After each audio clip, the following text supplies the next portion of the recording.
appear together with Mr. Moses Kipkogei, Mr. Kennedy Meli, Mr. Boniface Mwereru, Mr. Steve Ogola, and Mr. Kenson Mutethia.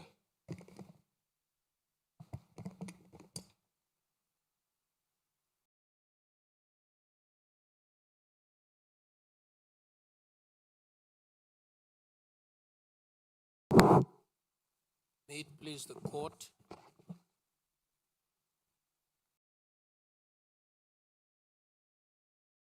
Introduce counsel appearing for the respondents in the interests of time. My name is Githu Muigai.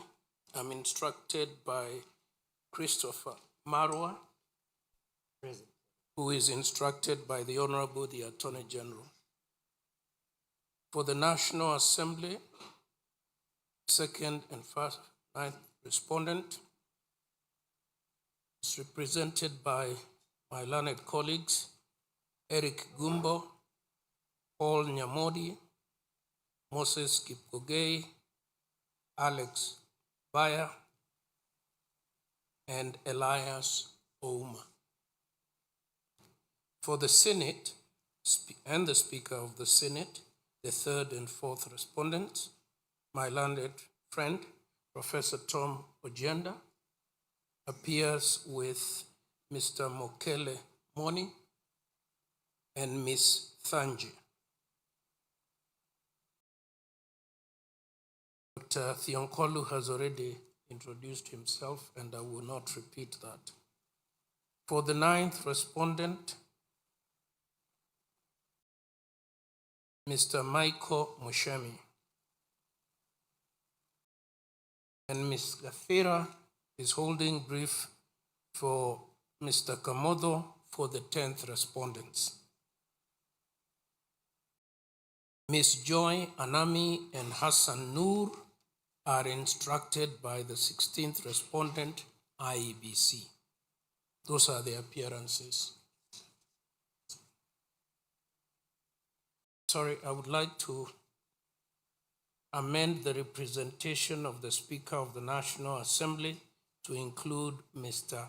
Sore, S-O-R-E-H, Sore. Those are the appearances. One.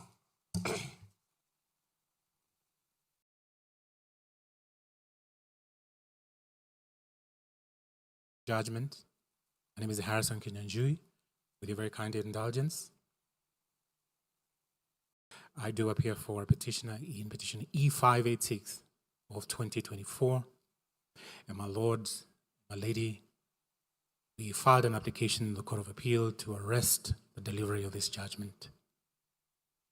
This was after the 4th of June. The same petition was not heard when you had directed and ordered it be heard on this, on the 7th of June, 7th of May. You had ordered, directed it be heard on the 4th.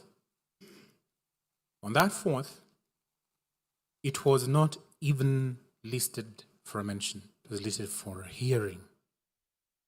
Because your initial direction was that that petition should be heard as a standalone petition, so that then the decision that will be made in the consolidated petition, together with that, would now be the judgment of the court, because the Honorable Chief Justice had appointed your lordships and my lady as the bench in that petition and as a bench in this petition. Now, when on the 4th of June, the said hearing aborted, we filed an urgent application before the Court of Appeal.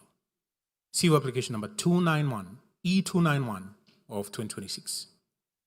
I also wrote an email letter to the Chief Justice as the head of the judiciary to bring into her attention the precipitate injury and ruinous violation of the petitioner's right to be heard before you render yourselves in this petition. Accordingly, the Court of Appeal certified that application as urgent. This morning, I served on everyone, including all the parties that are before you now.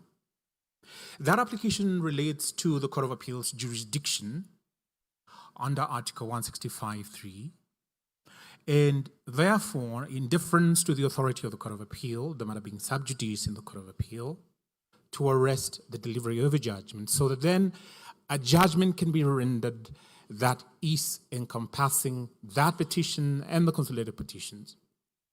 I had, in deference to Section 20, subsection 1H of the High Court Administration and Organization Act, informed the Deputy Registrar of this court that that application pertains to the arrest of the delivery of your judgment. And the Honorable Deputy Registrar then alerted me, asked me if I had communicated that to everybody, and I did. And therefore, in deference to the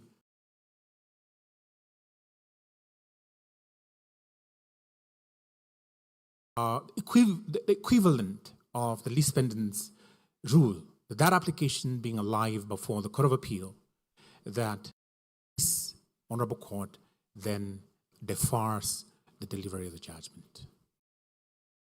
My lords, as I close, my lady,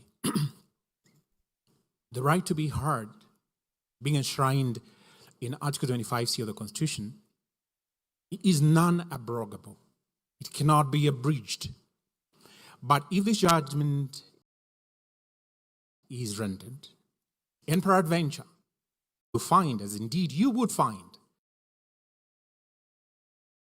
of 2024, that there was no impeachment, the constitutional threshold was never met. That petition, you nullify the impeachment. You render the decision according to the pleas of the petitioner in the amended petition. Then your lordships, and my lady, if peradventure you were to dismiss the petitions, herein it would be very embarrassing. So I suggest, in deference to that constitutional authority of the Court of Appeal, that you defer the rendering of this judgment. We can be heard tomorrow because we filed our submissions ready for the 4th of June in that E586. And then the ship can sail. You can render a judgment whether to dismiss or grant. Thank you.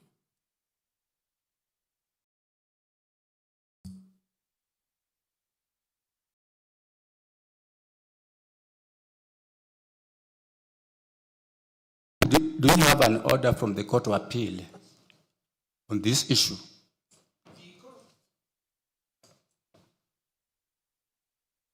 The Court of Appeal, as a matter of judicial notice, my learned friends will be aware, has a way of disposing of any matter. I don't think we are for argument. I've asked, do you have an order from the Court of Appeal stopping or arresting this judgment? As we speak right now, no, because the order of business, you have the Court of answered Appeal. me. You have answered me. May I finish, Judge? You have answered me, and I have accepted that answer. I will now ask some of the parties here to respond to that. May I finish before they respond, just for good order? My lords and my lady, we do not in the list, I do not in the list, want to bring any theatrics or sabotage the administration of justice before you. What has provoked this particular move to the Court of Appeal is the aborting of the hearing on the 4th of June, 2026. And so that my learned friends can respond. On the 7th of May, before you, learned Senior Counsel Professor Agido Mugai gave me the podium so that then you could address everybody in E586.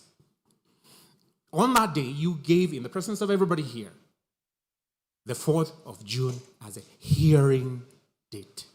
So that as they address that, it is common ground that that petition was to be heard before the date to render the judgment was given. Thank you, Your Lordships. And thank you for giving me this opportunity.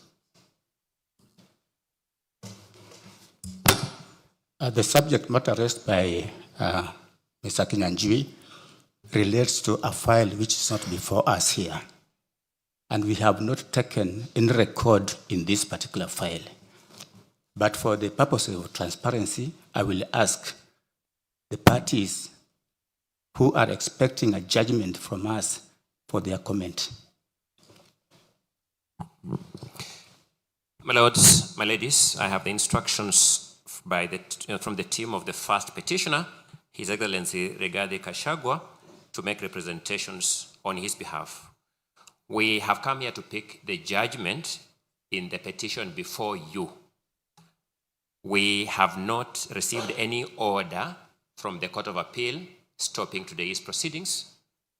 We actually, as a matter of fact, not participating in that matter at the Court of Appeal, and therefore it will be very curious for us to have our legitimate expectations to get a judgment today interfere with a matter in which we are not participating. In the absence of a formal directive from a court higher than this, the Court of Appeal stopping this judgment, we ask you to deliver our judgment as scheduled today. That's all. Thank you. Of the 44th petitioners, my lord, I associate myself with the made by senior counsel. The fact that that file is not before you, my lord, form the basis upon which this judgment can be deferred. And most important, my lord, counsel having not given sufficient reasons, my lord, for adjournment, my lord, or arresting the judgment, my lord, I think the legitimate expectations of the 4th to the 49th petitioners, my lord, is that you render yourself as you set your mind and yourselves to do this afternoon, my lord. We are opposed to that application. Thank you.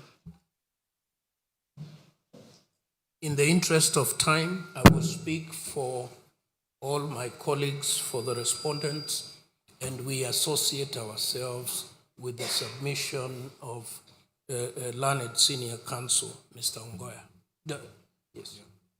Thank you. My lord, on behalf of the third interested party, we associate ourselves with the submissions of the lawyers for the petitioner, first petitioner, and wish that, my lord, you could deliver judgment as it has been agreed before. I thank you, my lord. Thank you.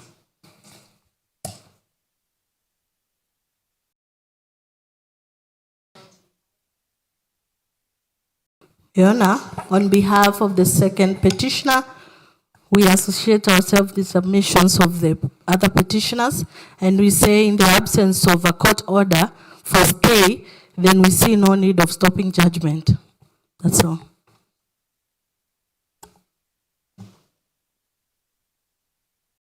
My lords and my ladyship, appearing for the 43rd petitioner, we also associate ourselves with the submissions of Senior Counsel Ongoya, and in the absence of a clear order and in respect of our legitimate expectations to deliver the judgment, we then oppose the application. Thank you.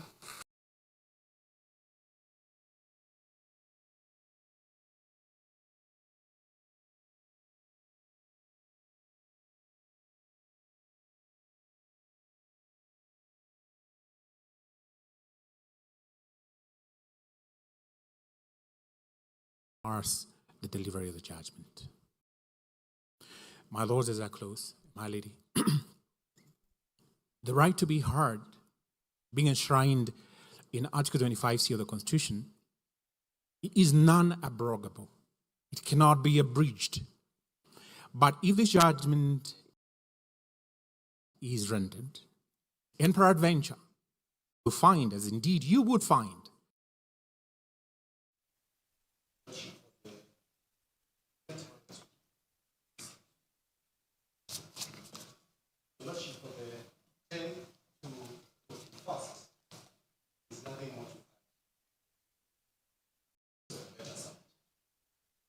My lords and my lady, if it pleases you, speaking on behalf of the 9th petitioner, I will wish to fully associate myself with the submissions made by my senior and my teacher, Senior Counsel Zebedee Ongoya. My lord, over and above that, perhaps it will benefit the court to notice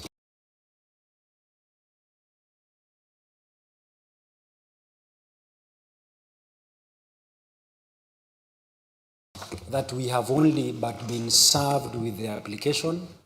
So in any event, even in the absence of the order,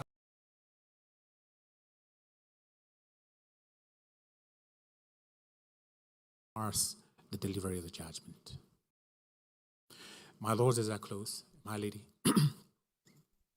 the right to be heard, being enshrined in Article 25C of the Constitution, is non-abrogable. It cannot be abridged. But if this judgment is rendered, and peradventure, you find, as indeed you would find, of 2024, that there was no impeachment, the constitutional threshold was never met. That petition, you nullify the impeachment. You render the decision according to the pleas of the petitioner in the amended petition. Then your lordships, and my lady, if peradventure you were to dismiss the petitions, hearing, it would be very embarrassing. So I suggest, in deference to that constitutional authority of the Court of Appeal, that you defer the rendering of this judgment. We can be heard tomorrow because we filed our submissions ready for the 4th of June in that E586. And then the ship can sail. You can render a judgment whether to dismiss or grant. Or another, through a letter of lamentation or another, to scuttle the process. This is just one of the series. It should be dealt the way the others have been dealt with. Thank you. Mr. Kinyanjui, I'll give you a right of reply. Thank you very much. There is no need for Lion Council to cast aspersions on me. At no time did I seek to stop these proceedings. Secondly, a voice has been raised there on the 29th of May last year, a year ago. Your lordships and my lady made a ruling saying, and I quote, "This petition raises very weighty constitutional issues that are distinct from the consolidated petitions, by reason of which I'm answering that issue, that this is an impromptu, an afterthought, knee-jerk reaction." That's not so. That particular ruling of the 29th of May 2025 deconsolidated these E586 of 2024 from the consolidated petitions. That is a decision of the court, not my decision. Shouldn't the petitioner have abided by that decision? Yes, he did, and yes, he has. The 7th of May, everybody here was present when that decision was made to hear that petition. I'm answering, my lord, I'm answering because they say that this is something that I've just come up with to scuttle the hearing. It's my rejoinder, with tremendous respect, my lord. And I'm not going to take too long. I'm alive to the fact that this court is on a constitutional duty.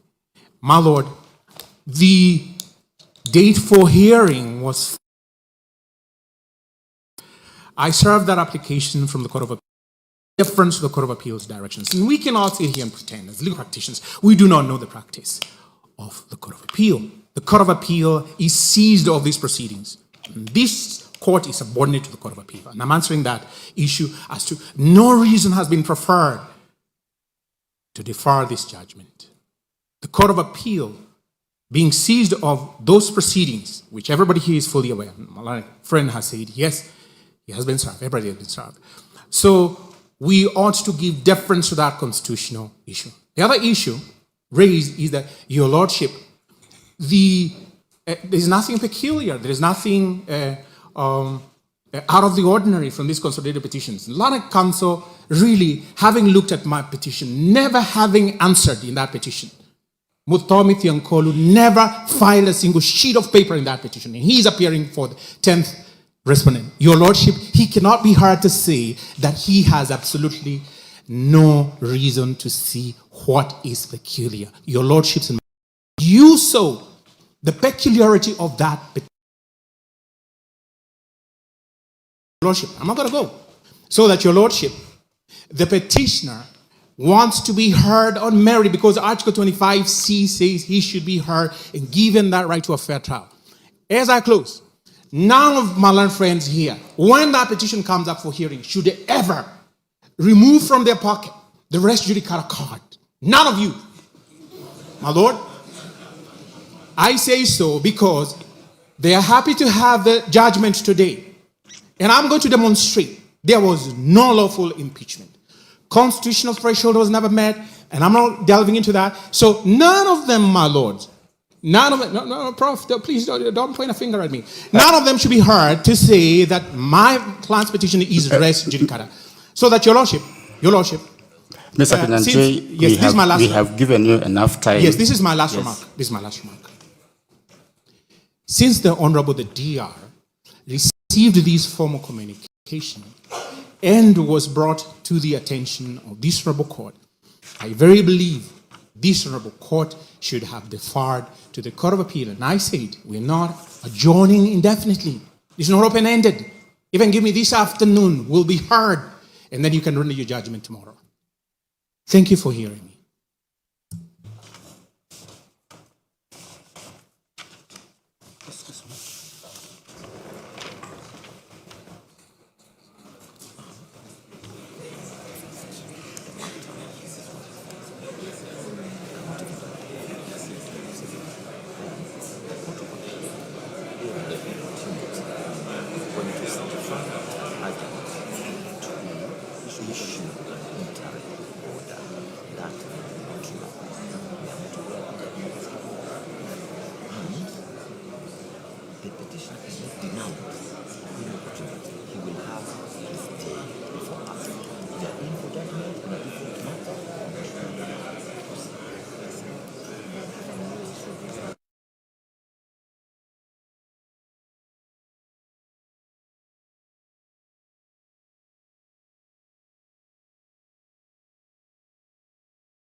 Mr. Kinyanjui, this is the brief ruling on this matter. First of all, we want to note for record that the matter you are referring to is not before this court, either by way of a mention or a hearing or a judgment. Indeed, it is not before us, and we are not able to take notes on that matter. Secondly, because many people here may not know where you are coming from, you yourself sought to be deconsolidated in that matter, and we gave you the orders the way you wanted them. You took yourself away from these petitions. We have made a decision on that. You will not misrepresent facts. Listen, I'm making a ruling on this matter. The matter is not before us. The Court of Appeal has had or has cited that matter. If they wanted to stop us, we would drop our pens. Give us a court order from the Court of Appeal, then we'll drop our pen. We don't have anything like that. Lastly, we gave directions the last time we were having this matter. We said that your matter will be mentioned after today's ruling. And for record, and this is the last comment we're making on this issue, your matter is coming for a mention on 18th of June, 2026. Parties before the court, are you ready to proceed? Thank you very much, Your Lordship.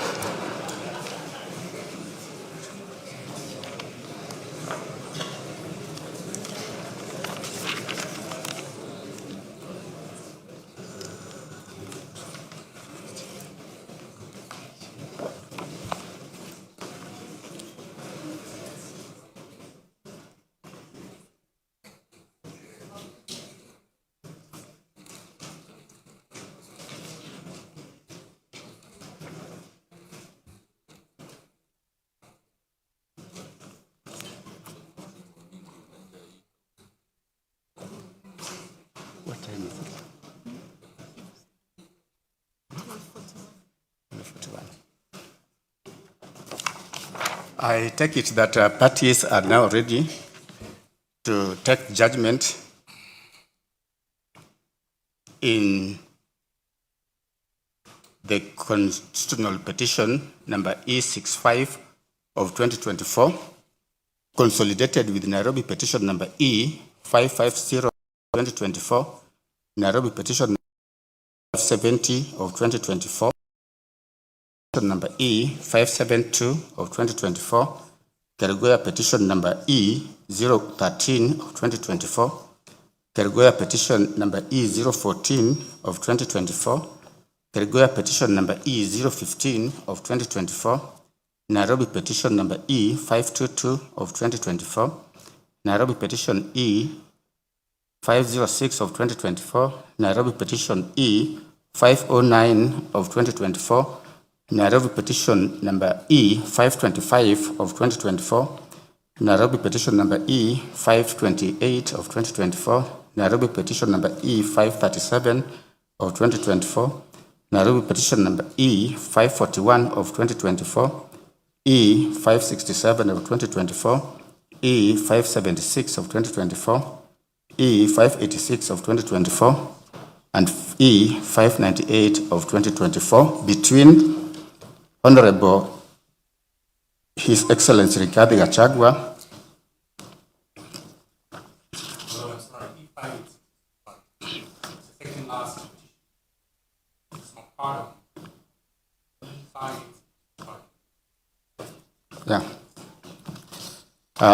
petitioners Rigathi Gachagua, Thomas Kimotho Maingi, John Jerry Maina, David Munyi Madenge, Peter Gichobi Kamotho, Grace Mudomi Mwangi, Clement Mchiri Murioki, Edwin Munene Karioki, Sharia Mtani na Shadrack Wambui,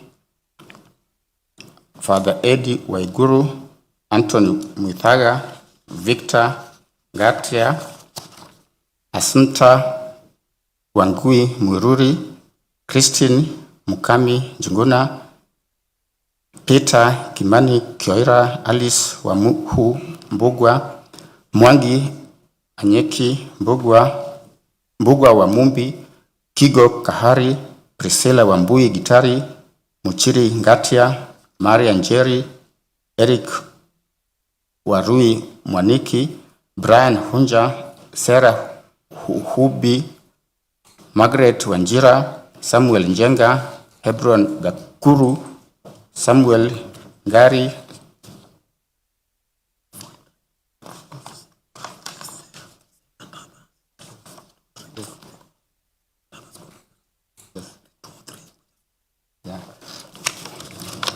I accept, Council, that the parties are known. We can move ahead, and others versus the respondents. Speaker of National Assembly of Kenya, Speaker Senate of Kenya, Honorable Attorney General, and several others.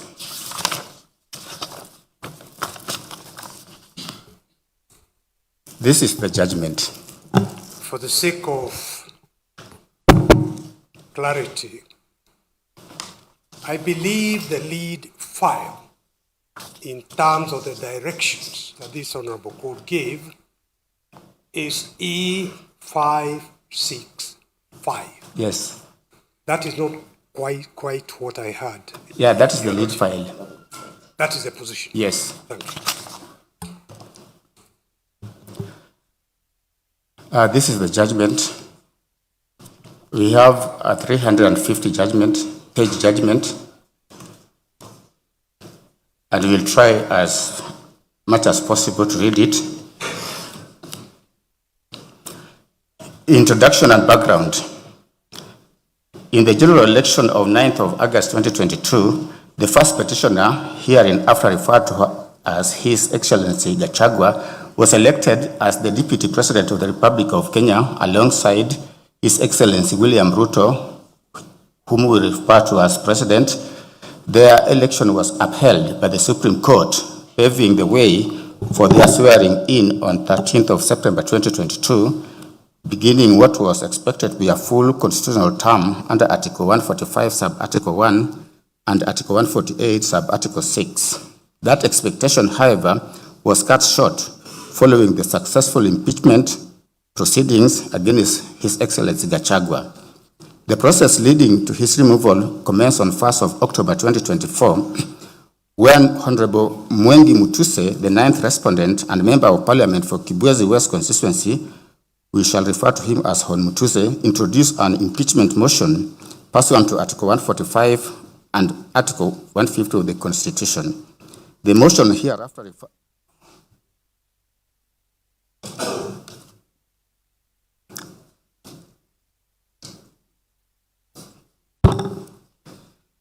The motion referred to as impeachment motion cited multiple grounds, including allegations of gross violation of the Constitution, incitement, and undermining government policy. The 11 grounds were as follows. Ground 1, gross violation of Article 10, Sub-Article 2A, B, and C, Article 27, Sub-Article 4, Article 73, Sub-Article 1A, and 2B, Article 75, Sub-Article 1C, and Article 129, Sub-Article 2 of the Constitution, and Article 147, Sub-Article 1, as read with Article 131, Sub-Article 2, C, and D of the Constitution. Ground 2, gross violation of Article 147, Sub-Article 1, and 152, Sub-Article 1 of the Constitution by undermining and the Cabinet and effective discharge of the national government's executive mandate. Ground 3, gross violation of Article 6, Sub-Article 2, Article 10, Sub-Article 2A, Article 174, Article 186, Sub-Article 1, Article 189, Sub-Article 1, and the fourth schedule to the Constitution by undermining devolution.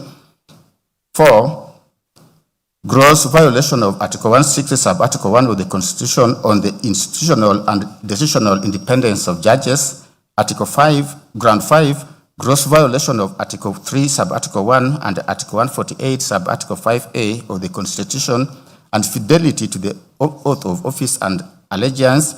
Ground 6, serious reasons to believe that Rigathi Gachagua had committed crimes under Sections 13, Subsection 1A and Section 62 of the National Cohesion and Integration Act.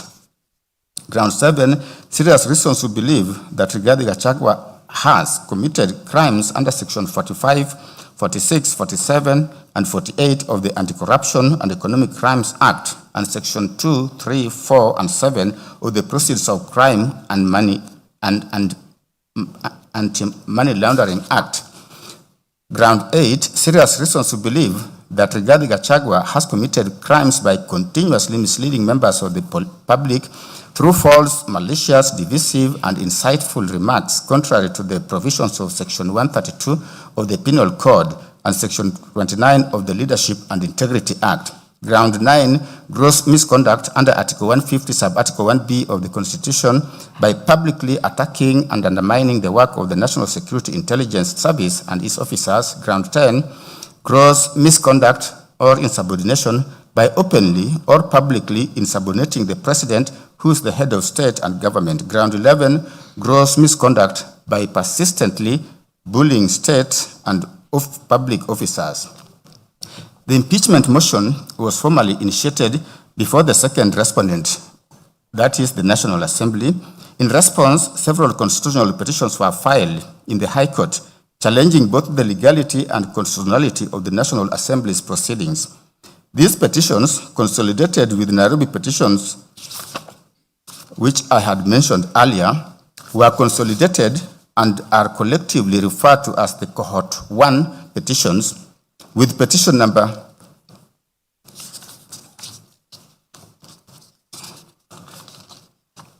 E522 of 2024 designated as the lead file. 56, that was Cohort 1 petitions. Cohort 2 petitions, where these petitions belong, the lead file is 565 of 2024. On 8th of October 2024, the National Assembly passed the impeachment motion. Subsequently, the resolution was transmitted to the Senate. As the impeachment process unfolded, further applications were seeking conservatory release were filed in the High Court to restrain the Senate from proceeding with impeachment hearings. The Senate thereafter conducted its hearings and upheld 5 of the 11 charges against His Excellency Gachagua, as a result of which he effectively ceased to hold office as Deputy President of the Republic of Kenya. The Senate's decision was communicated to the public through a Gazette notice issued on 17th of October 2024. Following the impeachment, His Excellency President Ruto nominated Professor Kithure Kindiki, the second interested party, whom we shall refer to His Excellency Kindiki, to fill the vacancy in the office of the Deputy President. The National Assembly voted in favor of the nomination, and His Excellency Kindiki was sworn into the office on 1st of November 2024. As the Senate proceedings that culminated in the impeachment of His Excellency Gachagua were underway, and while the National Assembly was concurrently addressing the vacancy created in the office of the Deputy President, further petitions were filed in the High Court at Nairobi and Keregoya, including petition number 565 and several other petitions, being designated with petition number 565 of 2024 being designated as the lead file. Conservatory orders were initially issued restraining the swearing in of His Excellency Kindiki as Deputy President, but those orders were later lifted by this court in its ruling of 31st of October 2024, paving way for the swearing in as earlier stated. Thereafter, the pleadings were amended and cohort 2 petitions proceeded for hearing, culminating in the present judgment. We will now proceed to summarize the parties' pleadings and submissions in the cohort 2 petitions. Summary of pleadings and submissions. His Excellency Gachagua is the first petitioner. His case is as follows. He anchored his case on the further amended petition dated 13th of August 2025, supported by his affidavits deposed to on 18th of October 2024 and 27th of October 2024. Speaking to the deficiencies in the process before the National Assembly, His Excellency Gachagua deposed that the impeachment motion lacked the particularization and specificity required under Article 145, Sub-Article 1, and Standing Order number 64, 1A. He took issue with the lack of credibility in respect of the charges against him in the National Assembly and the Senate.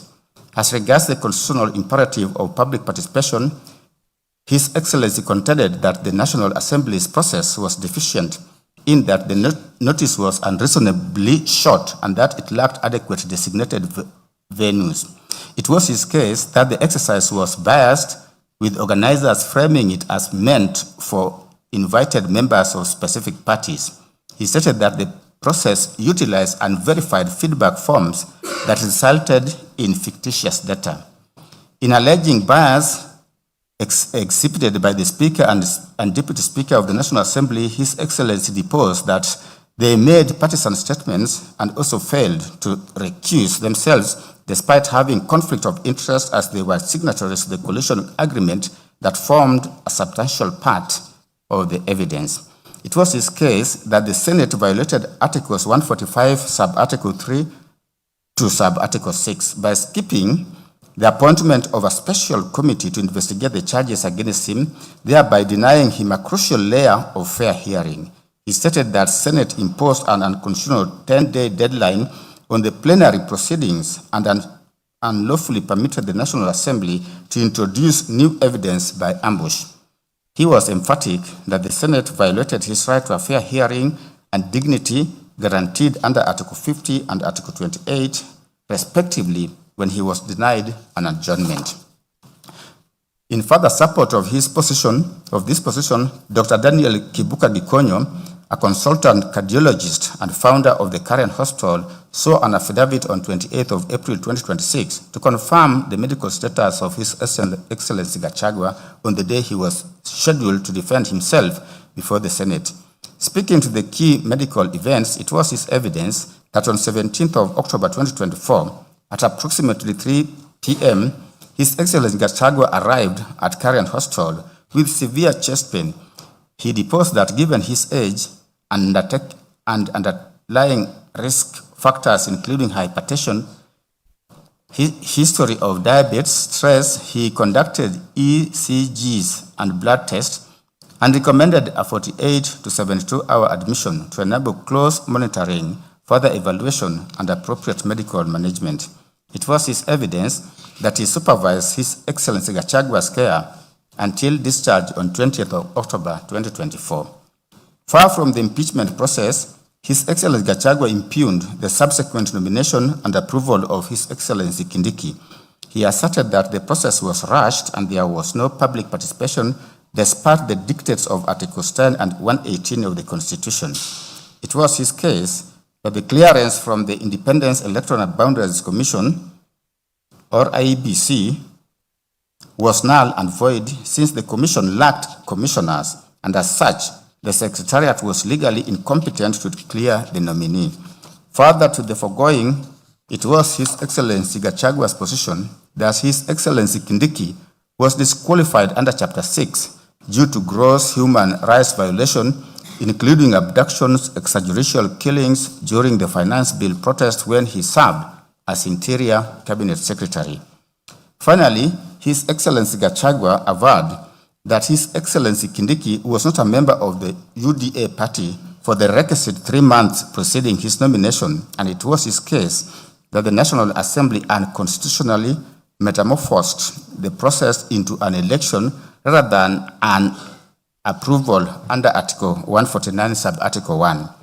For these reasons, His Excellency Gachagua sought the following reliefs: a declaration that the respondents have contravened the provisions of Articles 10 and 18, Sub-Article 1, Articles 10 and Article 118, Sub-Article 1 of the Constitution by initiating a process leading to the removal from office by impeachment against the petitioner without first putting in place adequate legislative and procedural measures for effective public participation.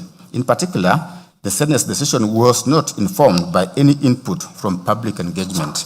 2, a declaration do issue that the impeachment motion lacks the particularization and specificity required under Articles 145, Sub-Article 1 of the Constitution and Standing Order 64(1)A of the Standing Orders of the National Assembly, and is thus incapable of invoking the jurisdiction of both the National Assembly and the Senate under Articles 145 and Article 150. 3, a declaration that the resolution passed on 18th of October 2024 by the National Assembly purporting to impeach the petitioner pursuant to the provisions of Articles 145 and 150 and the communication dated 8th of October 2024 by the Clerk of the National Assembly to the Clerk of the Senate titled, in quote, Resolution of the National Assembly on a special motion on the removal from office by impeachment of His Excellency Gachagua, Deputy President of the Republic of Kenya, close quote, are both founded on a process that is inconsistent and in violation of the Constitution of Kenya and are thus both void and invalid.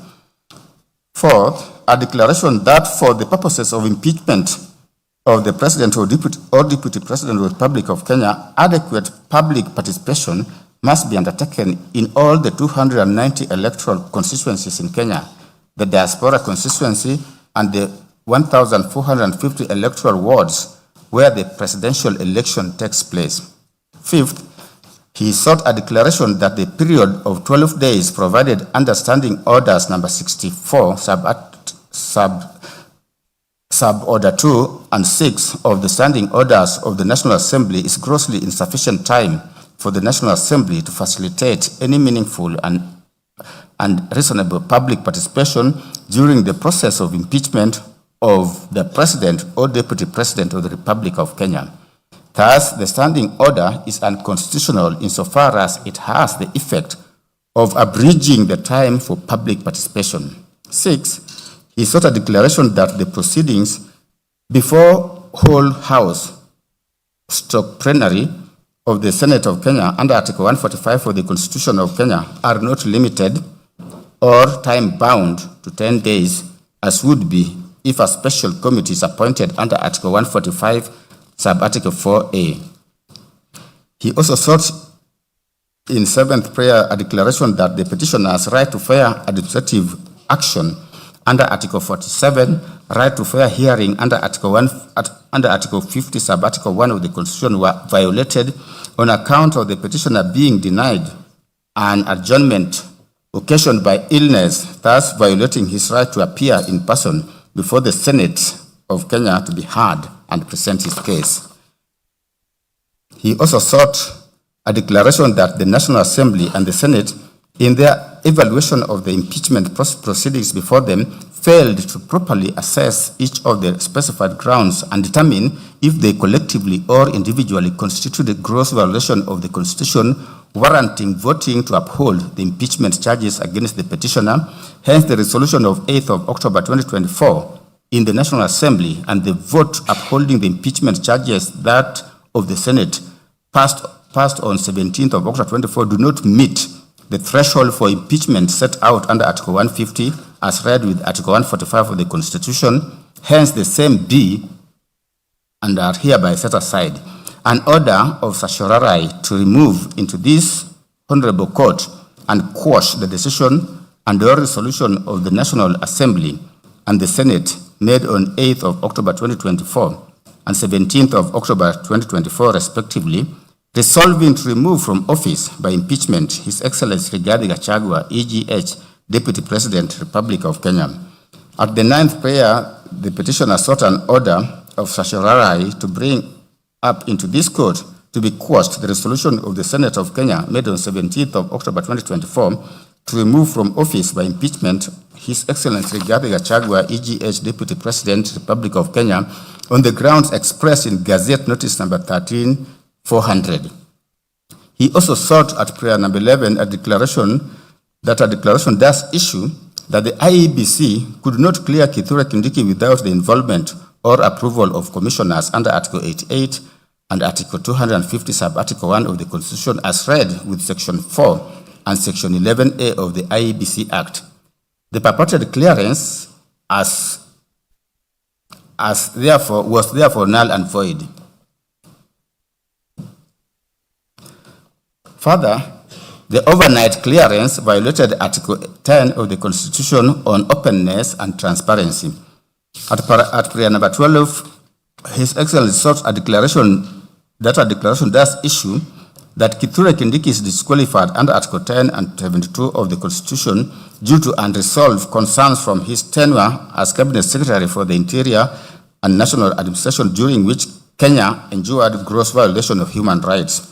He also sought a declaration does issue that the National Assembly violated Articles 124 sub-Article 4 and Article 149 sub-Article 1, Section 6 of the Public Appointments Parliamentary Approval Act, Cap 7F, and Standing Order 45 in the method it adopted to approve Kithure Kindiki's nomination as Deputy President.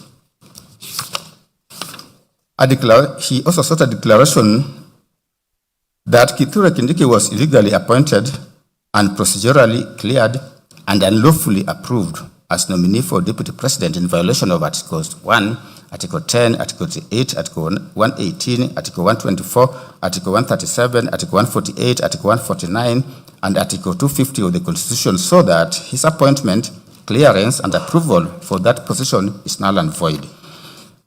At prayer 15, he sought a declaration that the petitioner suffered harm and is therefore entitled to constitutional damages as compensation for the violations against him in terms of general damages, punitive and aggravated damages, security to be specified at the hearing, special damages under Gazette Notice number 10346 of 2023 for loss of 1, salary, 2, official transport and other prevailing transport policy for 35 months, medical cover and benefits detailed to be supplied, airtime, gratuity, and annual salary for 5 years.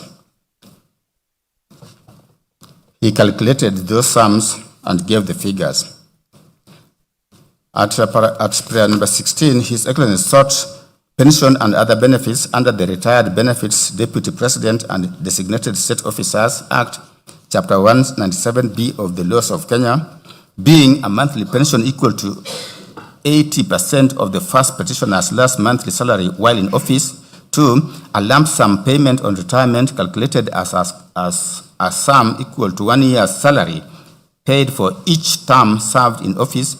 3, 2 saloon vehicles of an engine capacity not exceeding 2,000 cc, which shall be replaceable once every 4 years. 4, 1 4-wheel drive vehicle of an engine capacity not exceeding 3,000 cc, which shall be replaceable once every 4 years.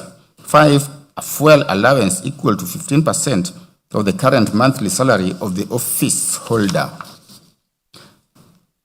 6, full medical and hospital cover, providing for local and overseas treatment with a reputable insurance company for the first petitioner, the first petitioner's spouse, and the first petitioner's child who is below 18 years or is under 25 years of age and is undergoing a course of full-time education, and in the case of a female child, is not married or is not cohabiting with any person.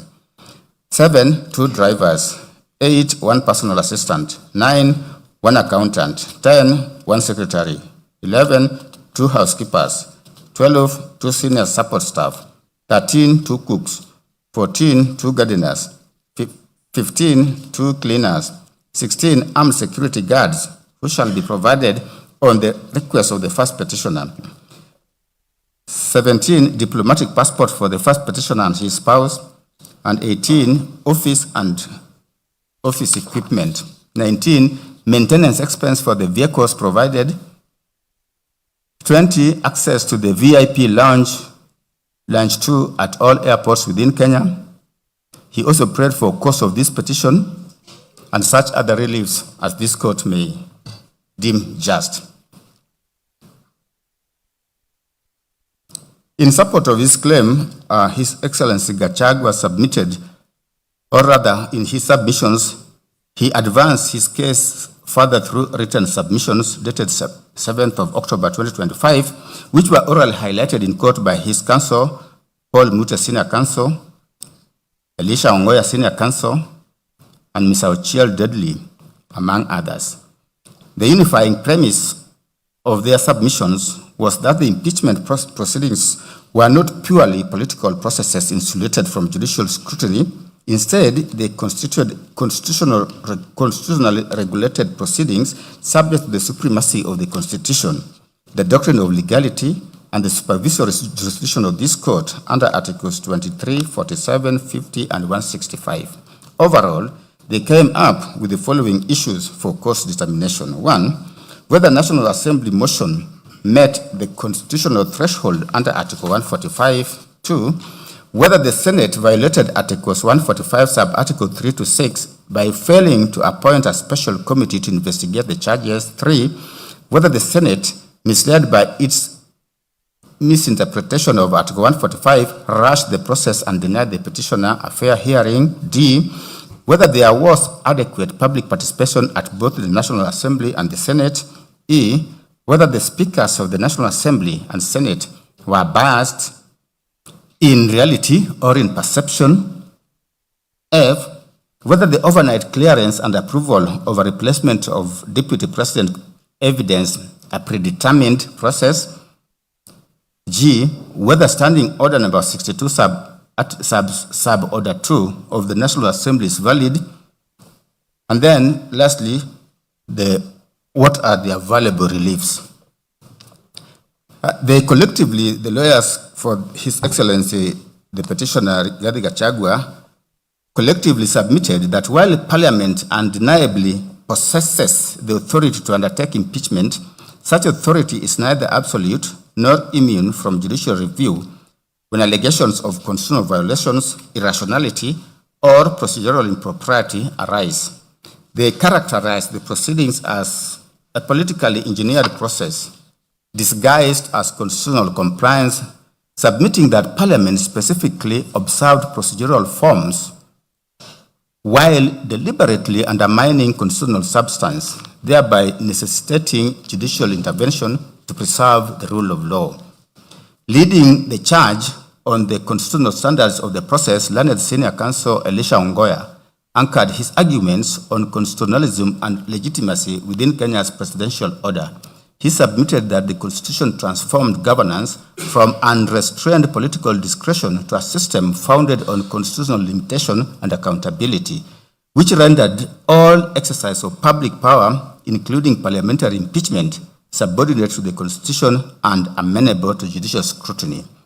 Describing the proceedings as an exercise in malicious compliance, he drew parallels to the historical trials of Socrates, Sir Thomas More, and Jesus Christ to demonstrate how processes can appear outwardly lawful while being fundamentally unjust and predetermined. He maintained that constitutional democracy depends on good faith, adherence to fairness, and constitutional morality, not merely technical compliance. In analyzing the text of Article 145 and Article 150,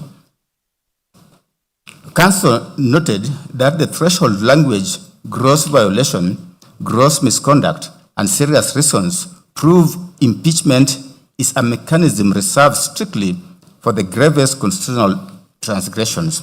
To that end, Council drew the support from the cases of Mike Sonko, which we have, particulars we have given, Muya and versus Tribunal appointed to investigate the conduct of Justice Martin Muya. We have given citation. He used these cases to argue that grounds must be substantiated by cogent evidence to an intermediate standard higher than a balance of probabilities. Senior Counsel Ngoya further submitted that since impeachment directly interferes with the sovereign will of the electorate expressed through universal suffrage, courts could not abdicate their responsibility by treating it as a purely political immune process. It was his case that the grave consequences of removal brought the matter squarely within the High Court's supervisory jurisdiction, requiring it to interrogate whether Parliament met the heightened constitutional standards. Senior Counsel Paul Mute submitted on the democratic mandate and the political question doctrine. He was emphatic that impeachment in Kenya's presidential system is an extraordinary constitutional remedy of last resort. He distinguished Kenya's architecture from parliamentary systems where executive tenure relies on legislative confidence. It was his case that the deputy president derives direct democratic legitimacy from the electorate through universal suffrage and cannot be removed due to transient political dissatisfaction or partisan convenience. In view of the fact that impeachment effectively overturns the democratic will, it was Senior Counsel's position that the Constitution deliberately imposed strict procedures and substantive safeguards that courts are duty-bound to enforce. Learned Counsel drew support from the decision in Mike Sonko Mbuvi, which we have stated, to restate that the threshold for removal could not be reduced to political expediency. He further called to his aid the Court of Appeal decision in Martin Nyaga Wambora, we have given citation, to argue that judicial review of the proceedings affirmed constitutional supremacy rather than offend the concept of separation of powers. He firmly rejected the respondent's invocation of the political question doctrine, asserting that the Constitution creates no autonomous islands immune from accountability, and he maintained that all constitutional power remains subordinate to the judiciary's review. Learned Counsel Mr. Chiang Dudley submitted on jurisdiction and the mandatory duty to adjudicate. At the outset, he pointed out an alleged internal contradiction in the respondent's case, simultaneously conceding the court's jurisdiction while urging it to abstain from exercising it. He submitted that constitutional adjudication could not be avoided simply because a dispute implicated political institutions or carried political consequences.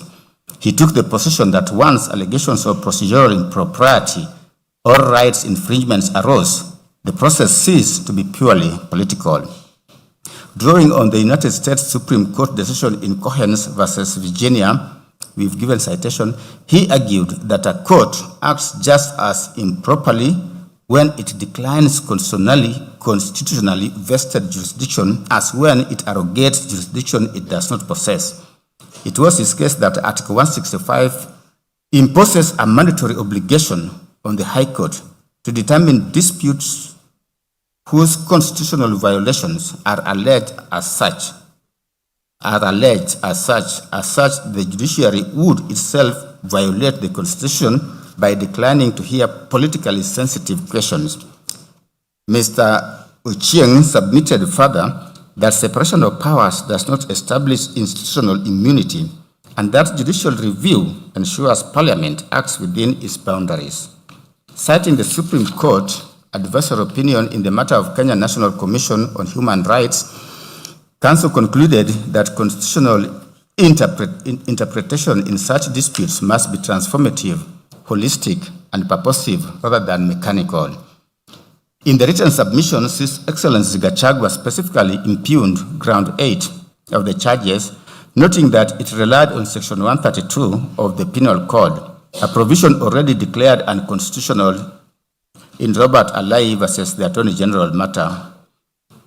On the right to a fair hearing, he maintained that the Senate violated his inalienable right by proceeding in his absence due to illness, contrary to Article 50, Sub-Article 2F and Article 25C. He drew support from Karaoke versus Attorney General, where it was argued that denying an adjournment impacting a citizen's constitutional rights warrants careful circumspection. He further submitted that the rushed manner of the proceedings mirrored the predetermined and unjust actions condemned in Olo versus Kisumu County Assembly Service Board and another, rendering the resulting decisions absolute nullities.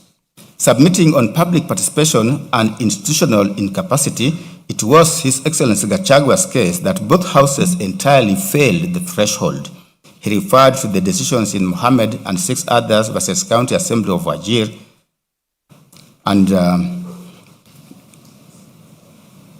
other cases which we have stated. To reinstate that engagement must be substantive, one that allows reasonable time and utilizes satisfactory mechanisms. In addition to the foregoing, His Excellency Gachagua, while drawing support from the Decision Independent Electoral and Boundaries Commission vs. Attorney General 2025, discredited the involvement of the IEBC, arguing that constitutional functions requiring commission approval could not be lawfully discharged by the Secretariat without a properly constituted commission. In their rejoinder submissions, the legal team also spoke to procedural illegality in plenary investigation. It was His Excellency Gachagua's submission that the Senate lacked a lawful resolution to appoint a plenary investigation. They submitted that the word may in Article 145, Sub-Article 3B, regarding the appointment of a special committee is a mandatory obligation, relying on a set of authorities including Sony Holdings versus Registrar of Trademarks and another. They submitted that courts routinely interpret may as mandatory to effectuate legislative intent. Tracing the constitutional drafting history from the Guy and Bomas drafts to the Wako and Harmonas drafts, it was their case that it proved the framers consistently intended for a special committee to investigate charges prior to any plenary vote.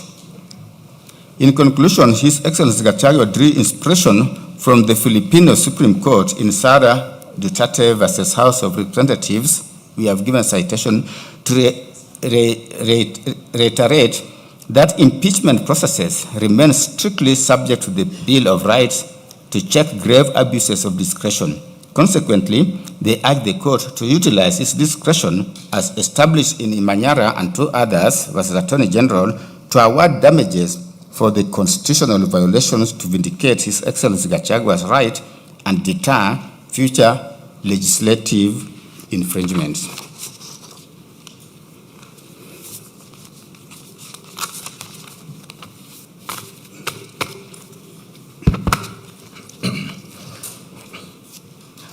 I will proceed from the second petitioner's case, that is Thomas Kimoto Maingi.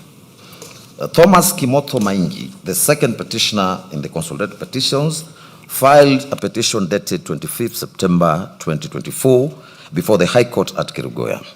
The petitioner described himself as a former member of the National Intelligence Service, NIS, and contended that his constitutional rights had been violated by statements allegedly made by His Excellency Gachagua on 26th of June 2024 concerning the conduct of NIS during the Finance Bill 2024 protests. He averred that, having served in the NIS for over 20 years, before retiring in May 2022. He was publicly associated with the intelligence service within his community, and that the remarks by His Excellency Gachagua portrayed NIS officers as incompetent and responsible for the unrest and loss of life witnessed during the protest. He asserted that the remarks exposed him to ridicule, hostility, threats, and psychological distress, forcing him to temporarily leave his home in Kirinyaga County and seek refuge in Embu County out of fear for his safety. Mr. Maingi further contended that the Attorney General, AG, failed in his constitutional duty as the principal legal advisor to government by failing to advise His Excellency Gachagua appropriately regarding the provisions of sections 24, 25, and 26 of the National Security Intelligence Service Act relating to complaints against the NIS. The petitioner alleged violations of Articles 10, 27, 28, 29, and 47 of the Constitution, claiming that the impugned statements amounted to discrimination, infringement of human dignity, psychological torture, and unfair administrative conduct. Consequently, the petitioner sought the following reliefs: that there be a declaration that the constitutional rights of the applicant as provided for under Articles 10, 27, 28, 29, and 47 of the Constitution have been violated by the respondents. B, that the first respondent be ordered to issue an apology to the NIS members and staff for the utterances and or speech made on the 26th of June 2024. C, cost of the petition, and D, any other relief the court may deem. The second petitioner did not, however, file any written submissions. The third petitioner's case. Honorable Njeri Maina, the third petitioner in the consolidated petitions, filed the petition dated 2nd of October 2024. That was later amended on the 9th of October 2024 before the High Court at Kerugoya. She is the current woman representative in the National Assembly for Kirinyaga County. She stated that she brought the petition on her own behalf and on behalf of the residents of Kirinyaga County, and in public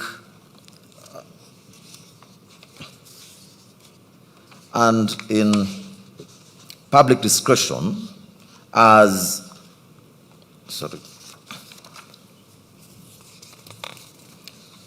and in public interest, her petition also principally challenged the constitutionality, legality, and procedural propriety of the impeachment proceedings commenced against His Excellency Gachagua. She contended that public participation process undertaken by the National Assembly in relation to the impeachment motion was ineffective, inadequate, and constitutional owing to the short notice periods and inaccessible venues. She took issue with the insufficient dissemination of information, defective response templates, lack of proper facilitation of members of the public, and the alleged failure by Parliament to comply with court orders directing constituency-level public participation. She further asserted that the impeachment process violated Articles 10, 47, 48, 145, and 150 of the Constitution, and challenged the constitutionality of Standing Order number 64-2 of the National Assembly Standing Orders on the basis that it imposed an unconstitutional 7-day timeline for disposal of impeachment proceedings, thereby undermining meaningful public participation. Honorable Maina also questioned the legality of the Senate's decision to conduct the impeachment proceedings in plenary instead of through a special committee under Article 145, Subarticle 3B of the Constitution, urging that investigation of impeachment charges could only lawfully be undertaken by a select committee of the Senate. In addition, she challenged the legality of the National Assembly as constituted, contending that it failed to comply with the constitutional 2/3 gender principle under Articles 27, 81B, 100 and 261 of the Constitution, and was therefore incapable of lawfully entertaining an impeachment motion. As such, Honorable Maina sought for the following reliefs. A declaration that the modalities put in place by the first respondent in respect of the public participation forums that were scheduled for the 4th October 2024 regarding the special motion fell below the threshold of proper, effective, and meaningful public participation as envisaged under Article 10 of the Constitution. B, a declaration that the modalities put in place by the first respondent in respect of the public participation forums held on 4th and 5th of October 2024, as ordered by this Honorable Court regarding the special motion, were in disregard of the Court's orders and fell below the threshold of a proper, effective, and meaningful public participation as envisaged under Article 10 of the Constitution. C, a declaration that the impeachment process as against the first interested party undertaken by the first and the second respondents in view of modalities of public participation forums held on the 4th and 5th October 2024, failing well below the threshold of a proper, effective, and meaningful public participation as envisaged under Article 10 of the Constitution, were unconstitutional and therefore void. D, a declaration that the appointment of a select committee by the Senate under Article 145(3)(b) of the Constitution is not discretionary in the impeachment of a president or deputy president in light of Article 259 of the Constitution. A declaration that any proceedings in regard to impeachment of the first interested party taken by the second and fourth petition respondents outside the select committee of Senate under Article 145, Sub-Article 3B of the Constitution are unconstitutional and void. F, a declaration that the first respondent is not legally constituted in light of the mandatory provisions of Article 27, 81B, 102, of the Constitution on the 2/3 gender requirement. G, a declaration that the first respondent as currently constituted cannot entertain and deliberate the special motion for the removal of the first stated party by respondents.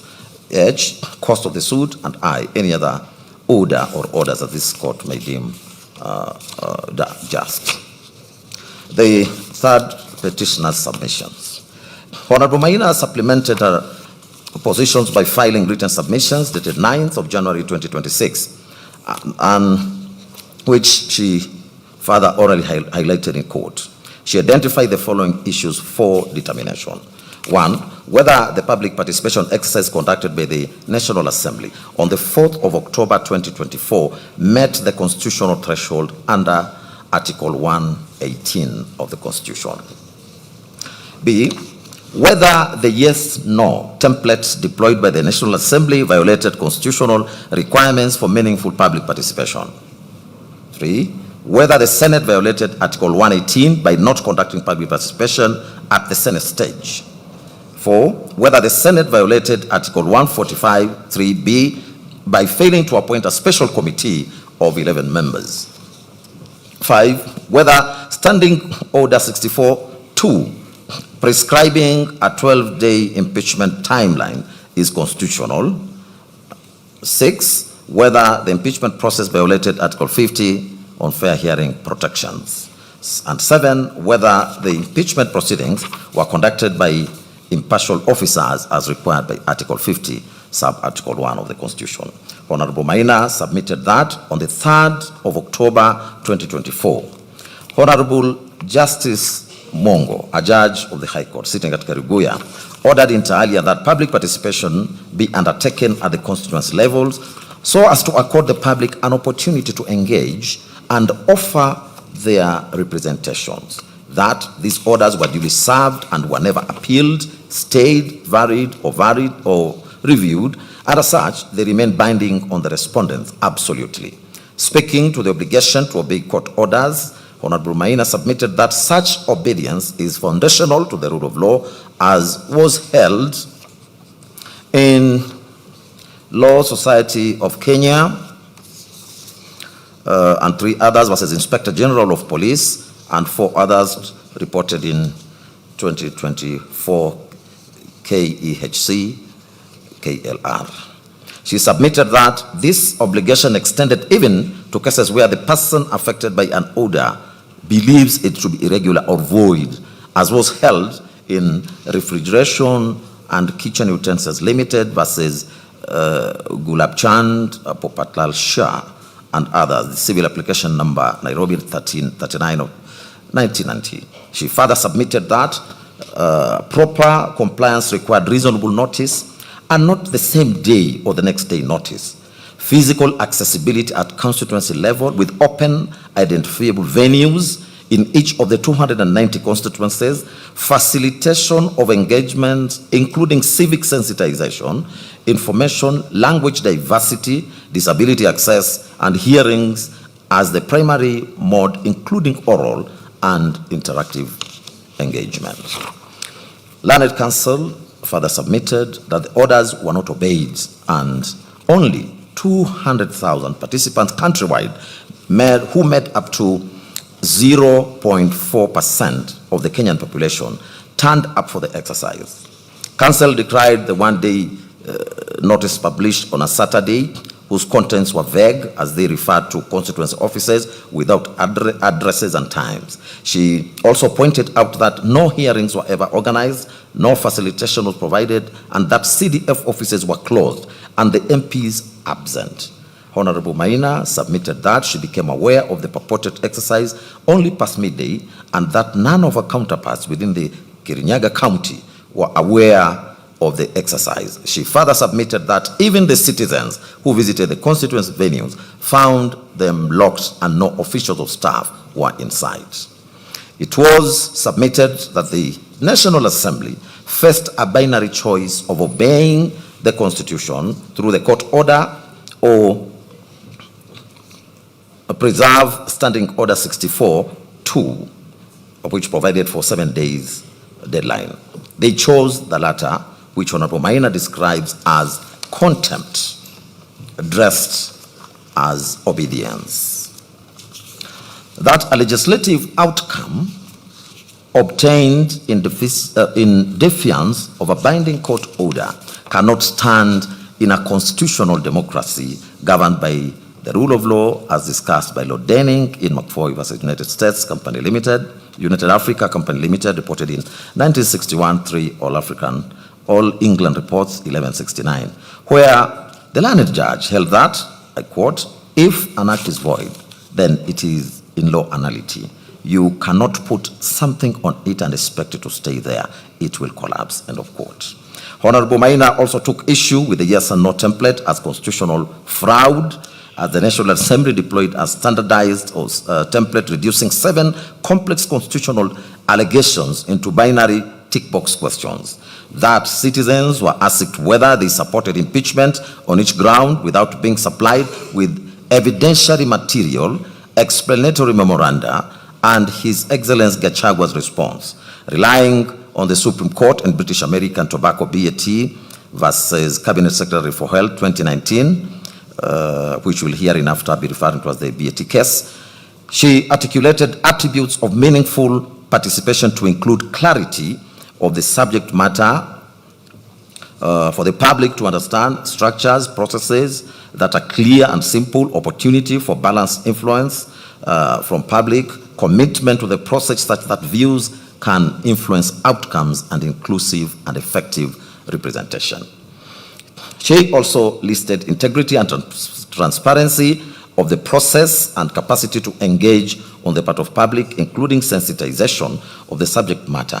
Honorable Maina admitted that the digital-only, English-only mechanism systematically excluded rural residents, the elderly, persons with disabilities, the non-English speakers, and the non-English speakers. She stated that there were no physical venues for explaining the template or receiving oral views, that were only in 10, that there were only 10 pictures of people attached as evidence of attendance for the 5th October exercise, and that they were contained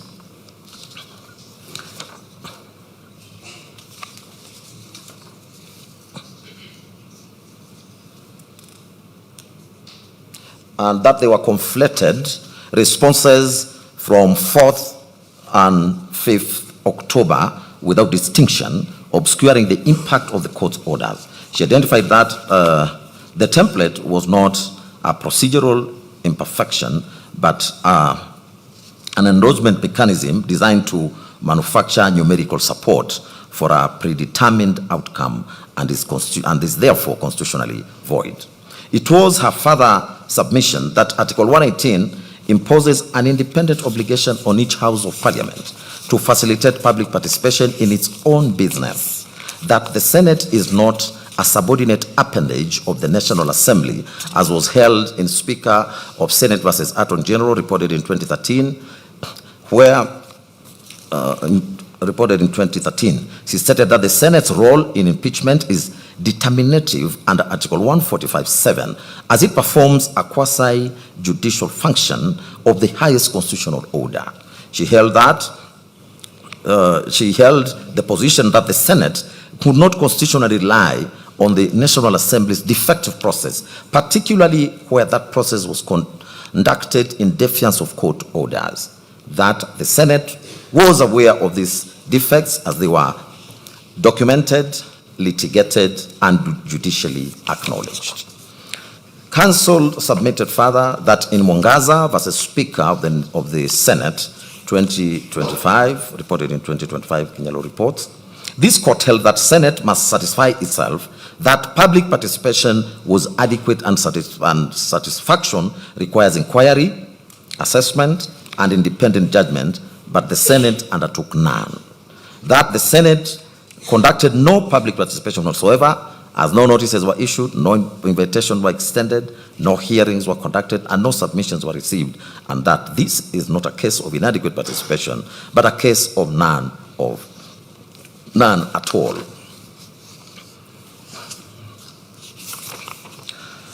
It was also her submission that Article 145, Subarticle 3B of the Constitution provides that the Senate may appoint a special committee comprising 11 members of its members to investigate the matter. On that, she submitted that the word may was a grant of power, not a license to bypass the Constitution, and that once the Senate had elected to proceed under Article 145, it must proceed within the architecture prescribed, which includes a special committee. She further stated that under Article 145, Subarticle 6, it provides that the Senate jurisdiction to vote is triggered only if a special committee reports that allegations have been substantiated, and absent a committee report, the gateway to plenary determination was not opened. She also stated that the constitutional function of the special committee was structured investigation, not political debate, receiving, interrogating, and testing evidence, producing a reasoned report, and insulating investigation from the volatility of plenary politics. That Article 145, Subarticle 5 of the Constitution, guaranteed the Deputy President the right to appear and be represented before the special committee, and by bypassing the committee, the Senate extinguished an entire constitutional hearing stage guaranteed to the Deputy President, thus violating the non-derogable right to a fair hearing. Learned Counsel submitted that standing orders confirmed this distinction, as Standing Order 79 on the Deputy President impeachment provided for a special committee, but no alternative. That Standing Order 80 of the Governor's impeachment impeachment expressly provides two alternatives, that is, a special committee or a plenary investigation. It was then posited that where the drafters intended to permit plenary investigation, they could have said so, and that the omission of the Deputy President must be respected.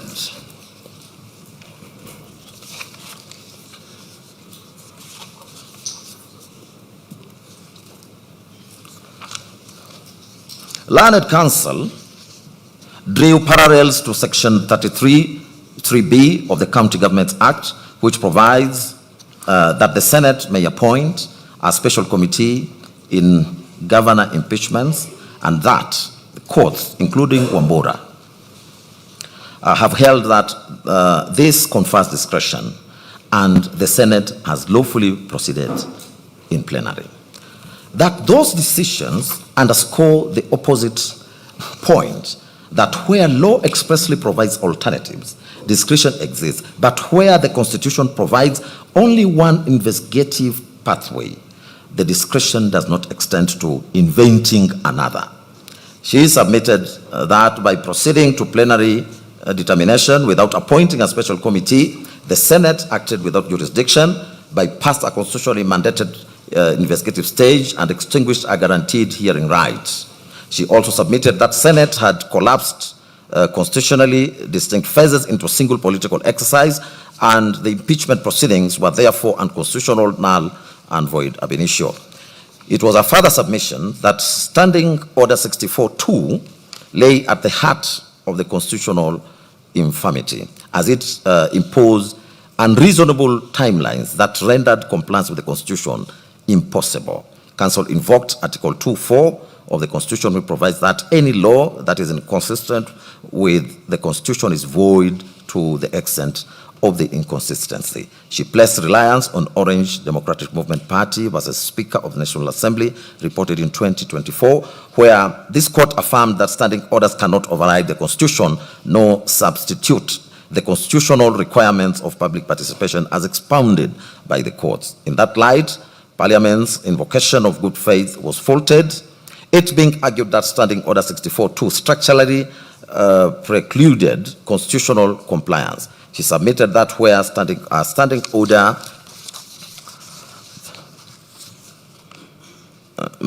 made adherence to constitutional obligations impossible, such a standing order is itself unconstitutional. It was further submitted that Standing Order 64-2 embodied a deliberate parliamentary choice to prioritize political expediency over constitutional safeguards. By prescribing rigid timelines, it ensured that once an impeachment motion gained initial traction, the process would be driven to conclusion before public sentiment could evolve, before courts could intervene meaningfully, or before the affected office holder could mount an effective defense. Counsel argued that this was precisely what the Constitution sought to prevent, since impeachment is not a mere vote of no confidence, but a quasi-judicial constitutional process carrying grave consequences. On that basis, it was argued that this court should declare Standing Order 64-2 unconstitutional, null and void, to the extent that it prescribed timelines incompatible with constitutional requirements, and that any impeachment conducted under its terms is tainted with illegality from inception. On the question of whether His Excellency Gachagua was accorded a fair hearing, Honorable Maina submitted that he was hospitalized with chest pains on the eve of the Senate proceedings. Despite medical evidence of incapacity, the Senate proceeded with a hearing and voted, thereby violating the most basic tenet of the fair hearing rule, audi alterem partem, meaning no person shall be condemned unheard.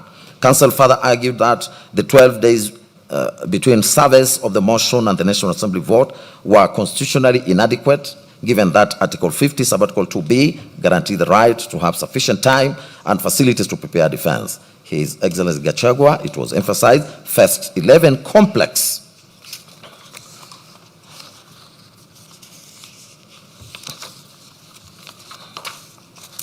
constitutional allegations, including gross violation of the Constitution, abuse of office, and corruption, for which 12 days was structurally insufficient. As the Supreme Court affirmed in Sonko case, which we referred above, impeachment proceedings attract the protections of Article 50, and where a fair hearing is denied, the process collapses. On the issue of bias and predetermination, learned counsel submitted that both speakers of Parliament, as presiding officers over the impeachment motion, were constitutionally required to maintain impartiality, but acted contrary. It was argued that they assumed the role of initiators and proponents of the impeachment, thereby transforming into advocates for the motion rather than neutral arbiters. In particular, Speaker Moses Wetangula of the National Assembly was said to have participated in public statements endorsing the impeachment before presiding over the proceedings. Counsel emphasized that the test for bias is objective, where a reasonable, fair-minded observer would conclude that there exists a real possibility of bias, and submitted that the Speaker's public statements and advocacy for impeachment satisfied this threshold. Where the presiding officer is biased, she argued, the proceedings are fundamentally unfair, and the failure of the speakers to rescue themselves irredeemably tainted the process. For the above reasons, Honorable Maina urged the court to grant the relief sought in her petition.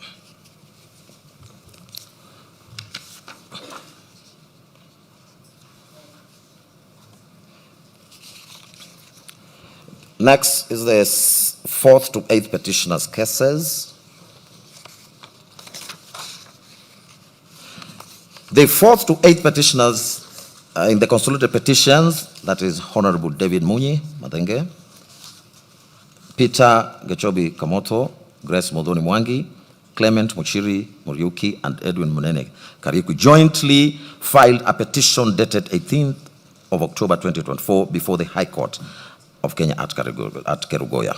They describe themselves as residents and leaders drawn from various constituencies within Kirinyaga County, and stated that they instituted the petition both in their personal capacities on behalf of their residents of their respective constituencies and in the wider public interest. The petitioners herein challenge the constitutionality, legality, and procedural propriety of the impeachment proceedings undertaken against His Excellency Gachagua, together with the subsequent nomination and approval process relating to Honorable Kindiki, relating to His Excellency Kindiki as Deputy President nominee. They contended that the public participation process conducted by the National Assembly on the 4th and 5th October was illusory, inaccessible, and unconstitutional. In particular, they pointed to the issuance of short and ineffective notices, lack of sensitization, inaccessible venues, absence of parliamentary officials at designated constituency sites, closure of the Kirinyaga Central CDF Hall, and the overall failure by both the National Assembly and the Senate to facilitate meaningful participation as required under Articles 10 and 118 of the Constitution.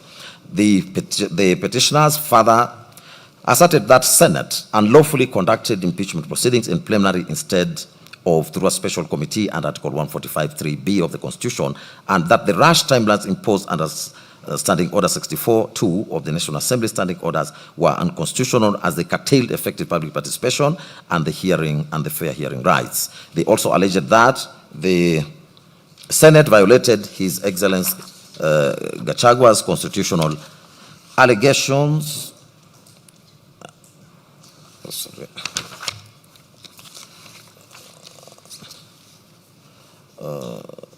They also alleged that the Senate violated His Excellency Gachagua's non-derogable rights under Article 25C and 50 of the Constitution by refusing to adjourn proceedings on the 17th of October 2024, despite his hospitalization and medical emergency, thereby denying him an adequate opportunity to be heard.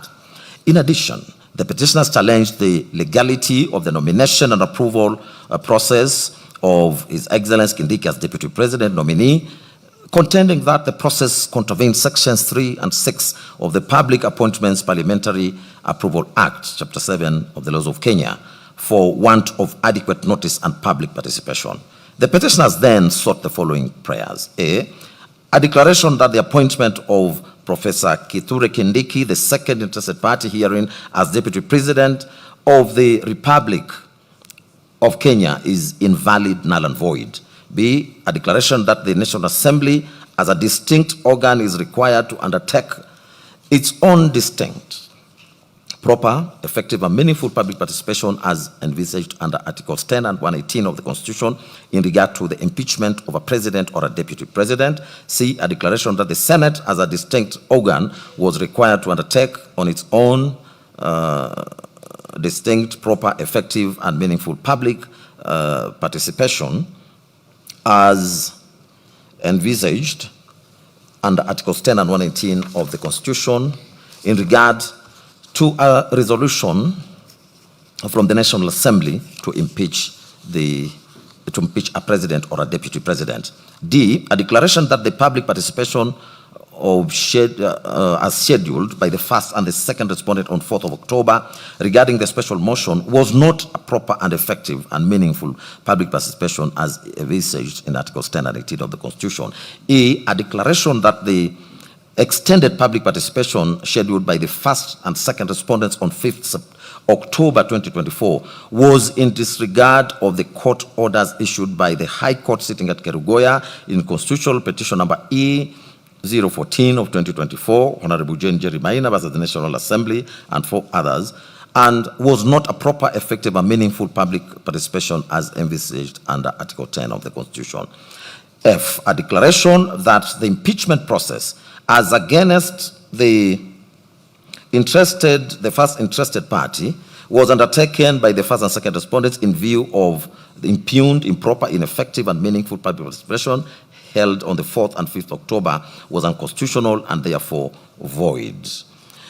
G, a declaration that the failure by the third and the fourth respondents to undertake any public participation at all in regard to the impeachment proceedings in the Senate as against the first interested party renders the whole Senate impeachment process unlawful and void.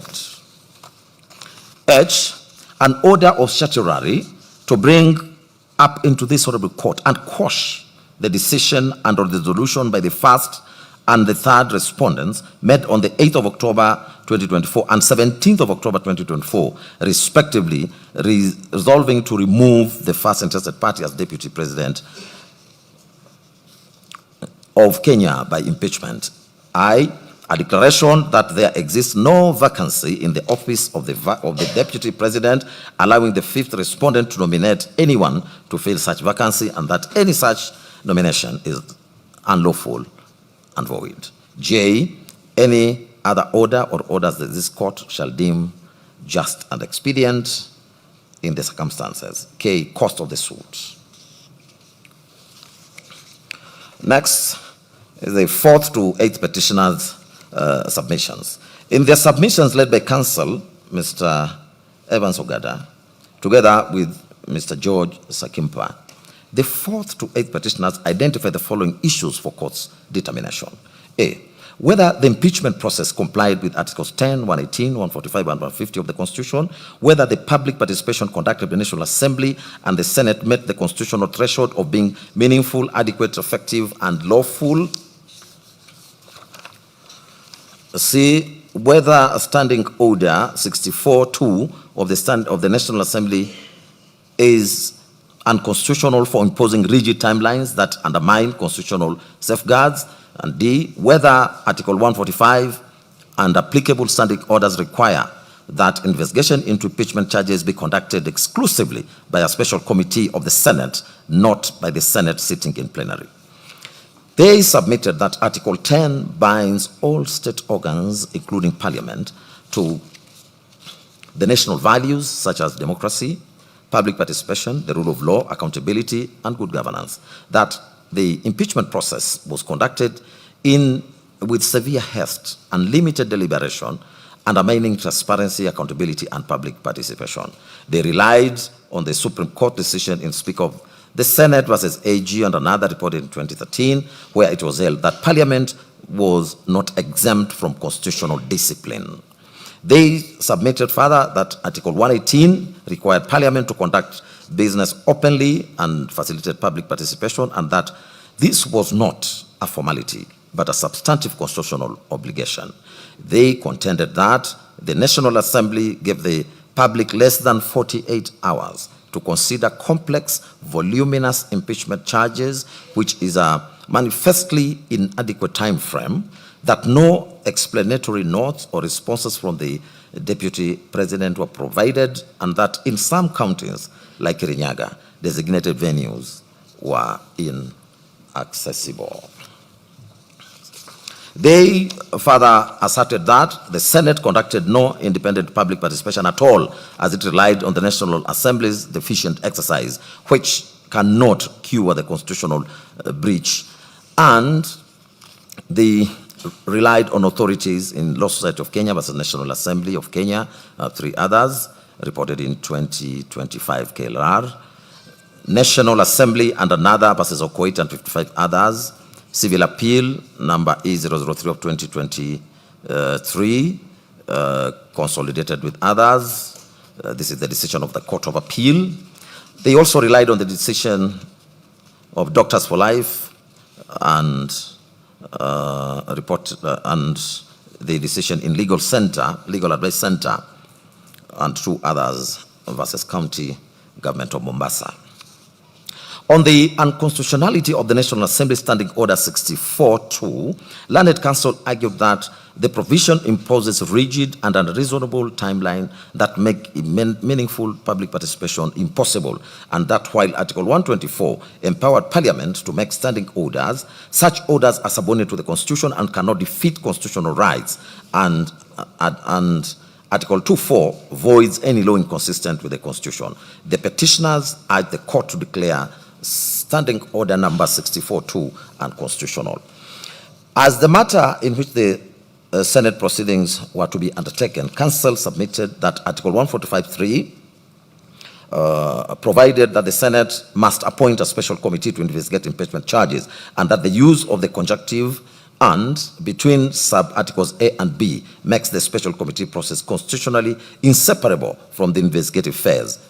That Articles 145, Sub-Article 4, Sub-Article 5, and Sub-Article 6 refer exclusively to the special committee, and that there is no mention of plenary investigation or under expresso inius est exclusio ulteriors, that excluded all other modes of investigation. The petitioners submitted further that the special committee ensued suppression of investigations and adjudicative functions, preventing bias and predetermination, and the Senate's decision to bypass the special committee and proceed in plenary fused investigation, hearing, and the judgment into a single political process, violating the hierarchical and sequential structure of Article 145. Learned Counsel placed reliance on Martin Nyaga, Wambora, and 3 others was the Speaker of the Senate. This is the Court of Appeal decision, where the Court of Appeal held that the removal of a governor, which mirrors Article 145, is hierarchical and sequential in nature. Counsel argued that the Deputy President was denied a constitutionally prescribed procedural safeguard available to state officers facing removal, thereby violating Article 27 on equality and non-discrimination. They further submitted that Article 50, Sub-Article 1 guarantees the right to a fair hearing, which is expressly protected as non-derogable under Article 25C. Proceeding with impeachment proceedings while the Deputy President was hospitalized and rejecting a reasonable request for adjournment amounted to a gross violation of natural justice. Counsel emphasized that fairness was the unassailable foundation of any removal process. In support, they cited Gachagua versus Speaker of the National Assembly and 3 others, High Court decision, where the High Court reaffirmed that the right to a fair hearing as non-derogable and that any violation renders the process null and void.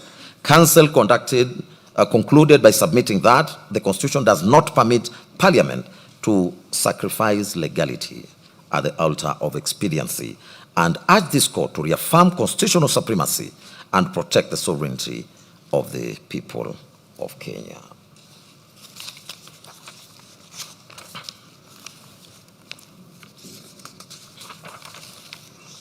The petitioners prayed for declarations and that the impeachment process violated Article 10,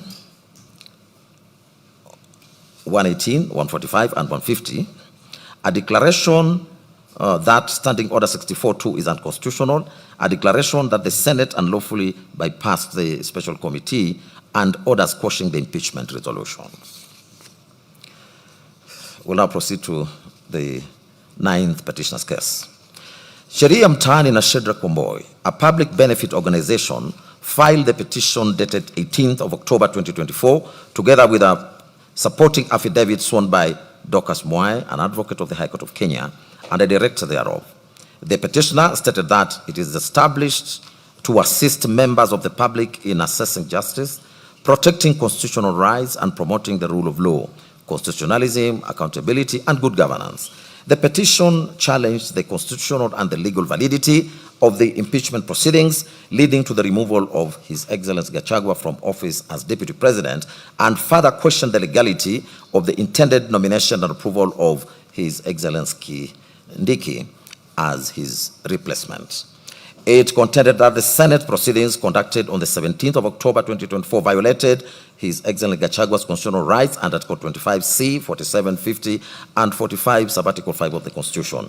That the Senate unreasonably declined to adjourn the impeachment proceedings despite being informed that His Excellency Gachagua had fallen ill and had been admitted at Karen Hospital, thereby denying him an opportunity to personally defend himself against the impeachment charges. It was further alleged that the Senate acted in breach of the constitutional requirements of fair hearing, procedural fairness, and natural justice by proceeding with the impeachment in the absence of His Excellency Gachagua, while allowing the proceedings to continue on the basis of strict constitutional timelines.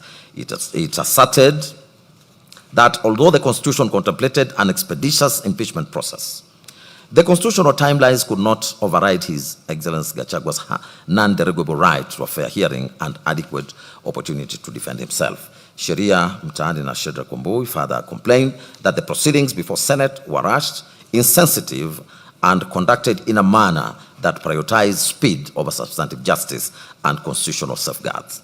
Additionally, the ninth petitioner challenged the legality of the subsequent process initiated by His Excellency the President to nominate His Excellency Kindiki as Deputy President under Article 149 of the Constitution. It was contended that the nomination violated Articles 82, 88, and 137 of the Constitution because IIBC was allegedly not properly constituted and therefore incapable of lawful verifying the constitutional qualifications of any nominee to the office of the Deputy President. Sheria Mtaani na Shedra Kwambui also argued that His Excellency Kindiki's nomination contravened Article 137 of the Constitution on the basis that he remained a serving Cabinet Secretary for Interior and National Administration at the time of his nomination. For these reasons, the organization sought the following prayers. A declaration be and is hereby issued that the rights and fundamental freedoms of the interested party herein to which his rights and fundamental freedoms under Articles 25, 50, 27, 47, 145 were grossly violated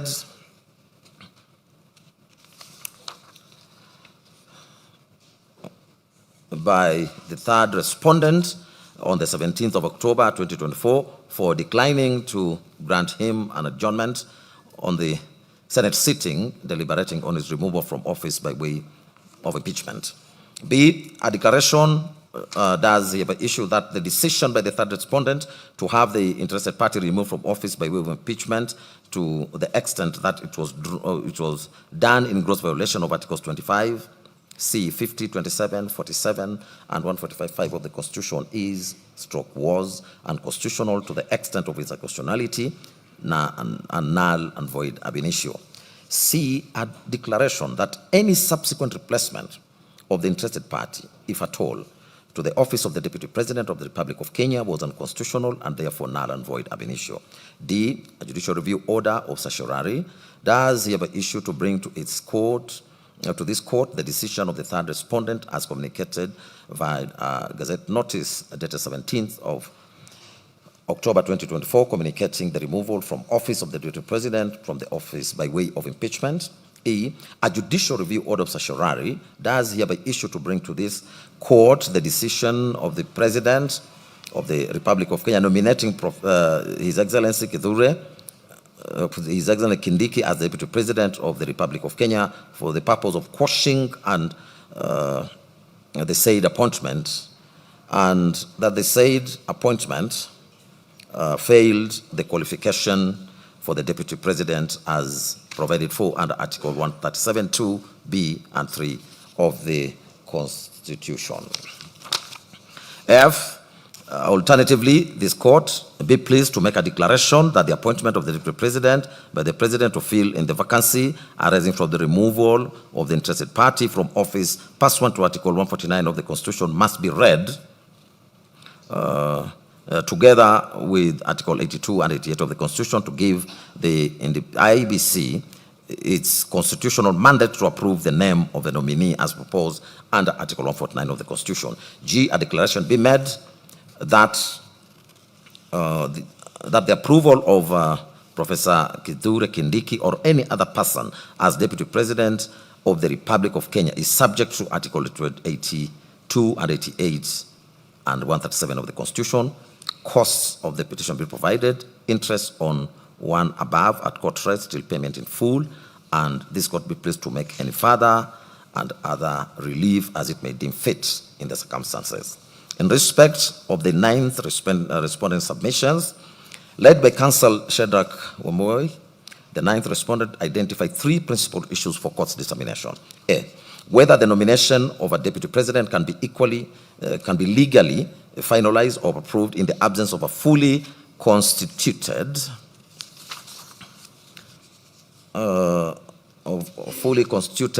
commissioners of the IEBC under Articles 82 and 88 of the Constitution. B, whether the Senate's refusal to grant His Excellency Gachagua an adjournment due to documented illness during the impeachment proceedings constituted a breach of the rights to a fair hearing and natural justice under Articles 25C, 47 and 50 of the Constitution. And C, whether the nomination of Honorable Kindiki while serving as a cabinet secretary is constitutionally infirm for violating eligibility criteria under Article 148 as read with Article 137. A learned counsel submitted that His Excellency Gachagua fell suddenly ill on the afternoon of the 17th of October 2024 when he was scheduled to defend himself before the Senate, and that the Senate rushed the proceedings and unreasonably declined to adjourn to allow him to recuperate. That the Senate proceeded with ex parte proceedings leading to his removal from office in his absence, which violated Articles 25C, 51, 47, and 145.5. The organization relied on the Supreme Court decision in Kidero and 4 others versus Waititu and 4 others, reported in 2014, which affirmed that fair hearing incorporates the audi alteram partem principle, and also referred to the Court of Appeal in Judicial Service Commission versus Mutava and another, reported in 2015, KLR, which held that rules of natural justice apply to all bodies exercising judicial, quasi-judicial, or administrative duties. It submitted that Senate has no prescribed time limitation for completing impeachment proceedings, and the rushing was unjustified. It was the organization's submissions that Article 148.1 requires that a person nominated as deputy president must satisfy the requirements of Article 137 and 137.1b or 137, and that Article 137.1b provides that a person is not eligible for nomination as president and by extension deputy president if they hold any other state office, and that Article 260 defines state officer to include a cabinet secretary. It submitted that at the time of his nomination and parliamentary approval on 18th of October 2024, His Excellency Kindiki was serving as the cabinet secretary for Interior, and therefore he did not satisfy the constitutional eligibility criteria, rendering his nomination null and void ab initio. It was the organization's further submission that at the material time in October 2024, the IEBC was not fully constituted and it lacked the requisite number of commissioners as the previous commissioners had resigned or retired. Articles 82 and 88 establishes a constitutional architecture requiring a lawful and fully constituted IEBC to oversee electoral and nomination processes, and that the Supreme Court in IEBC versus AG Advisory Opinion number 4 of 2024, reported in 2025, held that a clear distinction must be drawn between administrative continuity by the Secretariat and the exercise of constitutional authority vested in the Commission as a collegial entity. It submitted that the exercise of constitutional functions reserved for the commission under Article 88, Sub-Article 4, cannot be lawfully discharged in the absence of a properly constituted commission with the requisite quorum. It was further submitted that in the absence of commissioners, IEBC was constitutionally incapable from undertaking its mandated electoral processes, and that the approval of a deputy president nominee, the second highest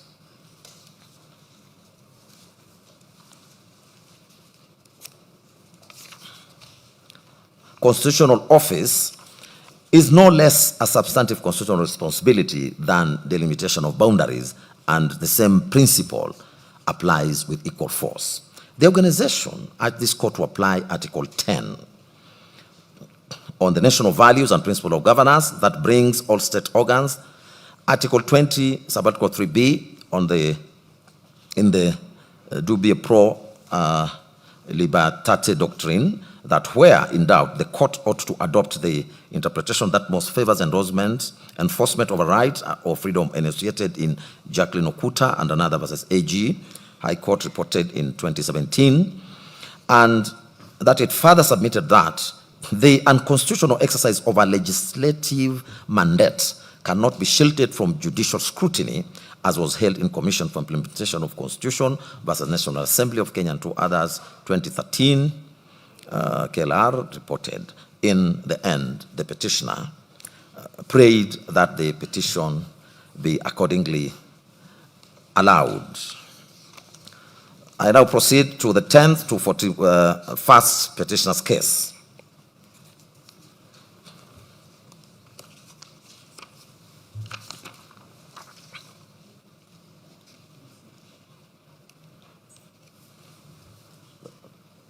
That's yours. That's yours. Proceed.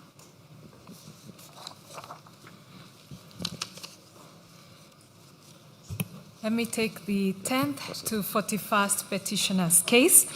The 10th to 41st petitioners are a group of Kenyan citizens and one registered association, primarily from Central Kenya region. They filed the petition dated the 17th of October 2024. That was amended on the 18th of June 2025 and re-amended on the 16th of December 2025. They challenged the constitutional validity of the impeachment process and subsequent removal of H.E. Gachagua as Deputy President of Kenya, stating that the National Assembly and the Senate failed to comply with Article 152 of the Constitution, which requires them to modify the presidential impeachment procedure under Articles 144 and 145 for the Deputy President. They said that instead they applied the same rules under Standing Orders 64 and 65 for the National Assembly and Standing Orders 78 and 79 for the Senate without necessary modifications, ignoring that the Deputy President does not have the same powers, prestige, or legal immunities as the President. The petitioners aver that this failure rendered the entire impeachment process invalid, null and void ab initio, and violated the right to a fair hearing under Articles 25, 27, and 50. It was their further position that the impeachment was not a genuine parliamentary process, but was engineered, sponsored, and bulldozed by political and financial inducements to capture Parliament, turning it into a tool to remove the DP and settle political scores, thereby subverting the sovereign will of the people who elected the Deputy President in the August 2022 general election. They asserted that the President and the Deputy President were elected on a joint ticket and that the impeachment violated the rights of the petitioners and other voters from the Central Kenya region who voted for that joint mandate. The petitioners also highlighted and incorporated arguments from Nairobi High Court Constitutional Petition 356 of 2024. In that matter, it was alleged that both H.E. President Ruto and H.E. Gachagua had violated their oaths of office, and the Constitution through various actions. Specifically, it was claimed that the President accepted foreign gifts valued at approximately Kenya shillings 240 million in the form of paid-for jet hire and fuel costs for a state visit to the United States, thereby exceeding the legal threshold permitted for such gifts.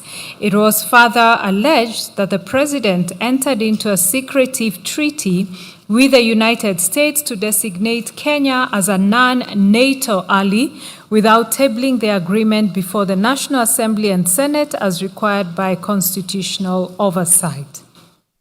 Additional claims included intimidation and threats directed at members of parliament to bypass oversight, as well as inducement of political defections to artificially control the majority party coalition. The petitioners accused the president of using state violence to criminalize and suppress the Gen Z, otherwise read the Generation X good governance protests, as well as the July 2023 protests against oppressive taxation and the high cost of living, and that he distributed state appointments along acute ethnic lines. Additionally, H.E. Gachagua was faulted for publicly dividing Kenyan citizens into shareholders and non-shareholders in quotes, based on political alignments, whereas H.E. President Ruto is accused of spending hundreds of millions of public funds to conduct avoidable by-elections caused by appointing sitting MPs and senators to the cabinet. The petitioners further argued that the Kenya Kwanza coalition agreement binds H.E. President Ruto to nominate a replacement deputy president from the Gikoyo, Embu, or Meru communities, which is the same region as the impeached deputy president. They sought a declaration that the president's power to nominate a new deputy president was subject to certification by the IEBC, that the nominee meets qualifications under Articles 99 and 137, stating that the 14-day and 60-day timelines in Article 149 were meant to ensure public participation across all 90 constituencies. Consequently, the petitioners asked the court to declare the nomination and approval of H.E. Kindiki as the new deputy president as unlawful, null, and void. The petitioners thus sought the following reliefs from this court. 1. A declaration be issued to declare that the first petitioner was impeached by the National Assembly and removed by the Senate under a procedure that violated Articles 27, 50, and 150 sub-Article 2 of the Constitution. 2. A declaration be issued to declare that the first and second respondents have violated the rights of the petitioners and other voters and residents of Central Kenya region by failing to govern together in accordance with their joint mandate secured during the presidential election held on the 9th of August 2022. 3. A declaration be issued to declare that the first petitioner was impeached by the Parliament under the respective standing orders of the National Assembly and the Senate that offends Article 150 sub-Article 2 of the Constitution. 4. A declaration be issued to declare that the impeachment of the first petitioner was null and void ab initio on account of the violation of Articles 25, 27, and 50 of the Constitution, read together with Articles 144, 145, and 150 of the Constitution. 5. A declaration be issued to declare that the second and third to 14th respondents have conspired and schemed to remove the second respondent from office through impeachment in violation of Articles 1, 27, and 38 of the Constitution. 6. A declaration be issued to declare that the second respondent violated Articles 110, 118 and 150 of the Constitution in passing a resolution on 8th October 2024 to remove the second respondent from office. 7, an order of certiorari be issued to quash the resolution of the second respondent passed on 8th October 2024 to approve the motion of impeachment of the first petitioner tabled on 1st October 2024 by the 9th respondent.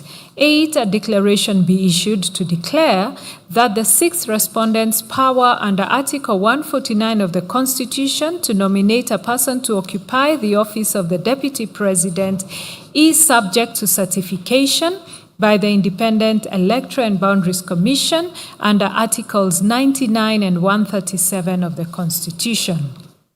9, a declaration be issued to declare that the 14 days period prescribed under Article 149 for the President to nominate a person to occupy the office of Deputy President is to ensure compliance with Articles 10, 38, 99, and 137 of the Constitution. 10, a declaration be issued to declare that the 60 days period prescribed under Article 149(1) of the Constitution for the National Assembly to vote on the President's nomination to fill the vacancy in the office of the Deputy President is to ensure compliance with the requirement of public participation in all the 290 constituencies in accordance with Article 1, 10, 27, 38, 118, and 136 of the Constitution. 11, that by dint of Articles 1, 10, 27, and 38 of the Constitution, the first respondent is bound by the Kenya Kwanza Coalition Agreement dated the 5th of April 2022 to nominate a qualified person from either of the Gikuyu, Embu, and Meru communities to fill the vacancy in the office of the Deputy President occasioned by the impeachment of the second respondent. 12, a declaration be issued to declare that the 6th respondent's nomination and of approval, therefore, by the National Assembly of HE Honorable Kithure Kindiki, the second interested party herein, as Deputy President is unlawful, null and void ab initio. 13, the Honorable Court be pleased to issue an order of certiorari to quash the nomination by the National Assembly of Honorable Kithure Kindiki as a Deputy President via Gazette notice published in a special issue of the Kenya Gazette dated 18th October 2024. And 14, a declaration be issued to declare that by dint of Articles 1, 10, 27, 38, 91, and 132 of the Constitution, the citizens of Kenya from the Gikuyu, Embu, and Meru communities have a right secured by the results of the presidential election held on 9th August 2022 to have one of them to occupy the office of the Deputy President during the tenure of the first respondent as the President of Kenya. 15, a declaration be issued to declare that Standing Orders number 64 and 65 of the National Assembly Standing Orders violates Article 152 of the Constitution. 16, an order of certiorari be issued to quash Standing Orders 64 and 65 of the National Assembly Standing Orders to the extent that they apply to the Deputy President. 17, a declaration be issued to declare the Standing Orders number 78 and 79 of the Senate adopted on the 16th of June 2024 violates Article 152 of the Constitution. 18, an order of certiorari be issued to quash Standing Orders number 78 and 79 of the Senate as adopted on 16th June 2024 to the extent that they apply to the Deputy President. 19, an order of mandamus be issued to compel the National Assembly and the Senate, that is the second and fourth respondents herein, to promulgate a procedure for removal of the Deputy President by impeachment envisaged by Article 152 of the Constitution. 20, that a declaration be issued to declare that the first petitioner was impeached through a procedure that amounted to political persecution and vendetta prescribed by Articles 1, 3, 38, and 50 of the Constitution. 21, that a declaration be issued to declare that the sixth respondent engineered, sponsored, and bulldozed the impeachment of the first petitioners in a manner that amounts to abuse of power in violation of Articles 1, 3, 38, 50, and 131(2) of the Constitution. 22, costs of the petition be borne by the first and fifth respondents. The 10th and 41st petitioners' submissions. In these submissions, the petitioners reiterated that the impeachment proceedings did not stem from legitimate constitutional violations. Instead, they arose directly from a severe political fallout and a politics of betrayal, in quotes, between H.E. President Ruto and H.E. Gachagua. They submitted that the impeachment motion was originally assigned to Sirisia MP, Honorable John Waluke, but however, due to his tainted image from a high-profile corruption case, Honorable Mutuse was brought in as a substitute mover to table the motion on the 1st of October 2024. The petitioners listed the following issues for the court's determination. A, whether the impeachment of H.E. Gachagua was a political witch hunt or a genuine procedure. B, whether H.E. Gachagua was impeached by the National Assembly and the Senate under a procedure that violated Articles 27, 50, and 152 of the Constitution. C, whether H.E. Gachagua was lawfully found guilty of Ground 1 of the Articles of Impeachment. D, whether the Standing Orders number 64 and 65 of the National Assembly and Standing Orders number 78 and 79 of the Senate, under which H.E. Gachagua was impeached, violate Article 152 of the Constitution. E, whether the Senate's failure to establish a special committee under Article 145(6) of the Constitution rendered the removal of H.E. Gachagua as null and void ab initio. Issue F, whether H.E. Gachagua was subjected to a lawful and fair trial by the Senate. G, whether the first to 11th respondents conspired or schemed to remove H.E. Gachagua from office in violation of Articles 1, Article 27, and 38 of the Constitution. On the weaponization of impeachment for political settlements, the petitioners maintained that the impeachment was completely manufactured by a political fallout rather than the genuine existence of any lawful grounds under Article 151(b) of the Constitution. That it was fundamentally unconstitutional for the executive and parliament to use the sacred device of impeachment as an administrative tool to resolve purely political disputes and vendetta. They submitted that the impeachment proceedings inside both the National Assembly and the Senate were weaponized and conducted in absolute violation of substantive and procedural provisions guaranteed under the Constitution, as well as the standing orders of both chambers.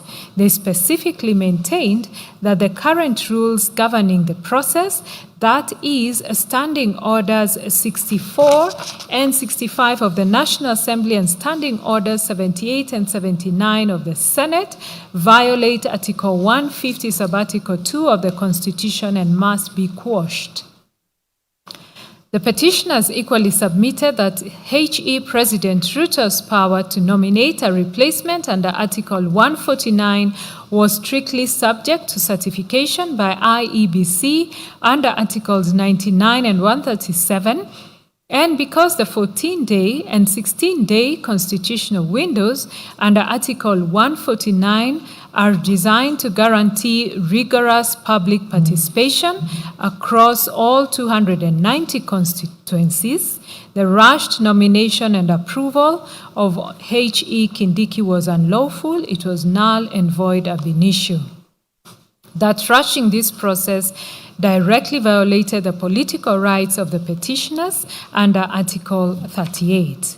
A fortiori, the petitioners argued that this court has an obligation to step in and quash the impeachment to halt an ongoing executive scheme to re-establish an imperial presidency in Kenya, and they warned that Parliament has become subservient and sycophantic to the executive, acting like the single-party rubber stamp parliaments of the late 1980s, which present an existential threat, to Kenya's constitutional democracy.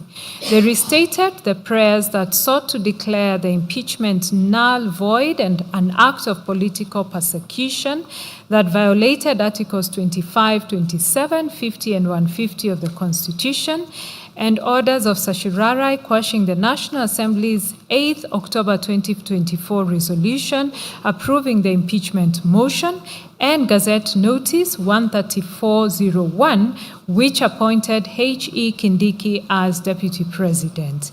They also sought to quash the National Assembly Standing Orders 64 and 65 and Senate Standing Orders 78 and 79 to the extent that they apply to the removal of a Deputy President and orders to compel both chambers of Parliament to promulgate a legally compliant, constitutionally envisaged procedure for removing a deputy president under Article 150, Sub-Article 2. The petitioners relied on various local authorities, including the Sonko case earlier mentioned, as well as Jirongo versus Soy Developers Limited. They also relied on foreign authorities, including Kriegler versus the Law Society of Alberta, Republic R versus Budry, R versus Campbell, R versus Reagan, all of which citations you will find in the judgment, all from the Supreme Court of Canada. Further reliance was placed on books, articles, speeches, and reports, as well as interview statement by Senator Edwin Sifuna on the Senate floor as per the Hansard of 9th October 2024 and an interview statement by H.E. Gachagua on Inoro TV. In the end, the petitioners prayed that their petition be allowed as prayed. Moving on to the 43rd petitioner's case, Mr. Morara Omoke filed a petition dated 9th October 2024 before the High Court of Kenya at Eldoret, together with a supporting affidavit sworn on the same date in his capacity as a Kenyan citizen and patriot, acting in defense of constitutionalism, the rule of law, and democratic governance. The petition challenged the constitutionality and legality of the impeachment proceedings commenced against H.E. Gachagua by the National Assembly and Senate. He contended that the impeachment process was politically motivated, defective, unconstitutional, and undertaken in violation of the sovereign will of the people expressed during the 2022 general election. His case centered on the alleged violations of Article 1, 10, 38, 47, 48, 50, 73, 75, 94, 118, 145, and 150 of the Constitution, that the impeachment motion tabled by the Honorable Motuse had not been preceded by adequate public participation, and that the MPs who appended their signatures in support of the motion failed to consult their constituents before supporting the impeachment process. He further alleged that the process of collecting signatures in support of the impeachment motion was tainted by bribery, undue influence, intimidation, and forgery of signatures belonging to some MPs. He contended that the subsequent public participation exercise conducted on 4th and 5th October 2024 was merely cosmetic and incapable of constituting meaningful public participation because it was hurried, poorly coordinated, inadequately publicized, and conducted through only one center per county and constituency. He also complained that the public participation forms contained only the allegations against H.E. Gachagua and omitted his responses, thereby condemning him unheard and violating the principles of fairness and natural justice. He also alleged bias and conflict of interest on the part of the Speaker and Deputy Speaker of the National Assembly. He contended that both office holders publicly supported the impeachment process before the motion was tabled and debated in Parliament, thereby compromising their constitutional obligation to act as neutral and impartial arbiters during the proceedings.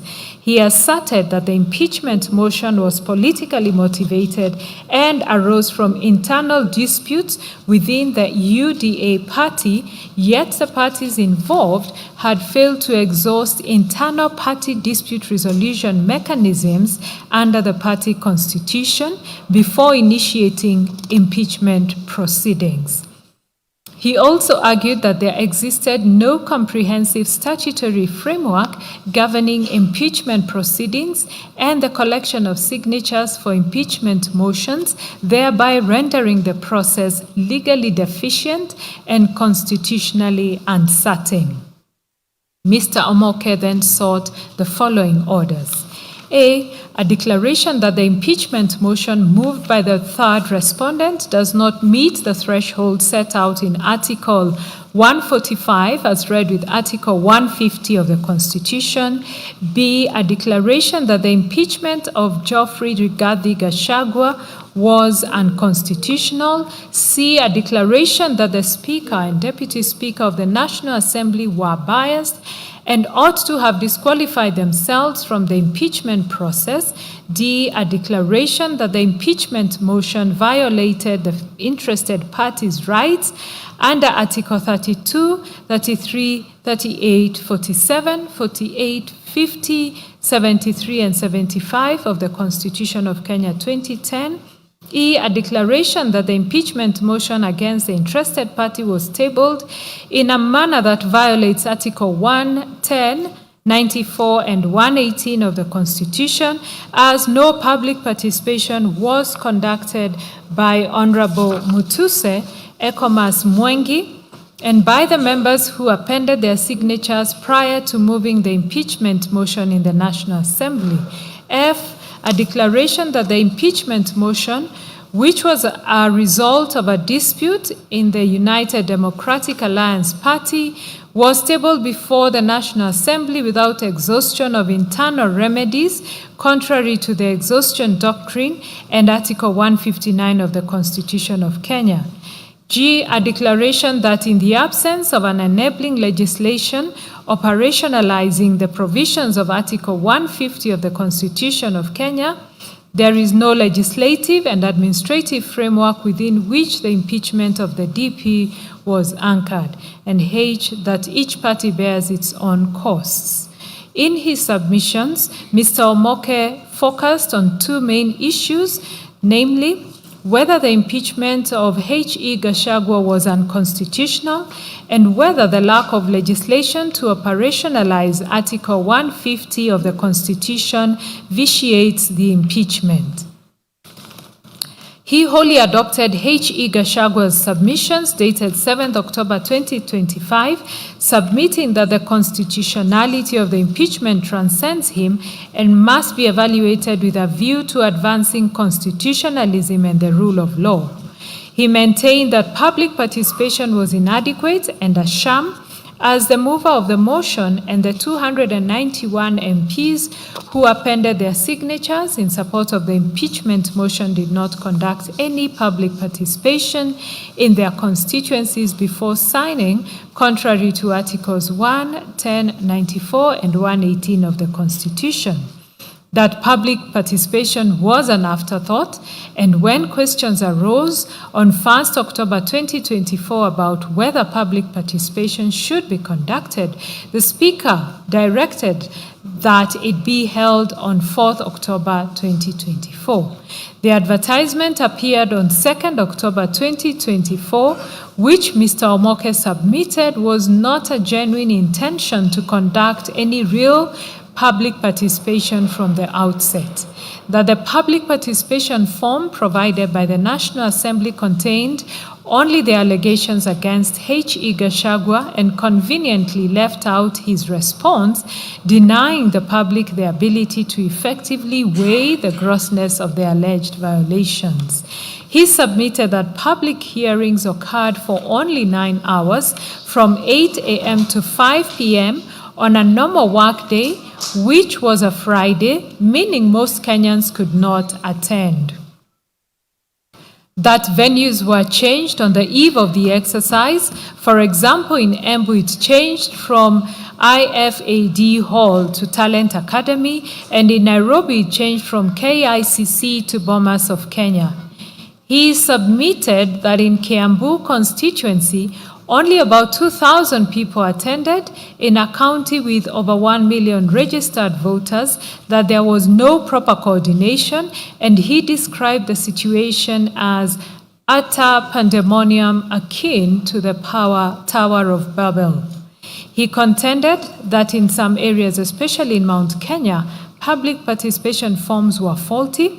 There were incidents of pre-filled forms, and a vehicle ferrying pre-filled forms was torched in Nyeri County.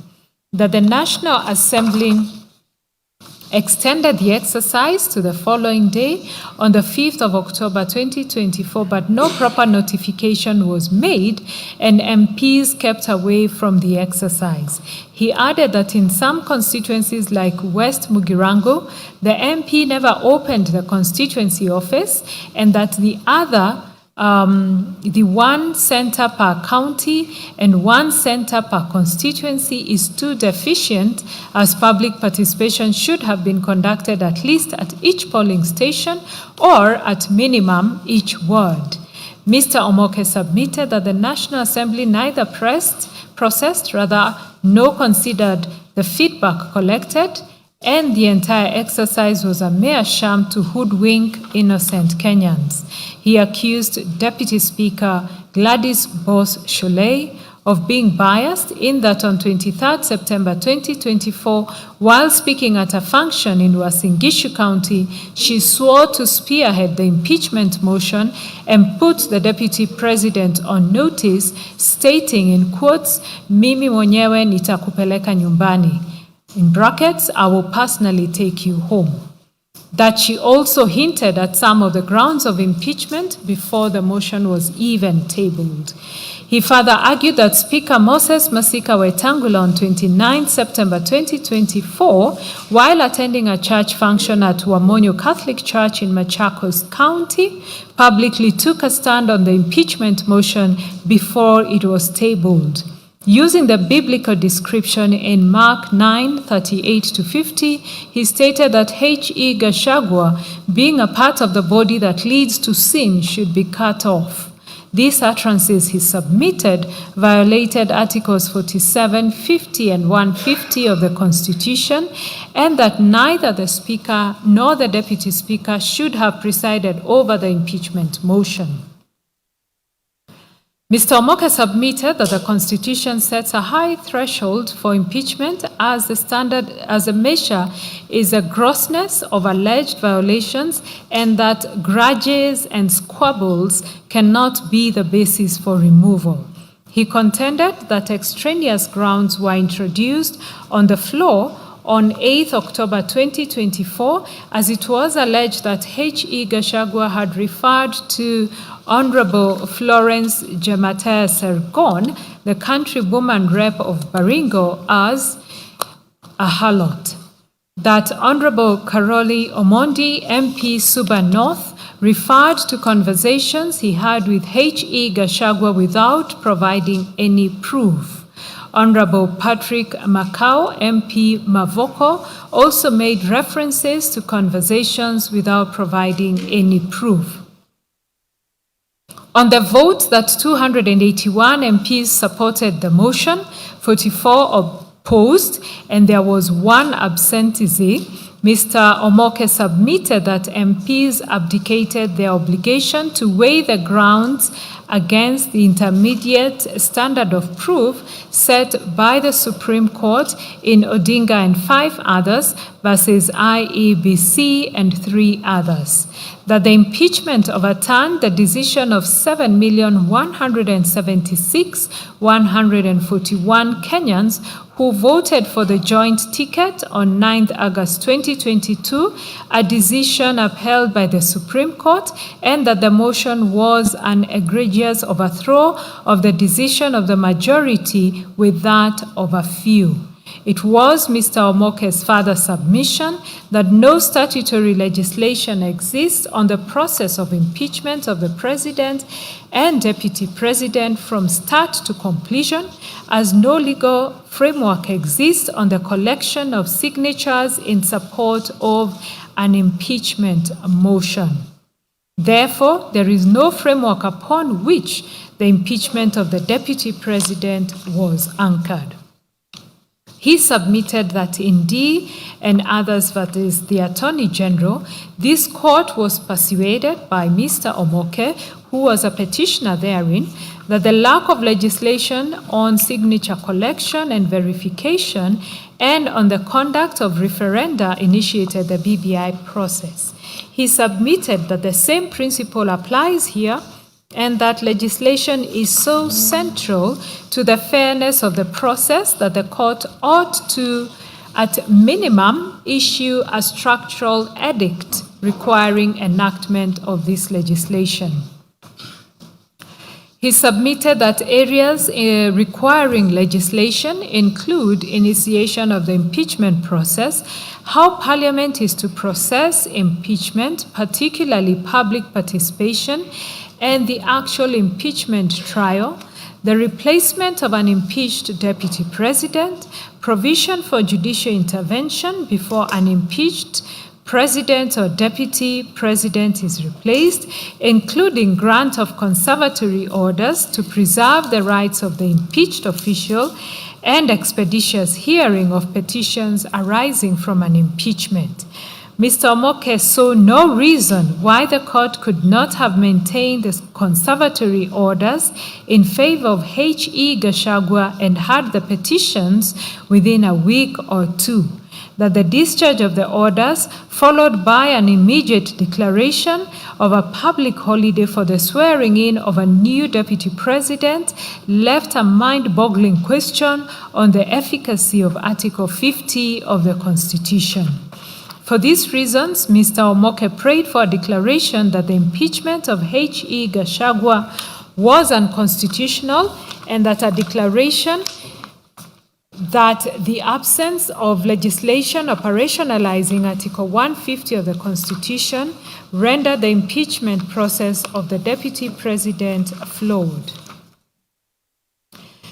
We look at the 44th to 48th petitioner's case. Obuli Namenya, Kennedy Kareithi Gachagua, Dennis Okumu, Simon Mushangi, and Peter Maina Kanene jointly filed the petition dated 30th September 2024 before the High Court of Kenya at Nairobi. They describe themselves as Kenyan citizens committed to constitutionalism, the rule of law, and defense of the Constitution, and that they also instituted the petition in the public interest to challenge the proposed impeachment of H.E. Gachagua as Deputy President of the Republic of Kenya. As per their petition and the supporting affidavit sworn by Obuli Namenya, the petitioners challenged the constitutionality of the impeachment process on the basis that Parliament had failed to establish a proper legal and procedural framework governing public participation in impeachment processes under Article 118 and 124 of the Constitution. The petitioners contended that neither the National Assembly standing orders nor the Senate standing orders provided mechanisms, procedures, threshold, timelines, verification methods, venues, or modalities for meaningful public participation in impeachment proceedings, thereby rendering contemplated impeachment process unconstitutional.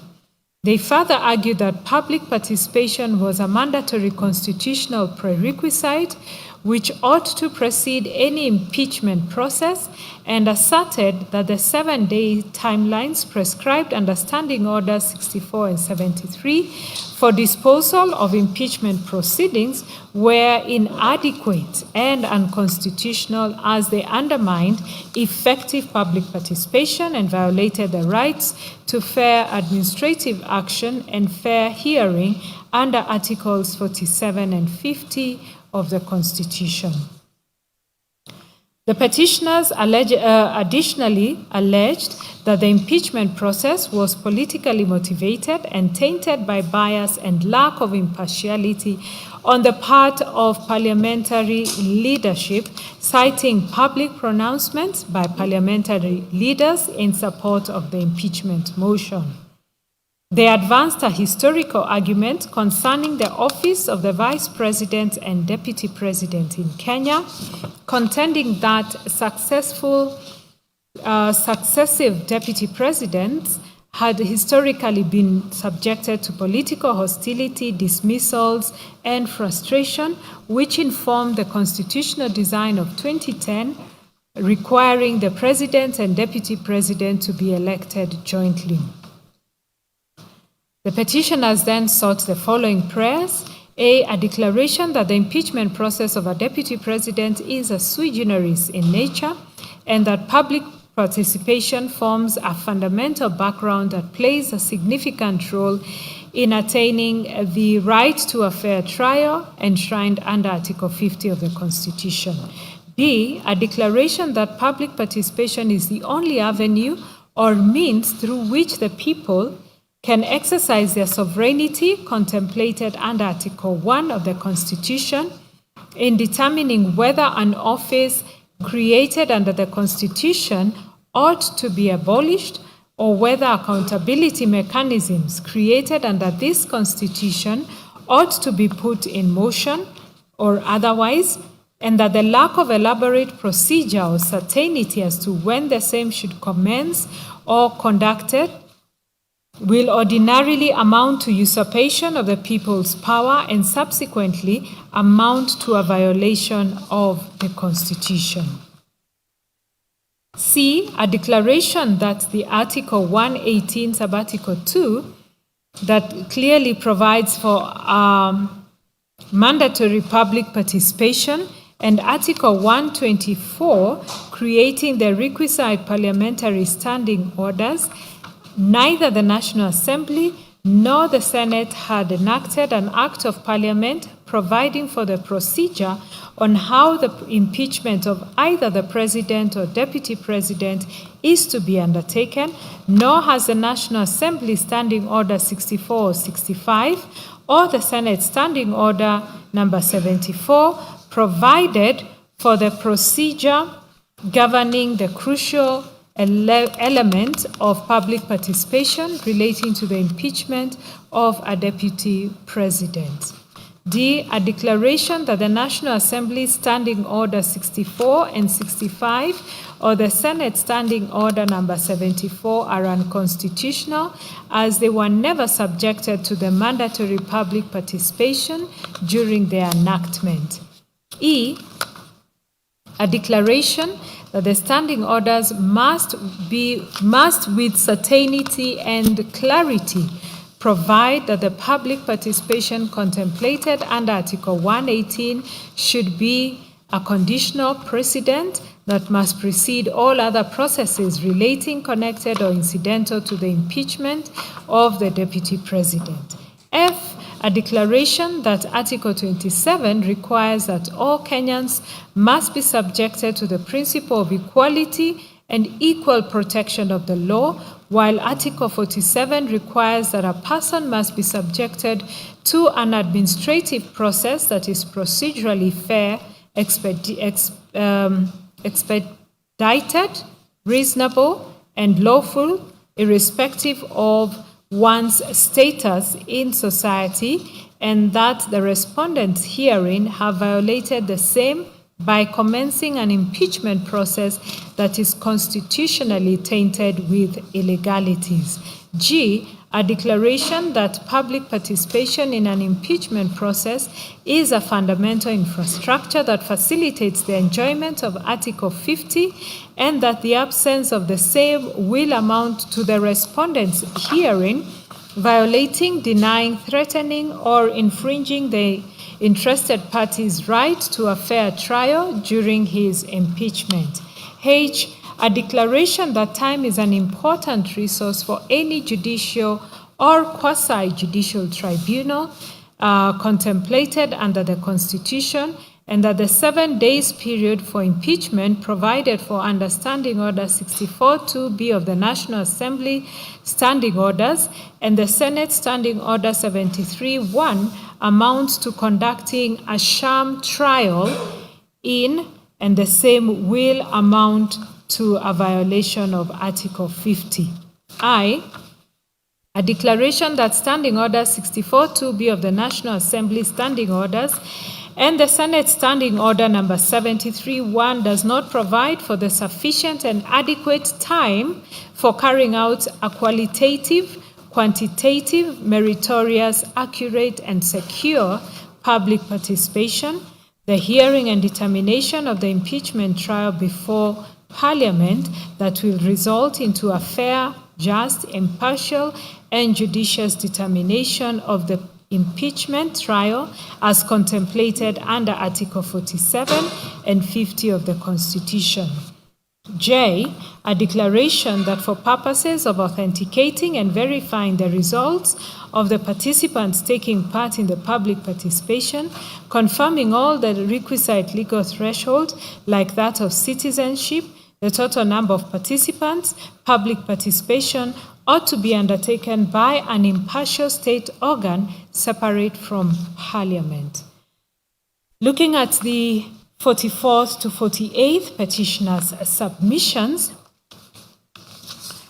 led by Learned Counsel Mr. Njiro Ndegwa, the petitioners focused on the constitutional architecture governing impeachment of a deputy president, submitting that the process was fundamentally flawed because impeachment is a measure of last resort, not a primary accountability tool, and that the Senate failed to apply the mandatory modification rule under Article 152, which requires that Articles 144 and 145 be applied in quote with necessary modifications to the deputy president.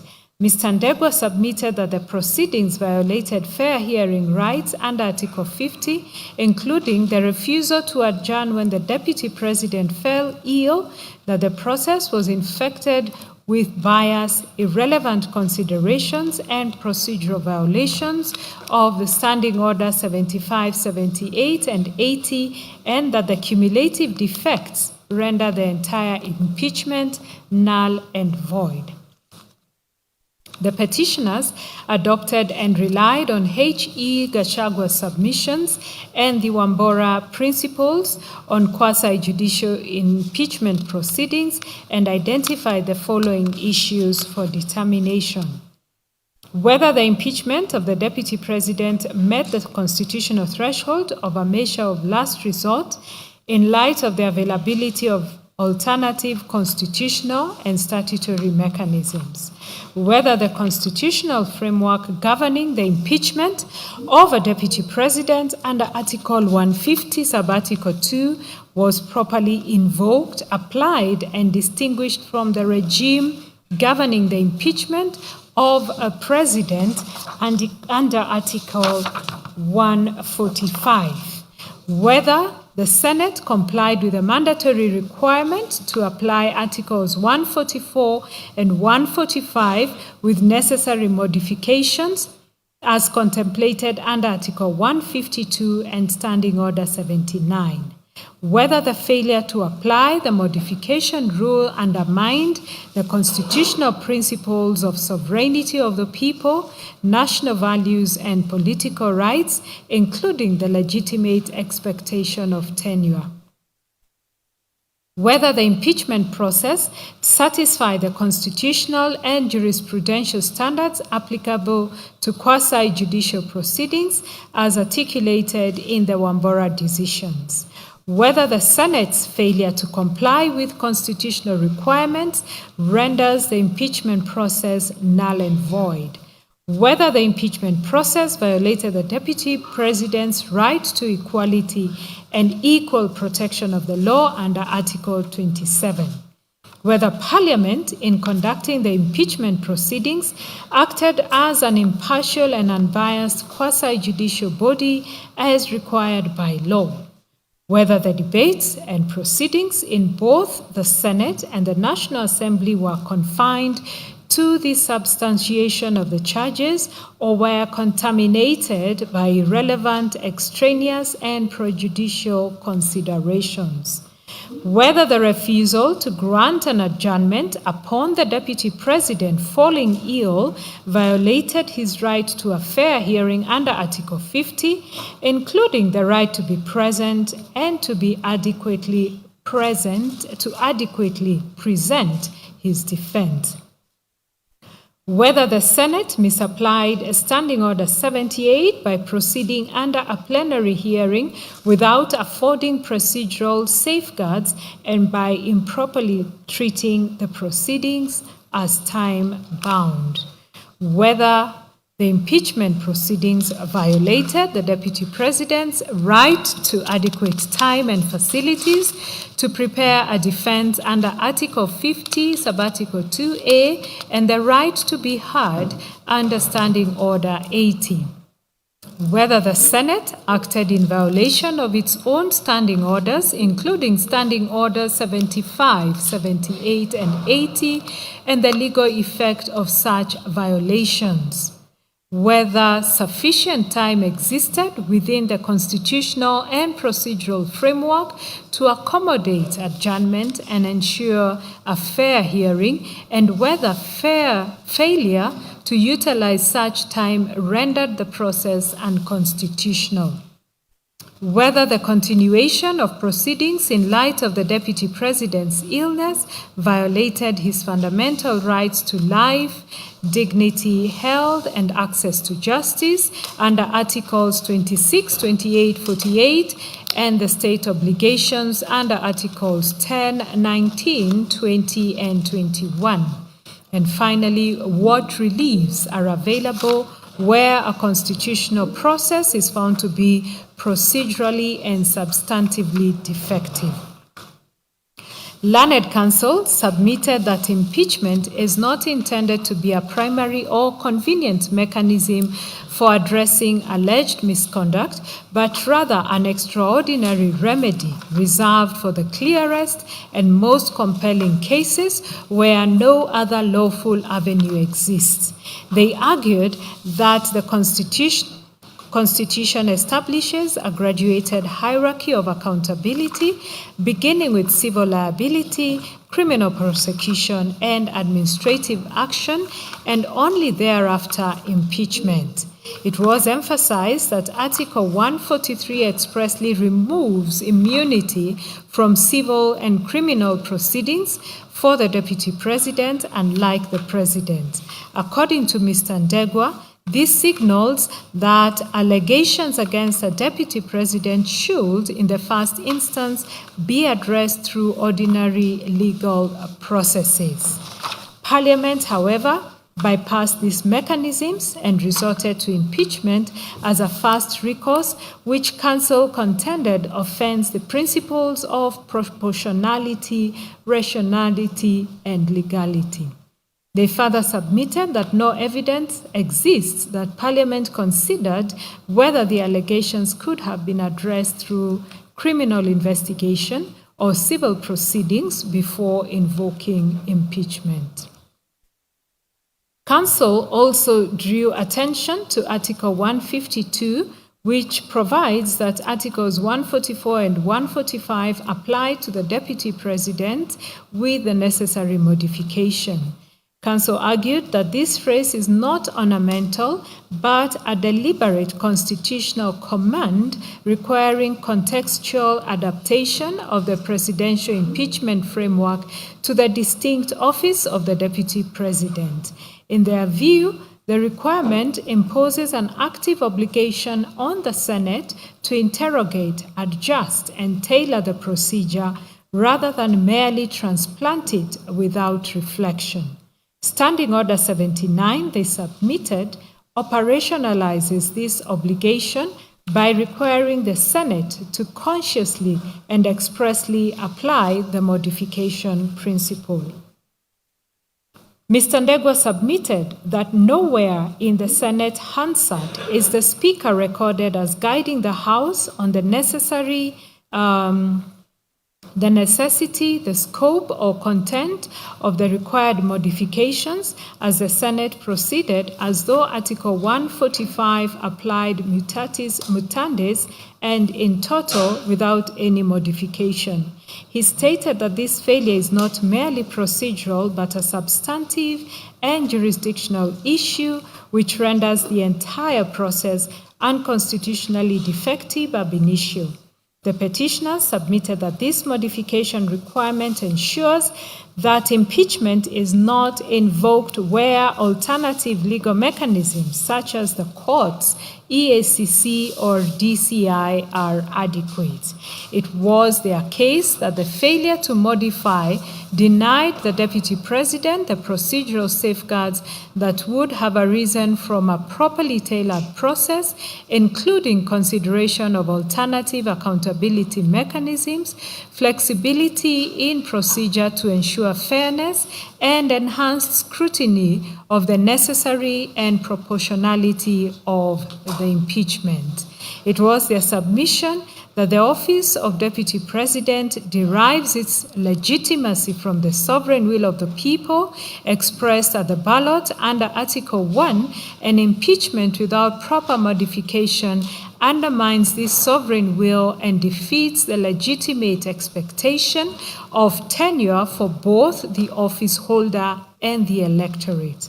That Article 38 guarantees citizens the right to elect leaders and to have them serve their full term, subject only to lawful and constitutionally compliant removal process, and that the failure to modify the process resulted in an unjustified interruption of the people's sovereign mandate.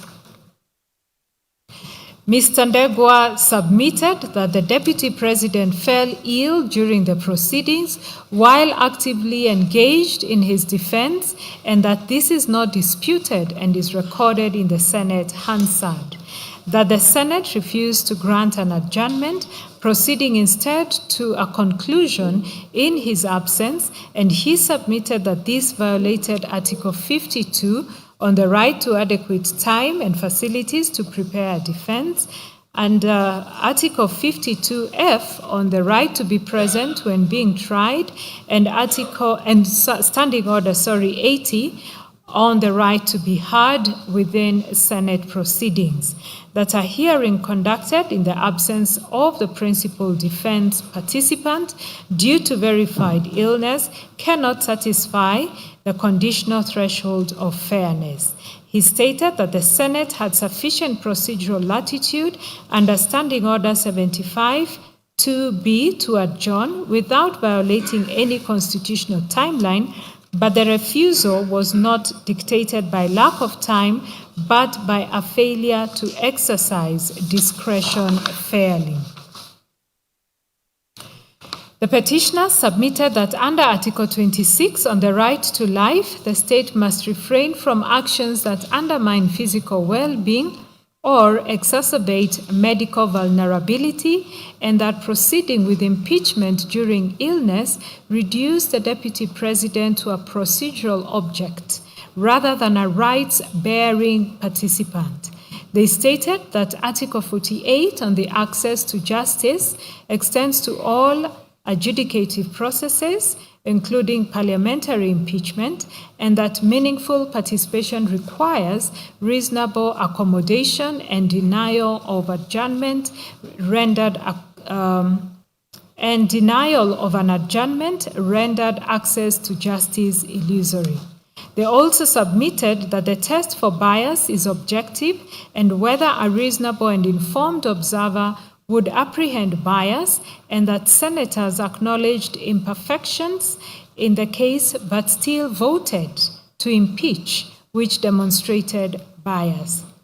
They urged the court to address the impeachment process as a whole, not in fragments, noting that the petitioners have demonstrated cumulative defects, including failure to apply the modification rule under 152, absence of impartiality and presence of bias, reliance on irrelevant and extraneous considerations, violations of fair hearing rights, misconstruction of the constitutional and procedural framework, and breach of Standing Order 75, 78, and 80.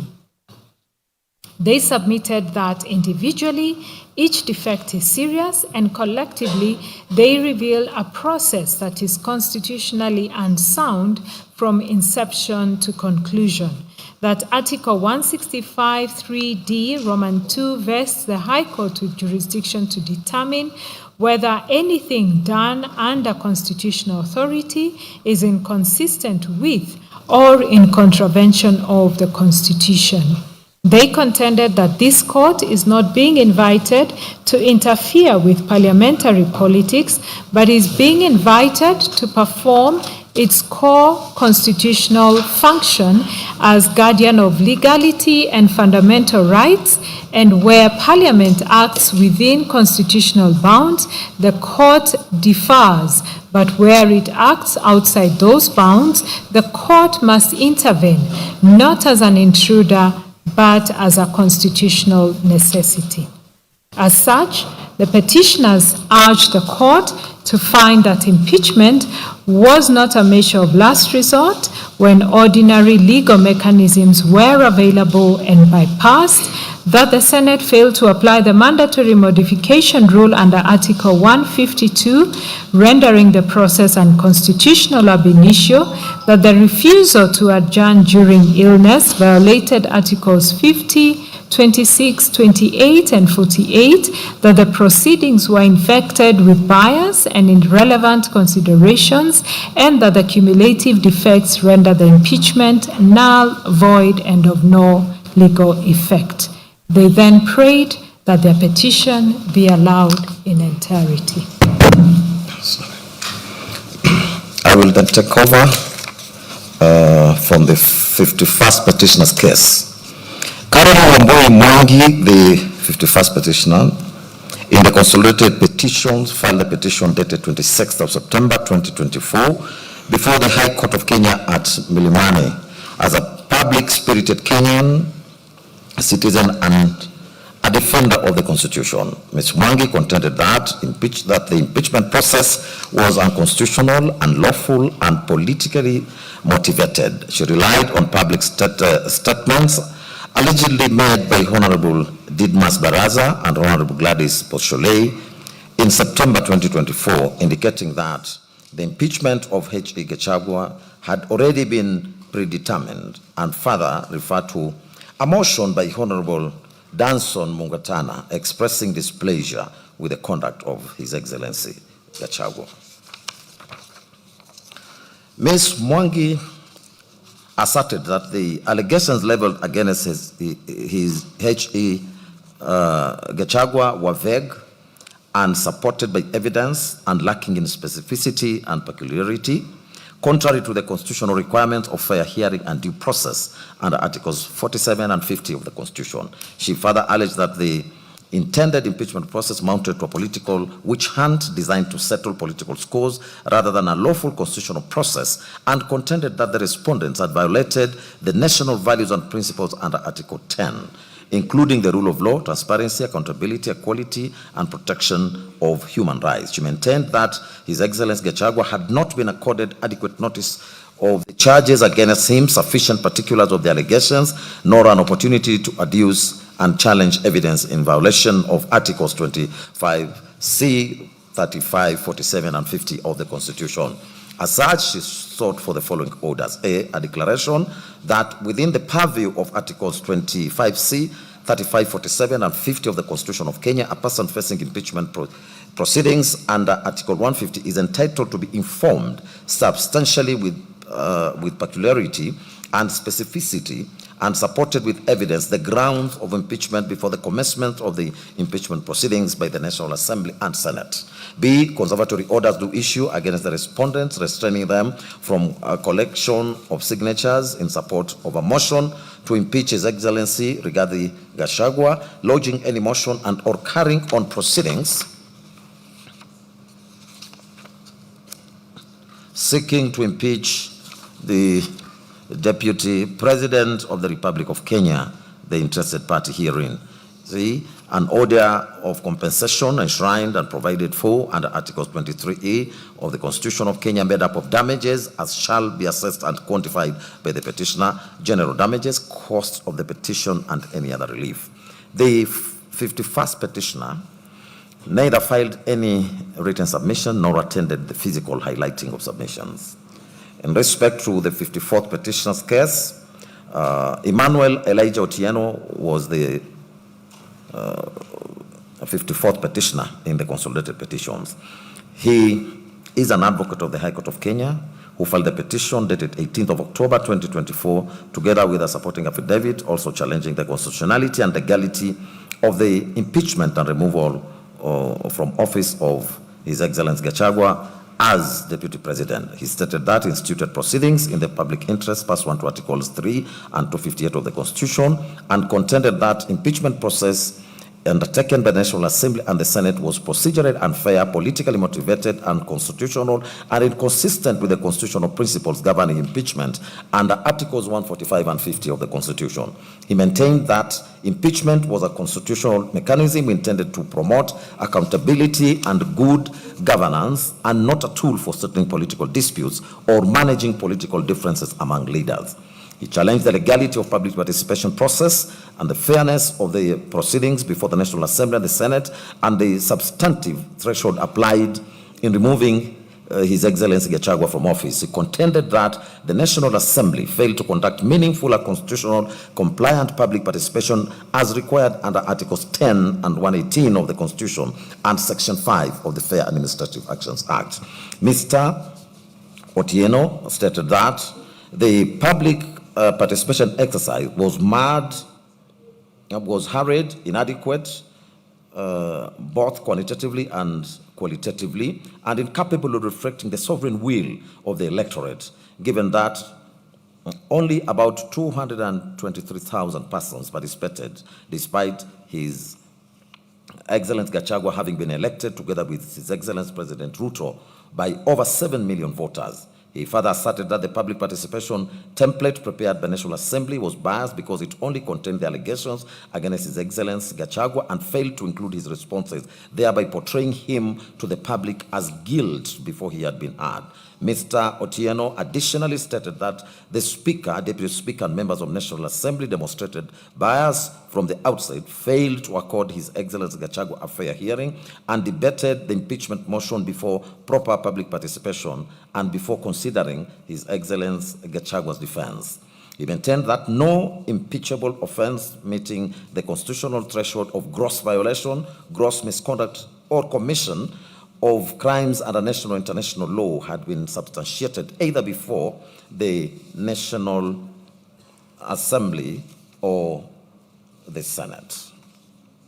He further challenged the Senate proceedings, contending that the Senate violated His Excellency Gachagua's right to a fair hearing by proceeding with the impeachment despite his illness and hospitalization, and by failing to adjourn the proceedings to allow him an opportunity to personally testify. He therefore alleged violations of Articles 25C, 47 and 50 of the Constitution relating to the rights of fair hearing and fair administrative action. He sought the following prayers: A declaration, B, and is hereby issue that the public participation organized and conducted by the first respondent did not meet the requirements of Articles 118, 1B of the Constitution quantitatively and qualitatively. B, a declaration be and is hereby issued that the first respondent violated seventh respondent right to a fair administrative action under Article 47 of the Constitution and Section 4 of the Fair Administrative Actions Act. C, a declaration be and is hereby issued that the first respondent violated the right of the seventh respondent under Article 50, Sub-Article 1 of the Constitution 2010.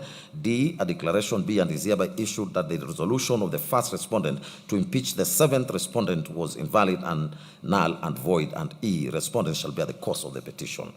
Likewise, the 54th petitioner neither filed any submissions nor attended the physical highlighting of the submissions. Next is consideration of the 55th and 56th petitioner's case. Stephen Mbugua Wanjiru and Gladys Nyambura Gituha jointly filed the petition dated 20th of October 2024 together with the supporting affidavit sworn by Wambugu Wanjohi. They stated that they were public interest litigants and defenders of constitutionalism. They challenged the legality, constitutionality, and procedural propriety of the impeachment proceedings undertaken against His Excellency Gachagua as Deputy President of the Republic of Kenya, as well as the subsequent nomination and approval process relating to His Excellency Kindiki as the Deputy President nominee.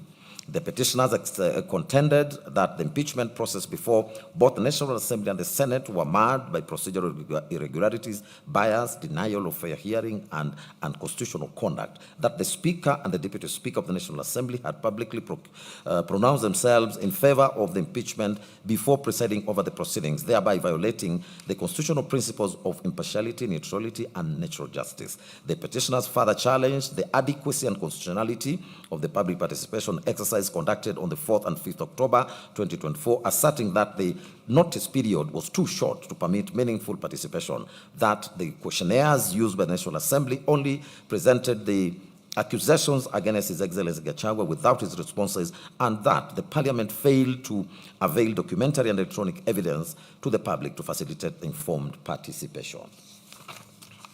He further asserted that the Senate proceedings he further challenged the Senate proceedings, contending that the Senate violated His Excellency Gachagua's right to a fair hearing by proceeding with the impeachment despite his illness and hospitalization, and that by failing to adjourn the proceedings to allow him an opportunity to personally testify. He therefore alleged that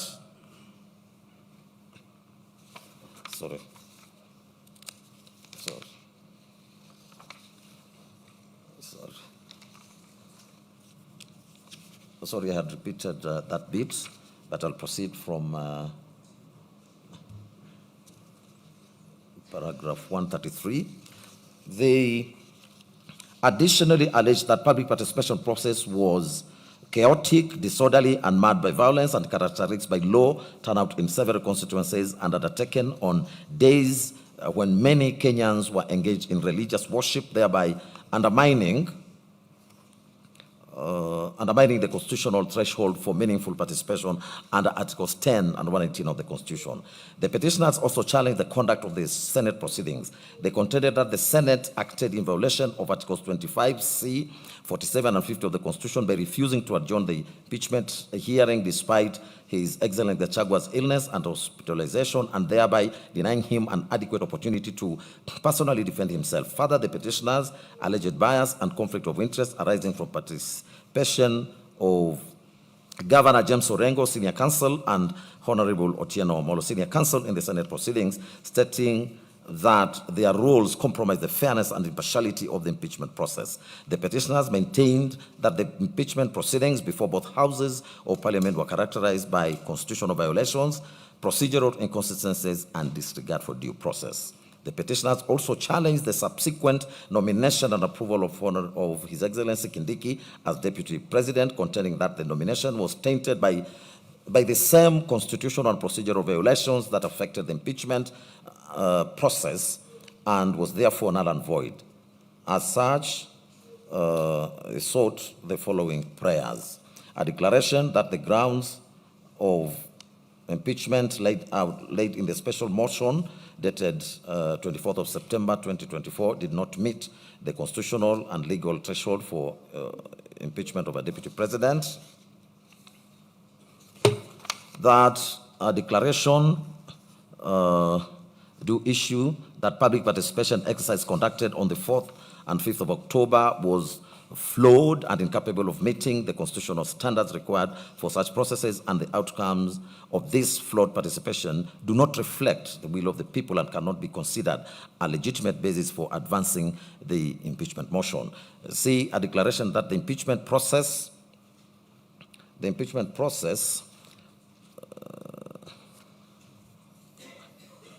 against the Deputy President initiated by the National Assembly and subsequently conducted by the Senate was tainted by substantive and procedural constitutional violations rendering unconstitutional, illegal, null, and void. D, an order nullifying the impeachment of the Deputy President as the process was marred by procedural irregularities, bias, conflict of interest, and a violation of the right to a fair hearing as guaranteed under Article 50 of the Constitution. A, an order directing the immediate reinstatement of the Deputy President to his duly elected office, having been unconditional and constitutionally and unlawful removed through an impugned process. F, an injunction restraining the President, the National Assembly, and any other state organs from proceeding with or effecting the appointment of any other person to the office of the Deputy President pending the hearing and determination of this petition. G, an order revoking the nomination and subsequent approval of Professor Kithure Kindiki as Deputy President by the National Assembly as it stems from an unconstitutional process and is procedurally flawed and in violation of the Constitution. H, a mandatory injunction directing the National Assembly and the Senate to comply with the Articles 10 and 118 of the Constitution by ensuring meaningful and effective public participation in any future impeachment processes or similar proceedings of national importance. I, declaration that the participation of Governor James Orengo, Senior Counsel, and Honorable Otieno Molo, Senior Counsel, in the impeachment proceedings violated the principles of impartiality and fair hearing and constituted a conflict of interest that compromised the integrity of the impeachment proceedings. J, an order awarding the petitioner cost of this petition, and K, any other orders or reliefs. The 55th and 56th petitioners did not file any written submissions, and they also did not turn up at the hearing. The 57th petitioner was Edwin Gekonge, and he filed the amended petition dated 23rd of October 2024 before the High Court of Kenya at Mombasa, together with their supporting affidavit on the of the same date. He stated that he is a law-abiding citizen, human rights defender, and a public-spirited litigant acting in his own interest and in the interest of citizens of the Republic of Kenya. The petition challenged the constitutionality of the impeachment proceedings undertaken against His Excellency Gachagua as Deputy President, as well as the subsequent nomination and approval of His Excellency Kindiki as the Deputy President. He stated that the impeachment proceedings before the National Assembly and Senate violated Articles 10, 32, 47, 48, 50, 145, and 150 of the Constitution. He stated that the public participation process conducted on the 4th and 5th of October 2024 fell below the constitutional threshold of effective, meaningful, and inclusive public participation. The petitioner asserted that the notice period for the public participation exercise was too short, that the exercise was limited to county offices instead of constituency level, and that the extension of the exercise to 5th of October 2024 was ineffective because the notice was issued on the very day of participation and coincided with a Sabbath day of worship for the Seventh-day Adventists, thereby excluding members of the faith from meaningful participation. He further alleged that the exercise was marred by confusion, violence, inadequate information, early closure of centers, and generally low participation, thus violating Articles 10 and 118 of the Constitution. He also challenged the legality of the Senate proceedings on the ground that His Excellency Gachagua was denied a fair hearing contrary to Article 50 of the Constitution. He contended that although the first petitioner had fallen ill and was unable to continue participating in the proceedings, the Senate declined to adjourn the hearing and proceeded to vote on the impeachment charges in his absence. Mr. Gekonge stated that Article 145 of the Constitution did not prescribe rigid timelines that could override the constitutional right to a fair hearing, and that the Senate failed to apply the necessary constitutional modifications contemplated under Article 150 in impeachment proceedings relating to a deputy president. He further maintained that the evidence presented before the Senate did not attain the constitutional threshold required to establish gross violation of the Constitution, gross misconduct, and serious reasons to believe that His Excellency Gachagua has committed crimes under national law. Mr. Gachagua also challenged the legality and constitutionality of the nomination and approval of His Excellency Kindiki as Deputy President, stating that the constitutional timelines under Article 149 contemplated meaningful public participation and adequate vetting before approval of a Deputy President nominee. He contended that His Excellency Kindiki remained a state officer serving as Cabinet Secretary at the time of nomination and had not formally resigned, thereby rendering him constitutionally disqualified under Article 137 and Sections 23 and 24 of the Elections Act. The petitioner further challenged the role of IEBC, contending that the commission was not properly constituted and therefore incapable of lawfully confirming the qualifications of the nominee. Mr. Gachagua sought the following orders. A declaration that the modalities put in place by the first respondent in respect of the public participation forums that were scheduled for the 4th and 5th October 2024 regarding the special motion fell below the threshold of a proper, effective, and meaningful public participation as envisaged under Article 10 of the Constitution. B, a declaration that the public participation process on the 5th of October 2024 was unconstitutional for failure to provide sufficient notice and in violation of the freedom of religion under Article 32.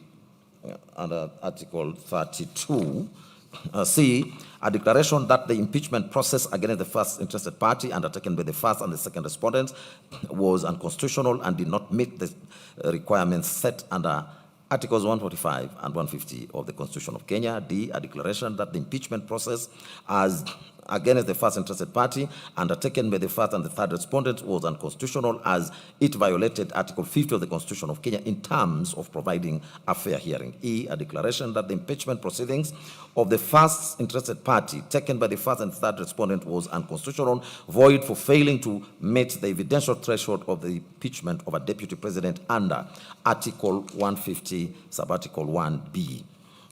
F, a declaration that the nomination of Abraham Kithure Kindiki by the President of Kenya is unconstitutional, null and void, and in contravention of Article 137(1) of the Constitution. G, a declaration that the approval of the nomination of Abraham Kithure Kindiki by the National Assembly is unconstitutional for failure to comply with Articles 10 and 118 of the Constitution.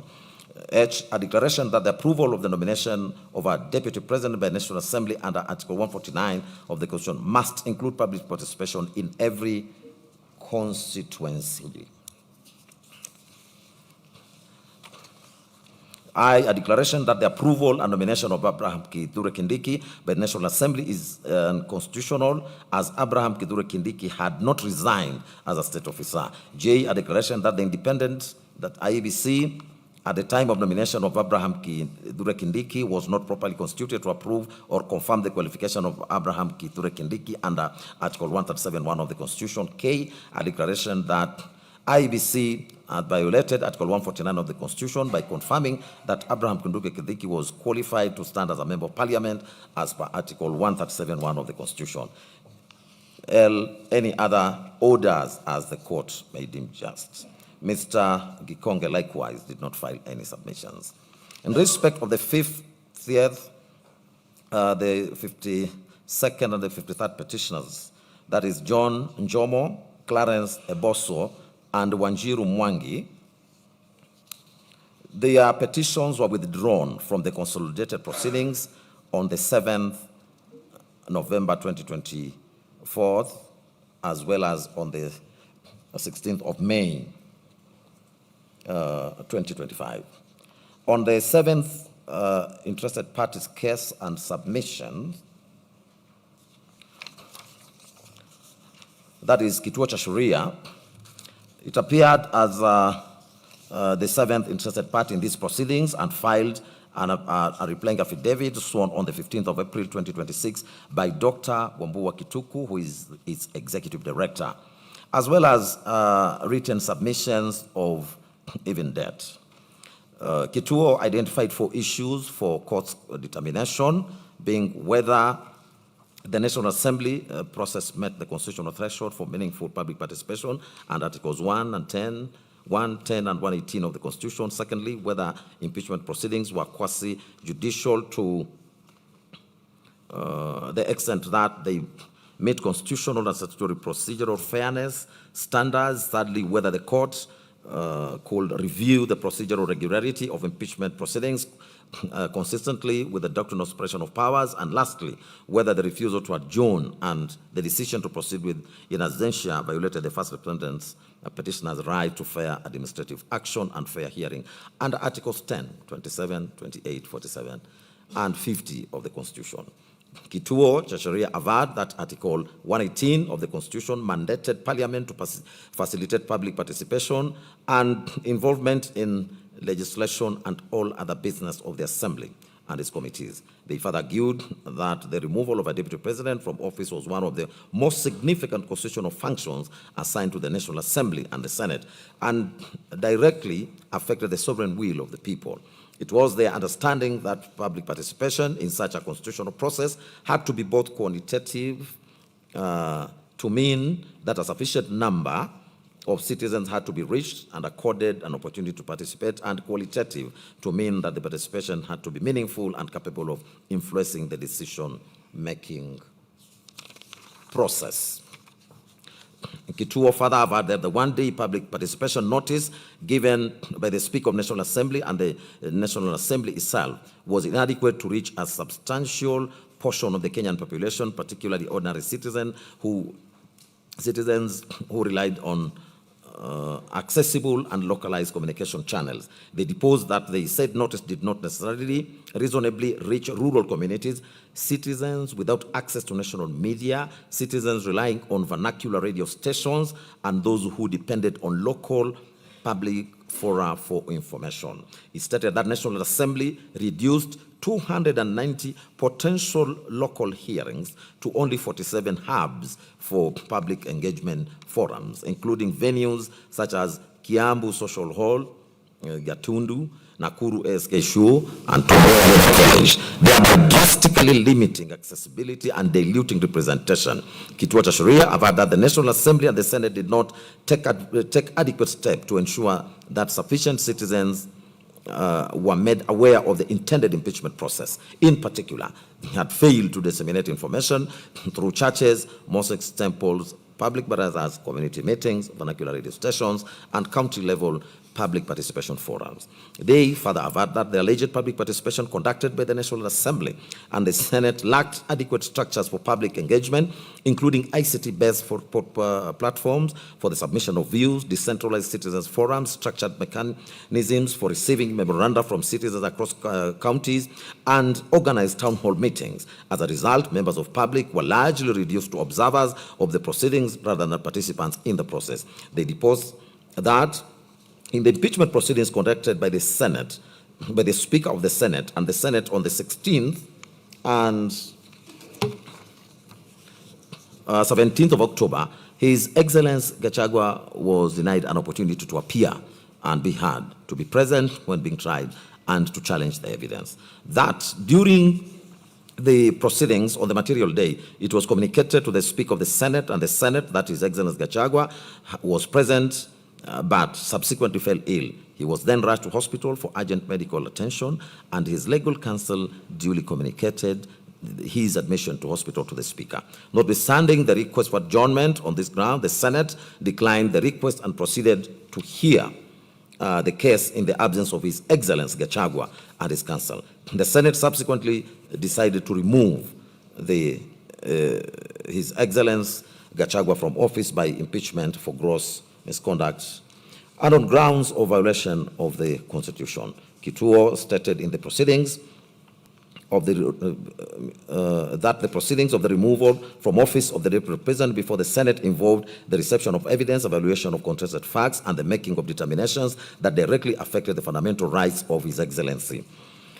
Those proceedings, therefore, ought to have been procedurally fair and to have accorded him an opportunity to be present during the trial, to be cross-examined, to be re-examined, and to fully clarify any allegations made. However, the Senate, in disregard of the quasi-judicial nature of the proceedings, reached its determination without affording His Excellency those rights. Kituo cha Sheria contended that declining an adjournment request when His Excellency suffered severe and involuntary pain constituting a medical emergency was inhumane and unreasonable. They further averred that the one-day public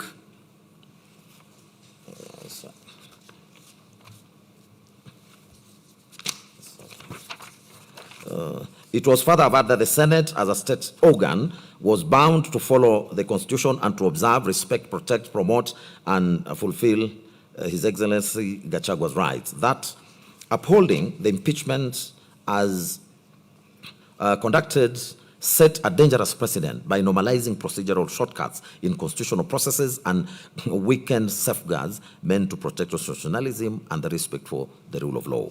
The absence of cross-examination in the present case was, in his view, a novel and serious procedural omission that contravened national values and principles of governance, including good governance, integrity, transparency, accountability, fairness, human dignity, equality, social justice, inclusiveness, equality, human rights, non-discrimination, and protection.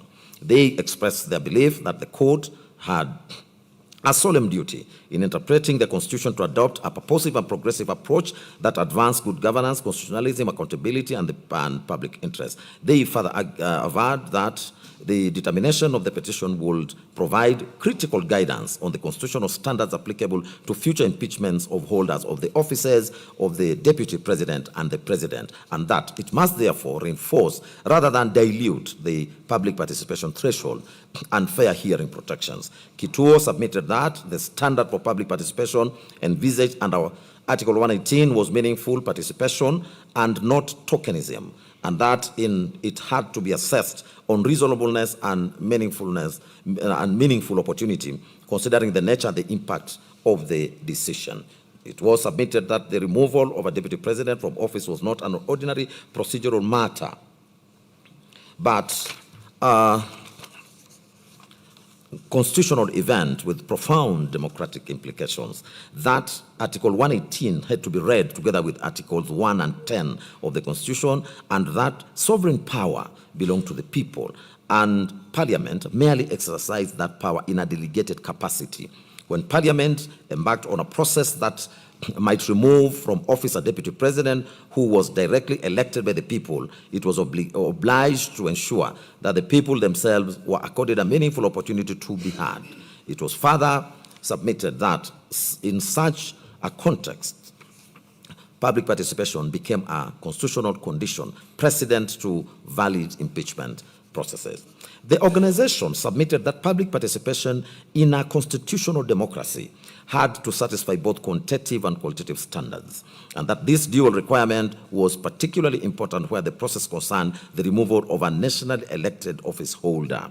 In support, they relied on the Mwangaza versus Speaker of National Assembly case, in which the court stated that public participation was a constitutional requirement, and Articles 10(2)(a) and 190 Article 1b of the Constitution mandating inclusive and meaningful citizen engagement in government decision making, including legislative processes such as impeachment. It was further submitted, relying on the case of Wambora, that the Constitution did not intend a scenario where an otherwise popular deputy president could be removed due to political rivalry, malice, vendetta, institutional tough wars, and partisan hostility within government, and that public participation acted as a constitutional safeguard against the abuse of impeachment powers.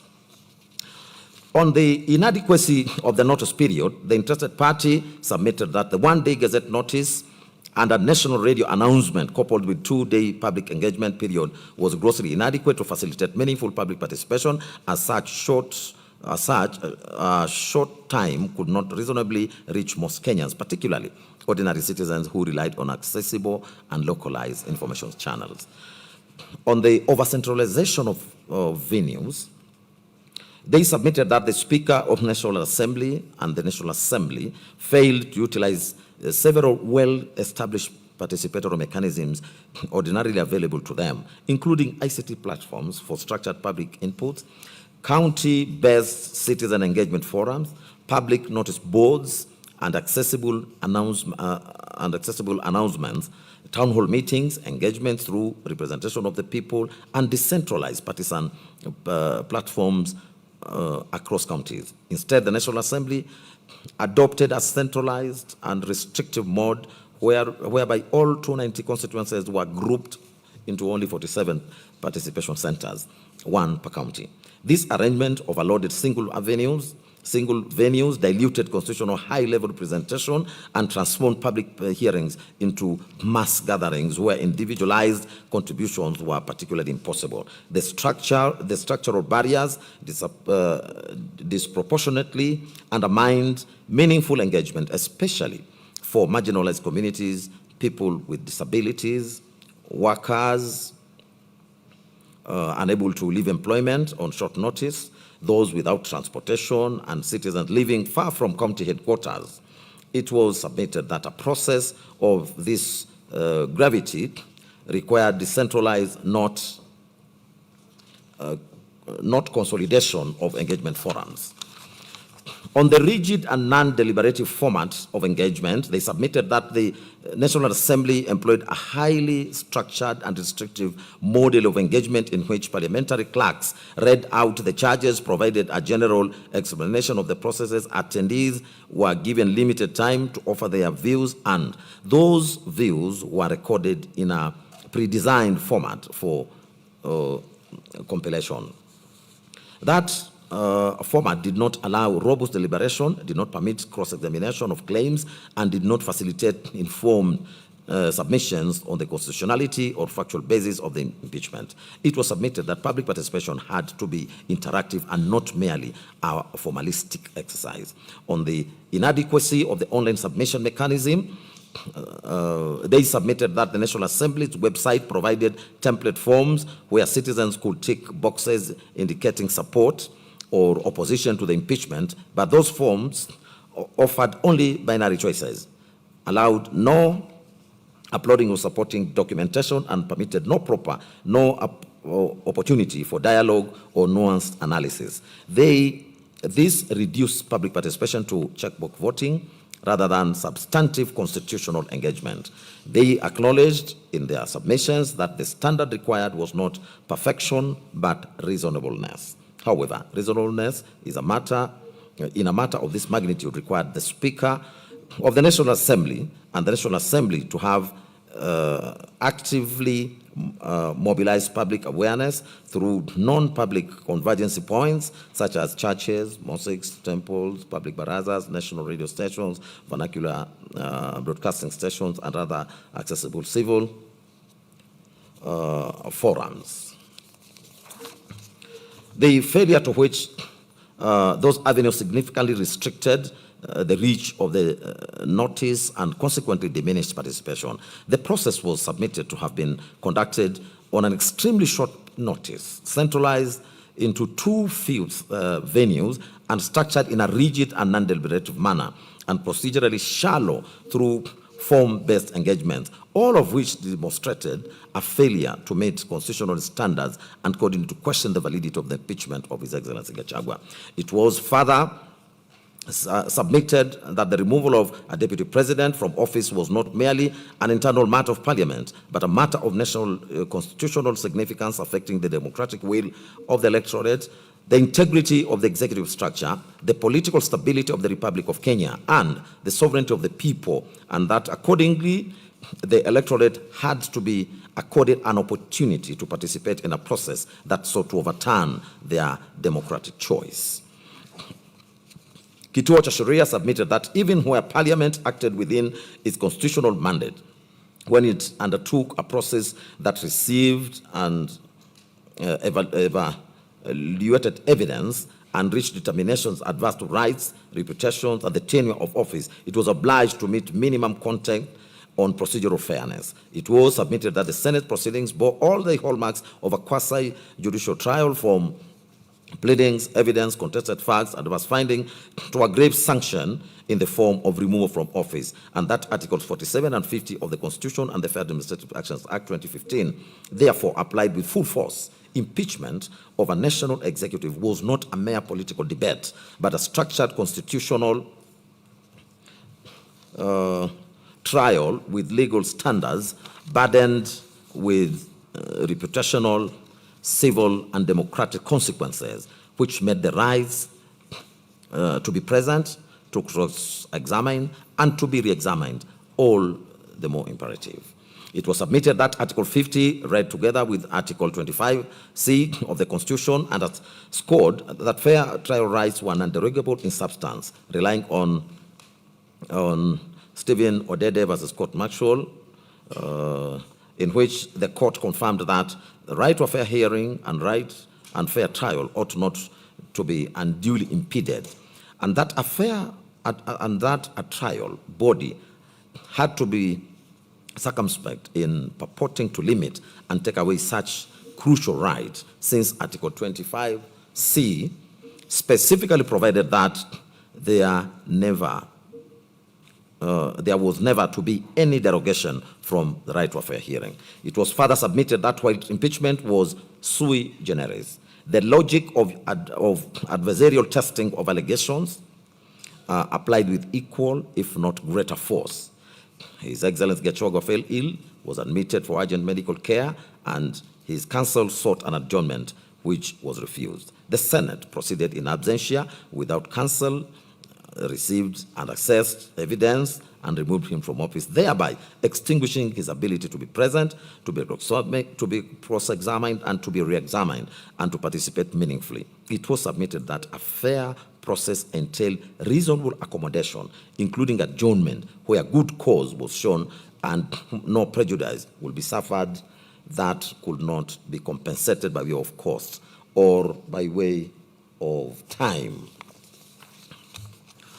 Kituo cha Sheria relied on Githiga and 5 others versus Kiruti Factory Company Limited, in which the Supreme Court confirmed that the right to a fair trial indicated that the right to a fair hearing indicated that an individual shall not be penalized by a decision affecting his rights or legitimate expectation unless he had been given prior notice of the case against him, a fair opportunity to answer, and the opportunity to present his case. It was submitted that this was precisely what was not accorded to His Excellency Gachagua. It was further submitted that if the Senate could adjourn an entire sitting over quorum issues as per Standing Order 40, then refusing to adjourn to accommodate a hospitalized party where fairness and due process rights were under Articles 47 and 50 were at stake was unreasonable, disproportionate, and constitutionally infirm.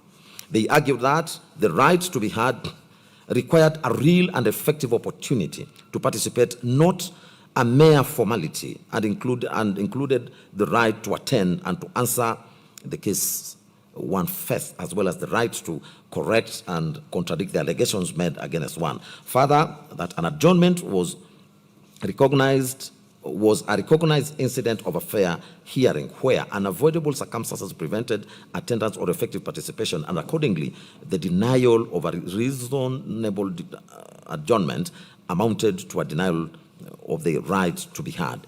The Senate could have proceeded in His Excellency Gachagua's absence if his conduct had made it impossible to continue the hearing, or if, after due notice, his notice was unjustified. In the present case, they submitted that that absence was explained as a medical emergency, and counsel had sought an adjournment. Proceeding to receive and evaluate adverse material in those circumstances, His Excellency Gachagua's ability to participate meaningfully was impugned. It was further submitted that in impeachment, the public interest was best served by accuracy and fairness, not speed for its own sake, and that where adverse oral evidence was received and weighed, cross-examination was then crucial for testing credibility, the denial of which followed out fairness and tainted the decision. It was submitted that expedition could not cannibalize fairness, and that Articles 10, 47, and 50 demanded reasonable accommodation, especially where a short adjournment would have cured the prejudice occasioned by a medical emergency. Kituo cha Sheria submitted that courts had emphasized committee and institutional respect, and that impeachment was principally a political and constitutional accountability process, but that Parliament had not been insulated from judicial scrutiny where constitutional requirements were breached. Relying on the Mwangaza case, Kituo cha Sheria recalled the court's pronouncement that impeachment was an invaluable safeguard against impunity and an abuse of office that had to be jealously protected and must not be allowed to become an avenue for fighting political proxy wars or resurrecting ballot box contestations. The court further stated that the court further stated therein that watering down impeachment, lowering its bar too low, or allowing it to become a facade, masking hidden political interests, ran the risk of Kenyans losing confidence in the process, and that the intervention of courts came far down the impeachment path, making it the duty of the primary duty bearers to ensure that impeachment remained a constitutionally envisaged. Kituo cha Sheria submitted that constitutional review was therefore available to term procedural impropriety in the exercise of public power, even in political charged arenas. Further reliance on the relying on the Wambora case, Kituo cha Sheria recalled the Court of Appeals statement that the process of removal lay entirely in the County Assembly, wherein it was initiated, and the Senate, wherein it was concluded, but that the court might only come in when necessary to confirm that the process had been properly followed as laid down in the Constitution and the statute. Accordingly, they submitted that the question before the court was not how the Senate should have voted, but whether it had obeyed the Constitution in getting there. It was submitted that Article 10 of the Constitution bound all state organs whenever they applied or interpreted the Constitution or enacted, applied, or interpreted any law or made or implemented policy, public policy decisions, and required good governance, integrity, transparency, accountability, human dignity, equality, social justice, inclusiveness, equality, human rights, and non-discrimination. An impeachment that shut out the subject's presence, cross-examination and re-examination, especially in a medical emergency, subverted human dignity, equality of arms, and accountability, and was thus unconstitutionally infirm. Kituo cha Sheria was not asking the court to supervise the National Assembly and the Senate debate or to substitute their judgment, but only to ensure that in reaching their determination, the constitutional procedures were observed. They sought a declaration that the impeachment proceedings conducted on the 16th October 2024 by the Senate were procedurally unfair, unconstitutional, and ultra-vires. A declaration that the Senate, acting as a quasi-judicial body, violated Articles 47 and 50 of the Constitution by denying cross-examination, re-examination, and a reasonable adjournment in the alternative. A reasonable adjournment. In the alternative, if the court was minded to preserve the proceedings, an order of remit directing the de novo hearing before the Senate in strict conformity with constitutional and statutory fair hearing requirements, including presence, representation, examination, disclosure, and reasonable determination, and such other orders as the court may deem fit to vindicate the Constitution and the public interest in a lawful, rational, and fair impeachment process. Kituo cha Sheria concluded its submissions by urging the Constitution that the Constitution erected procedural safeguards precisely because impeachment was a constitutional earthquake, where the Senate refused a short adjournment despite His Excellency Gachagua's hospitalization, proceeded in absentia, and delivered the ultimate sanction without the presence, cross-examination, and re-examination of the accused. The process failed the constitutional test. It was submitted that this court ought to intervene not to rewrite politics, but to enforce procedure, and in so doing, preserve Kenyans' commitment to the rule of law, constitutionality, accountability, and human dignity. We'll now proceed to responses and submissions to the consolidated petitions. We'll start with the second and the seventh respondents' cases. The National Assembly and the clerk to the National Assembly were the second and the seventh respondent in the consolidated petitions. They jointly responded to the petitions through a replying affidavit sworn by its clerk, Samuel Joroge, on the 9th of October 2024 and the 21st of October 2024, and the grounds of opposition dated 4th of October 2024. They asserted that the impeachment process was entirely constitutional, lawful, and procedural fair, and that all actions were taken, all actions taken complied with Articles 145, 150, and 118 of the Constitution, as well as the National Assembly standing orders, as well and the court directives. They further posited that the impeachment of the Deputy President followed Article 150, Sub-Article 2 of the Constitution, which applies Articles 144 and 145 of the for the President with necessary modification, and that Standing Order 65-2 of the National Assembly explicitly states that Standing Order 64 applies to the Deputy President with necessary modifications as well. They deposed that the Speaker validly confirmed that the motion met the required legal form and the signature threshold of at least 117 MPs, or 1/3 of all members, that public participation was adequate, inclusive, and compliant with court orders, as the National Assembly placed advertisements in all three national dailies on the 2nd, 3rd, and 4th of October 2024. Public hearings were held on the 4th of October 2024 across the country, and that public and the public will submit views by way of email, post, hand delivery. A dedicated template in English and Kiswahili was provided, and they were also able to visit the constituency offices. The respondents contended that upon being served with a court order on the 3rd of October 2024, they extended public participation to the constituency level until 5th of October 2025, and that a public participation report was published. They asserted that the process was real and not illusory, that public participation was not part of the Deputy President defense, as it was meant to gather general public views to inform the Assembly, and that holding it first preserved the integrity and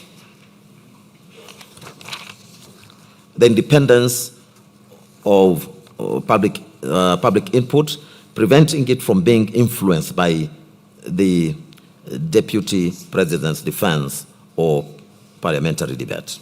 The respondents maintained that the Deputy President still received his full right to be heard during the debate on the 8th of October 2024, where he appeared in person with his legal team. The respondents further claimed that one of the petitioners, Honorable Jane Jerry Maina, closed her Kirinyaga County Women Representative Office during public participation exercise, despite parliamentary officers being deployed there. Further, they reliably learned that the closure was directed by the woman representative herself, since she was vehemently opposed to the impeachment. The respondents averred that she cannot then benefit from her own actions that obstructed the public participation exercise.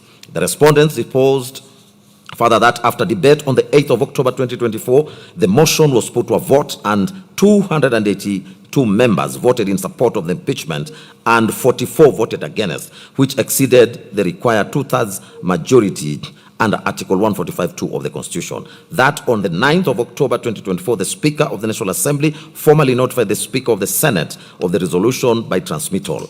The respondents denied any constitutional or otherwise wrongdoing and prayed that the constituted petitions against the National Assembly and the clerk be dismissed with course. In respect to their submissions, The National Assembly and its clerks' onslaught on the constitutional petition was led by learned counsel, Mr. Eric Gumbo, Mr. Paul Nyamodi, and Honorable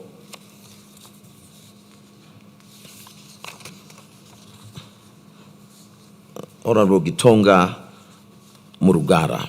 They identify the following issues for this court's determination. A, what is the extent of this court's jurisdiction to hear and determine the constituted petitions relating to the impeachment of His Excellency Gachagua? B, whether the sub judice rule under Standing Orders 89 and 103 of the National Assembly and the Senate Standing Orders bars parliamentary proceedings on impeachment where judicial proceedings are pending. C, whether the impeachment proceedings before the National Assembly were valid. D, whether the petitioners have demonstrated any valid grounds for challenging the impeachment proceedings conducted before the Senate. E, whether the impeachment unconstitutionally subverted the sovereign will of the electorate expressed in the 2022 general elections contrary to Articles 1, 2, and 38 of the Constitution. F, whether the nomination, approval, and appointment of Honorable Kindiki as the Deputy President was invalid, and whether the petitioners are entitled to any of the reliefs sought. The National Assembly and clerk submitted that the impeachment of His Excellency Gachagua as Deputy President was constitutionally valid, procedurally proper, and politically necessary to uphold accountability and the rule of law. They also defended the subsequent nomination, approval, and appointment of Honorable Kindiki as Deputy President as fully compliant with the Constitution. Their positions remained that an impeachment is a political process, not a judicial one, and that the Constitution vests sovereign power in the people exercised through their elected members under Article 1, that the Constitution mandates public participation, strict timelines, and bicameral supermajority representation requirements of the 2/3 in both houses, making the impeachment framework rigorous and transparent. They submitted that the comparative analysis with the United States, Philippines, Brazil, South Korea, and Nigeria shows that Kenya's process aligns with global presidential systems where impeachment is a constitutional safeguard against abuse of office. On the High Court's jurisdiction under Article 165 of impeachment proceedings, they submitted that such power is only residual and supervisory, not appellate. That impeachment is a political process entrusted to Parliament, and courts should not interrogate the substantive merits of impeachment charges. They added that the court's role is limited to ensuring procedural compliance and protection of individual constitutional rights, and citing the cases in Wambora and Sonko. They asserted that the courts must show deference to Parliament in matters where the Constitution grants Parliament discretion. Learned counsel also cited the decision in the Supreme Court of Philippines in Re Sara Duterte, which similarly held that courts will not encroach on co-equal branches on political questions. It was their further submission that Standing Order 89 of the National Assembly and 103 of the Senate do not absolutely bar discussion on matters pending in court, and a matter is sub judice only if discussion is likely to prejudice fair determination of active proceedings. They stated that the petitioners did not raise any sub judice objection during the parliamentary proceedings, and they cannot raise it now. The National Assembly and clerk submitted that the Constitution itself imposes tight timelines under Article 145, that is 2 days to notify Senate, 7 days to convene a Senate, and 10 days for the committee investigation. They contended that impeachment is urgent, as prolonged proceedings will cause political uncertainty and undermine governance. The standing order were a legitimate excess of parliamentaries' power under Article 124 to regulate its internal affairs, and that timelines are constitutionally anchored and not subject to judicial invalidation, as was held in Mbarak Issa Kombo's case. It was their further submission that public participation was adequate, as the National Assembly issued notices in the Kenya Gazette, national newspapers, news website, and social media on the 2nd, 3rd, and 4th of October 2024. Public hearings were held at county and constituency levels, including compliance with Justice Mwongo's order on constituency level participation, and 223,083 citizens submitted views, which they stated was an unprecedented level of civic engagement. Further, that the public views the public views template was provided in English and Kiswahili. Submissions were received orally, in writing, and electronically. They also submitted that the constitutional standard is reasonableness, not perfection, and that the Supreme Court and Cabinet Secretary for National Treasury and Planning and 4 others versus Okoit and 52 others held that timelines must be considered when assessing public participation adequacy. They submitted that His Excellency Gachagua's response was not required to be circulated simultaneously, as the public role is to express views, not adjudicate, and that allegations of violence, intimidation, and poor organization were unsubstantiated, and that isolated incidents do not vitiate an entire process. They also submitted that public participation report was submitted in Parliament and recorded in the Hansard, which is a valid parliamentary record. They stated that the impeachment motion was properly particularized and set out 11 detailed grounds with specific particulars, and that these grounds met the threshold set in the Wambora's case of being serious, substantial, weighty, with clear nexus and precise constitutional provisions. That the motion was supported by 282 MPs, which was well above the 2/3 requirement of 233 MPs, and that the Deputy President was accorded a fair hearing as he received prior notice of the charges. He filed his written response and appeared in person with counsel, and he was given 2 hours to address the National Assembly. The National Assembly and the clerk also submitted that His Excellency Gachagua's defense was considered and debated before the vote, and that the 2/3 gender principle does not invalidate Parliament, as Articles 97 and 98 on the composition of Parliament have been fully complied with. On the 2/3 gender principle under Article 81B, it was submitted that this was an aspirational provision to be achieved progressively, not a condition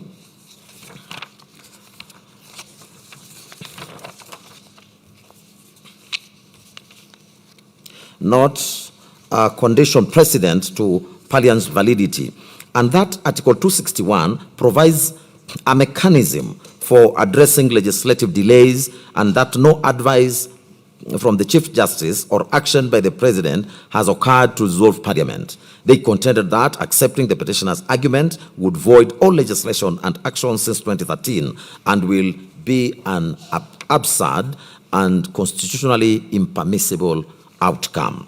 On the allegation of bias against the Deputy Speaker, they submitted that allegations were unproven, and further that the Deputy Speaker only performed administrative and procedural functions and that she did not vote. Further, no recusal motion was raised during the proceedings. They stated that the test for bias is objective, as stated in the Supreme Court in Rawal and others, and that the threshold had not been met in this matter. Council added their voice to the position that the Senate handled the impeachment hearings by hearing the charges in plenary, since Article 145, Subarticle 3A, mandates the Senate to convene and hear such charges. That Article 145, Subarticle 3B, uses the word may, and therefore the appointment of special committee was discretionary and not mandatory. And the semicolon and in Article 145, Subarticle 3, do not convert the discretionary power into a mandatory obligation. They reiterated that the Senate motion to appoint a special committee on the 9th of October failed as it was not seconded, and the Senate then properly proceeded in plenary. They relied on the Supreme Court court and Sonko case that confirmed that for governors, the Senate may proceed in plenary or by committee, and that the same applies to the Deputy President.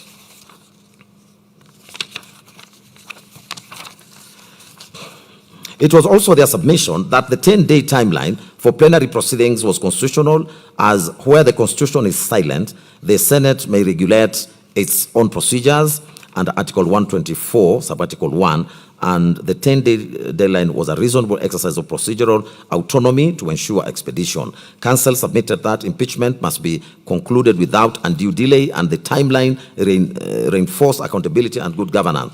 It was their father's position that His Excellency Gachagua received a fair hearing in the Senate, as he was represented by counsel throughout. He was cross-examined at the National Assembly, and he cross-examined National Assembly witnesses, and he filed witness affidavits on the 12th and 13th of October 2024. They contended that the Senate did not refuse an adjournment unreasonably, as senior counsel Muite was given from 2:30 p.m. to 5 p.m. to contact His Excellency Gachagua, that no medical evidence of either a doctor's report or prescription was provided to the Senate, and that the Senate offered to adjourn until Saturday, 19th, October 2024, within the constitutional time frame, but this motion failed on a vote. The National Assembly and the clerk submitted further that the decision to proceed in absentia did not violate fair hearing, as His Excellency Gachagua had already filed his evidence and opted out after cross-examining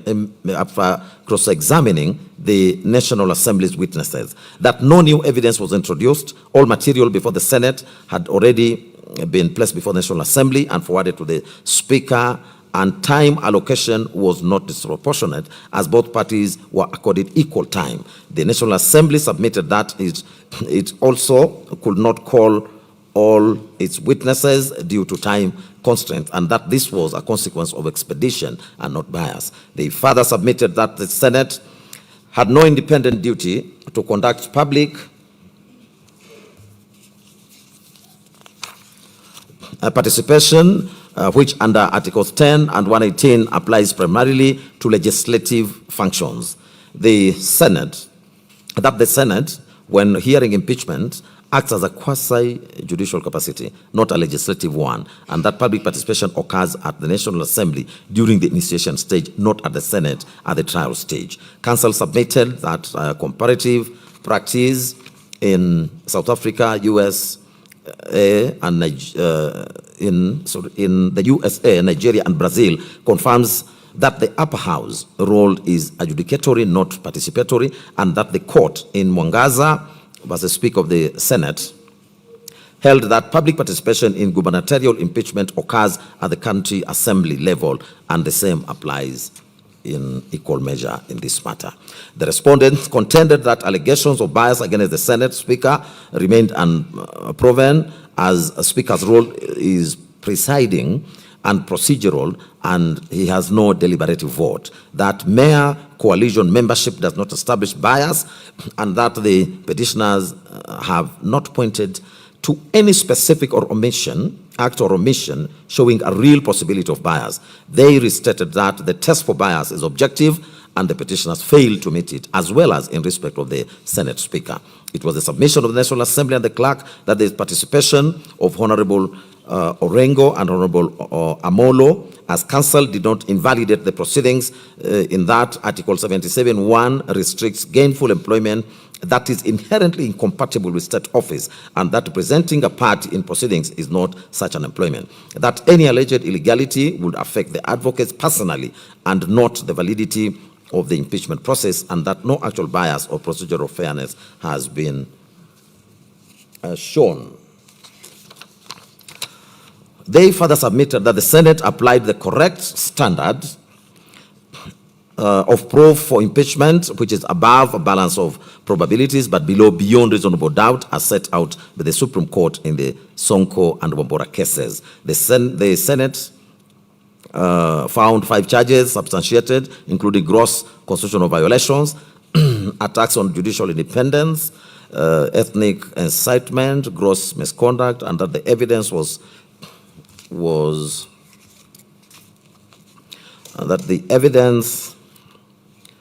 substantial and credible, including His Excellency Gachagua's own public admissions. Learned counsel submitted and urged that the court should not undertake a merit review of the Senate findings. Council reiterated that impeachment does not subvert the sovereign will of the people, as it is not an affront to democracy, but an affirmation of accountability. That the Constitution provides for removal of elected officials for gross misconduct, constitutional violations, and crimes, and that the joint ticket of the President and the Deputy President does not create legal inseparability, as they are separate constitutional offices with distinct and accountability mechanisms and with distinct accountability mechanisms.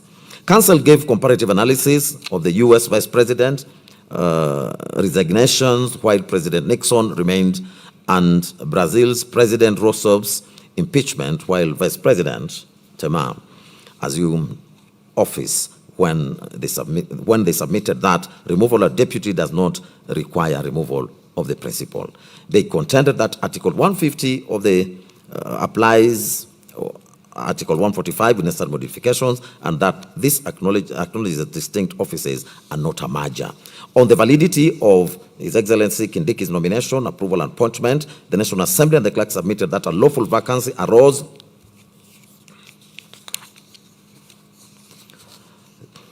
by operation of law under Article 145(7), as the impeachment was valid. They stated that IBC clearance was not constitutionally required for a deputy president nomination under Article 149, and that the president merely sought information of the voter registration status and MP qualifications from IBC as a matter of prudence. Council submitted that IBC Secretariat acted within administrative mandate by providing information which is not commission-led constitutional function.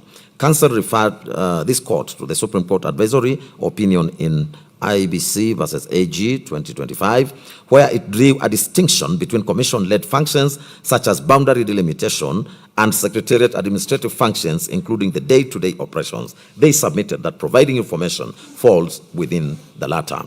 It was their submission that His Excellency Kindiki met constitutional qualifications for appointment, as he is a Kenyan citizen by birth, qualified to be an MP and nominated by a political party, UDA, thus satisfying Article 137 as read with Article 148, and that his party membership was properly documented with the register of political parties. They contended that allegations of misconduct during His Excellency Kindiki's tenure as Cabinet Secretary were mere allegations, and that no judicial or quasi-judicial finding of culpability exists, and that the court in International Center for Policy and Conflict and 5 others versus AG, reported 2013, held that unproven allegations cannot disqualify a candidate.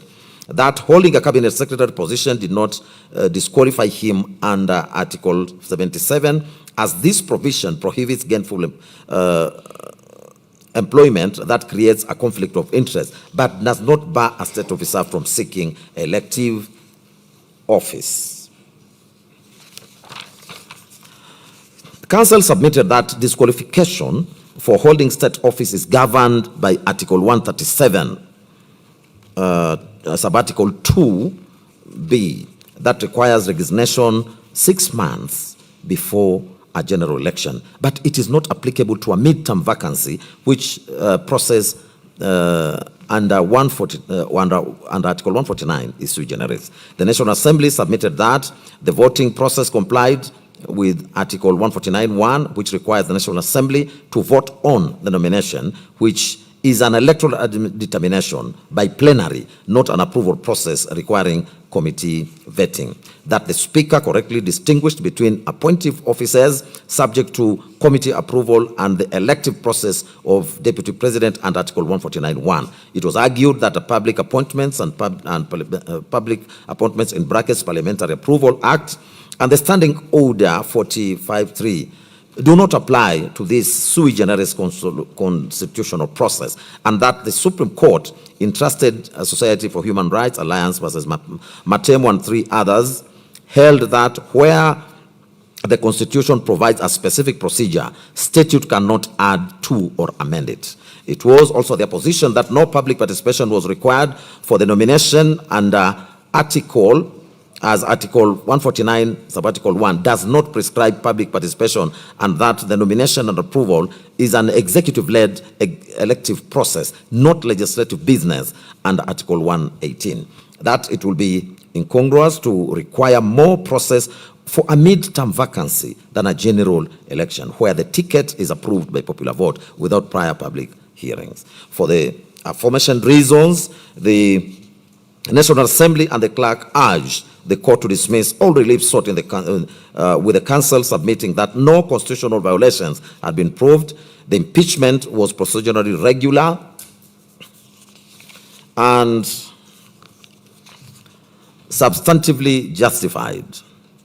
Damages are not automatic, as no breach had been established, and awarding damages would punish Parliament for performing its constitutional duty. That pension and retirement benefits are for honorable retirement, not for removal by impeachment, and that quashing the resolution and nullifying His Excellency Kindiki's appointment will create a leadership vacuum and constitutional chaos.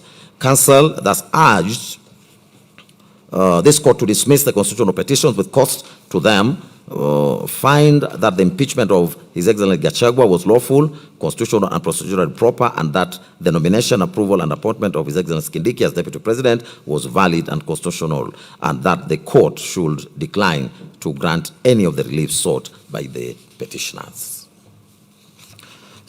On the third and fourth respondents' cases, the Speaker of the Senate and the Senate, who are the third and the fourth respondents respectively, challenged the consolidated petitions through the affidavit sworn by Jeremiah Nyegenye, who is the clerk of the Senate and secretary to the Parliamentary Service Commission.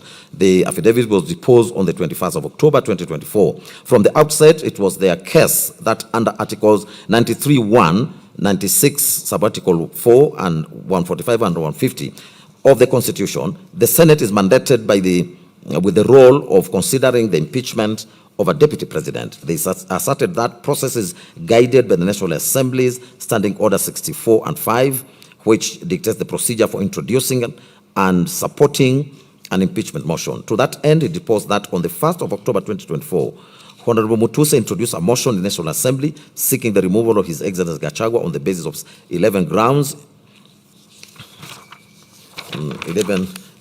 including gross violations of the Constitution, undermining, devolution, attacking independence of judges, committing economic crimes, and publicly subordinating the president.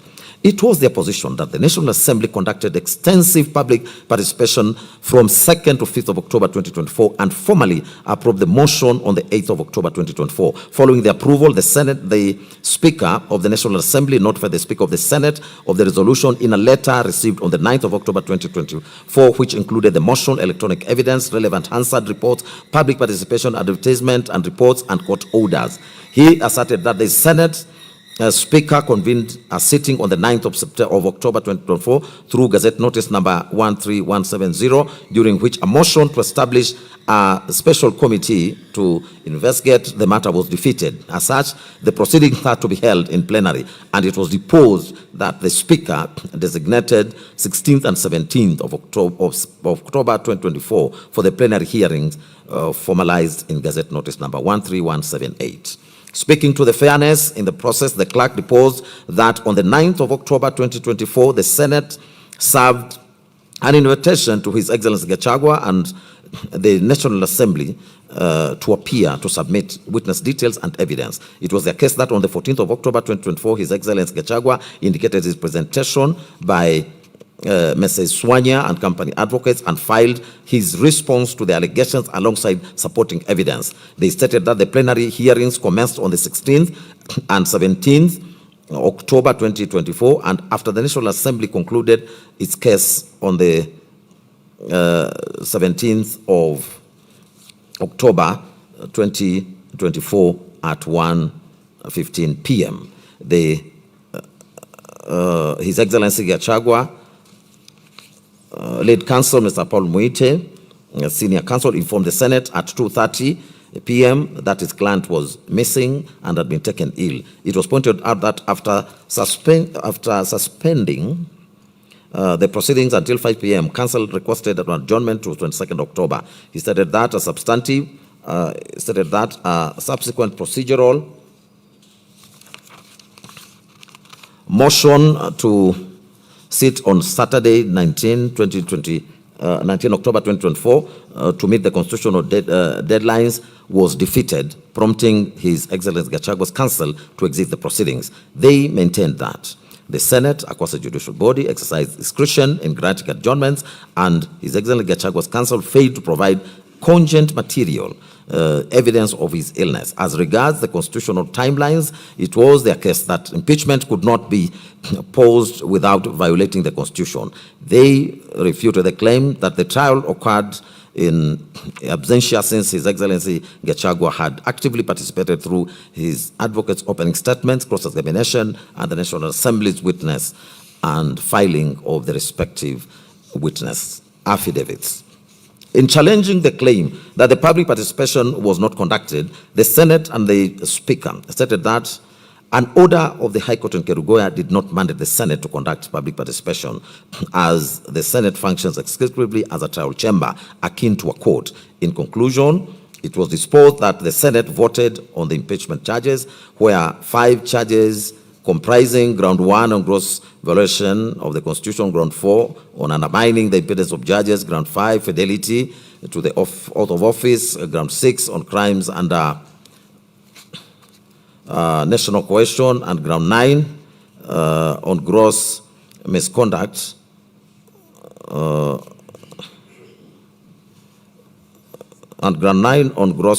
concerning NAS were substantiated by the required majority. The clerk deposed that the Senate resolved to impeach His Excellency Gachagua, a decision officially gazetted on 17th of October through Gazette Notice number 13400.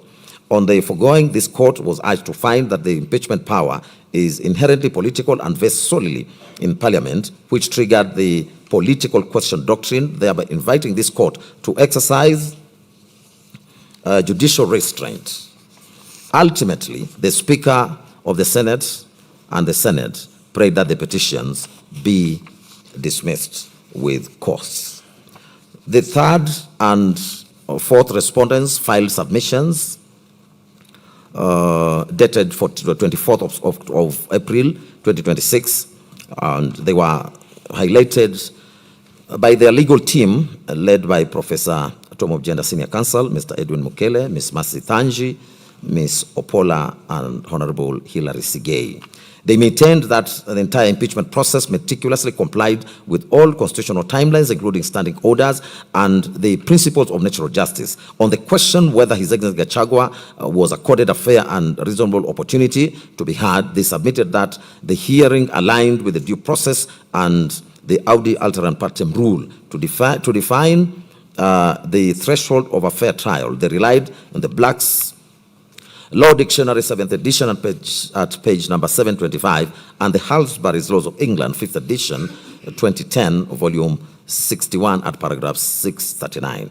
The dictionary defines the right to be heard as follows, and they quote, the rule that no person is to be condemned unless that person has been given prior notice of the allegations against him and a fair opportunity to be heard is a fundamental principle of justice. This rule has been refined and adapted to govern the proceedings of bodies other than judicial tribunals, and a duty to act in conformity with the rule has been imposed by the common law on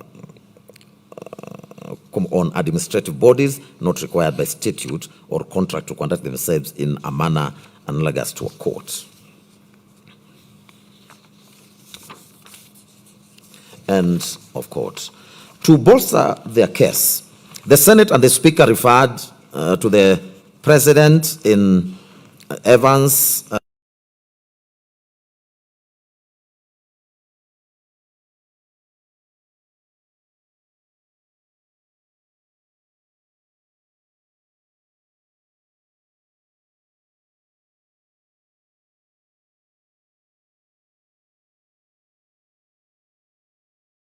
and it must be reasonable. Council drew further support from the Uganda Supreme the opposing evidence and given a full venue to present their case, comment, or call witnesses. As regards the sufficiency of written evidence and constructive waiver, they stated that His Excellency Gachagua fully participated in the initial phases of the trial by filing comprehensive responses, witness statements, and documentary of video exhibits, which legally constituted his defense in chief under Rule 6 of the second schedule to the Senate standing orders. They submitted that an oral hearing is not an absolute prerequisite for natural justice, and they fortified their position through the decision in Economic Freedom Fighters and 3 others versus Speaker of National Assembly. This is a South African case, and the Kenya Revenue Authority and Menginya versus Menginya Salim Magara's case. They also relate to Swalwarjan versus Race Relations Board Limited. This is a foreign case, as well as R versus Immigration Appeal Tribunal. They also referred to the case of Jacob Ochanda versus Kenya Hospital Association Limited, to demonstrate that a hearing can be fairly conducted through written representations. The Speaker and the Senate faulted His Excellency Gachagua, stating that because he chose to walk out of the proceedings after the Senate had voted down an adjournment, it was deliberate boycott. They implored the court to find that voluntary absence constituted a constructive waiver of the right to be heard orally. Support to that end was drawn from various authorities, among them Regina versus Jones, R versus Governor of Brixton Prison, and the Ghanaian Supreme Court case in the Republic versus High Court of Accra. They affirmed that the Senate acted within its lawful discretion when it denied His Excellency Gachagua's request to adjourn the proceedings due to his sudden hospitalization. In reference to the decision of the Supreme Court in Sonko and the Mate, the Senate and the Speaker emphasized that courts must be slow to interfere with the internal affairs and the procedural discretion of Parliament. Further support was drawn from the decision of the Supreme Court in the famous cycle agencies case and 4 others versus Mansukulal, Ramji Kuria, where it was observed that an adjournment requires sufficient cause based on proper materials. They argued that without formal medical proof of total incapacitation, the Senate was not required to stop its proceedings. To further credence to the foregoing position, they found support from the decision in Serem versus Republic, Court of Appeal decision, and Okaka and another versus Odundo, High Court decision, and it was their case that the strict approach was dictated by the mandatory 14-day timeline to dispose of special motions under Senate Standing Order number 74-2A. On the question whether investigation of charges met the requisite standard of proof, the Senate asserted that it thoroughly investigated and voted on each individual charge according to the established intermediate standard of proof, which is above a balance of probability but below reasonable doubt threshold. It was their case that the standard was set by the Supreme Court in the Sonko case, which declared that proving even a single charge is legally sufficient to sustain an impeachment. Consequently, they submitted that the court must decline to reevaluate the evidence or substitute its own finding for the political question decided by the Senate under Article 96, Sub-Article 4 and Article 145, Sub-Article 3 of the Constitution. On the question challenging His Excellency Gachagua's claim that the Senate acted unprocedurally by failing to form an 11-member special committee under Article 143, Sub-Article 3B, the Speaker and the Senate submitted that the word may in the Constitution and Rule 2 of Part 1 of the second schedule to the Senate standing orders grant the Senate absolute discretion to choose between a committee or full plenary. They submitted that such interpretation is anchored in the Supreme Court case in the matter of the Speaker of Senate rendering or referencing the matter of interim independent electoral commission and the Court of Appeal decision of Cooperative Bank of Kenya Limited and versus Banking Insurance Finance Union, which is a Court of Appeal decision. They contrasted Article 135, Subarticle 3B with Article 152, Subarticle 7 of the Constitution, which uses the mandatory phrase, shall appoint, when dealing with the dismissal of Cabinet Secretary.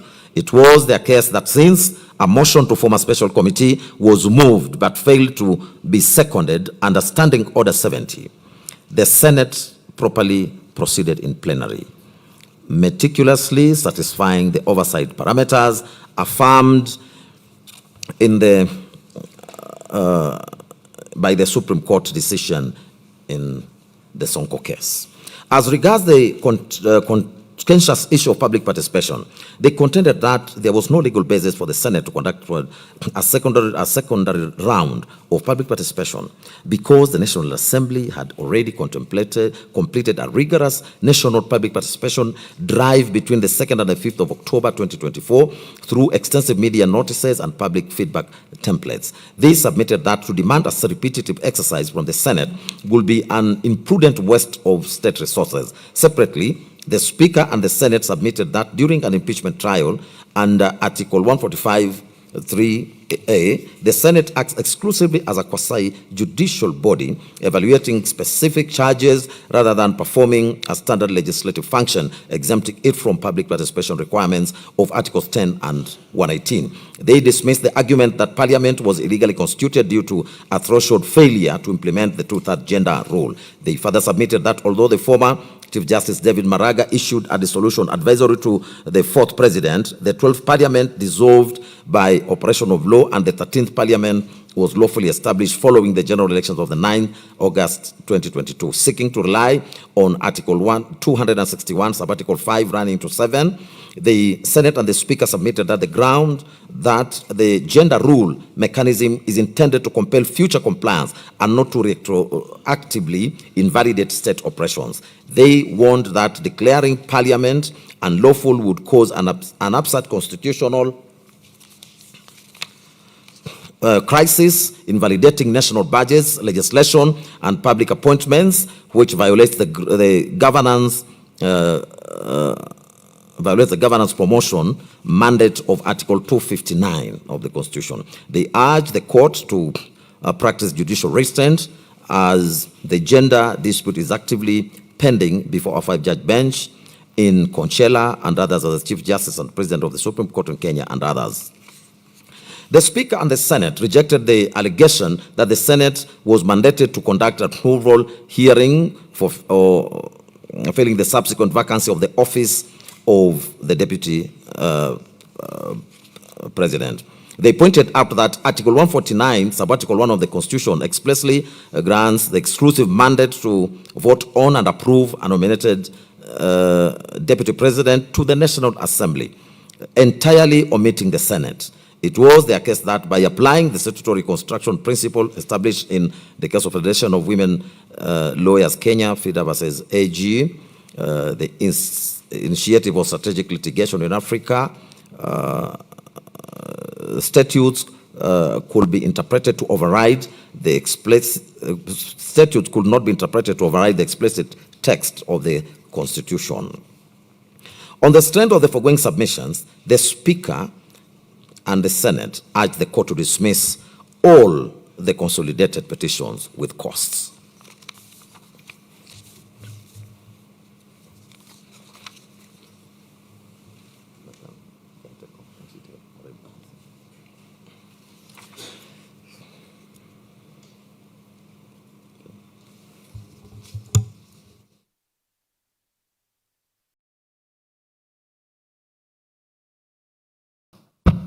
I will take over from the 5th respondent's case. The Attorney General, that is the 5th respondent, challenged the petitions through grounds of opposition dated the 7th of November 2024.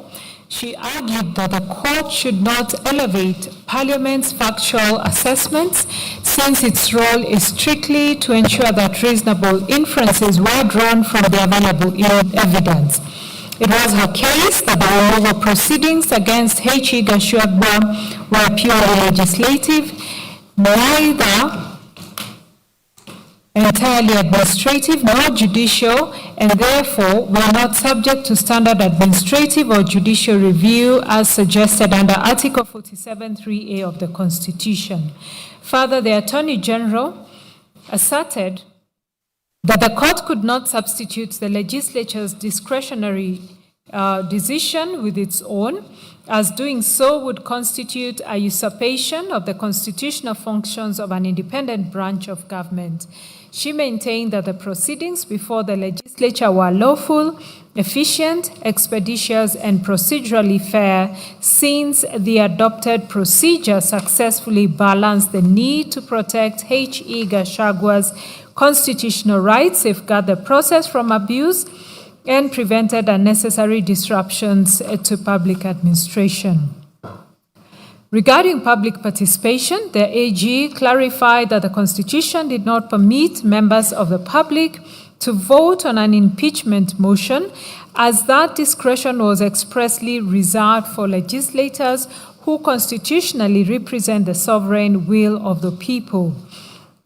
It was explained that the National Assembly's role in the impeachment process was strictly preliminary and did not bind the Senate, which acted as a distinct state organ responsible for substantive proceedings and the ultimate decision.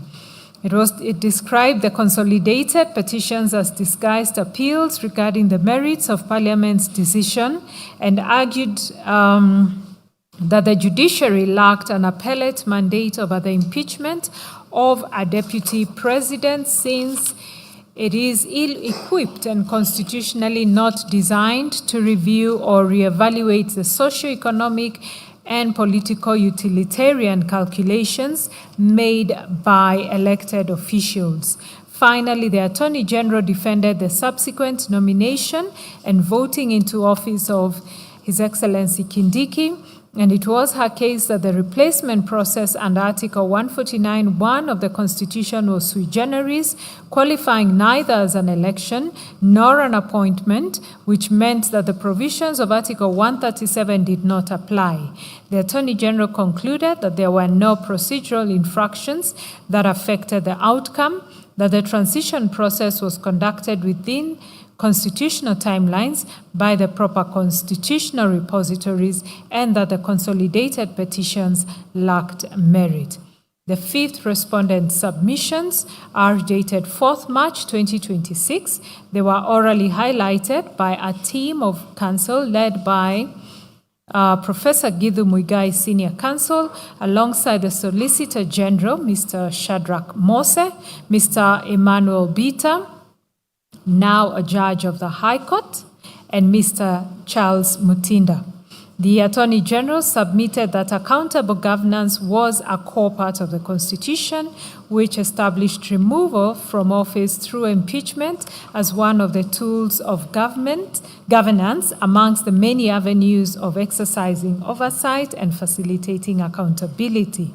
He relied on the Supreme Court decision in Sonko, where the Apex Court stated that its purpose was to ensure integrity in leadership and prevent abuse of public office.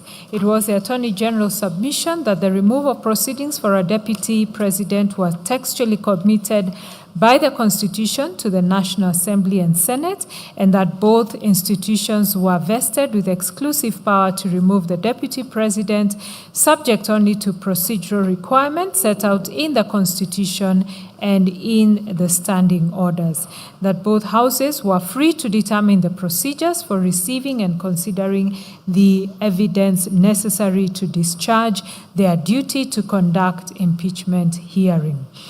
With regard to the constitutional basis for impeachment, the Attorney General cited Articles 150, 144, and 145 of the Constitution, which she submitted established a sequential two-stage process.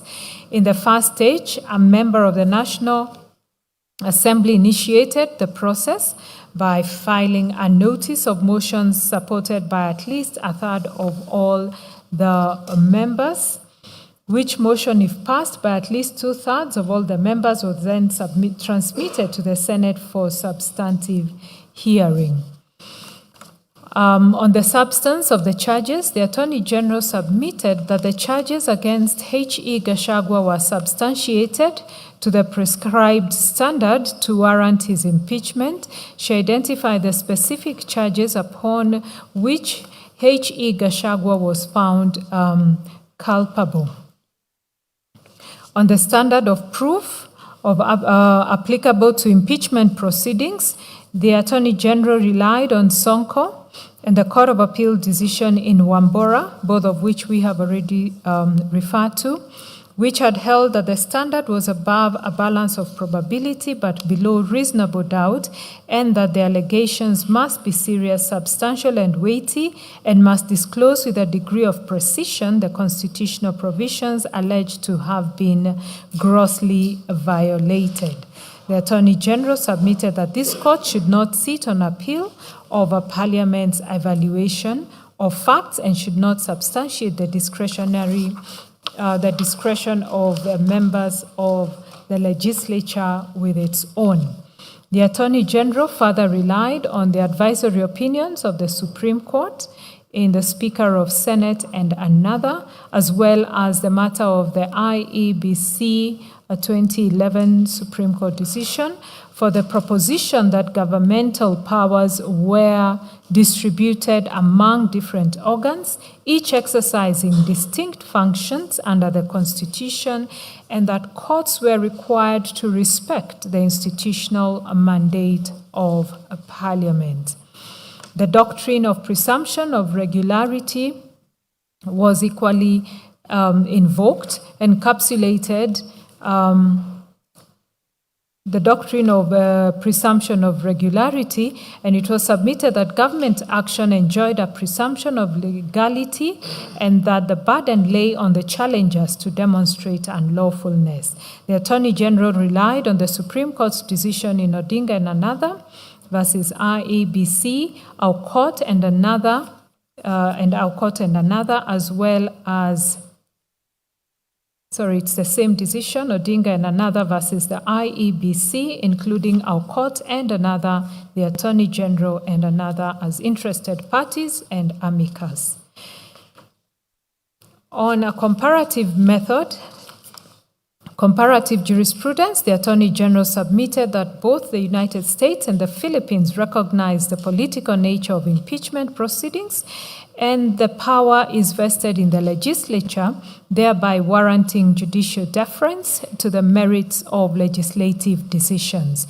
The Attorney General relied on the case of Nixon versus the United States, where the United States Supreme Court held that challenges to Senate impeachment procedures were non-justiciable under the political question doctrine, as well as the Duterte decision that we have already cited. On the part of the petitions relating to the nomination and approval of H.E. Kindiki, the Attorney General submitted that the provisions of Article 149 envisaged a sui generis procedure for the nomination and assumption into office of a deputy president. It was the Attorney General's submission that the process under Article 149(1) was neither an election in the traditional sense nor an appointment, as the text of the Constitution employed neither of those terms. In support of the sui generis nature of the process, the Attorney General drew on comparative constitutional provisions from the USA, Ghana, and Nigeria, each of which provided for a distinct mechanism of filling a vacancy in the office of Vice President through presidential nomination and legislative confirmation. The Attorney General submitted that as H.E. Kindiki was nominated by the President within 14 days after the vacancy arose, and the National Assembly voted on the nomination within 60 days, there had been no infringement of either the text or the spirit of the Constitution. Moving to the 9th respondent's case, the Honorable Mutuse responded to the consolidated petitions through a replying affidavit sworn on 22nd October 2024. He deposed that on 1st October 2024, pursuant to Article 150B, read with 145 of the Constitution and the Standing Order 64 and 65, he gave a notice of a special motion for the removal from office by impeachment of H.E. Gachagua. He was aware that the special motion was a time-bound exercise pursuant to the Standing Order 64.2 and 65, which required that it be disposed of within 7 days of the notice being given, failure to which it would be deemed as withdrawn. Honorable Mutuse averred that while Articles 145 and 150 of the Constitution and Standing Orders did not expressly require public participation in a special motion, Article 118(1)(b) of the Constitution imposed on the Speaker of Parliament the obligation to facilitate public participation in legislative and other business of Parliament and its committees. He deposed that it was in that spirit that the National Assembly, with a view to facilitate public participation, invited members of the public to submit their views, and public hearings were thereby conducted across all the 290 constituencies on 4th October 2024. A notice dated 4th October 2024 by the Clerk of the National Assembly extended the period of public participation to 5th October 2024. Honorable Mutuse confirmed that on 8th October 2024, Honorable Millie Odhiambo MP tabled the public participation report before the National Assembly. Honorable Mutuse further deposed that on the 3rd of October 2024, the High Court sitting in Kerugoya issued orders directing the National Assembly to organize, facilitate, and conduct further public participation at the constituency level, and that the National Assembly complied with those orders by extending the exercise to the 5th of October 2024. Honorable Mutuse stated that following the tabling of the public participation report, the members of the National Assembly debated the special motion and that H.E. Gachagua appeared in person for the hearing. After debating and hearing both parties, the members of the National Assembly met the threshold set under Article 145(2) by passing and approving all 11 grounds of the special motion. Honorable Mutuse affirmed that the entire impeachment process, from the tabling of the special motion dated 26 September 2024 at the National Assembly to the Senate's resolution, had fully complied with all legal procedure provided in the Constitution and relevant laws. Honorable Mutuse emphasized that this court had a judicial and not a political mandate, and that its function was to certify whether all procedural provisions of law had complied with constitutional principles, which was a judicial function. He averred that the issues raised by the petitions raised a political question, a principle of law that referred to cases that courts could not resolve because they involved questions about the judgment of actors in the executive or legislative branches and not the authority of those actors. Honorable Mutuse also cited the position taken by courts in Paraguay, India, Lithuania, and the Philippines to demonstrate that jurisdiction practicing a presidential system of government had been appreciative of the political question doctrine in impeachment matters.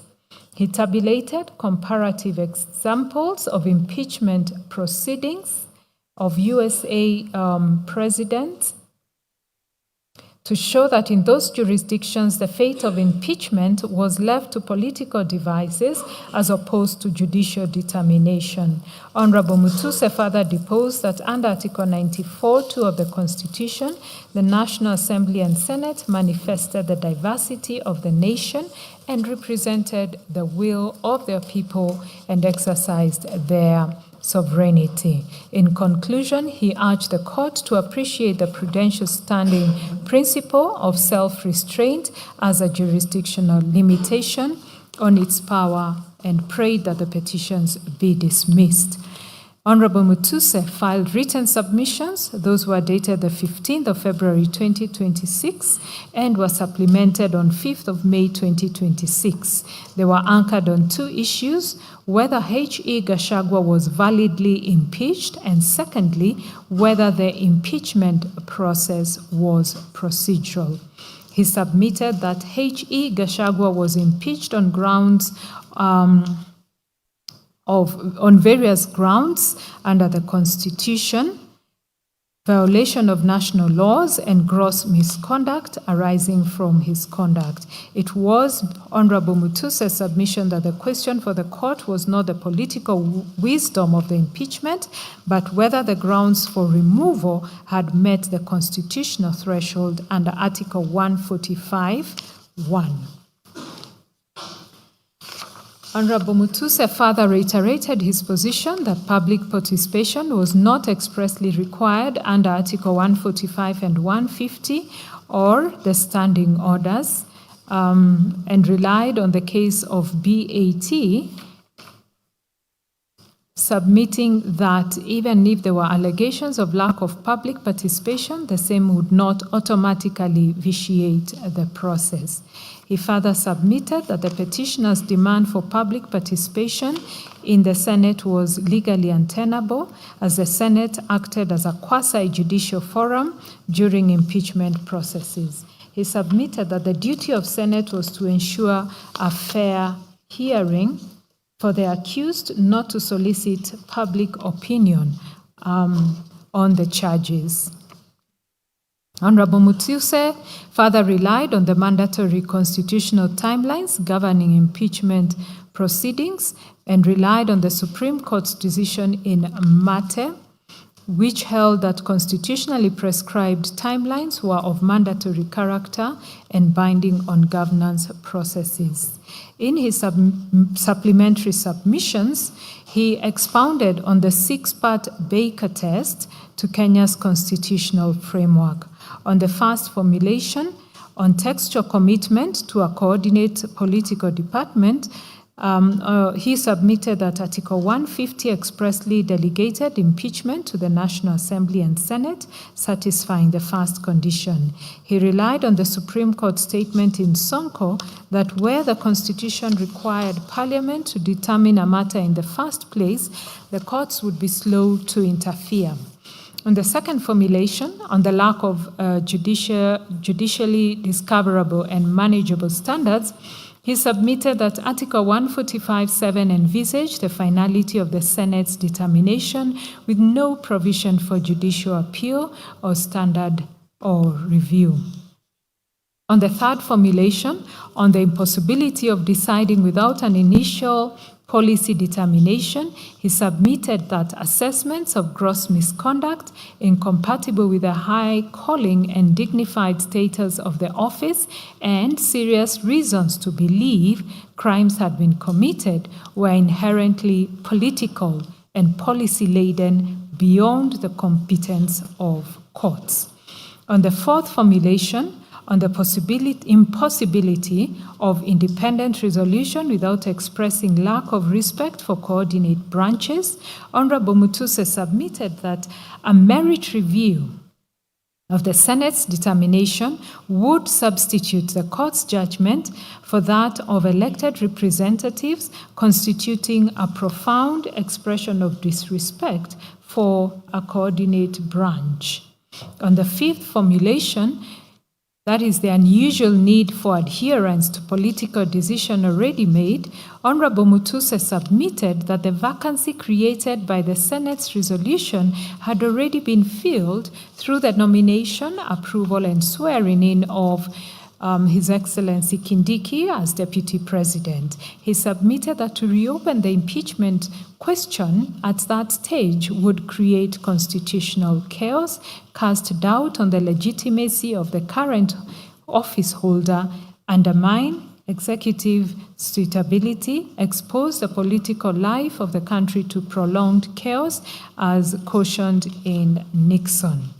On the sixth formulation, on the potentiality of embarrassment from multifarious pronouncements, Honorable Mutuse submitted that if the court entertained a merit review and reached a different conclusion from the Senate, conflicting pronouncements from different arms of government would undermine political, rather public confidence in all institutions and weaken the constitutional order. Honorable Mutuse therefore urged the court to appreciate the prudential principle of judicial self-restraint as a jurisdictional limitation on its power to hear and determine consolidated petitions on the basis that they raised a purely political question whose determination would be tantamount to subverting the will of the Kenyan people. He accordingly prayed that the consolidated petitions be dismissed with costs. The 10th respondent's case, the 10th respondent was the United Democratic Alliance, UDA, who challenged the petitions through grounds of opposition dated 6th October 2025.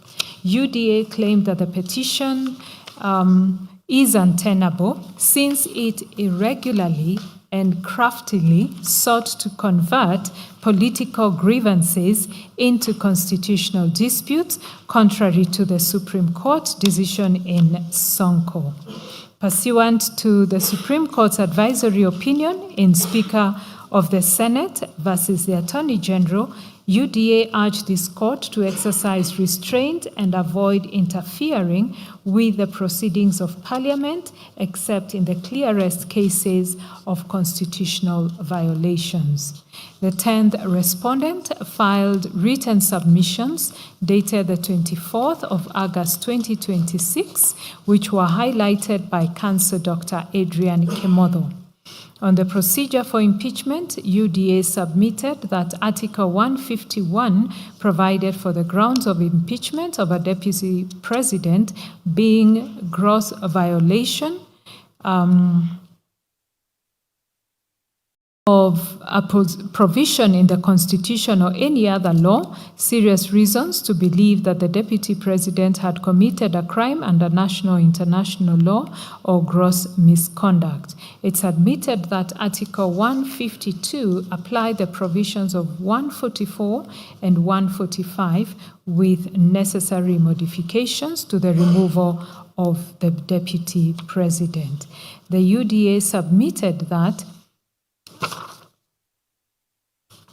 having been accorded a right to be heard both at the National Assembly as well as the Senate's stage and to be represented in the proceedings, His Excellency Gachagua was found culpable of publicly attacking and undermining the work of the NIS and its officials, undermining the institutional, functional, and decisional independence of judges, and persistently making inflammatory, reckless, and insightful public utterances threatening to discriminate against and exclude sections of the people of Kenya from public service appointments and allocation of public resources amounting to gross violation of the Constitution.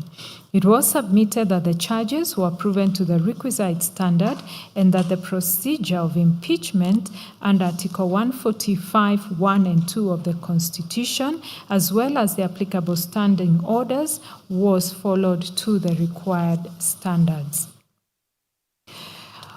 On the nomination and approval of H.E. Kindiki, UDA submitted that Article 149(1) of the Constitution required the President to nominate a person within 14 days of a vacancy arising and the National Assembly to vote on the nomination. It was submitted. The article did not contemplate an appointment, approval of an appointment, nomination by a political party, or the holding of an election as erroneously alleged by the petitioners. UDA submitted that His Excellency Kindiki was nominated within the 14-day period. The National Assembly voted in support of the nomination on 18th October, which was within the 60-day period, and the Speaker of the National Assembly published the resolution via Gazette Notice 13401. It was submitted that the nomination, approval, and swearing in of His Excellency Kindiki were all done in accordance with the law and without any violation of Article 149 of the Constitution.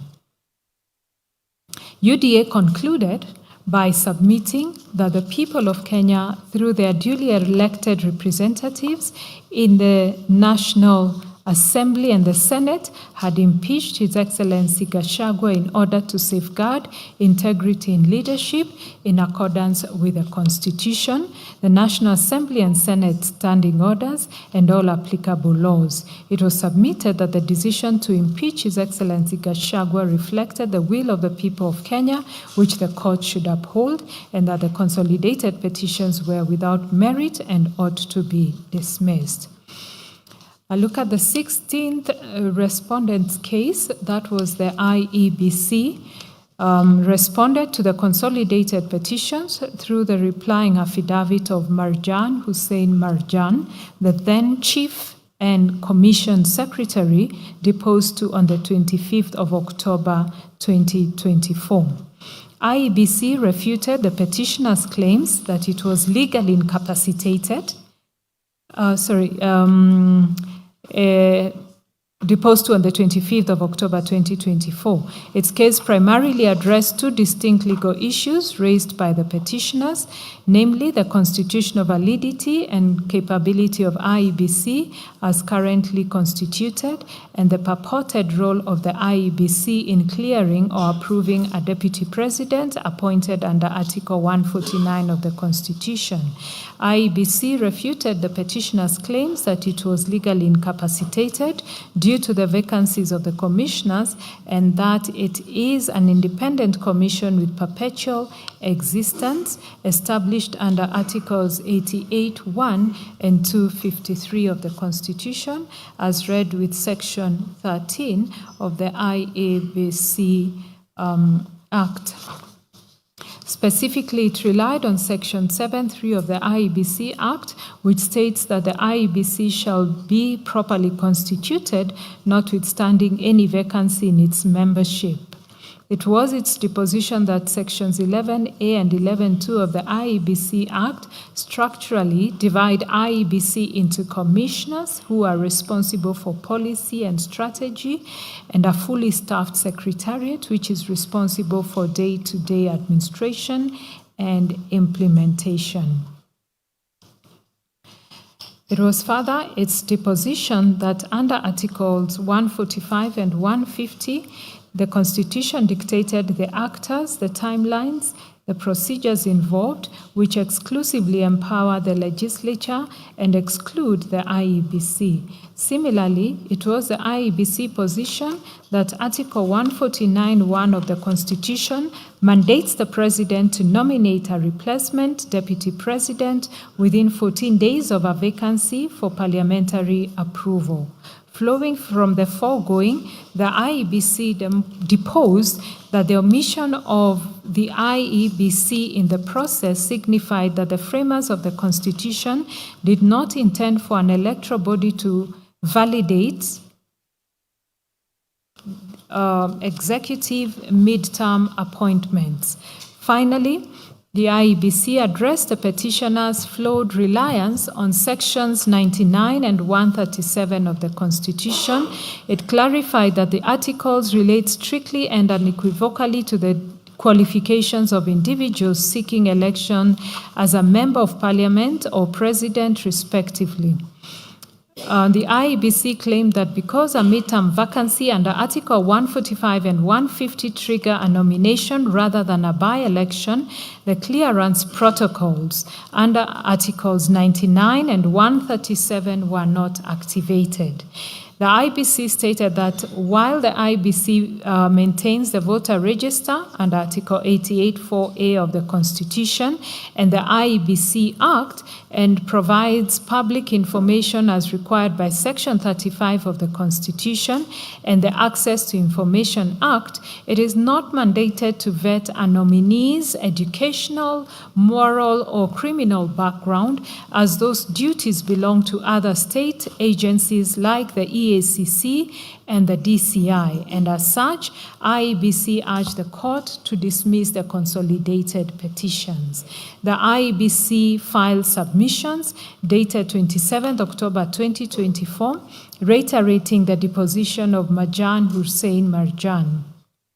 It was its case that it has no constitutional or statutory role in filling a vacancy in the office of the Deputy President. It maintained the position that Article 149 is a self-executing mechanism requiring only a presidential nomination and parliamentary approval with no mandate for elections, referenda, or IEBC intervention. To that end, it relied on the Supreme Court's decision in Attorney General versus two others versus D and 79 others, which is a Supreme Court decision which established that constitutional and statutory bodies must operate strictly within the four corners of their mandate and cannot extend their powers through implication or interpretive craft. It submitted that compelling it to participate in the deputy presidential appointment process would validate the doctrine of separation of powers, violate the doctrine of separation of powers by encroaching on the explicit functions of the President and the National Assembly. It called to its aid the Supreme Court's holding in the matter of interim Independent Electoral Commission, which underscored the mutually countervailing roles of different government organs. It also cited the South African constitutional case of Affordable Medicine Trust and others versus Minister of Health and others.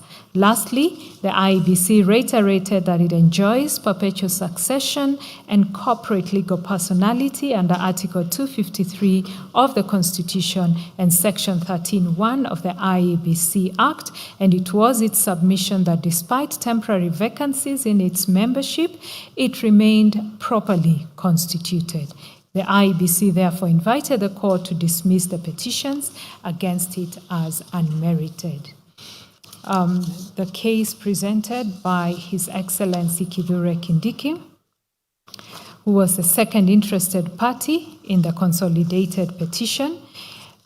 His Excellency Kindiki challenged the petition through his replying affidavit and further affidavit deposed on 20th February 2025 and 8th May 2026, respectively. At the outset, he defended the swift timeline of his nomination and approval and clarified that the Constitution mandates the filling of the Deputy President vacancy within a maximum of 74 days, which were not a minimum, thereby making the expedited process entirely legal.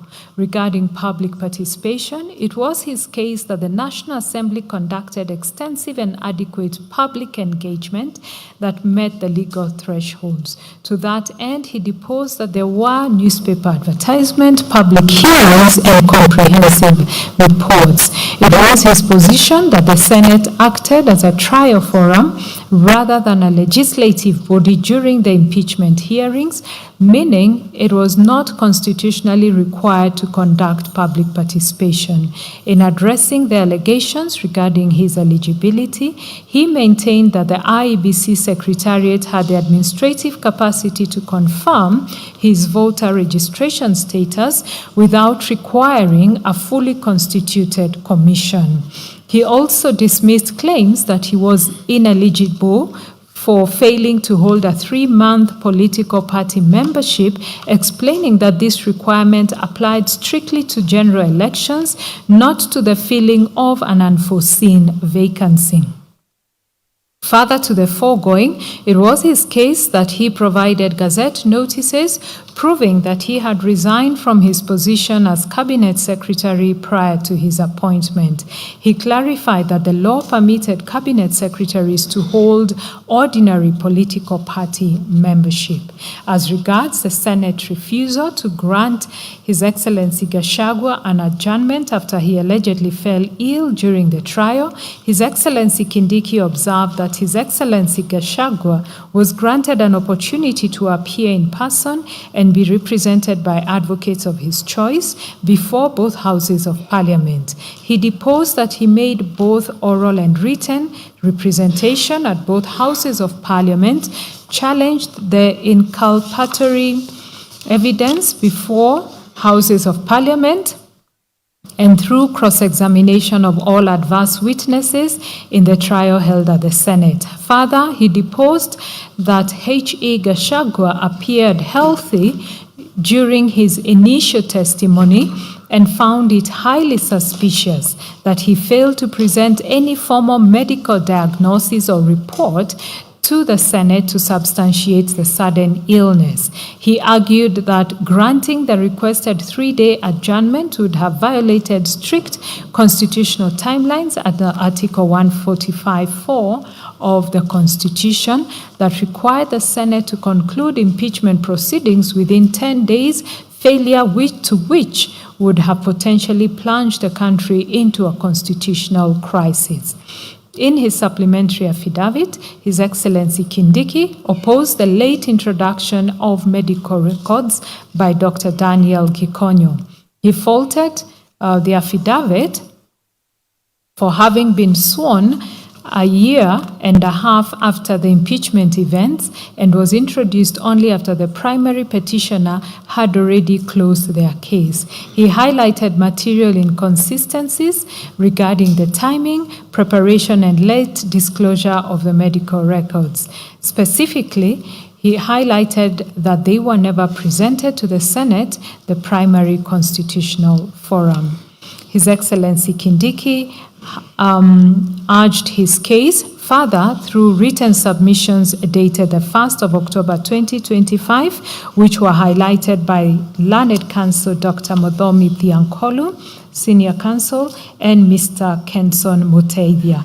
They structured it to symmetrically address both the substantive and procedural validity of the impeachment process in the National Assembly and the Senate, as well as the constitutional legality of His Excellency's nomination and election.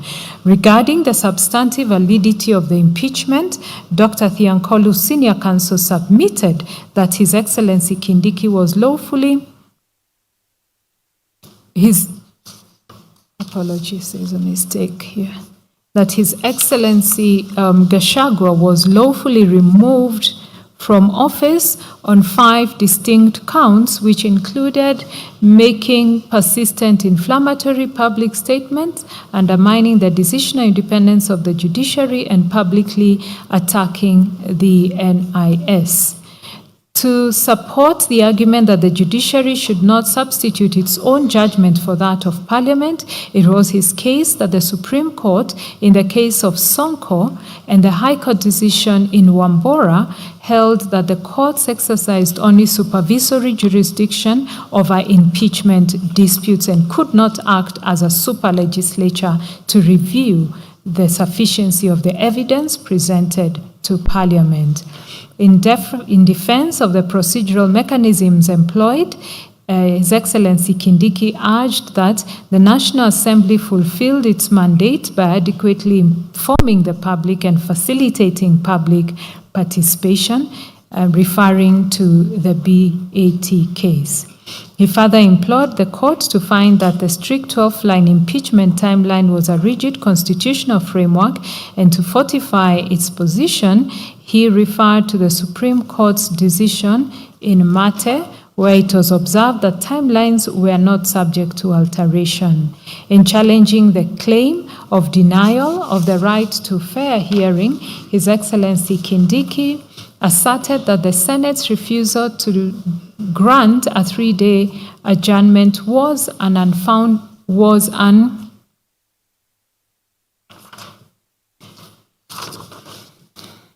In challenging the claim of denial of the right to a fair hearing, His Excellency Kindiki asserted that the Senate's refusal to grant a 3-day adjournment was an attempt to sabotage the proceedings and trigger a constitutional crisis. It was his position that His Excellency Gachagua had failed to produce medical evidence to substantiate his sudden illness. He reiterated that granting the adjournment would have blatantly violated the strict, non-modifiable constitutional timelines. Turning to the validity of His Excellency Kindiki's assumption of office, Dr. Thiankolu submitted that his speedy nomination, electoral clearance, and political party membership was justified. He drew support from the court's decision on 31st October 2024, which established that the critical functions of the Deputy President's office abhorred a vacuum and demanded expeditious action. Finally, His Excellency Kindiki contended that the statutory laws governing appointive state offices, such as the Public Appointments Parliamentary Approval Act, did not apply to the elective office of the Deputy President. We now come to issues for determination.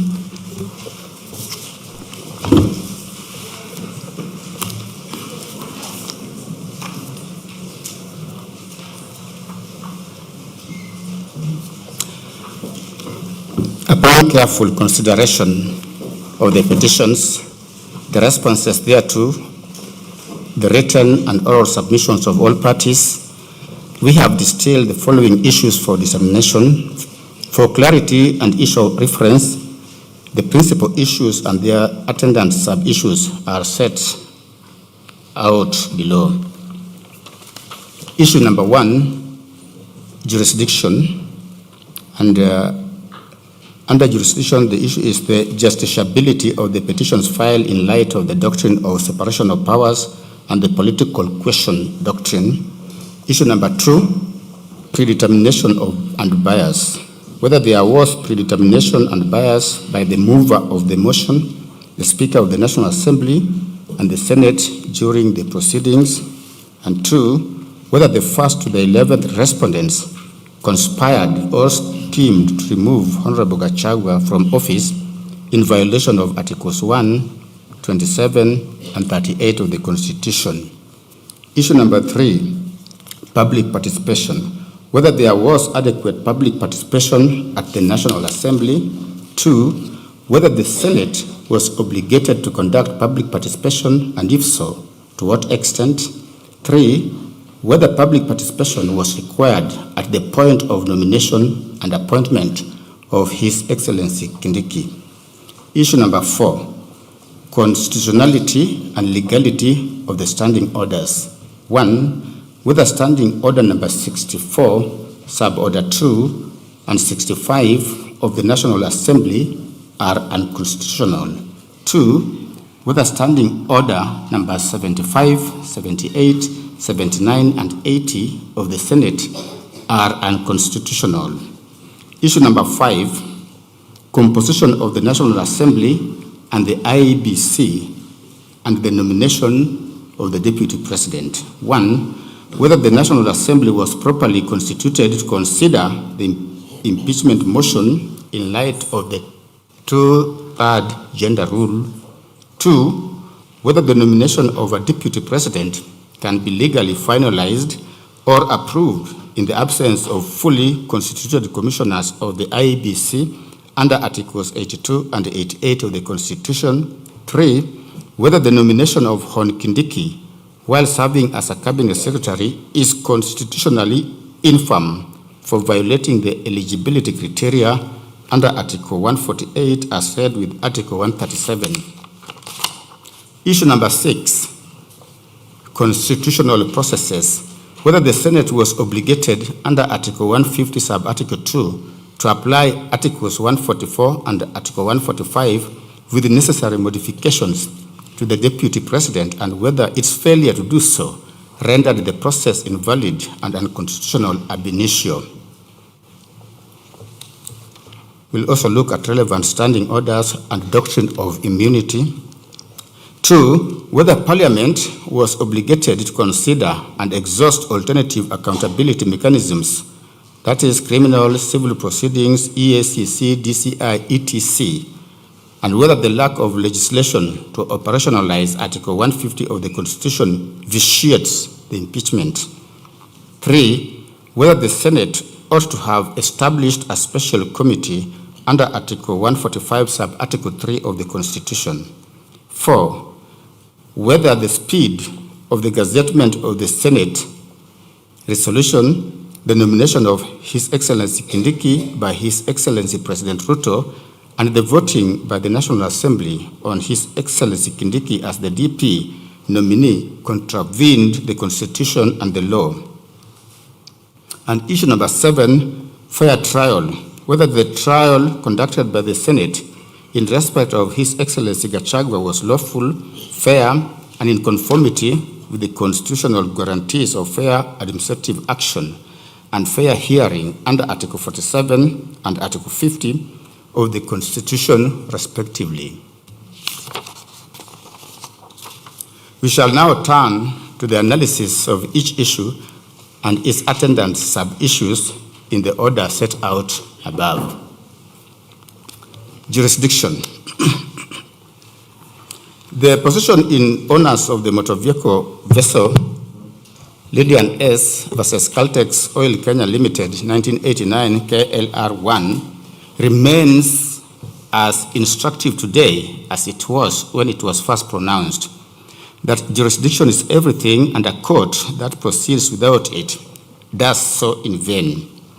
It is therefore necessary, before turning to the substantive grievances raised in these petitions, to resolve the threshold jurisdictional question that permeated the pleadings and submissions of almost all parties on whether the impeachment of a deputy president is amenable to judicial scrutiny or whether it falls exclusively within the political domain of Parliament and is therefore beyond the reach of courts. The respondents urge this court to exercise restraint, contending that impeachment is a political accountability mechanism constitutionally entrusted to Parliament, and that courts ought not to transform themselves into appellate chambers reviewing parliamentary decisions. The petitioners maintained that while impeachment is undoubtedly political in context and consequence, it remains a constitutionally regulated process subject to constitutional supremacy, the Bill of Rights, and judicial oversight. The resolution of these competing positions requires an examination of the constitutional architecture established under the Constitution of Kenya 2010. The starting point is the supremacy and delegated authority provisions found in the Constitution. Article 1 vests all sovereign power in the people of Kenya to be exercised either directly or through democratically elected representatives. Parliament, the executive, and the judiciary are therefore not sovereign institutions in themselves.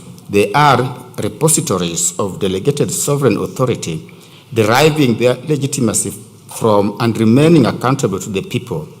Article 2 declares the Constitution to be the supreme law of the Republic, binding all persons and all state organs at both levels of government. The inevitable consequence is that no state organ, including Parliament, enjoys immunity from constitutional scrutiny. The Constitution of Kenya does not recognize parliamentary supremacy. It entrenches constitutional supremacy, and that supremacy is absolute and admitting of no exception.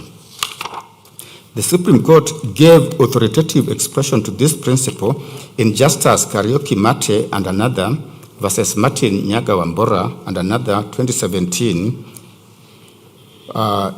EKLR, where it emphasized that no arm of government is above the law, that this being a constitutional democracy, the Constitution is the guiding light for the operations of all state organs. It further determined that the court's mandate, where it applies, is for the purpose of averting any real danger of constitutional violation. It follows, as a matter of necessary constitutional logic, that whenever Parliament exercises authority under Articles 145 and Article 150 of the Constitution, it does so not as a sovereign body wielding unreviewable discretion, but as a constitutional organ exercising delegated authority within and subject to the limitations that the Constitution prescribes. The jurisdiction of this court to entertain these petitions is firmly grounded in Articles 22, 23, and 165 of the Constitution.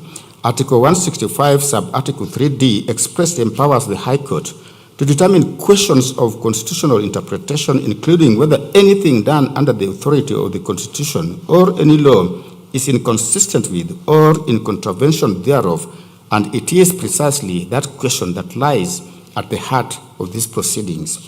Article 23 vests in this court jurisdiction to enforce the Bill of Rights and to grant appropriate relief where constitutional rights and freedoms have been violated, are threatened, or are likely to be infringed.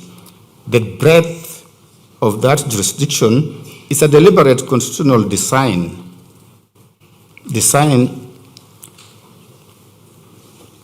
that reflects the transformative aspirations of the Constitution of Kenya 2010 and the indispensable role assigned to the judiciary as the ultimate guardian of constitutional supremacy and the protector of the rights of every person within the Republic.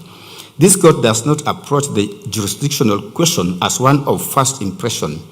In its ruling delivered on 31st of October 2024, this bench considered and conclusively determined the self-same jurisdictional challenge that the respondents now seek to resurrect.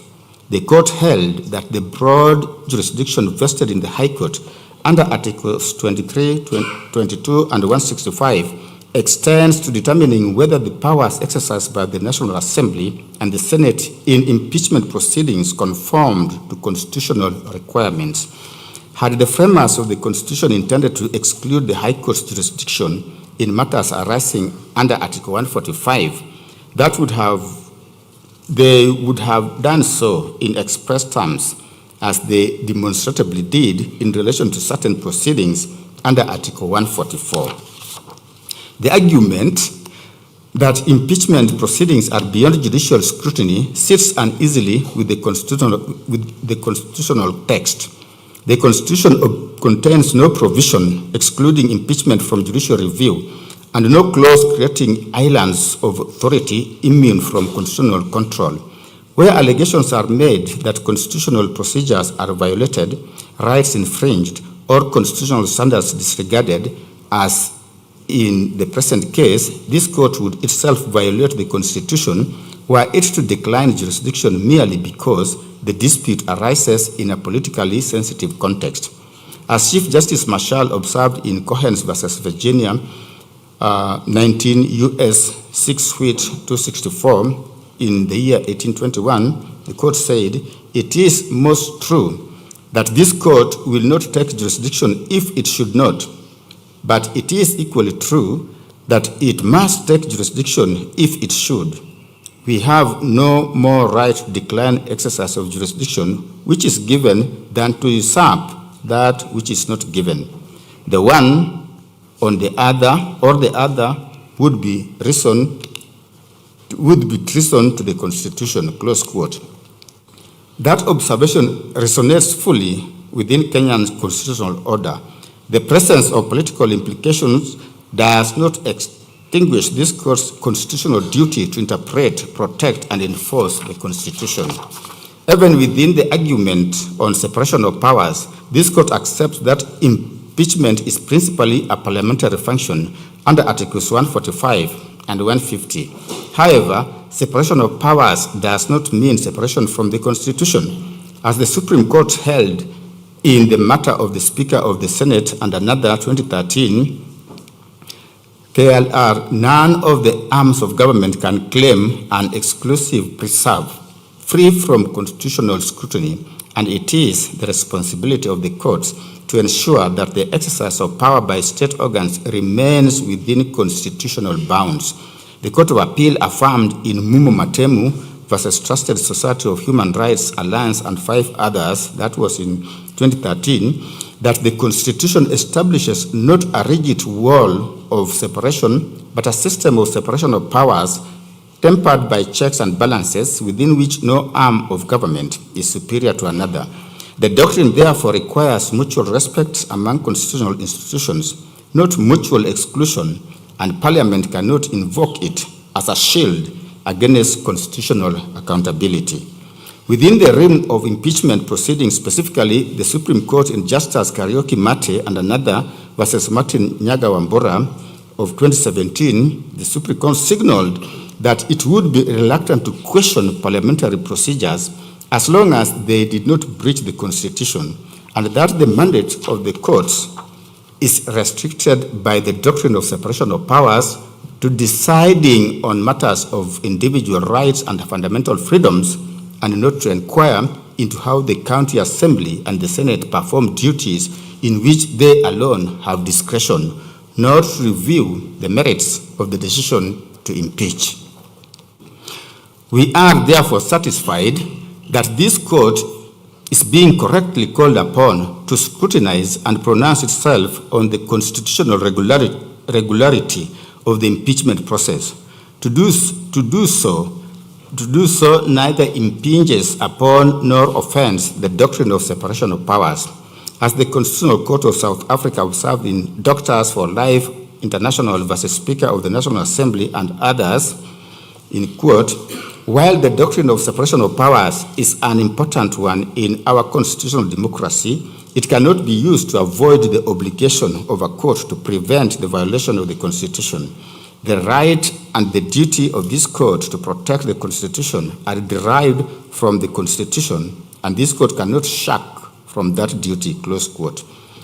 That proposition applies with equal, if not greater force within Kenya's constitutional order. To decline the obligation of constitutional adjudication in deference to the political character of impeachment proceedings would not be an act of judicial restraint, but an act of judicial abdication. On the political question doctrine, the respondents placed reliance on Nixon versus United States 506 USA 224 1993, where Walter Nixon, a federal district court judge removed from office by the Senate, challenged the procedure by which his impeachment trial had been conducted. The United States Supreme Court held that the manner in which the Senate conducts impeachment trials is a non-justiciable political question, the conduct of such trials having been textually committed by the Constitution exclusively to the Senate. While Nixon offers useful guidance on the need for political restraint in matters constitutionally committed to other branches, a clear distinction must be drawn when transplanting that decision into the Kenyan constitutional context. The Constitution of Kenya contains an expansive Bill of Rights enforceable under Article 23, broad and explicit judicial review powers under Articles 165, sub-Article 3D, and a constitutional supremacy clause under Article 2 that expressly subjects every excess of power, of public power, without exception to constitutional scrutiny and accountability. Unlike the United States Constitution, the Constitution of Kenya does not textually commit impeachment proceedings to Parliament in terms of exclusive of judicial oversight. The place of the political question doctrine within Kenya's constitutional order has been authoritatively addressed by the domestic courts at the highest levels. The Supreme Court elaborated upon this position with specific reference to impeachment proceedings in Mike Mbuvi Sonko versus County Assembly of Nairobi 2022. The court held that courts are permitted to intervene where matters of constitutional violations arise in impeachment processes. reasoning that although impeachment is a political process sanctioned by the Constitution, neither the County Assembly nor the Senate can act outside the confines of the Constitution and the law, for to do so would invariably invite the court's intervention. The Supreme Court clarified that the mandate of the courts was to determine whether the individual's rights, dignity, and fundamental freedoms had been preserved and protected in the process without usurping the powers and functions of the legislative branch of government. Those principles were further articulated in a 5-judge bench decision of this court in Ramogi and 3 others versus Attorney General 2020, where the court held that the critical constitutional inquiry is not whether a dispute is political in character, but whether it raises constitutional or legal questions capable of judicial determination. Where constitutional standards exist against which the impugned conduct may be measured, a court is not at liberty to decline jurisdiction on grounds of political contentiousness alone. The court observed that were courts to decline jurisdiction whenever a dispute bore political implications, constitutional violations committed within political processes would be left entirely without remedy, an outcome fundamentally irreconcilable with Articles 2 and 3 of the Constitution. Taken together, these authorities establish that the political question doctrine in Kenya is not a doctrine of abdication, but one of restraint. It requires courts to distinguish between political choices entrusted to the political branches of government and questions of constitutional compliance entrusted to the judiciary. The former ordinarily lie beyond judicial competence. The latter falls squarely within the judicial function. In light of the foregoing, we reiterate that the court is not a political arbiter, but a constitutional one. We agree in principle with the submission that it is not the function of this court to determine whether the charges against His Excellency Gachagua were of sufficient gravity to warrant his removal from office.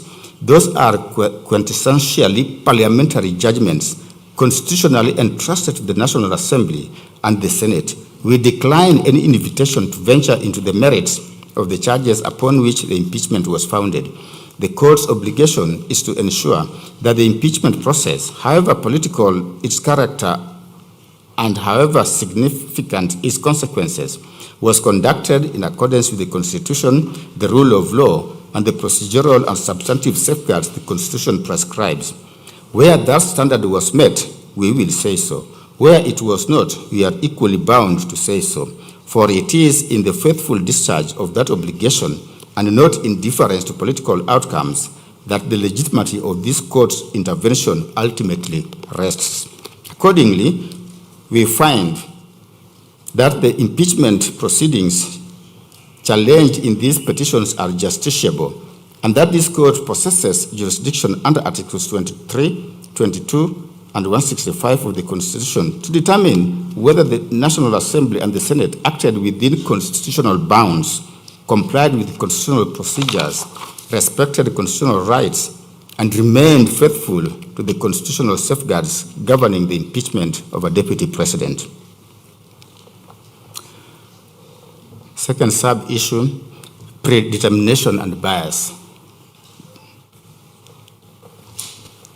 The petitioners contended that the impeachment proceedings against His Excellency Rigathi Gachagua was tainted by actual bias, apparent bias, conflict of interest, and predetermination on the part of the speakers of the National Assembly and the Senate, members of Parliament, senators, and other constitutional actors involved in the impeachment process.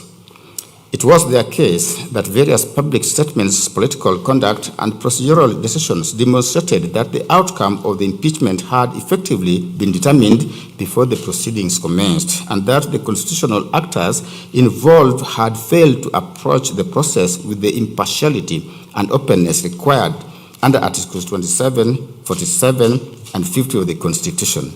The constitutional foundation of the petitioner's claim lies principally in Article 27, 47, and 50 of the Constitution. Article 27 guarantees equality before the law and the equal protection and equal benefit of the law. Article 47 guarantees every person the right to administrative action that is lawful, reasonable, and procedurally fair. Article 50, sub-article 1 guarantees every person the right to have any dispute that can be resolved by the application of law determined in a fair and public hearing before a court, or where appropriate, an independent and impartial tribunal or body. The constitutional requirement of impartiality is not confined to court of law. Whenever a constitutional body exercises adjudicative, disciplinary, investigative, or quasi-judicial authority affecting rights, interests, status, or public office, the process must comply with constitutional standards of fairness, impartiality, and procedural propriety. This principle was affirmed by the Court of Appeal in Sholei versus Judicial Service Commission and 3 others in 2013, and the Judicial Service Commission versus Mbalu Mutava and another Civil Appeal number 52 of 2014, where the court emphasized that constitutional and administrative decision-making processes are subject to the requirements of procedural fairness and natural justice. In Mbalu Mutava, which I have mentioned above, the Court of Appeal observed that Article 47 transformed the common law principles of natural justice into constitutional imperatives, such that whenever public power is exercised in a manner affecting legal rights, status, or legitimate expectations, constitutional standards of fairness become directly applicable. In Sholei case, the Court of Appeal reaffirmed that public bodies exercising disciplinary or quasi-judicial authority must act fairly and impartially, and that public confidence in constitutional institutions depends not only on actual fairness, but equally upon its appearance. The rule against bias is one of the oldest and most fundamental principles of natural justice, embodied in the maxim Nemo Judex in Causa Sua, that no person shall be a judge in their own case. Historically directed at preventing decision makers from participating in matters in which they held a personal, financial, or proprietary interest, the doctrine has over time expanded to encompass circumstances giving rise to a reasonable apprehension that a decision maker may not approach a matter with the requisite impartiality, even in the absence of any direct personal interest. The modern test for apparent bias was authoritatively stated by the Supreme Court in Rai and 3 others versus Rai and 4 others, 2013, KLR, where the court adopted the objective test and held that the inquiry must be conducted from the perspective of a fair-minded and informed observer. The court emphasized that allegations of bias cannot be founded upon speculation, conjecture, suspicion, or dissatisfaction with the outcome of proceedings. There must exist objective circumstances capable of giving rise to a reasonable apprehension that the decision maker may not bring an impartial mind to bear on the subject. The Supreme Court reaffirmed and elaborated upon these principles in Kaplana, Rawal, and 2 others versus Judicial Service Commission in 2016. Observing that the question is not whether a party genuinely believes that a tribunal is biased, but whether a reasonable and informed observer, having considered all relevant facts, would conclude that there exists a real possibility of bias. The court further recognized that constitutional institutions must be protected from unsubstantiated allegations capable of paralyzing their functioning, and accordingly insisted upon an objective evidentiary foundation before a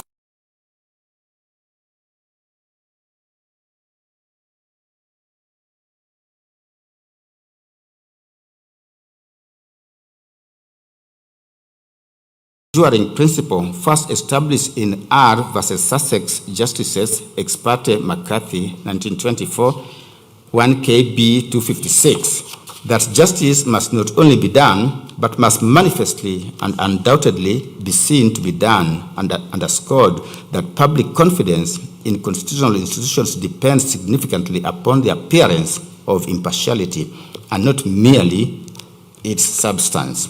From these authorities, several important principles emerge. First, the test for apparent bias is objective, not subjective. Second, the inquiry must be conducted from the standpoint of a fair-minded and informed observer. Third, mere suspicion, political disagreement, dissatisfaction with a decision or an adverse outcome does not, without more, establish bias.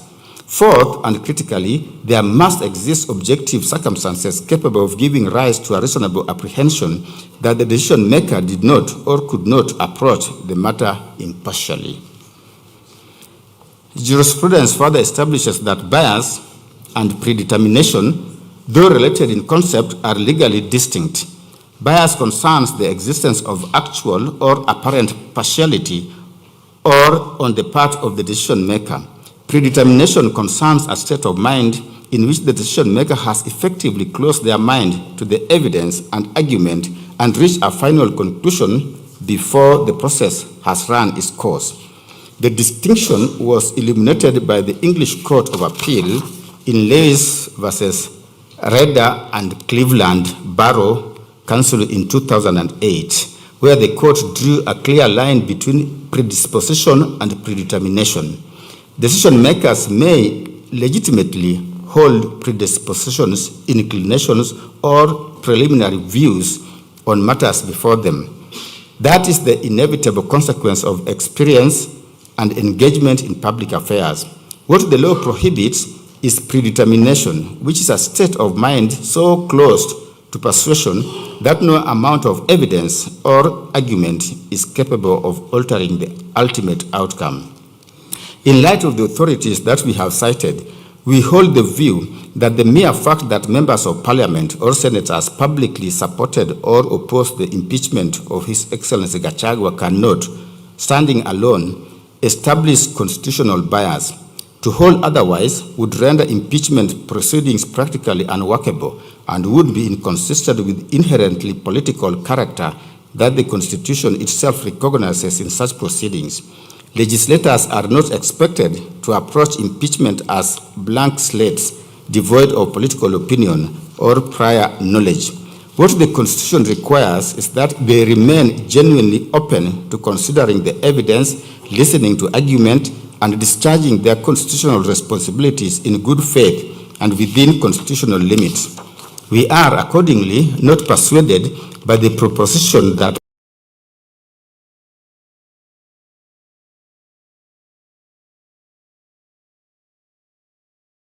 bias may automatically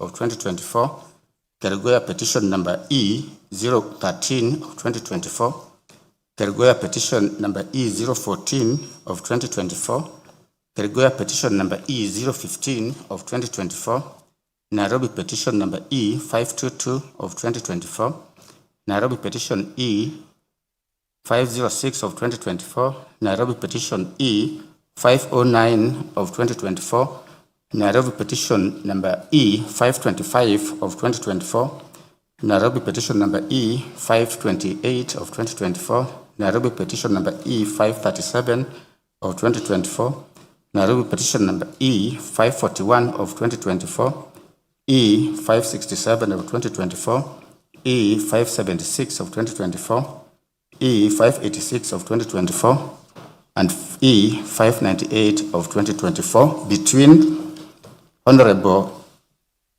His Excellency Rigathi Gachagua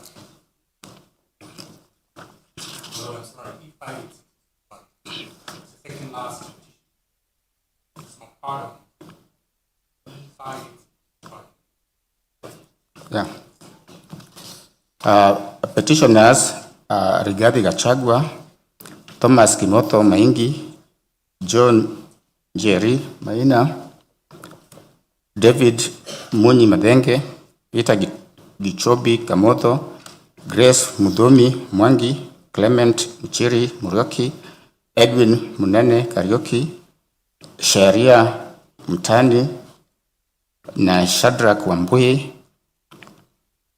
Father Eddie Waiguru, Anthony Mwithaga, Victor Gatia, Assunta Wangui Mwiruri, Christine Mukami Njuguna, Peter Kimani Kioira, Alice Wamuhu Mbugwa, Mwangi Anyeki Mbugwa Wamumbi, Kigo Kahari, Priscilla Wambui Gitari, Muchiri Ngatia, Maria Njeri, Eric Warui Mwaniki, Brian Hunja, Sarah Hubi, Margaret Wanjira, Samuel Njenga, Hebron Gakuru, Samuel Ngari,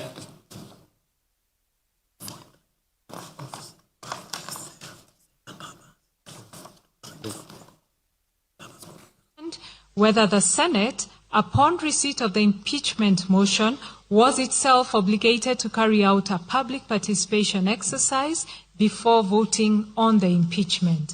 And third, whether the public participation was required at the point of nomination and appointment of His Excellency Kindiki as Deputy President.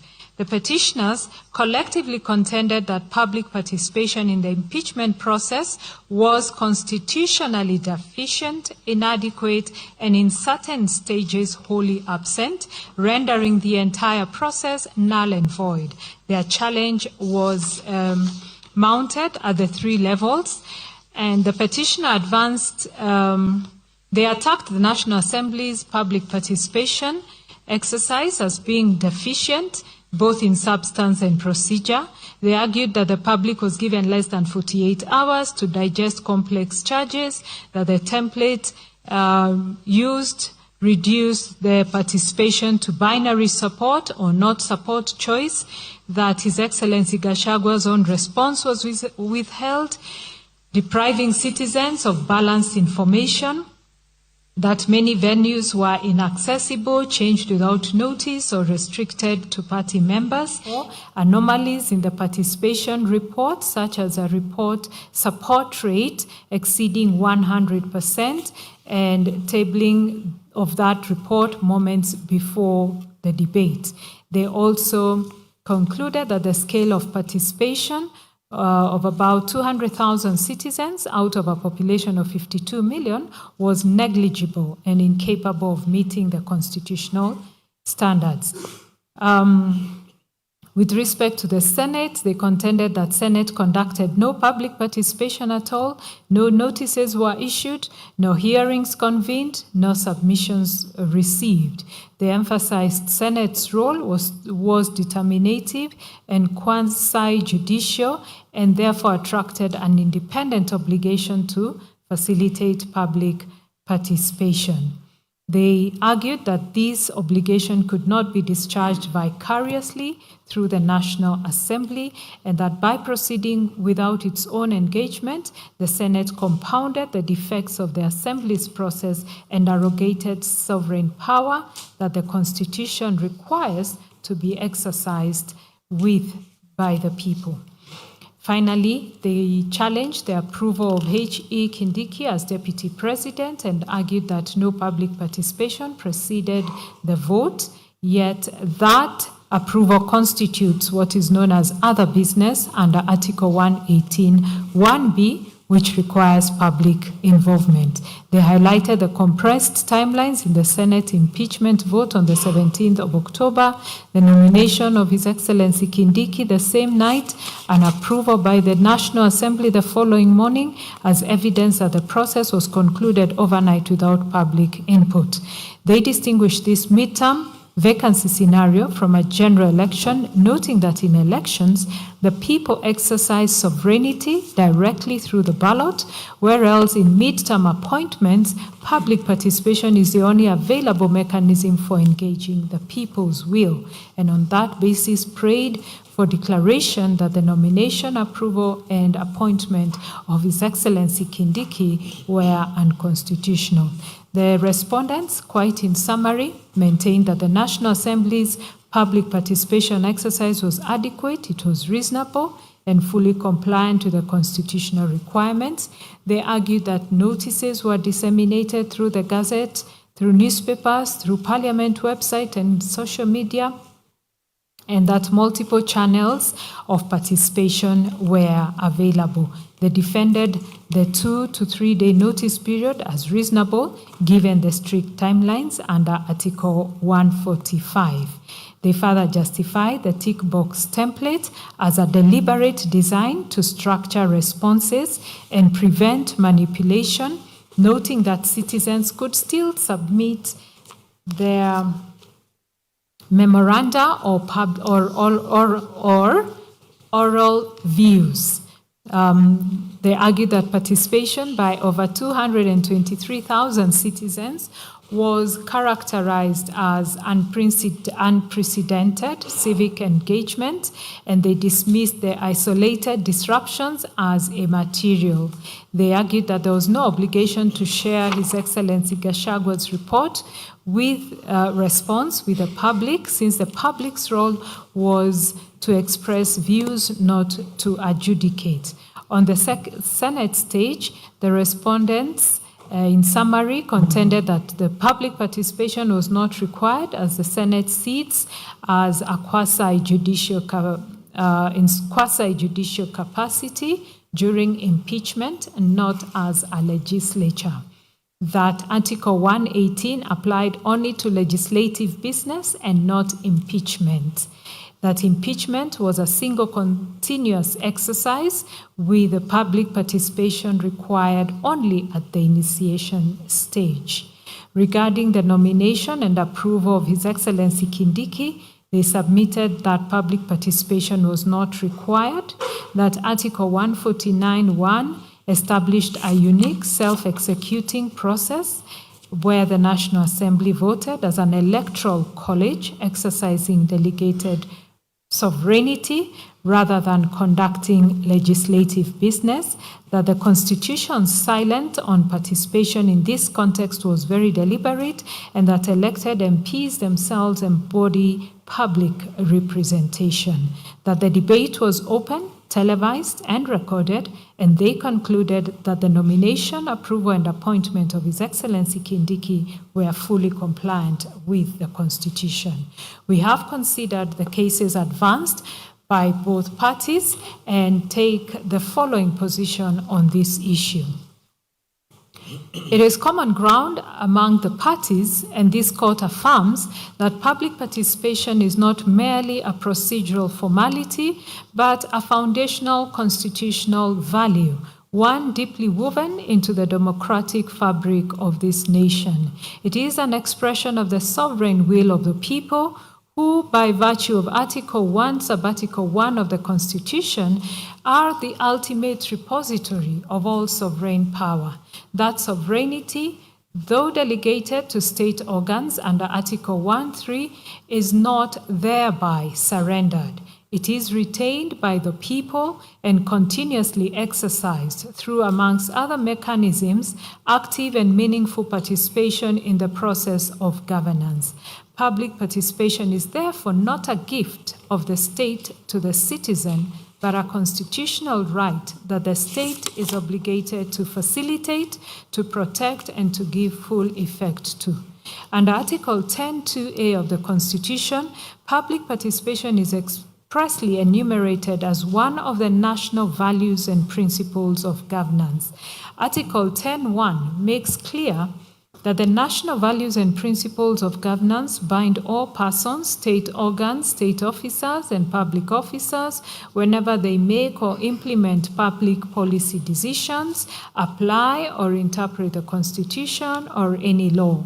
The imperative of public participation finds further and specific expression in the context of Parliament in Article 118 of the Constitution, which reads as follows: Parliament shall conduct its business in an open manner, and its sittings and those of its committees shall be open to the public, and b, facilitate public participation and involvement in the legislative and other business of Parliament and its committees.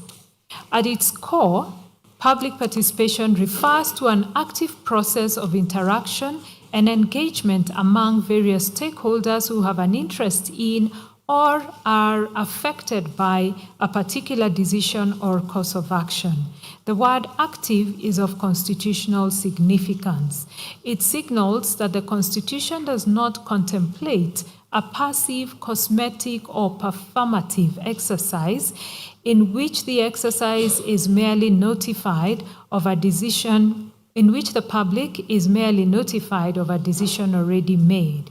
It demands instead a genuine and substantive process which the people are afforded a real and meaningful opportunity to shape the decisions that affect their lives. In essence, public participation is the mechanism through which the governed speak to those who govern and through which the exercise of public power is continuously tethered to the will, values, and interests of the sovereign people.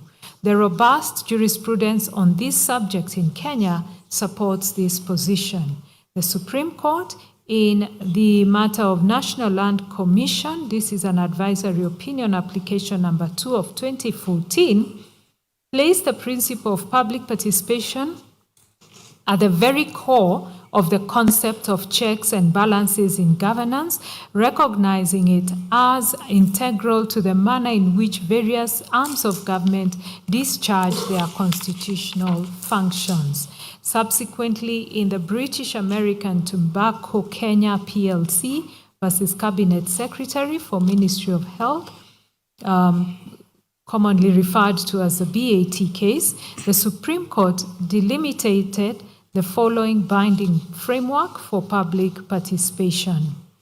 Principles are that, as a constitutional principle under Article 10.2 of the Constitution, public participation applies to all aspects of governance, that the public officer and or entity charged with the performance of a particular duty bears the honors of ensuring and facilitating public participation, that the lack of a prescribed legal framework for public participation is no excuse for not conducting public participation, and the onus is on the public entity to give effect to this constitutional principle using reasonable means. That public participation must be real and not illusory. It is not a cosmetic or a public relations act. It is not a mere formality to be undertaken as a matter of course just to fulfill a constitutional requirement. There is need for both quantitative and qualitative components in public participation. That public participation is not an abstract notion, it must be purposeful and meaningful.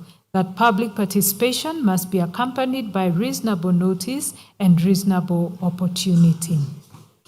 Reasonableness will be determined on a case-to-case basis.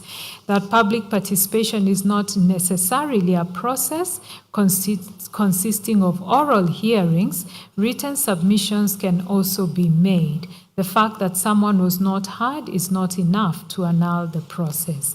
That allegations of lack of public participation does not automatically vitiate the process.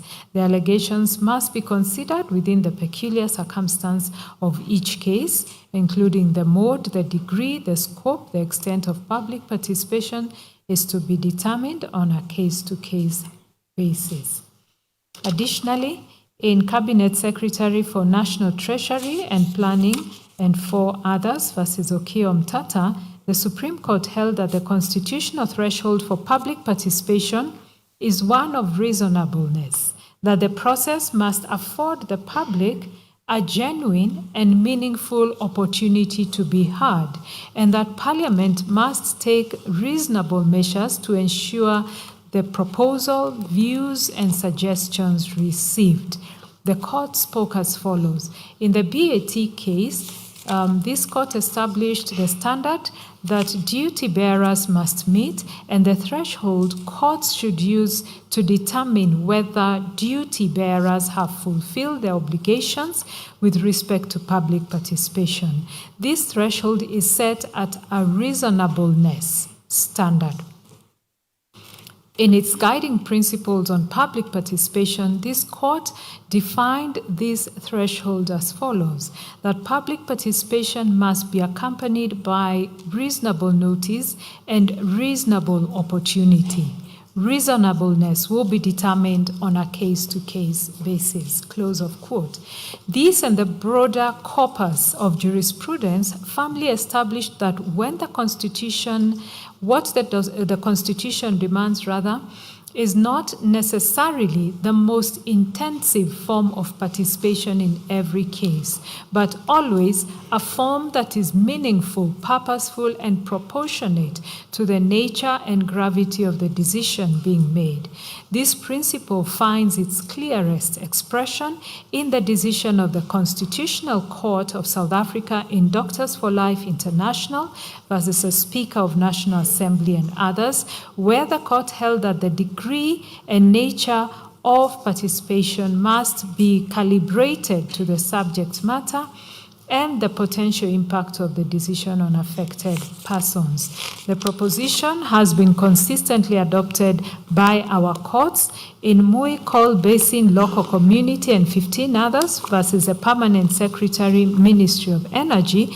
The Court of Appeal affirmed that decisions of greater consequence demand more robust and substantive engagement, and that public participation ought to be meaningful rather than a tick box exercise. The High Court reinforced this position in Robert Gakuru versus Governor Kiambu County and Institute for Social Accountability versus the National Assembly, where it held that the standard of participation required is directly informed by the gravity and reach of the decision in question.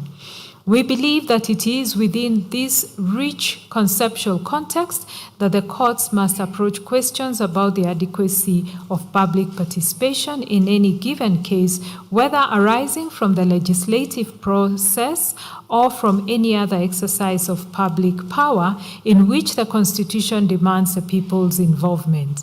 The focus ought to be on whether the participation that occurred was real, substantive, and meaningful.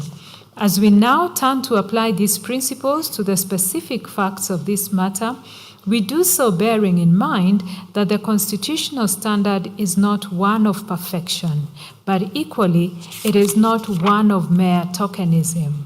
The standard is meaningful participation, and that standard must be assessed with rigor, sensitivity to context, and fidelity to the constitutional vision of a government that is truly of, by, and for the people. Certainly, the impeachment of a deputy president is not an ordinary legislative act.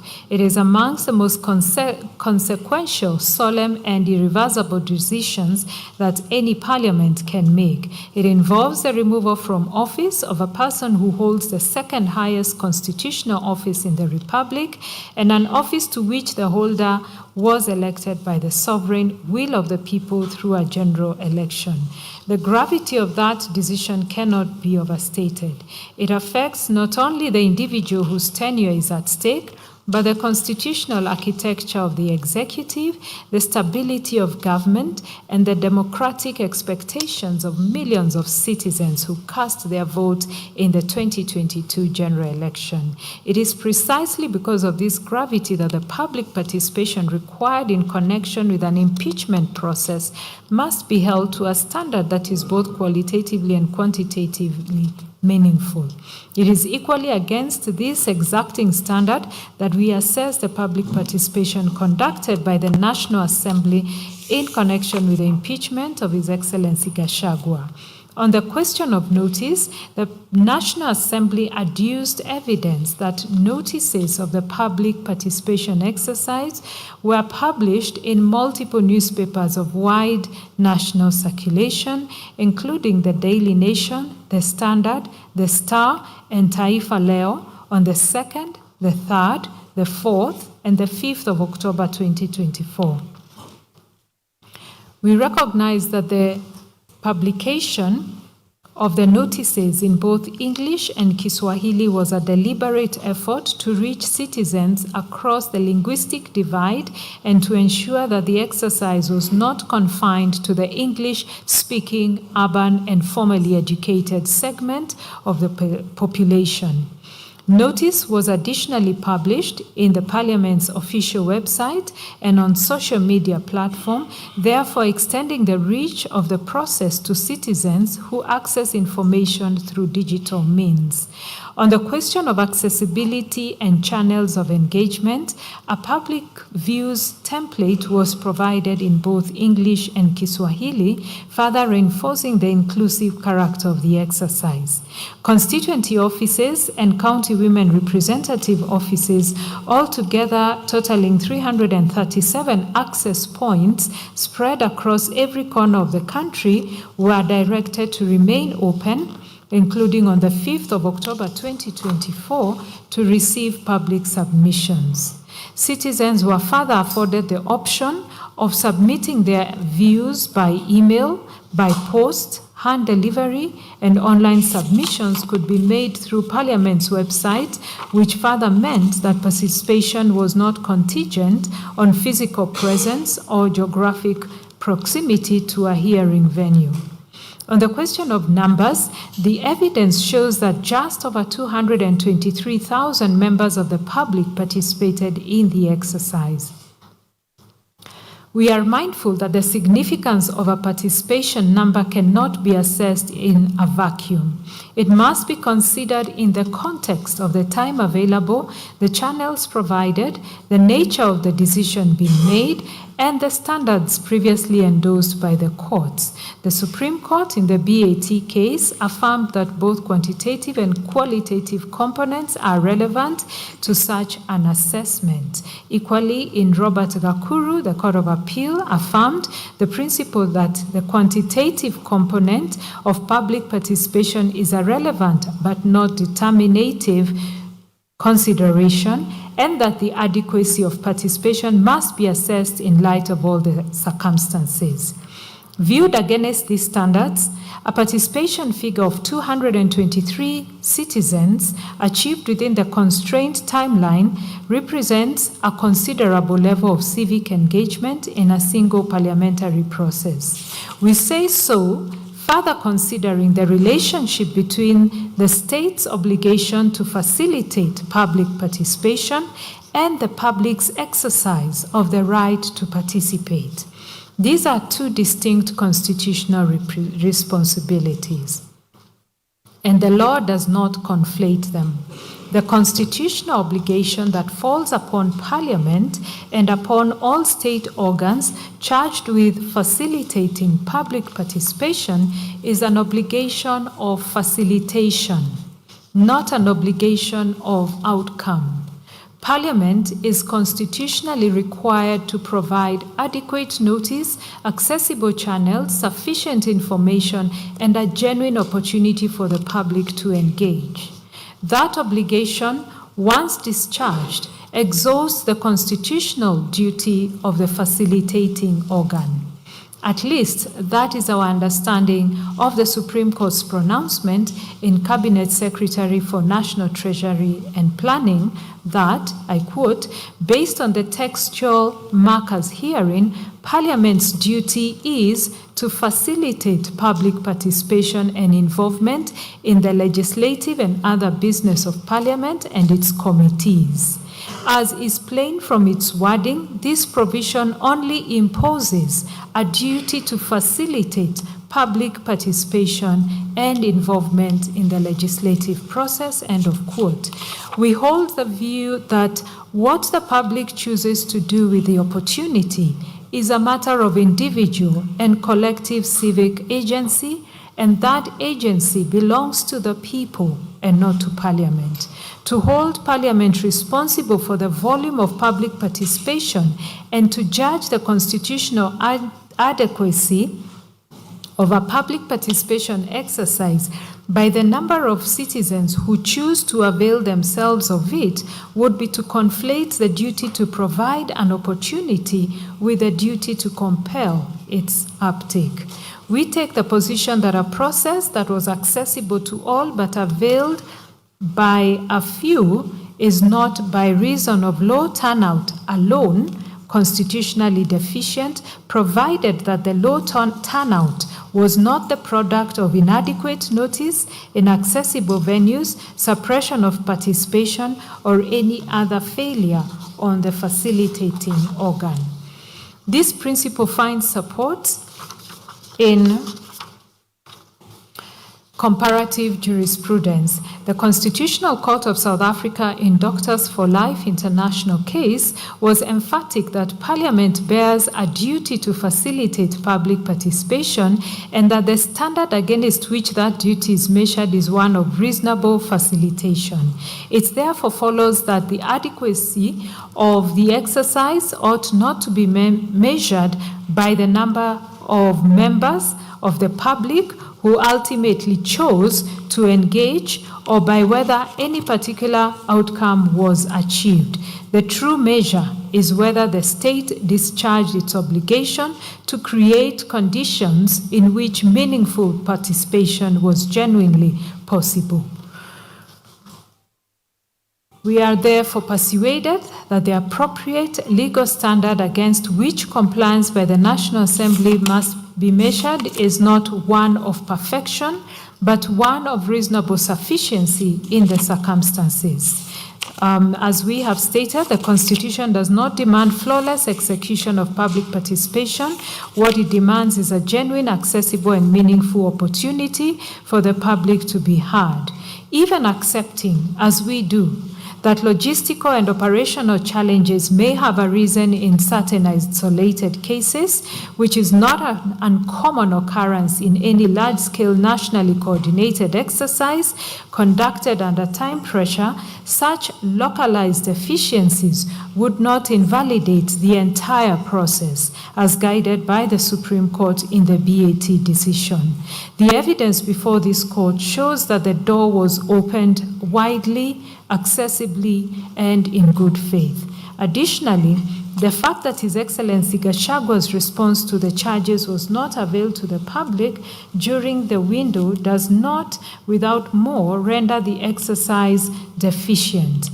The purpose of public participation in the impeachment process is substantively and functionally distinct from the adversarial hearing to which the respondent is entitled. The public was called upon to express its views on whether the allegations assessed on their face were of sufficient gravity to warrant a removal of a constitutional office holder. It was not and was never intended to be a mini trial of the charges.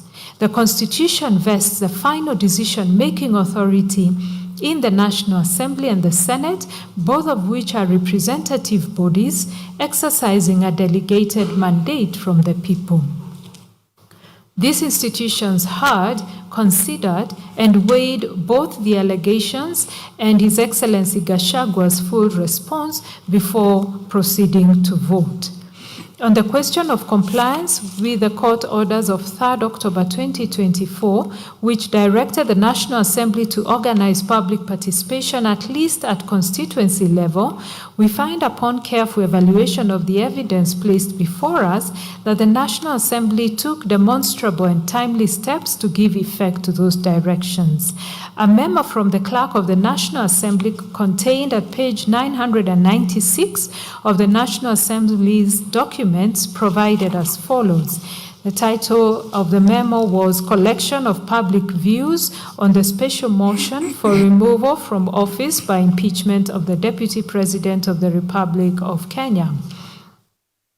And the Clerk of the National Assembly writes, as you are aware, the National Assembly is currently considering a special motion for the proposed removal from office by impeachment of His Excellency Rigathi Gachagua, the Deputy President of the Republic of Kenya. To facilitate this process, public hearings were scheduled to be held in all 290 constituencies on Friday, October the 4th, 2024, from 8 to 5 p.m., and members of the public were notified to submit their views to the constituency or county. Offices of all members of Parliament of the National Assembly notified to submit their views to the constituency or county offices of all members of Parliament of the National Assembly. By a court order issued on the 3rd of October 2024, the High Court in Kenya sitting at Kerugoya directed that the National Assembly organize similar public hearings closer to the citizens, at least at constituency level, on each constituency in Kenya to enable the constituents of members of parliament responsible for the impeachment process nationally to engage with and participate on hearings and or any other suitable modes by which citizens at that level can participate and offer their representations. In this regard, you are required to continue facilitating and coordinating the public participation exercise on the special motion within your constituency or county office. Please ensure that you implement the following: availability of forms. Ensure that copies of the public views template are physically available in your offices. In addition to the physical forms availed earlier, additional forms can be downloaded from the Parliament's website. 2. Collection of views. Collate all views, including memoranda, completed public views templates, and any other submissions relating to the exercise. Note to transcribe oral submissions into written form using the designated template. 3. Submission of collected views. You are required to submit the collated views arranged per constituency to the collection center, which has been set up in Parliament Building, Nairobi, at the entrance of Bunge Tower. Alternatively, you may hand over the forms to the respective officers designated for your counties or constituencies as per the attached list. All submissions must be received by Sunday, the 6th of October, 2024. Please ensure that your respective offices remain open on Saturday, the 5th of October 2024, as from 8 a.m. to 5 p.m. to facilitate the exercise. Please utilize the operation facilities and resources available in your offices to print or photocopy the forms and to support any other aspects of this exercise. For seamless coordination, we have shared the contacts of parliamentary officers responsible for each county or constituency. I close the quote. The petitioners allege that no actual hearings were held at the constituency level, contending in effect that the exercise was a procedural facade. The allegation was effectively countered by substantial evidence presented by the National Assembly. This included the report of public participation on the proposed removal from office by impeachment of His Excellency Rigathi Gachagua, EGH, the Deputy President of the Republic of Kenya. The report contained a detailed analysis of the aggregated constituency tallies. See table number 4 at page 180 of the report. Supported by photographic documentation of the exercise conducted across multiple constituencies, as well as an official account comprehensively outlining the scope and substance of the proceedings. It is a well-settled evidentiary principle that a bare denial or unsubstantiated allegation cannot displace positive and particularized evidence to the contrary. The petitioners bore the burden of proving on a balance of probabilities that the public participation was an illusory or ineffective exercise. That burden was not discharged. It was also common ground that the public participation was tabled before the National Assembly on the 8th of October 2024. Members of Parliament had the opportunity to consider it before and during the debate. One of the petitioners mounted a specific and pointed challenge to the integrity of the report's data, contending that the figures recorded for Keio South were statistically impossible in that they purportedly reflected a support rate of 162.78%, a figure that, if accurate, would self-evidently exceed the mathematical ceiling of 100% and thus portray either gross error or deliberate manipulation. We have subjected the report to careful scrutiny. Our analysis shows that in Keio South, of the 820 responses recorded, 807 supported the impeachment, 12 opposed it, and 1 selected other. This translates to 98.41% in favor, 1.46% against, and 0.12 categorized as other. These figures, in our view, are mathematically sound and fall within the permissible range of 0 to 100% and disclose no statistical anomaly of the kind alleged. The petitioner's contention, presented as a statement of fact, is therefore not borne out by the document itself. We further find that even if isolated errors were present in data entry, tabulation, or transcription, if those errors were demonstrated to exist within a report of this scale, such minimal errors would not without more vitiate to the entirety the otherwise lawful and substantially compliant public participation exercise. Therefore, having wholly examined the totality of the evidence produced before us, and having applied the constitutional and jurisprudential standards authoritatively laid down on the nature and quality of public participation required, we are satisfied and hereby find that the public participation conducted by the National Assembly in connection with the impeachment of His Excellency Gachagua as Deputy President met the requisite constitutional threshold in all material respects. With regards to the Senate not conducting its own public participation, the petitioners contended that the Senate acted in violation of Article 118 of the Constitution by failing to conduct its own independent public participation exercise prior to deliberating on the impeachment of His Excellency Gachagua. This argument, while not without surface appeal, cannot be sustained upon a careful and purposeful reading of the constitutional architecture governing impeachment proceedings, and we reject it for the following reasons. The starting point is a principle of constitutional specificity. Where the Constitution makes express and particular provision for a specific process, that specific provision governs, and general provisions must yield to it to the extent of any inconsistency or tension. Article 145 of the Constitution prescribes with particularity the role and function of each House of Parliament in the impeachment process. Under that provision, the Senate's designated function is to hear the charges preferred against the Deputy President, to receive and evaluate evidence in respect of those charges, and to decide on whether the Deputy President should cease to hold office. This is, by its very nature, an adjudicative function, and one that is quasi-judicial in character, akin to the conduct of a tribunal. It is not a legislative or policy-making function. The Senate, at this stage of the process, sits not as a law-making body, but as a constitutional adjudicator, and the procedural obligations that attend to that role are correspondingly different.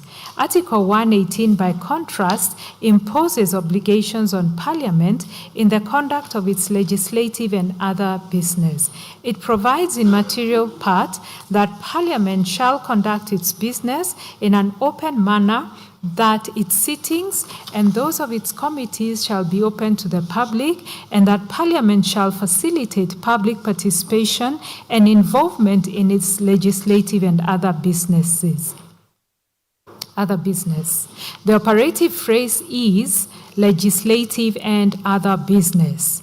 And the interpretive question is whether Senate's adjudicative role in impeachment proceedings falls within the scope of that phrase. We find that it does not. The phrase other business must, on a proper application of the Eusdom Generis canon of construction, be read as business of a similar nature to legislative business. That is, business involving the formulation, review, or consideration of policy or law. We respectively associate ourselves with and adopt as correct the position taken by this court in Mwangaza versus County Assembly of Meru that public participation in impeachment proceedings primarily occurs at the county assembly level rather than at the Senate level, since the county assembly is the initiating body that formulates and debates the impeachment motion before transmitting it to the Senate for final determination. End of the quote. At the Senate stage, the function being discharged, as we have said, is adjudicative rather than consultative. We find that the constitutional principle underlying that holding is not confined to the impeachment of governors. It is a principle of general application that derives its force from the structural logic of the impeachment framework embedded in the Constitution, and it applies with equal force and validity to the impeachment of the Deputy President under Article 145. A second invocation of the same procedure in respect of the same charges, the same allegations, and the same subject matter at the Senate level serves no additional constitutional purpose. We therefore find that the Senate did not violate Article 10 or 118 by failing to conduct its own independent public participation. Finally, the question of whether public participation was constitutionally required for the nomination and approval of His Excellency Kindiki as Deputy President calls for a holistic interpretation of Article 149(1) of the Constitution, read in its proper textual, structural, and purposive context. Article 149(1) provides in express and unambiguous terms that within 14 days after a vacancy in the office of Deputy President, the President shall nominate a person to fill that vacancy, and that the National Assembly shall vote on the nomination within 60 days of receiving it. The correct approach to that interpretive exercise is well settled. The Supreme Court affirmed in the matter of the principle of gender representation in the National Assembly and Senate that constitutional interpretation must be holistic and that no provision of the Constitution may be read in isolation, divorced from the broader architecture of the document of which it forms part. The court elaborated the context of that holistic approach in the matter of Kenya National Commission on Human Rights, holding that holistic interpretation requires contextual analysis, which is reading a constitutional provision alongside and against related provisions so as to arrive at a rational and principled understanding of what the Constitution must be taken to mean, having regard to its history, the issues in dispute, and prevailing circumstances.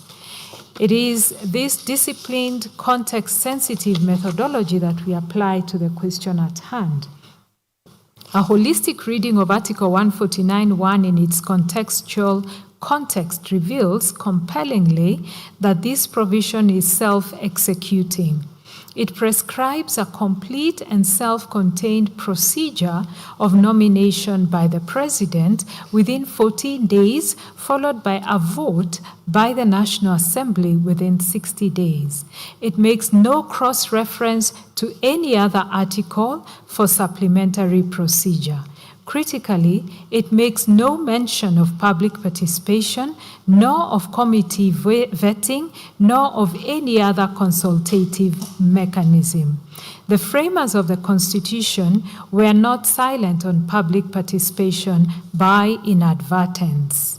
When they intended to require it, they said so in express terms. Article 118(1)(b) expressly mandates Parliament to facilitate public participation in its legislative and other business. The deliberate omission of any equivalent requirement from Article 149(1) is itself a constitutional signal that must be given interpretive effect. To read a public participation requirement into Article 149(1), where none appears in the text, would be to engage in precisely the kind of unbridled extrapolation that the Supreme Court cautioned against in Kenya National Commission on Human Rights. The constitutional text of 149(1) is further instructive in its precise choice of language. The provision directs that the National Assembly shall, and in quotes, vote on the nomination. This is a deliberate linguistic choice by the constitutional drafters, and it is not open to a court to substitute its own preferred terminology for that which the Constitution has expressly employed. As the Speaker of the National Assembly correctly ruled, the phrase vote on connotes an electoral determination, so that the National Assembly was in constitutional substance electing the Deputy President from among the nominee presented by the President and not approving an executive appointee in the manner of a parliamentary vetting process. That interpretation is faithful to the constitutional text and is consistent with the structural design of that provision. This understanding is further reinforced by Articles 1, 2, and 1, 3 of the Constitution, which vest sovereign power in the people and provide for its delegation to, among other organs, Parliament. When the National Assembly votes on a nominee for Deputy President under Article 149(1), it is not acting as a conduit for public opinion, but exercising delegated sovereign authority on behalf of the people. The Constitution makes a deliberate structural choice not to provide for a by-election to fill a mid-term vacancy in the office of the Deputy President, electing instead to vest that determination in the National Assembly as the people's primary representative institution. That choice reflects a conscious constitutional calibration of the respective roles of participatory and representative democracy, a calibration that this court is bound to respect. To accept the petitioner's contention that public participation is a constitutional prerequisite for every decision of constitutional importance would be to obliterate the distinction between participatory and representative democracy, and to impose an obligation on the National Assembly to conduct public participation before every significant vote, including the election of the Speaker, the Deputy Speaker, and appointment of committee chairs. That is plainly not what the Constitution requires. As this court confirmed in Okoiti and 6 others versus Cabinet Secretary for National Treasury and Planning, where it was held that the representative democracy as a complement to participatory democracy is independently and fully constitutionally recognized. The Supreme Court stated as follows, that Article 1(1) declares that the sovereign power belongs to the people of Kenya, and that power can be exercised only in accordance with the Constitution. Article 1(2) further proclaims that the people may exercise their sovereign power either directly or indirectly through their democratically elected representatives. It is this direct democracy aspect the Constitution provides for citizens to participate in referenda on certain constitutional amendments as outlined in Article 255. Additionally, It promotes a participatory approach to governance with Article 10.2a identifying democracy and participation of the people as national values and principles of governance. This is reinforced by specific constitutional obligations such as the duty imposed on Parliament under Article 118 1B to facilitate public participation and involvement in its legislative and other business. Conversely, the Constitution also provides for indirect democracy. In that regard, Article 1.3 states that sovereign power is delegated to specified organs, state organs, including Parliament and the legislative assemblies of county governments. Moreover, Article 94(1) of the Constitution provides that the legislative authority of the Republic is derived from the people and at national level is vested in and exercised by Parliament. This speaks to the representative aspect of democracy, which grants elected representatives the discretion to make legislative decisions on behalf of the people they represent, with the legislative discretion being balanced by the Constitution's commitment to participatory governance. End of quote. While it is unquestionably correct that Articles 110 and 118 of the Constitution apply to all state organs and to all public business, it does not follow that every discrete act of Parliament is intended or is attended by a mandatory public participation obligation. The vote contemplated by Article 149(1) is a discrete, constitutionally prescribed electoral act. It is not the making of a law, it is not the formulation of a policy, it is not the implementation of a public program. It is a binary determination of acceptance or rejection of a single presidential nominee in which there is no middle ground, no policy choice to be made, no legislative text to be drafted, and no program to be designed. Public participation, the purpose of which is to inform deliberative and policy-oriented public decision-making, would add nothing of constitutional value to a binary vote of this character.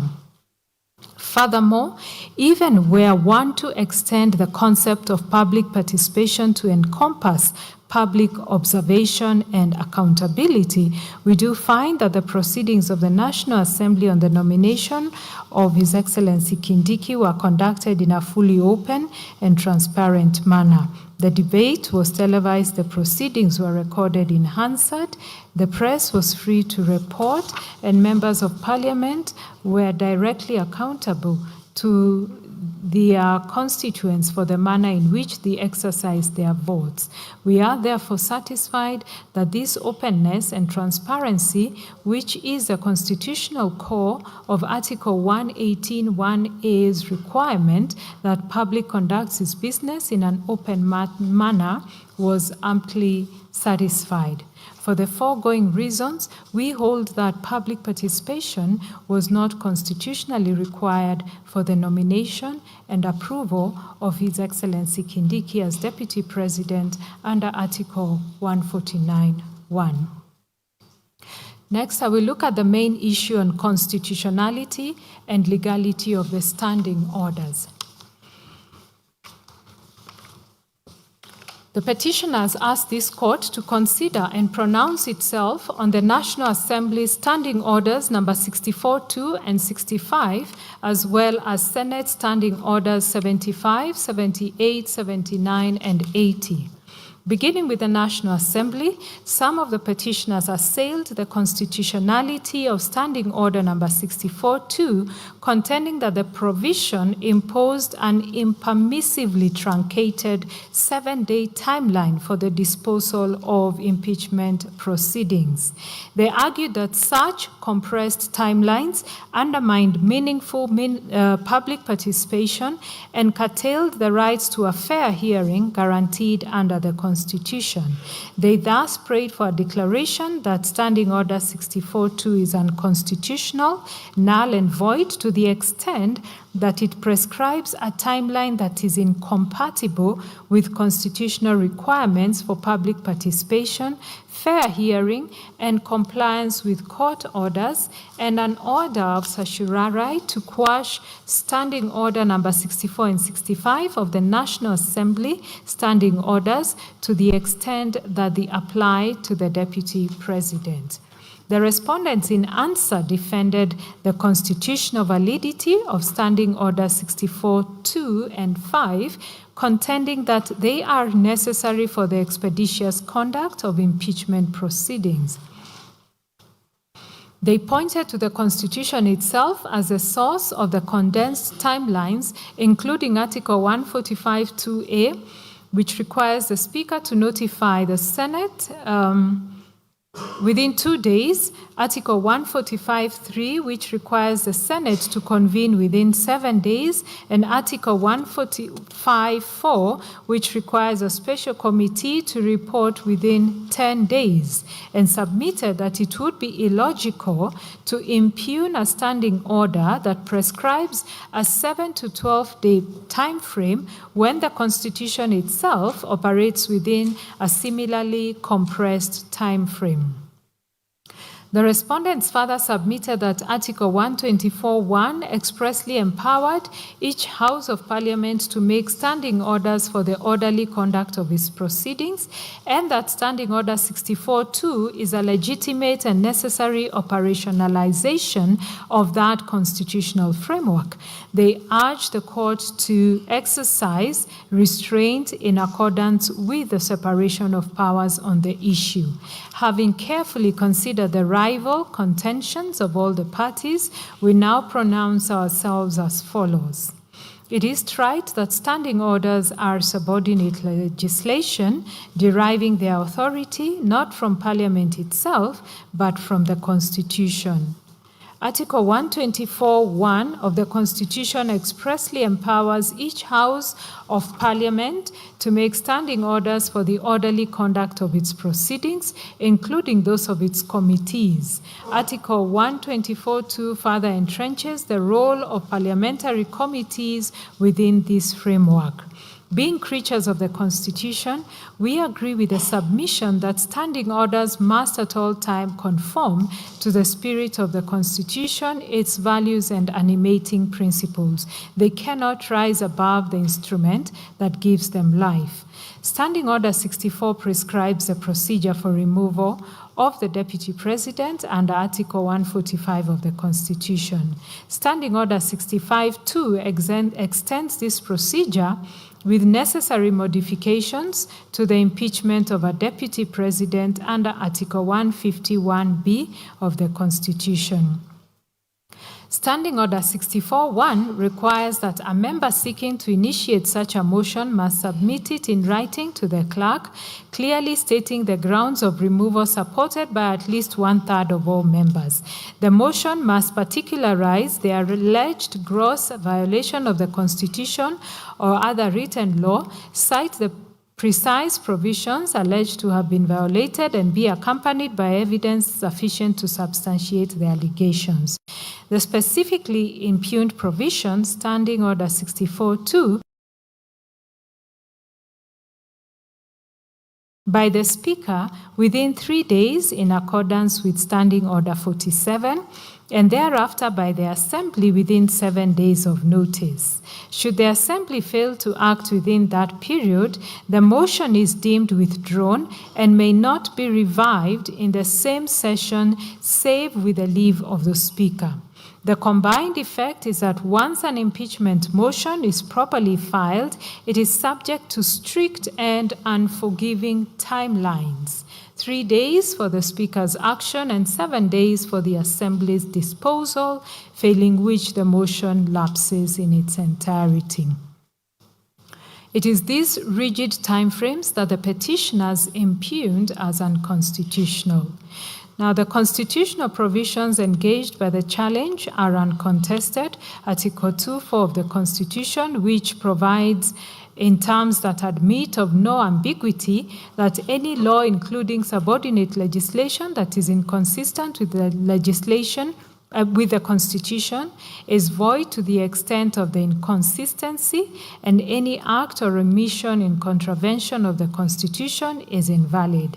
Article 50, which guarantees the right to a fair hearing, and Article 10 and 118, which further enshrine public participation as a constitutional obligation binding on all state organs, including Parliament, in the exercise of their functions.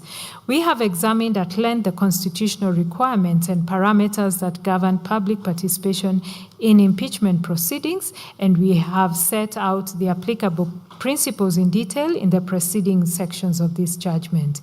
In determining whether the timelines in the impugned standing orders contravene these constitutional imperatives, it is not lost on us that Parliament is not a resource-constrained institution. It possesses the institutional capacity, the administrative infrastructure, and the constitutional mandate to reach every part of the Republic through its structures at both the county and national levels.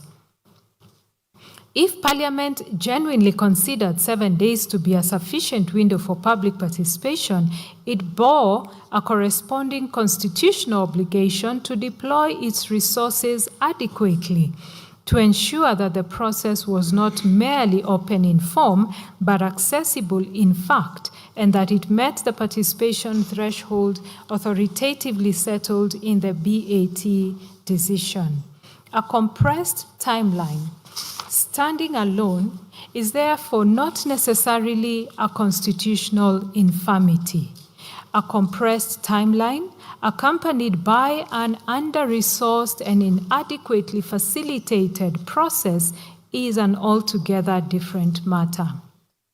Still, the question that this court is required to answer is whether 7 days, encompassing the logistical demands of public notification, the organization of participatory forums across a diverse and geographically expansive republic, the receipt and meaningful consideration of public input, and the Assembly's own deliberation on a matter of this constitutional gravity is structurally adequate to meet that threshold.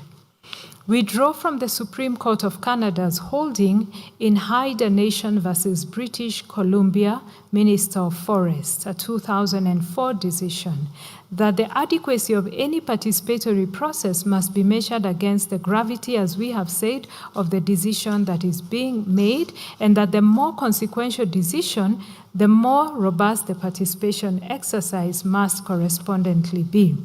At the same time, we are mindful of the importance of according appropriate deference to Parliament in the regulation of its internal proceedings as required under Article 124(1) of the Constitution. In the Supreme Court decision in the Speaker of National Assembly versus the Attorney General, the Supreme Court stated that the court would be averse to questioning parliamentary procedures formulated to regulate internal workings, and the court would not do so as long as the same do not breach the Constitution. Having regard to all the foregoing, we do not consider it warranted to declare Standing Order 64-2 unconstitutional. A declaration of unconstitutionality is a remedy of last resort and a judicial act of the gravest constitutional consequence, not to be visited against upon rather a legislative provision where the provision is capable of a constitutional interpretation or application. We are further guided by the principle of constitutional avoidance that where a provision of subordinate legislation can be read and where it can be applied in conformity with the Constitution, the court ought not to strike it down when a less drastic remedy is available. This principle was affirmed by this court in IEBC versus Maina Keai and 5 others, where it was held that Interpretive generosity must extend where reason permits to the provisions whose constitutionality is challenged. We are not persuaded that the mere existence of a 7-day timeline taken in isolation and on its face renders Standing Order 64-2 void. A provision is not unconstitutional simply because it is capable of being applied unconstitutionally. The vice lies not in the number of days prescribed, but in what Parliament does or fails to do within those days.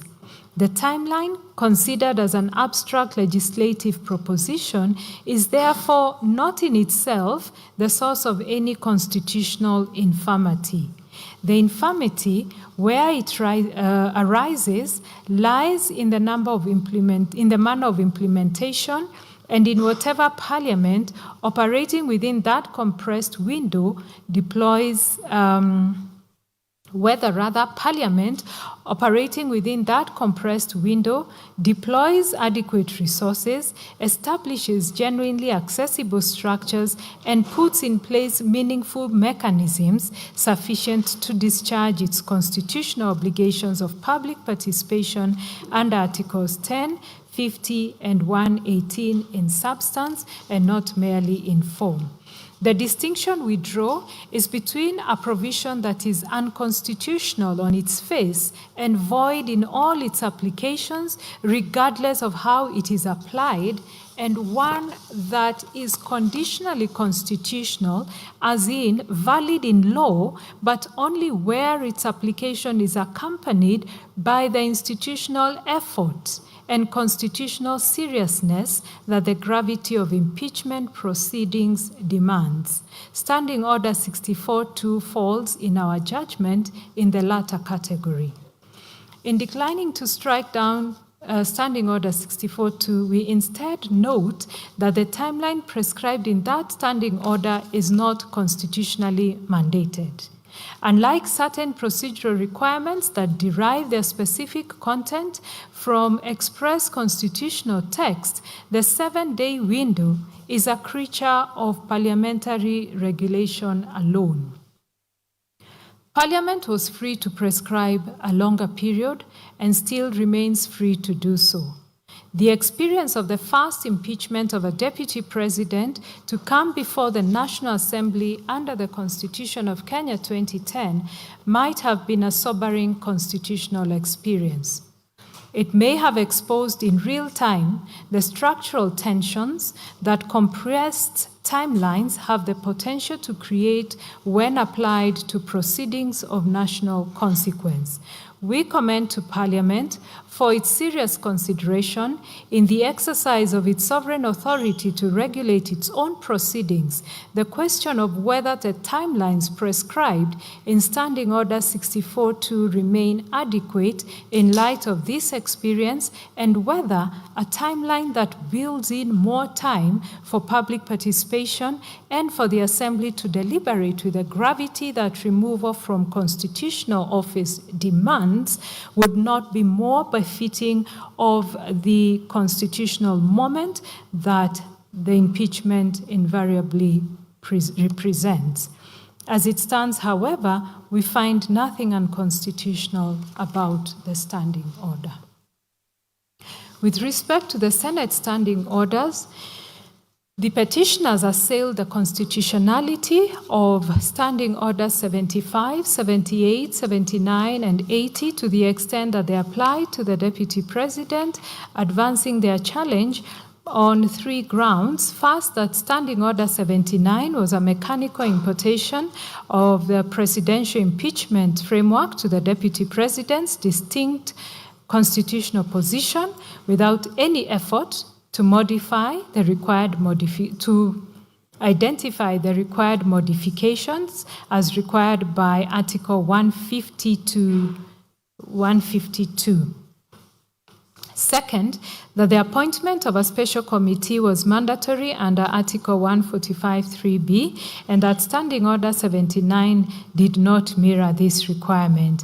Third, that the 14-day timeline under Standing Order 75 was structurally incompatible with Articles 47, 50, and 145(5), and was grossly inadequate for proceedings involving 11 complex constitutional allegations.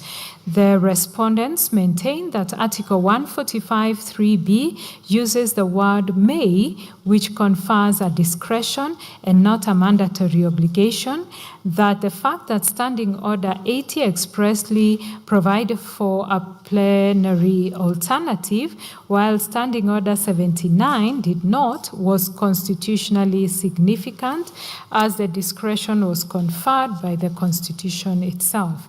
They further submitted that Article 152 did not require a formal or recorded exercise of identifying modifications, and that the modifications were implicit in the different constitutional status of the Deputy President.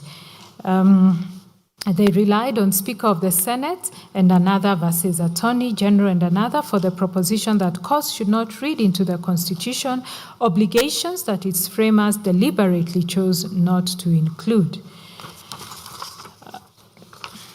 We have considered the submissions put forward by the parties, and for the avoidance of doubt, standing orders, we provide verbatim what the Standing Order 75, 78, 79, and 80 all provide. Allow me not to go through that.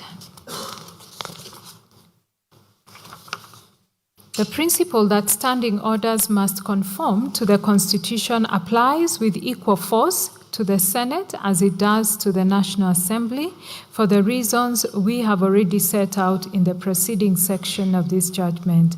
Our jurisdiction to examine that conformity is equally settled, and will rely on the case of Orange Democratic Party versus Speaker of National Assembly, and Ombogi and 9 others versus County Assembly of Nyamira. We note that Standing Order 78 largely mirrors the impeachment procedure provided for under Article 145. As such, the question of whether the special committee contemplated under standing orders is mandatory or discretionary, and the constitutionality of those standing orders is in the context of Article 145(3)(b is addressed separately in the next ground. On the specific challenge to the absence of a formal recorded modification process under Article 150, Sub-Article 2, some petitioners argue that the phrase "with necessary modification" in Article 150, Sub-Article 2 of the Constitution is a mandatory constitutional directive requiring Parliament to enact a substantive legislative framework tailored to the distinct office of the Deputy President. They emphasize that unlike the President, the Deputy President enjoys no civil or criminal immunity under Article 143, and therefore impeachment must be treated as a mechanism of last resort. In their view, a mere transposition of the presidential framework through standing orders is inadequate and constitutionally insufficient. The respondents countered that with necessary modification is nothing more than a drafting device requiring only the mechanical substitution of president with deputy president. They maintained that the obligation was discharged through the National Assembly Standing Order 65-2 and Standing Order 79, and that the Parliament's procedural autonomy under Article 124(1) shields its internal arrangements from judicial scrutiny. We are unable to accept the respondent's construction. Taken to its logical conclusion, it renders the phrase superfluous. if the Constitution intended mere substitution, it would not have qualified the incorporation of Article 145 at all. The deliberate insertion of those words signals that the drafters anticipated substantive adaptation as opposed to a mechanical production or drafting convenience. This conclusion is reinforced by the structural asymmetry between the two offices, partly under Article 143. We do agree with the submission that a framework that ignores this distinction has not applied Article 145 with necessary modification. It has applied it without modification at all. The standing orders relied upon by the respondents do not cure this deficiency. National Assembly Standing Order 65-2 and Senate Standing Order 79 merely echo the constitutional command without discharging it. They reproduce the obligation verbatim, but provide no substantive modification at all. The county experience is instructive in this.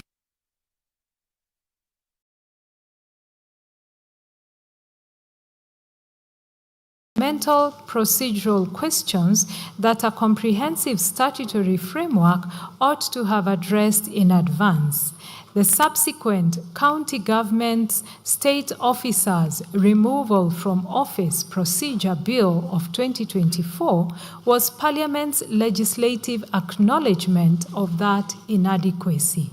That bill codifies due process protection, imposes timelines, mandates public participation, establishes a hierarchy between statute and standing orders, and resolves ambiguities such as the role of Senate in voting on charges regardless of committee findings. By contrast, the national framework for removal of the deputy president contains none of such safeguards. The very issues agitated in the petitions before us, including the inadequacy of public participation, the role of the special committee, procedural rights of the deputy president, timelines, and neutrality of presiding officers, are precisely the questions a dedicated legislative framework would have foreclosed. Equally, the question on judicial intervention before an impeached president or deputy president is replaced would also be addressed in the legislation. Their resolution through litigation rather than legislation, and the challenges that the impeachment proceedings have brought forth is itself evidence of that lacuna. Courts do not legislate, but it is within the proper constitutional role of the courts to identify legislative gaps and invite Parliament to address them, particularly where those gaps carry the potential for constitutional crisis. We therefore find that the existing framework under Article 150 is structurally inadequate. The absence of a comprehensive structural framework does not preserve parliamentary autonomy. It transfers the resolution of fundamental procedural questions to the courts at considerable cost to institutional certainty and public confidence. We therefore hold that Parliament ought urgently to enact a dedicated statutory framework for the removal of the Deputy President under Article 150. We do observe, however, that the absence of such legislation does not invalidate the impeachment process already undertaken. This is because the Constitution itself, at Articles 144 and 145, sets out the minimum threshold for conducting such proceedings. It is upon this constitutional framework that Parliament relied, ensuring that the process was carried out in a manner designed to safeguard the Deputy President's protections. On timelines, we note that Standing Order 78-2 imposes a 10-day timeline in respect of a special committee investigation.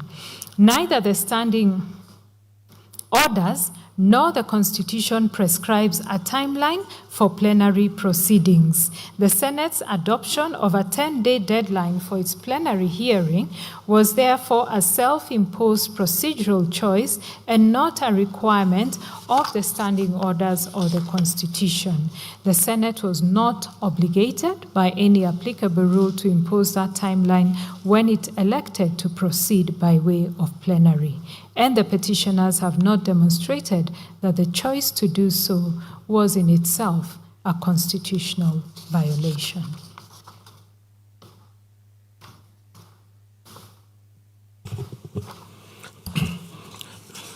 I will now deal with two issues, that is the composition of the National Assembly and IBC, and the issue of the constitutional processes.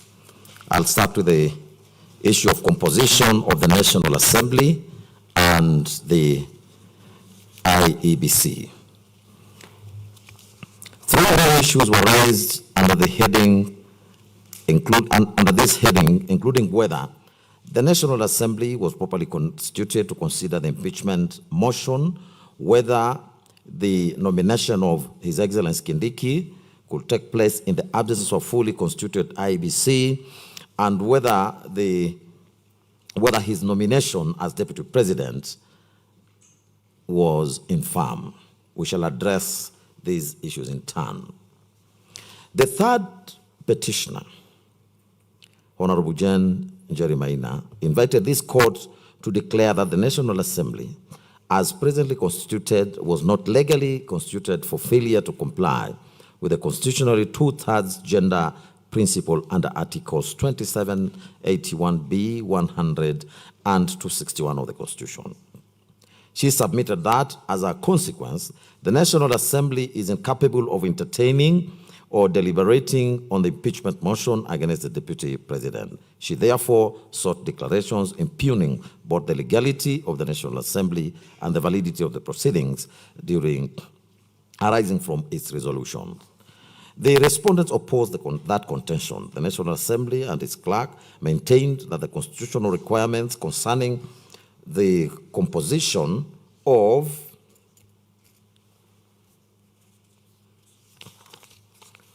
Parliament under Articles 97 and 98 of the Constitution had been satisfied. They admitted that they submitted that the two-thirds gender principle did not render Parliament unlawfully constituted or incapable of functioning, and that Article 261 itself establishes the constitutional mechanism for securing compliance where legislation or implementation has lagged. They warned that acceptance of the petitioner's proposition would invalidate all parliamentary business undertaken since 2013, an outcome they described as constitutionally untenable and absurd. The Speaker of the Senate and the Senate associated themselves with that position and further urged judicial restraint, submitting that despite that the dispute concerning implementation of the two-thirds gender principle remains actively before a duly constituted 5-judge bench in Conchela and others. There can be no controversy that the two-thirds gender principle is a constitutional imperative. Article 81B decrees that not more than two-thirds of the members of elective bodies shall be of the same gender. Article 27 and Article 100 reinforce the constitutional commitment to equality, inclusiveness, and equitable representation. The courts of this country have consistently affirmed that gender principle is not ornamental constitutional rhetoric, but a binding constitutional stance that demands implementation. Equally, however, constitutional adjudication must be undertaken within the framework of the Constitution and the dispute resolution mechanisms it establishes. The question before us is not whether the two-thirds gender principle is obligatory. It undoubtedly is. Rather, the narrower and the more immediate question is whether the alleged non-compliance with that constitutional principle rendered the National Assembly illegally constituted as to deprive it of authority to entertain and determine an impeachment motion under Articles 145 and 150 of the Constitution. Article 261 of the Constitution speaks to the timelines within which legislation ought to be passed by Parliament. It also provides for the consequences of failure to pass legislation. On such a failure, a petition may be filed in the High Court, and the court may grant a declaratory order directing Parliament and the Attorney General to take steps to ensure that the required legislation is enacted within the period specified in the order, and to report the progress to the Chief Justice. In the event Parliament fails to enact the legislation in accordance with the court order, the Chief Justice shall advise the President to dissolve Parliament, and the President shall so dissolve Parliament. The new Parliament shall then enact legislation within the timelines contained in the court order, lest it faces similar consequences. The issue of failure by Parliament to enact the legislation on the gender rule has been litigated in courts for relatively long. Further, in an advisory opinion filed in the Supreme Court, other petitions under Article 261 have been filed in the High Court and declarations made. The Honorable Chief Justice even advised the President to dissolve Parliament. It was that advice that elicited the institution of Conchela and others versus Chief Justice Supra. The matter was recently determined by an expanded bench of this court via the judgment delivered on the 5th of June 2026, that is last Friday, where the advice to dissolve Parliament by the Honorable Chief Justice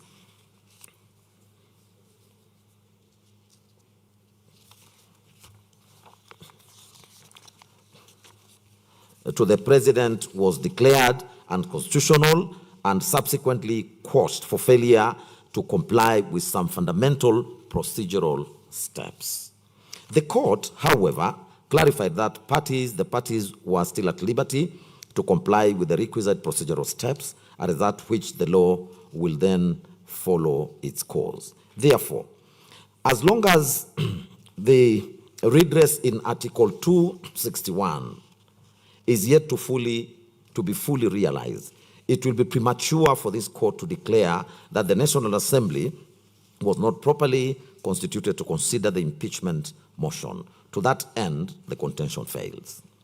The challenge to the IBC was advanced on two related grounds. First, that IBC was constitutionally incapacitated by the absence of commissioners at the material time, such that any verification of His Excellency Kindiki's qualifications being a substantive commission-led function under Article 250, Sub-Article 1, could not lawfully be performed by the Secretariat alone. And second, that the clearance process was consequently a nullity that fatally infected the nomination.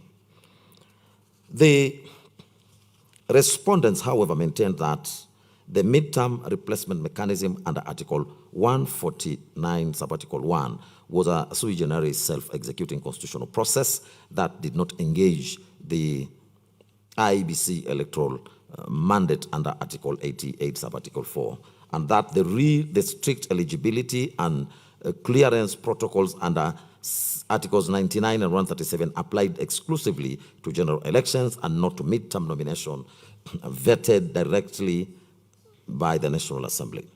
Our reading of Article 149, Sub-Article 1, confirms that it is unambiguous, express, and self-contained. It establishes a strict executive legislative process where the President nominates and the National Assembly votes on the Deputy President nominee. It makes no reference to IBC. That omission is not an oversight. It is a deliberate constitutional choice which this court must give full effect. Were it the intention of the drafters to impose a more stringent requirement, nothing would have been easier than to say so expressly, as they did in Articles 99 and 137 in respect to candidates for elective office at a general election. The absence of any equivalent requirement in Article 149, Sub-Article 1 is therefore a considered constitutional choice to be respected. For ease of reference, Article 149, Sub-Article 1 provides as follows, and I quote, vacancy in the office of Deputy President.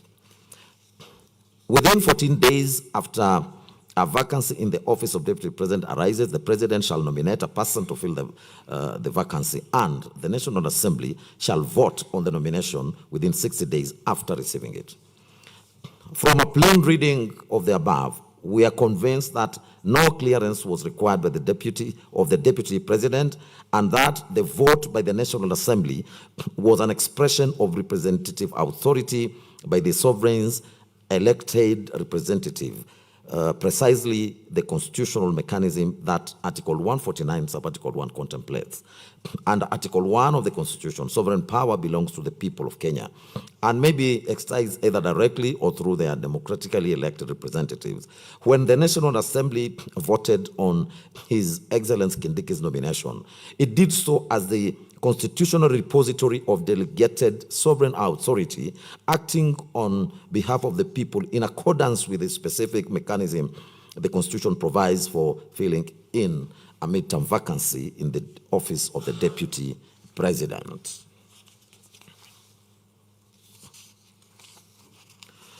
We equally accept the respondent's submissions that on the deliberate use of the word vote in Article 149(1) as opposed to the words approve or vet that the Constitution employs in other contexts. That distinction is constitutionally significant. Across the Constitution, we note that the word approve is used where Parliament exercises a confirmatory function in relation to executive appointments, as in the approval under Article 132, Sub-Article 2 of Cabinet Secretaries, the Attorney General, the Secretary to the Cabinet, the Principal Secretary, the High Commissioners, Ambassadors, and diplomatic consular representatives, as well as any other state or public officer whom the Constitution requires or empowers the President to appoint or dismiss. The same applies to the approval of the candidates for constitutional offices such as the Chief Justice under Article 166 of the Constitution. In those contexts, approval connotes a deliberate and structured vetting exercise in which Parliament assesses the suitability of the nominee against a prescribed criterion, and in which the IBC or other constitutional bodies may have a role to play in verifying qualifications. The word vet carries similar connotations of structured scrutiny against defined standards. The word vote, by contrast, denotes a direct and immediate exercise of collective democratic will. It is the language of elections and of sovereign determination. Its use in Article 149, Sub-Article 1, signals that the National Assembly's function in the midterm replacement process is not to sit in the judgment of the nominee's suitability, but to exercise on behalf of the people a direct democratic determination on whether the President nominee should fill the vacancy. That determination is political and representative in character, and it is expressed through the ballot of elected members of Parliament, each of whom is accountable to their constituents for the vote they cast. It consequently follows that no input or intervention by the IBC was constitutionally required in the midterm replacement process under Article 149(1). The absence of any IBC involvement would not have rendered the nomination or the filling of the vacancy unconstitutional. The informational input by the IBC Secretariat did provide was, in those circumstances, entirely voluntary in character. It was not a condition precedent to the validity of the process, and its presence or absence was constitutionally irrelevant to the outcome. That being so, the fact that the input was provided by the Secretariat in the absence of commissioners is equally irrelevant. If the input was not required at all, the question of whom within the IBC provided it simply does not arise. For completeness, however, and to the extent that any residual question remains about the lawfulness of the Secretariat's involvement, we are satisfied that the informational verification performed by the Secretariat could not have constituted a clearance in the electoral sense, but rather a routine administrative task, and as such not constitutional or policy-driven. The same was legally permissible and procedurally valid and fell squarely within the Secretariat's lawful administrative mandate. We draw from the advisory opinion number 4 of 2024 IBC and the Honorable AG, where the Supreme Court gave guidance on the dichotomy that exists between the role of the commissioners and that of the Secretariat in the following words. And I quote, "The Secretariat, under the leadership of the Commission, Secretary and the CEO, is empowered to undertake routine administrative and operational tasks essential for the day-to-day functioning of the Commission. In the same vein, it is necessary to clarify that the absence of commissioners does not of itself vitiate or invalidate administrative actions taken by the Secretariat within the scope of its lawful mandate, including the execution of contracts, management of personnel, procurement, and other functions necessary for institutional continuity. Such acts remain valid and binding, and provided they fall within these bounds of statutory delegation and do not purport to usurp the constitutional function of the Commission as a corporate body," end of quote. To guard against institutional overreach, the Supreme Court carefully delineated where IBC's administrative mandate ends as follows, and I quote once again, "Having concluded as above, a clear distinction must be drawn between administrative continuity by the Secretariat and the exercise of constitutional authority vested in the Commission as a collegial entity. It is our considered view that the exercise of constitutional function expressly reserved for Commission, such as those enumerated under Article 88, Sub-Article 4 of the Constitution, cannot be lawfully discharged in the absence of a properly constituted Commission with the requisite quorum as contemplated under Article 250, Sub-Article 1 and Sub-Article 2 of the Constitution," end of quote. This differentiation of responsibility is further contained in Section 11A of the Independent Electoral and Boundaries Commission Act and exposed by the Supreme Court in the Muruli versus Oparanya and 3 others case. For all these reasons, it is our finding that the Secretariat did not travel beyond its mandate. It simply functioned as an information repository. Having so found, we now move to the last sub-issue concerning the constitutional validity of His Excellency Kindiki's nomination. The petitioners anchored the ground on Article 148, Sub-Article 1, read with Article 137, contending that His Excellency Kindiki was serving as Cabinet Secretary for State Office under Article 260 at the time of his nomination and parliamentary approval on the 18th of October 2024. He was disqualified from nomination by dint of Article 137, Sub-Article 2B, rendering the entire process null and void ab initio. In contrast, the respondents who responded to this ground argued that the appointment process was completely legal and procedurally sound. They maintained that the filling of midterm vacancy under Article 149, Sub-Article 1 was an independent sui generis executive-led process, and that was distinct from traditional election or appointment. Further, it was the case that the restrictive disqualification in Article 137, such as the recruitment to the requirement to resign 6 months prior to or to secure multi-county voter endorsement, were tailored exclusively for general elections, not sudden midterm vacancies that demanded swift action to prevent a leadership vacuum. They contended that the initial formation of a presidential joint ticket under Article 148 could not apply to midterm emergency transitions. In addition, His Excellency Kindiki and the IBC specifically disputed the factual basis of the petitions, arguing that His Excellency Kindiki had in fact provided official gazette notices proving he had formally resigned from his cabinet position prior to his appointment as Deputy President. In considering the arguments of both parties, we turn to the relevant constitutional provisions, to wit Articles 137, 148, and 149. Article 137, subarticle 2b, bars any person who is a public officer or is acting in any state or other public office from nomination as a presidential candidate. Article 137, subarticle b, carves out exemptions for the sitting president, the deputy president, and members of parliament. Cabinet secretaries are not included in that exception. Article 148, subarticle 1 also locks the qualifications of a deputy president candidate to those of a presidential candidate under Article 137. And Article 148, subarticle 2 provides that there shall be no separate nomination process for the deputy president at a general election.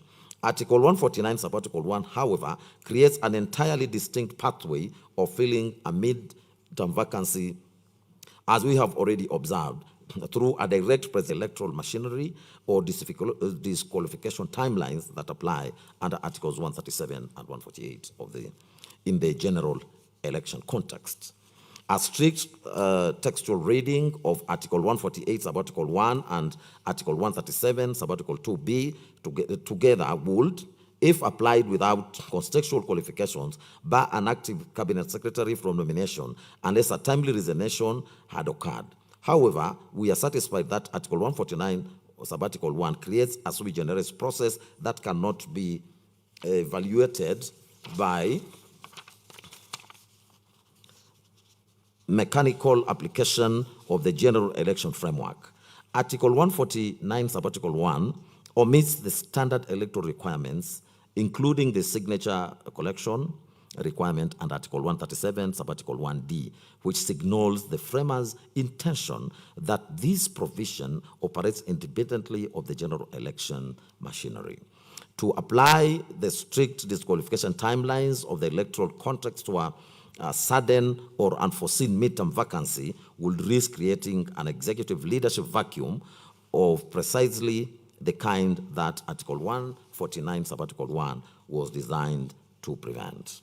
In any event, we are satisfied that the factual premise of the petitioner's challenge is not established on the evidence. The primary constitutional mischief targeted by Article 137, subarticle 2b, is the prevention of active public servants from deploying state resources or conflicting institutional mandates to influence an election or appointment. The evidence before this court establishes that despite the unique circumstances of his nomination, His Excellency Kindiki formally resigned from the cabinet and gazetted his exit prior to taking out of office as Deputy President. By severing his ties to the cabinet before assuming the Deputy Presidential office, the potential conflict of interest under Article 137, subarticle 2b is designed to address was lawfully cured. The core integrity parameters of Chapter 6 and Article 137 of the Constitution were accordingly satisfied. This ground of challenge therefore fails. Before concluding on this issue, we must address whether the speed with which the state resolution, with which the Senate resolution was gazetted, the President nominated Professor His Excellency Kindiki, and the National Assembly approved the nominee, contravened the Constitution and the law. The petitioners argued that the extraordinary haste following the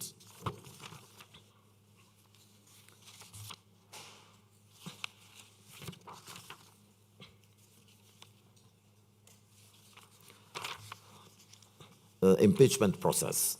In their view, the immediate gazettement, swift presidential nomination, and expedited parliamentary approval were evidence of a pre-arranged outcome. They contended that such speed undermined constitutional values of transparency, accountability, public participation, fairness, and constitutionalism. The respondents, including His Excellency Kindiki took the opposite position. They maintained that the Constitution itself anticipates expedition in matters concerning high constitutional office. Once a vacancy arose in the office of the Deputy President, they argued the President was constitutionally bound to act under Article 149.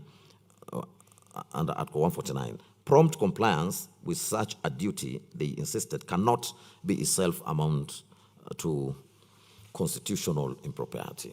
Turning to the Constitution, Article 149(1), we have already reproduced that section, that article. I don't need to go through it again. Proceed. This provision leaves no doubt that the framers of our Constitution deliberately contemplated speed in filling in a vacancy of the Deputy President's office. The rationale is evident, and it is to safeguard continuity and the stability in the national executive by requiring prompt action. Judicial President reinforces this principle.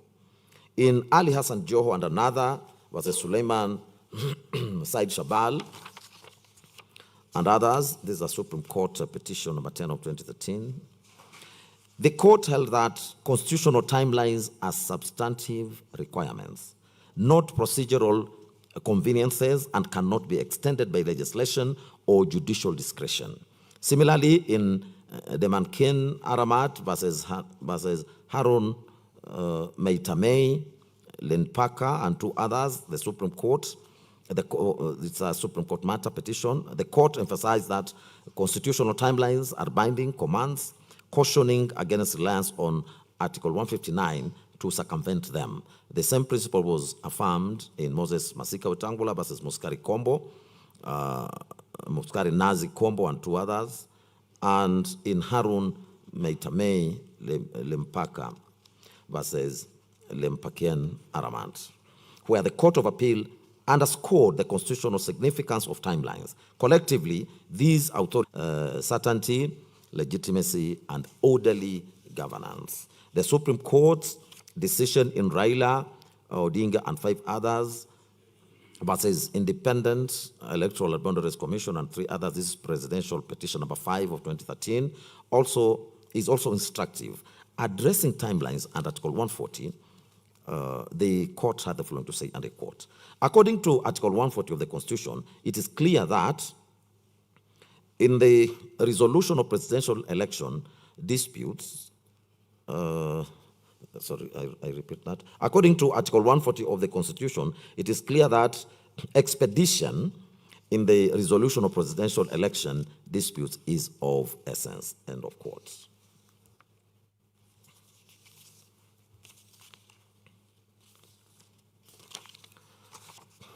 The court warned that prolonged uncertainty regarding the presidency undermines public interest. This reasoning reflects a broader constitutional philosophy that uncertainty in the occupants of high office is detrimental, and the Constitution deliberately establishes mechanisms to ensure continuity.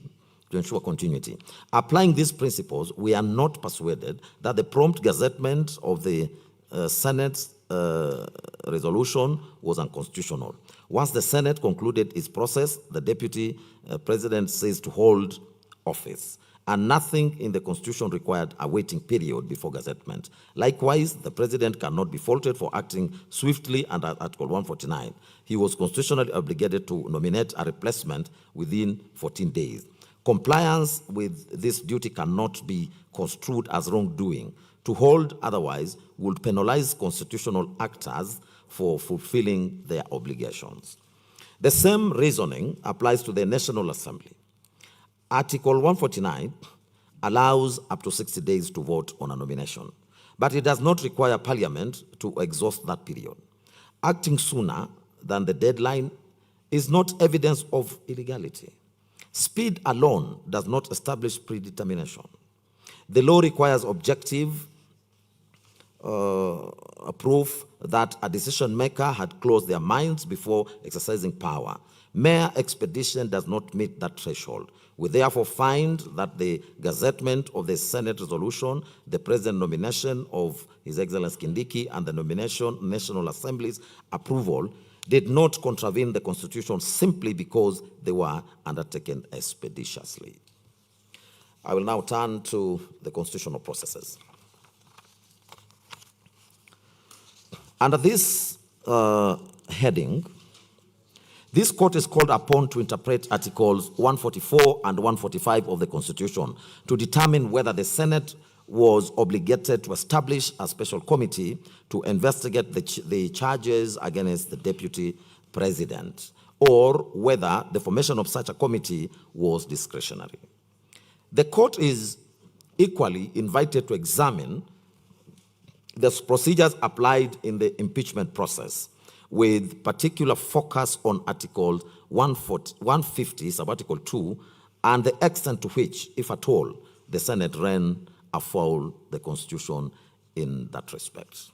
Starting with the first issue, the dispute before us brings into sharp focus the jurisprudential tension embedded in Article 145 of the Constitution, and more particularly, Article 145, sub-Article 3b of the Constitution. Article 145, sub-Article 2 and sub-Article 3 detail the provision of removal in the following terms. I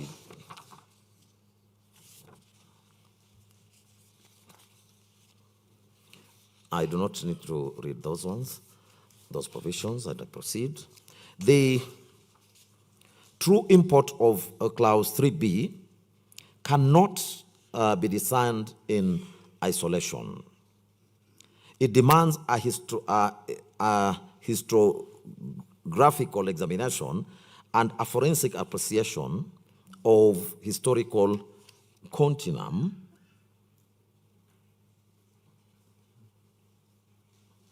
just a minute.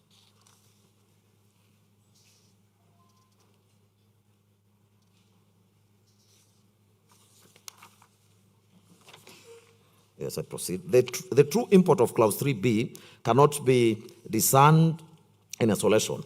It demands a historiographical examination and a forensic appreciation of the historical continuum of Kenya's constitutional reform. Constitutional interpretation, particularly in matters touching on the architecture of the governance, must be informed by history, for history illuminates the intent of the framers, constitutionalizes the text, and guards against distortion that arise from reading provisions in a vacuum. As the courts have consistently held, Constitution is not merely a legal,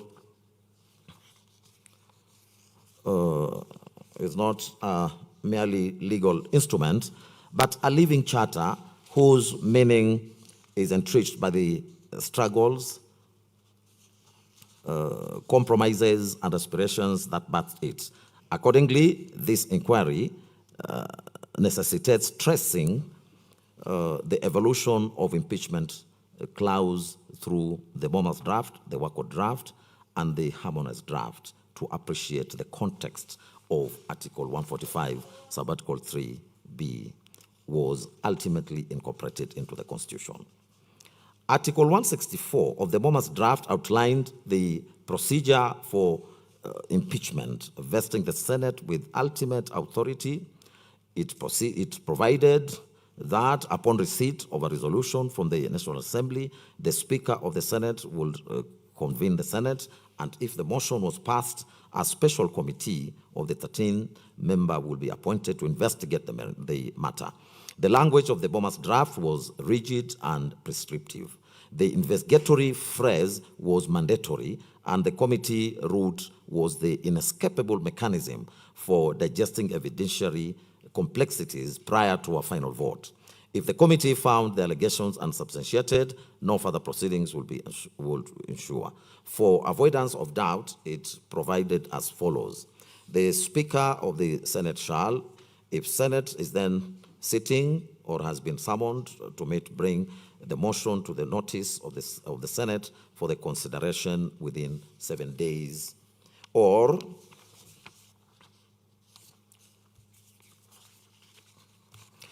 If Senate is not then sitting, will summon it to meet within 21 days of the motion, 21 days of the notice to consider the motion. If a motion is passed under Clause 3, the Senate shall appoint 13 of its members as a special committee in accordance with its standing orders of the Senate to investigate the matter. If the special committee shall investigate the matter and shall, within 10 days, report to the Senate whether it finds the particulars of the allegations against the president to have been substantiated. End of quote. Similarly, Article 155 of the WACO draft mandated the formation of a special committee of 13 members of Parliament to investigate allegations once an impeachment motion was initiated. The provision was explicit and inflexible, leaving Parliament with no discretion. The committee route was compulsory, and the President retained the right to appear and be represented before the committee. For clarity, we have reproduced that one as well, but I will not go through it. I proceed.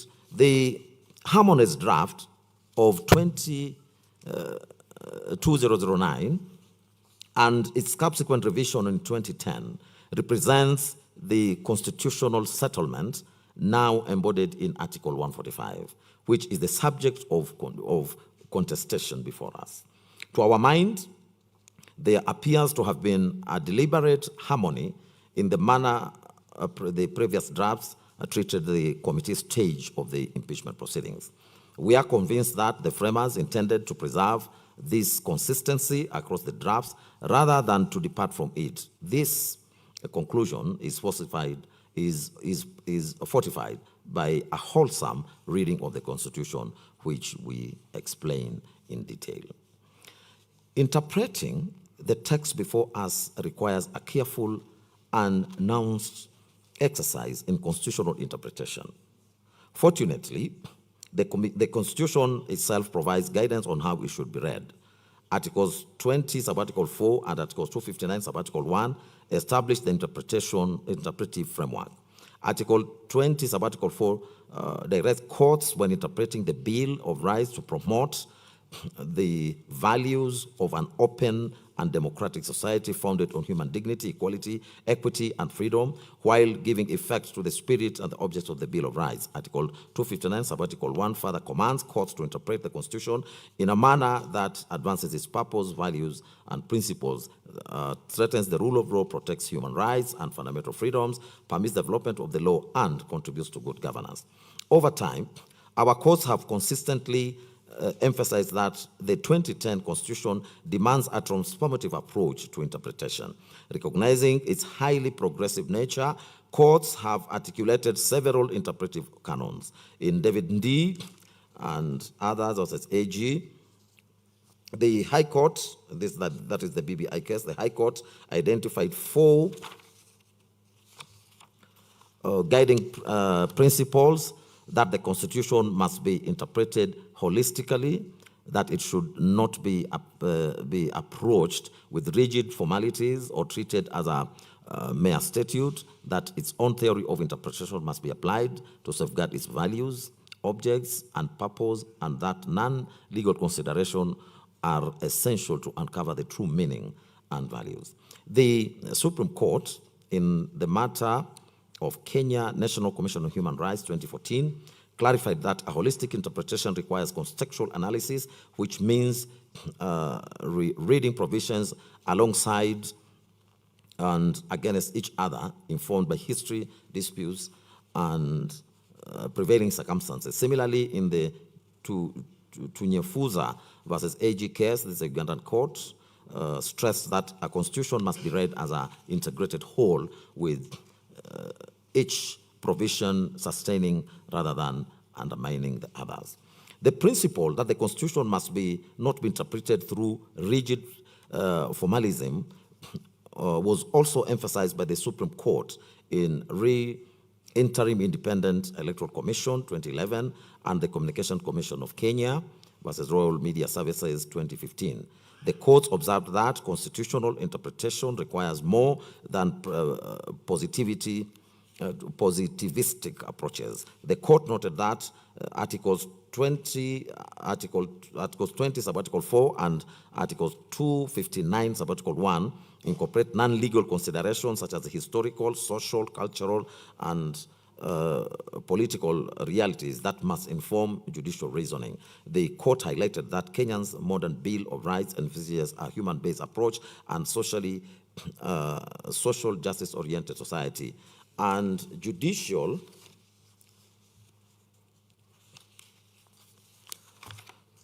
authority derived from the people under Article 159, sub-article 1 must reflect these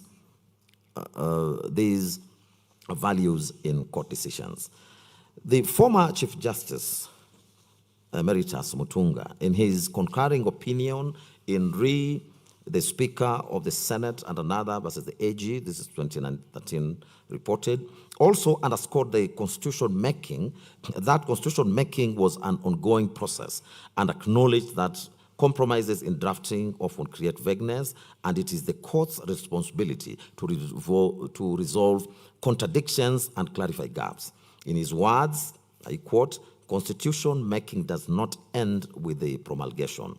It continues with the interpretation."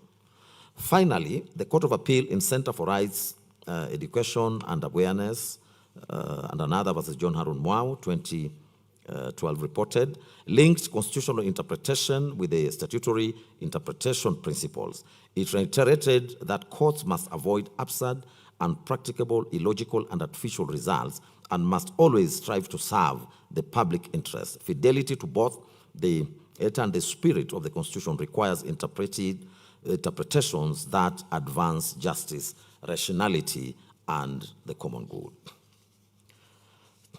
Guided by the interpretive principles discussed above, we now turn to examine the purpose and the intent of Article 145, sub-article 3 of the Constitution. We do so with full appreciation of the demands of judicial humility and the doctrine of stare decisis, which binds inferior courts to the pronouncements of superior ones and is the bedrock of coherent and predictable legal order. Our analysis is therefore offered within that framework, not as a departure from it. We are aware that the Supreme Court has determined the question in the Sonko decision, and we are mindful that the suggestion we are advancing in this discussion will build upon the existing jurisprudence and contribute to the broader legal discourse on this question. It is in that spirit and with deference owed to the Supreme Court that we nonetheless set out the following reasoning. Having already traced the historical development of this provision, a comparison of the earlier drafts with the current text reveals a consistent approach to the introduction of a removal motion from the National Assembly. In every instance, the motion was to be formally tabled for consideration. The draft made clear that once introduced, the motion will be debated, and if passed, the special committee constituted. This framework is now embedded in Article 145(3)(a) of the 2010 Constitution, which expressly obligates the Senate to convene and/or hear the charges against the President. These charges are the charges as contained in the removal motion transmitted from the National Assembly pursuant to Article 145, sub-article 2. It is only after the Senate has heard the charges that Article 145, sub-article 3b comes into play. It is important to note that the motion was never intended to be passed or dismissed as a mere formality. The House was called upon to consider, debate, and to resolve whether the motion should proceed or fail. If the motion failed, that marks the end of the matter, and no further proceedings will follow. Conversely, if Parliament determined that the matter warranted investigation, it passed a resolution allowing the impeachment motion to proceed, and a special committee is then formed.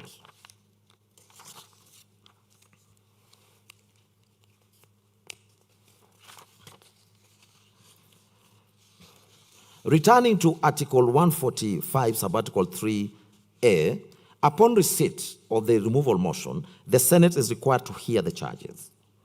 While this hearing may not necessarily connote a formal trial, it provides an opportunity for the House to be appraised of the charges, the supporting evidence, and any accompanying documentation. At this stage, the Senate must decide by resolution whether the charges merit investigation.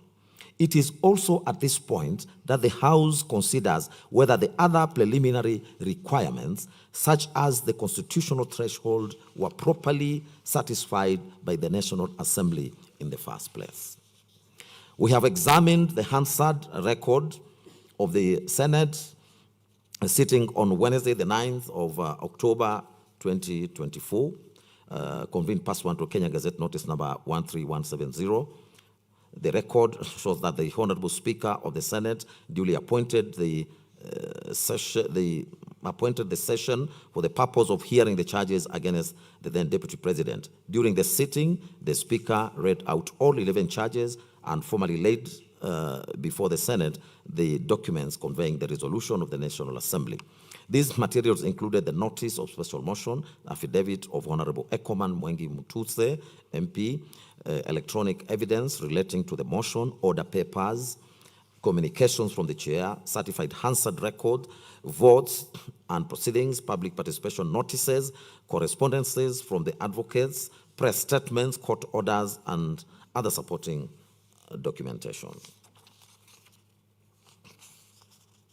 The Honorable Speaker proceeded to draw the attention of the House to the special and the unique nature of the business before it. It reminded senators that impeachment is a fundamental tool of legislative oversight and a critical component of the constitutional framework of checks and balances, noting further that the matter had attracted immense public interest. The Speaker then outlined the way forward, informing the House that by its resolution, it had two options of handling the motion, either through a special committee or in plenary. Significantly, the procedure adopted by the Speaker reveals that once the charges and supporting evidence were laid before the House, there was no opportunity for senators to deliberate on whether further investigations were necessary. In particular, the House was not afforded the chance to engage in a substantive inquiry into the propriety of the process undertaken by the National Assembly or the validity of the charges themselves. The question that now arises is whether it was necessary for the Senate, in the first instance, to address itself to the need for investigations before proceeding to the actual hearing of the motion. It must be emphasized that the Senate is not a mere conveyor belt for the matters originating from the National Assembly or any other entity. Rather, it is a revered House vested with autonomy and empowered to make decisions by way of resolution. The Senate, therefore, retains discretion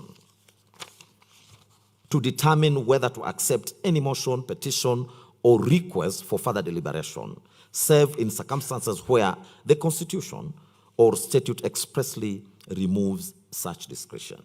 This explains why the earlier drafts of the Constitution stipulated that a motion had to be passed before a special committee could be formed.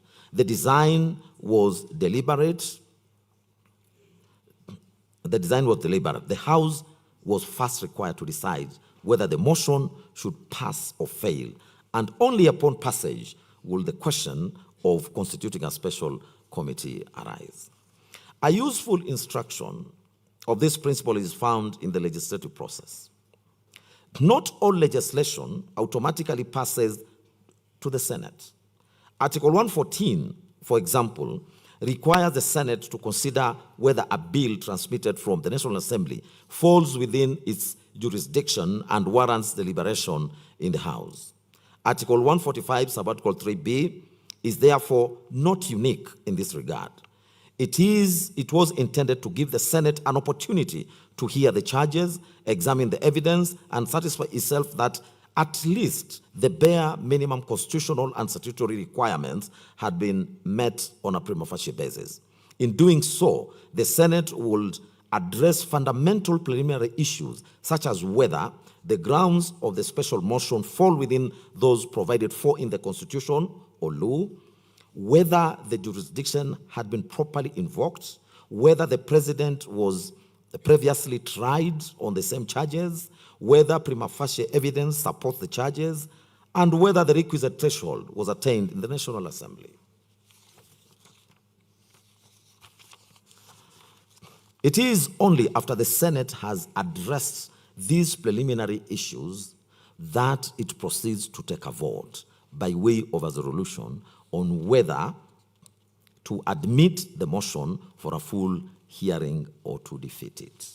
This explains the deliberate use of the word may in Article 145, Subarticle 3b.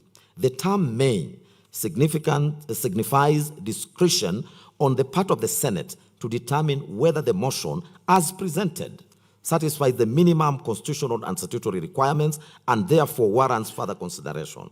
Once such a resolution is made and the Senate decides to proceed, the House then turns to the procedure governing the hearing.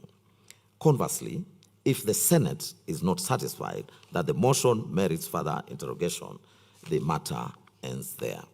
There is therefore no ambiguity in the use of the word may in Article 145 3b. It clearly connotes discretion and cannot be equated with the mandatory term shall. The true meaning and intent of Article 143b can only be appreciated in light of that historical context. To interpret the provision in isolation would risk stripping the Senate its discretion to determine what matters it can lawfully consider. This position finds support in the commentary of legal scholars Louis Franceschi and Piero Lumumba in the book Constitution of Kenya, a documentary, second edition 2019, where they stated as follows, and I quote,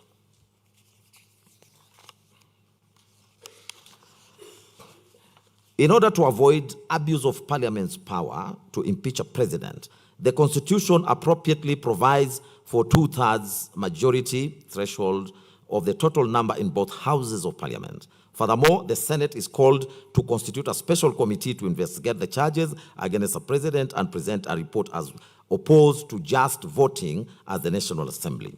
In order to ensure fairness of the Senate's committee proceedings, the president has the right to appear and be represented before the special committee during its investigation," end of quote. Upon careful perusal of the Senate Hansard, however, we did not find any debate or proceedings or resolution indicating that the House interrogated the motion as presented from National Assembly or resolved on the way forward. The record shows that once the motion was laid before the House, the charges were read out and the supporting evidence tendered. That was all. No resolution admitting the motion to a full hearing was made. The Senate instead proceeded to address, directly to address itself on the issue of the charges to be had. In our view, going by our rendition, we will not have approved this way forward.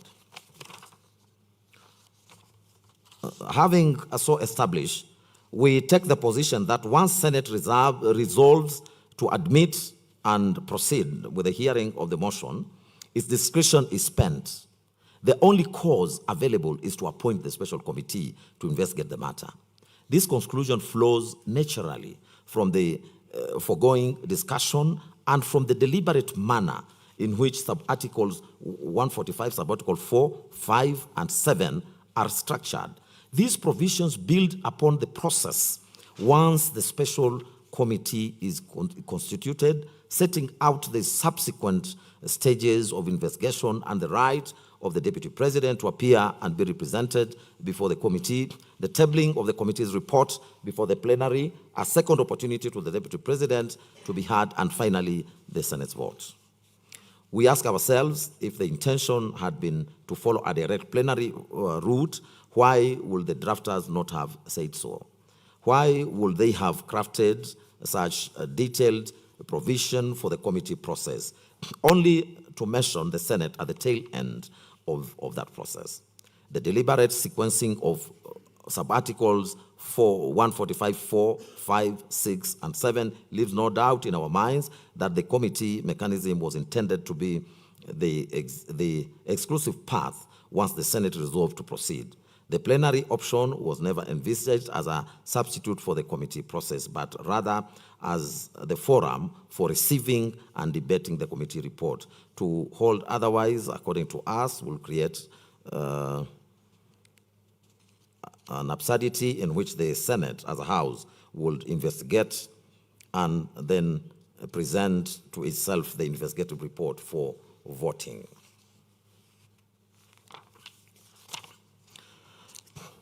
At the risk of repetition, but for emphasis, we observe that the removal of the president by way of impeachment was not provided for in the retired 1963 Constitution, save for this superficial vote of no confidence. Kenyans were therefore deliberate in crafting a detailed procedure for the hearing of an impeachment motion under the 2010 Constitution. This procedure is well captured in the sub-articles to Article 145, which specify the number of members to be appointed to the special committee, the committee's role in investigating the charges, and the strict timeline of 10 days within which the committee must act. Sub-article 145(5) further commands the observance of the two distinct rights of the president. First, the right to appear before the committee personally, and second, the right to be represented.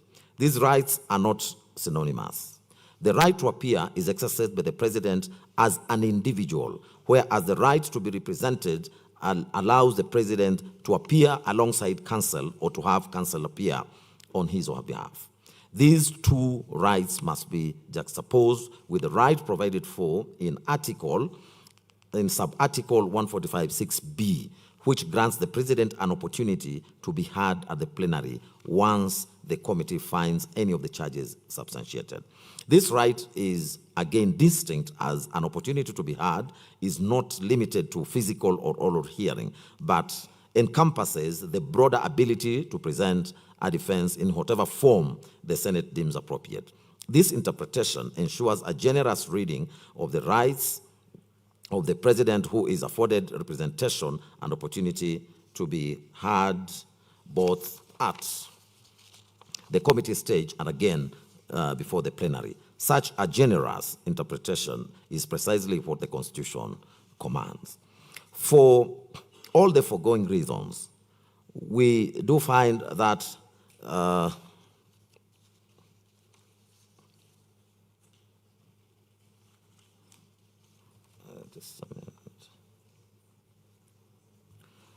having expressed our view,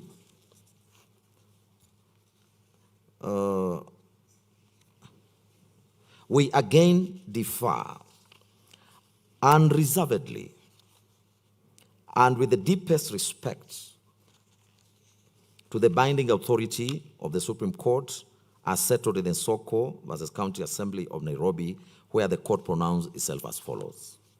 I quote, "In the previous ground 2 above, we categorized the process of removing a governor into 2 stages. This is the second stage. From subsection 3 of Section 33 of the County Government Act, the process moves to the Senate from the County Assembly.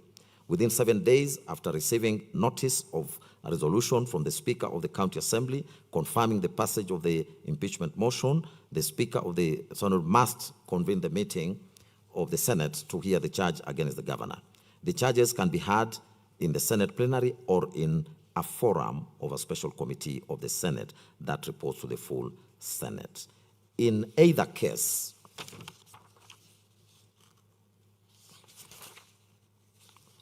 the governor is entitled to attend and to be represented by counsel during the investigations. It is only when sufficient evidence is presented to substantiate the claims that the Senate will according the governor an opportunity to be heard, vote on each of the charges.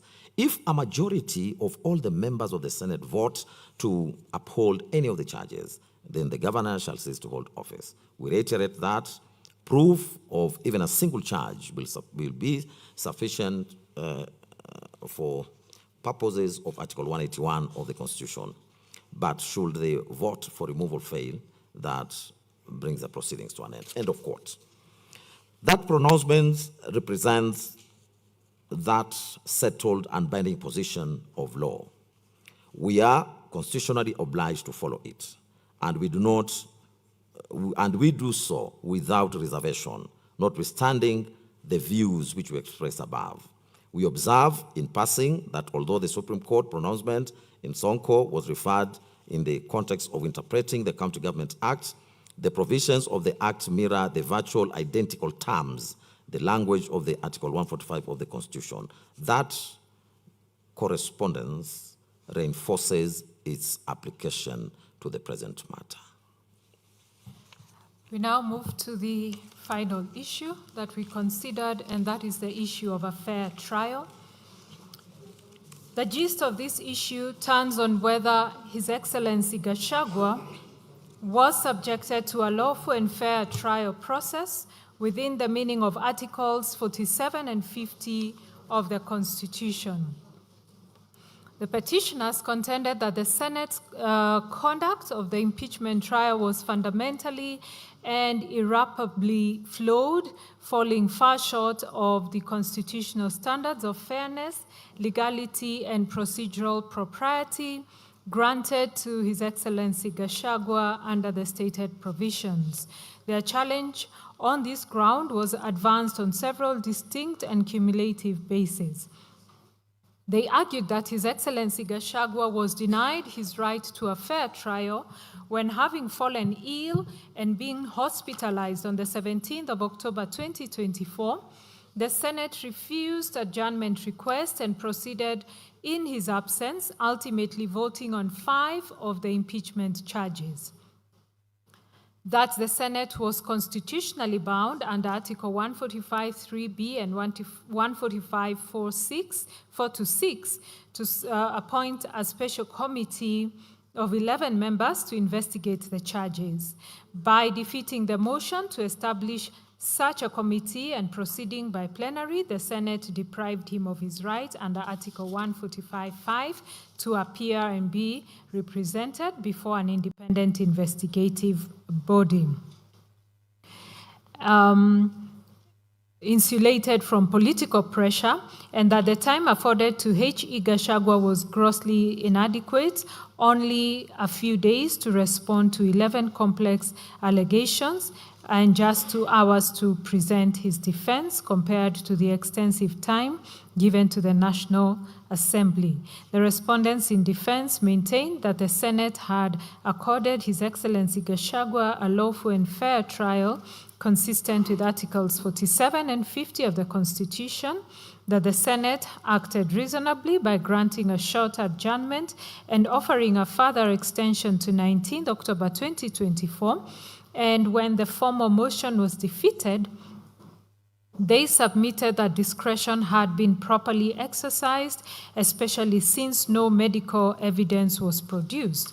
They maintained that the Constitution conferred discretion to proceed by way of a special committee or plenary under Article 145(3)(b), and denied that new evidence or witnesses were introduced at the Senate stage as alleged by H.E. Gachagua. We have carefully considered the forcefully and ably argued positions advanced by both sides. The constitutional standard which the fairness of the Senate conduct falls to be measured is clearly and comprehensively set out in Article 50 of the Constitution. Of particular relevance to the present inquiry are the following guarantees which Article 50 confers on every accused person as components of the right to a fair trial. Under 50C is the right to have adequate time and facilities to prepare a defense. F, to be present when being tried, unless the conduct of the accused person makes it impossible for the trial to proceed. And K, to adduce and challenge evidence. These guarantees do not stand alone. They are reinforced and complemented in the specific context of impeachment proceedings by the procedural rights expressly conferred by Article 145.5 and 145.6b of the Constitution, which provide as follows. 5. The President shall have the right to appear and be represented before the special committee during its investigations. And in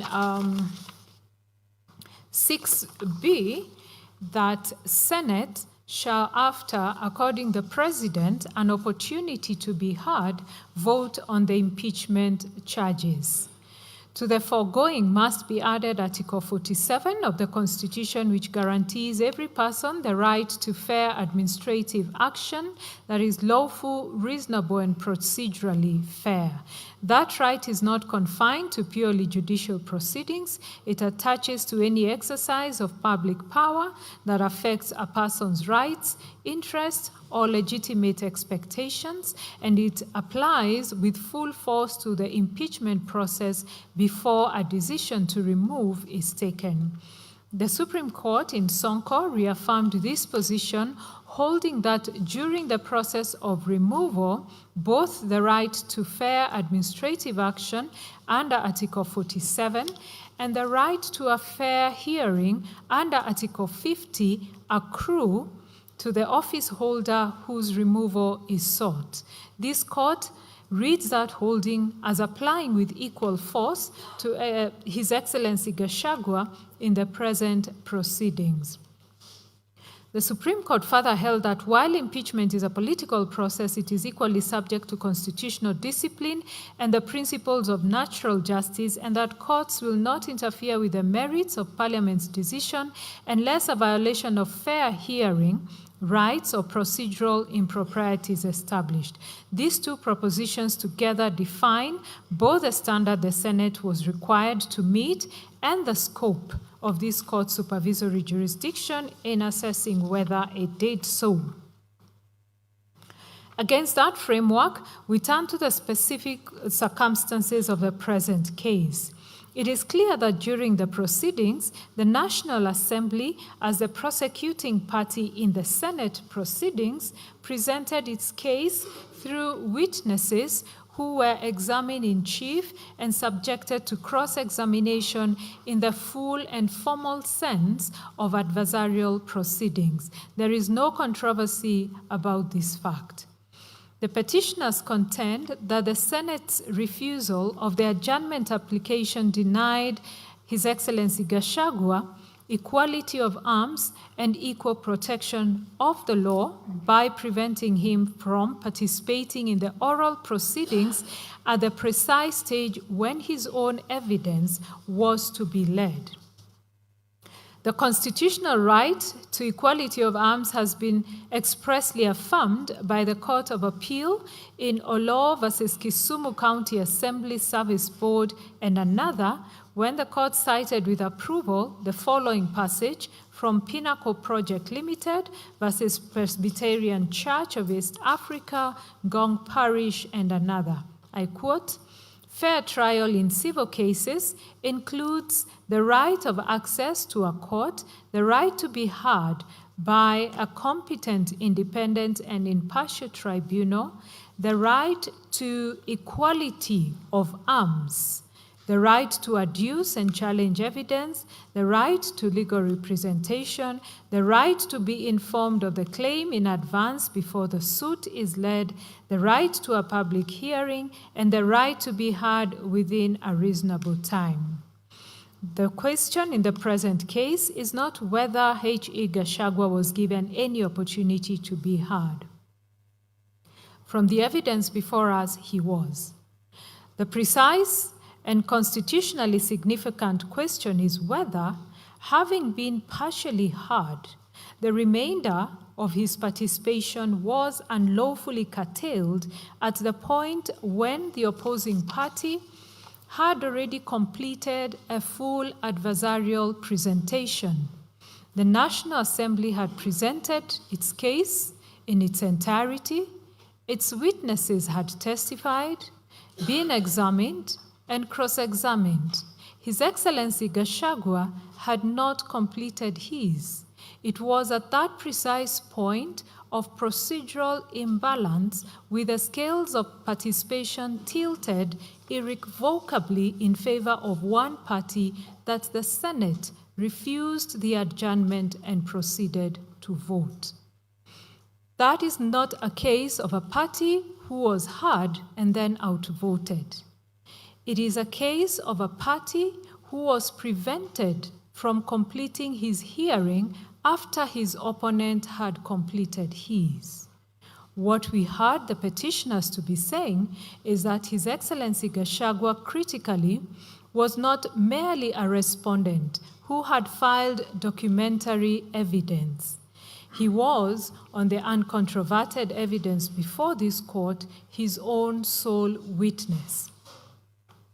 He was the only person who could speak to the facts from his own personal knowledge, give a first-hand account of the allegations before him, and submit himself to cross-examination in a manner that would have allowed the Senate to assess his credibility directly. The respondents relied on the Court of Appeal's decision in Kenya Revenue Authority versus Murgani, a 2010 decision, for the proposition that fairness does not always require an oral hearing, and that provided a body achieves the degree of fairness appropriate to its task, the manner in which it proceeds was a matter for its own institutional judgment. Drawing on local government vote versus Aldrich, as well as the case of Selvarajan versus Res Relations Board and R versus Immigration Appeal Tribunal, the Court of Appeal in the Murgani case concluded that a hearing conducted by way of written exchange may, in appropriate circumstances, constitute a fair hearing. We do accept that general principle as binding on us. However, Murgani is plainly distinguishable on the facts and context that are both material and decisive. That case concerned an administrative determination in which no oral proceedings had been conducted at all. Both parties were in a position of formal procedural equality. The written process was the established mechanism, and the question was simply whether the absence of an oral hearing was fatal to fairness. The present case is fundamentally different. The Senate did not choose at the outset to proceed by way of written submissions alone. It had agreed to a fully adversarial oral hearing with witnesses, examination in chief, and cross-examination.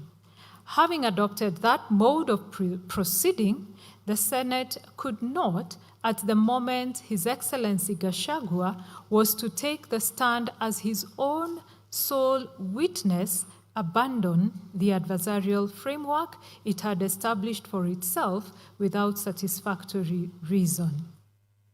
To do so was to apply different procedural standards to the two parties.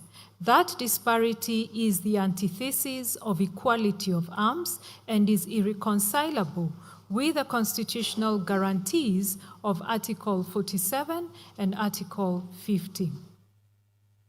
The Hansard record of the Senate proceedings of 17 October 2024 confirms that following the confirmation by Paul Mwite Senior Counsel to the House that His Excellency Gachagua had been taken ill, several senators who rose to comment explicitly acknowledged on the floor of the Senate that H.E. Gachagua was unwell.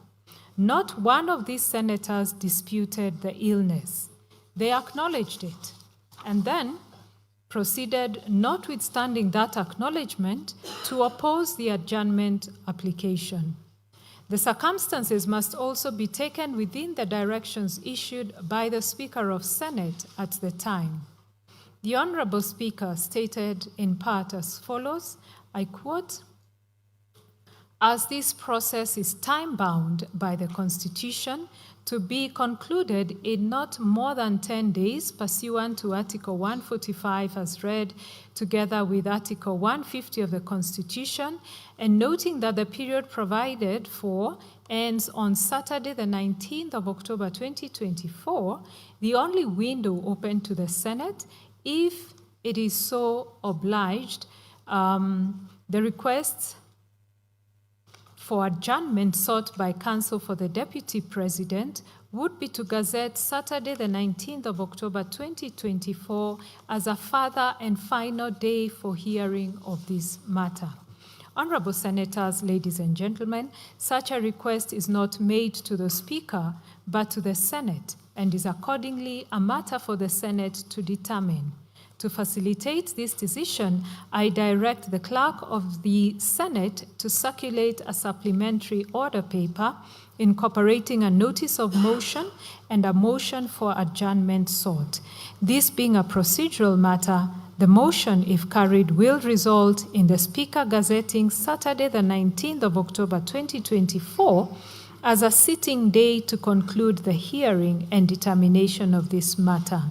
This being the last day allowed by the Constitution of Kenya for these proceedings to conclude. I close the quote. The Speaker's communication meant that it was in fact open to Senate to adjourn the sitting up to Saturday. The significance of that course of conduct cannot be overstated.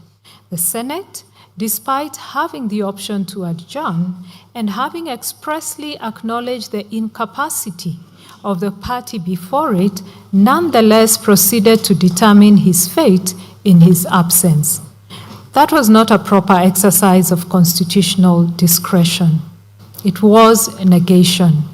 We are convinced that had the Senate exercised its discretion genuinely, open-mindedly, and with a conscientious regard for the constitutional rights of His Excellency Gachagua, and had it directed its mind to the miscarriage of justice that its refusal was plainly going to occasion, this was a case in which the circumstances unambiguously called for an adjournment to be granted at least to the next day. That conclusion is firmly supported by the Court of Appeal's pronouncement in Kariuki versus Attorney General, a 2014 decision, where the court held as follows, again I quote, while bearing in mind that whether to grant an adjournment or not is discretionary, and appellate courts are loath to readily question the exercise of discretion by the trial court, nevertheless, it must never be forgotten that the right to an adjournment to enable a party to adequately prepare his or her case in a criminal trial is underpinned by no less an instrument than the Constitution. The authorities cited above relate to exercise of discretion to grant or refuse an adjournment in a civil dispute. We are of the opinion that although the same principles are relevant in respect of applications for adjournment of criminal trials, nevertheless, because of the constitutional basis of that right and the potential impact on a citizen's liberty, the court is obliged to be more circumspect in rejecting an application for adjournment and to specifically consider whether denial of such a right guaranteed by the Constitution would result in miscarriage of justice. In denying the appellant's application for adjournment, the court-martial in that particular case also did not address its mind to the critical question of whether denial of the adjournment would occasion a miscarriage of justice. In Job Obanda versus Stage Court International Services Limited and another, this court, that is the Court of Appeal, was emphatic that where, amongst others, a judge fails to apply his mind to the question whether a miscarriage of justice might be occasioned to a party who is refused an adjournment, that would constitute sufficient basis upon which an appellate court would be entitled to interfere with the exercise of jurisdiction, close of quote. We say so with a full appreciation of the non-derogable nature of the right to a fair trial. It is not a right that yields to constitutional timelines or political exigencies. It is an absolute constitutional guarantee, and its violation cannot be justified by reference to any competing constitutional interest, however weighty or pressing that interest may be. This finding becomes even more compelling when one considers the Senate's misdirection in its interpretation of Article 145(4)(b). Senate appeared to imagine that it had 10 days within which to dispense the impeachment hearing itself. Yet, the text and structure of that provision, according to us, make it clear that the 10-day period was intended to apply exclusively to the special committee once constituted. We have addressed in detail our understanding of Articles 145(3)(b) and 145, sub-article 4 to 6 in the preceding section of this judgment, and we do not propose to repeat that analysis again here. Finally, we wish to make brief observations on the affidavit of Dr. Daniel Kibuka Gikonyo, sworn on the 28th of April 2026, which was admitted into evidence by leave of this court and tested by cross-examination when Dr. Gikonyo attended to give oral testimony.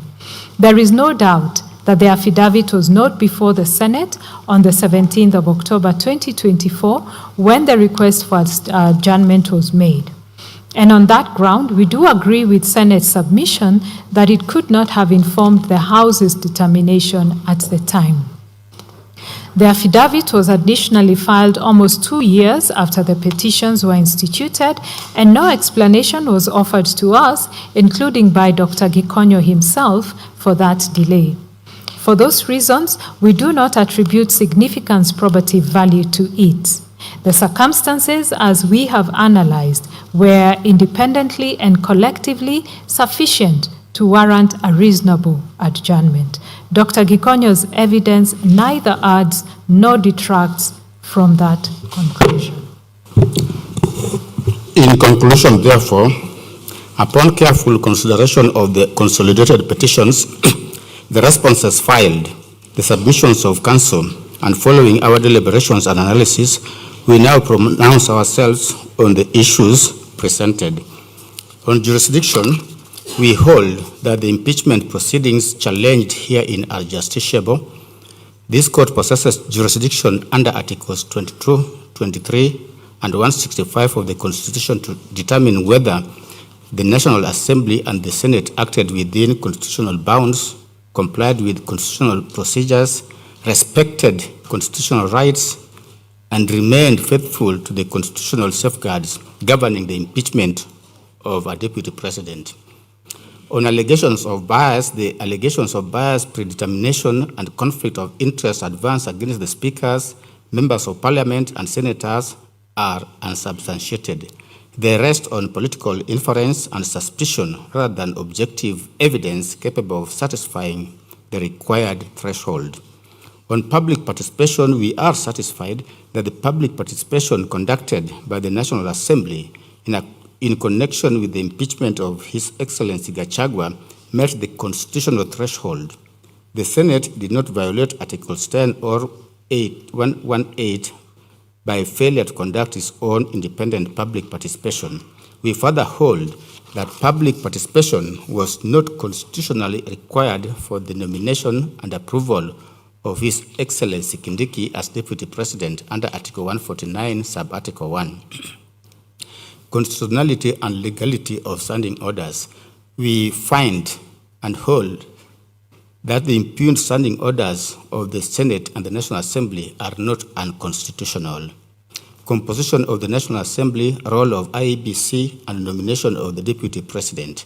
We find that while the failure by Parliament to enact legislation on the gender rule remains a constitutional concern, this court has recently clarified in the Conchella and others decision that the remedy under Article 261 is still available, and must be pursued through the proper procedural channels. Consequently, it would be premature to hold that the National Assembly was improperly constituted for purposes of considering the impeachment motion. We find that no input or intervention by the IEBC was constitutionally required in the midterm replacement process under Article 149, Sub-Article 1. The absence of IEBC involvement did therefore not render the nomination or filling of the vacancy unconstitutional. The gazettement of the Senate resolution, the President's nomination of His Excellency Kindiki, and the National Assembly's approval did not contravene the Constitution merely because they were undertaken expeditiously. We therefore affirm that the nomination and appointment of His Excellency Kindiki as Deputy President was valid. Constitutional processes. We find that Parliament ought to urgently enact a dedicated statutory framework for the removal of the Deputy President under Article 150. The phrase, in quote, with the necessary modifications, is a substantive constitutional directive requiring Parliament to adapt the presidential removal framework to the distinct constitutional position of the Deputy President. However, the absence of such legislation does not vitiate the impeachment process already undertaken.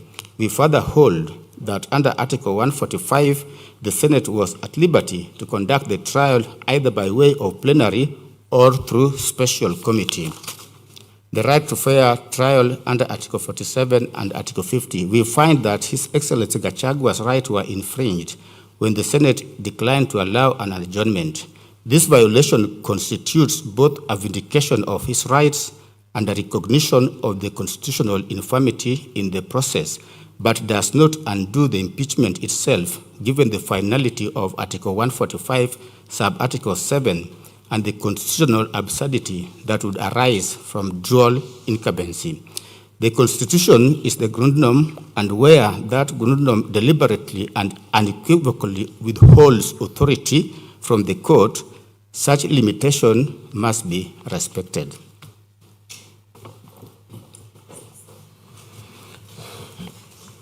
I will deal with the aspect of remedies. Before pronouncing our final orders, we deem it necessary to first address the nature of remedies sought and to explain their constitutional foundation. This court has been invited to grant various reliefs arising from the partial success of the consolidated petitions.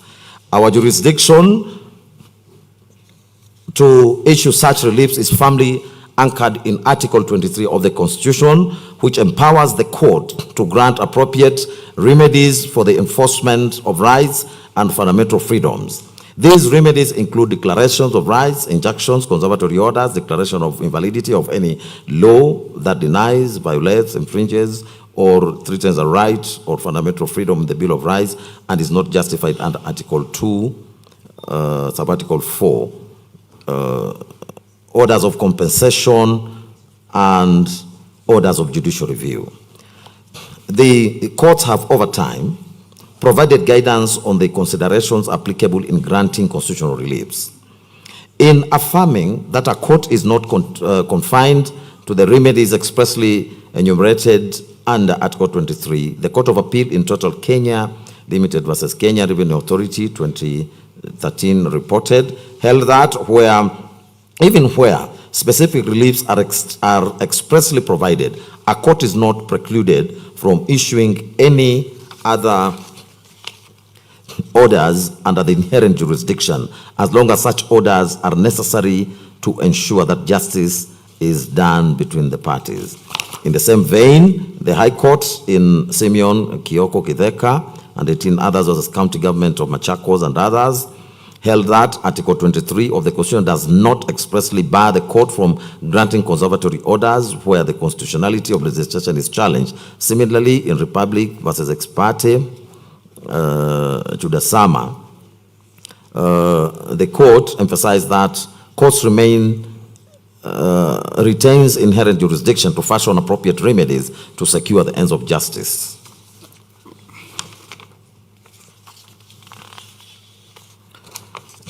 Speaking to the nature of appropriate reliefs, the Constitutional Court of South Africa in Force versus Minister of Safety and Security said as follows, and I quote, appropriate relief will in essence be relief that is required to protect and enforce the Constitution.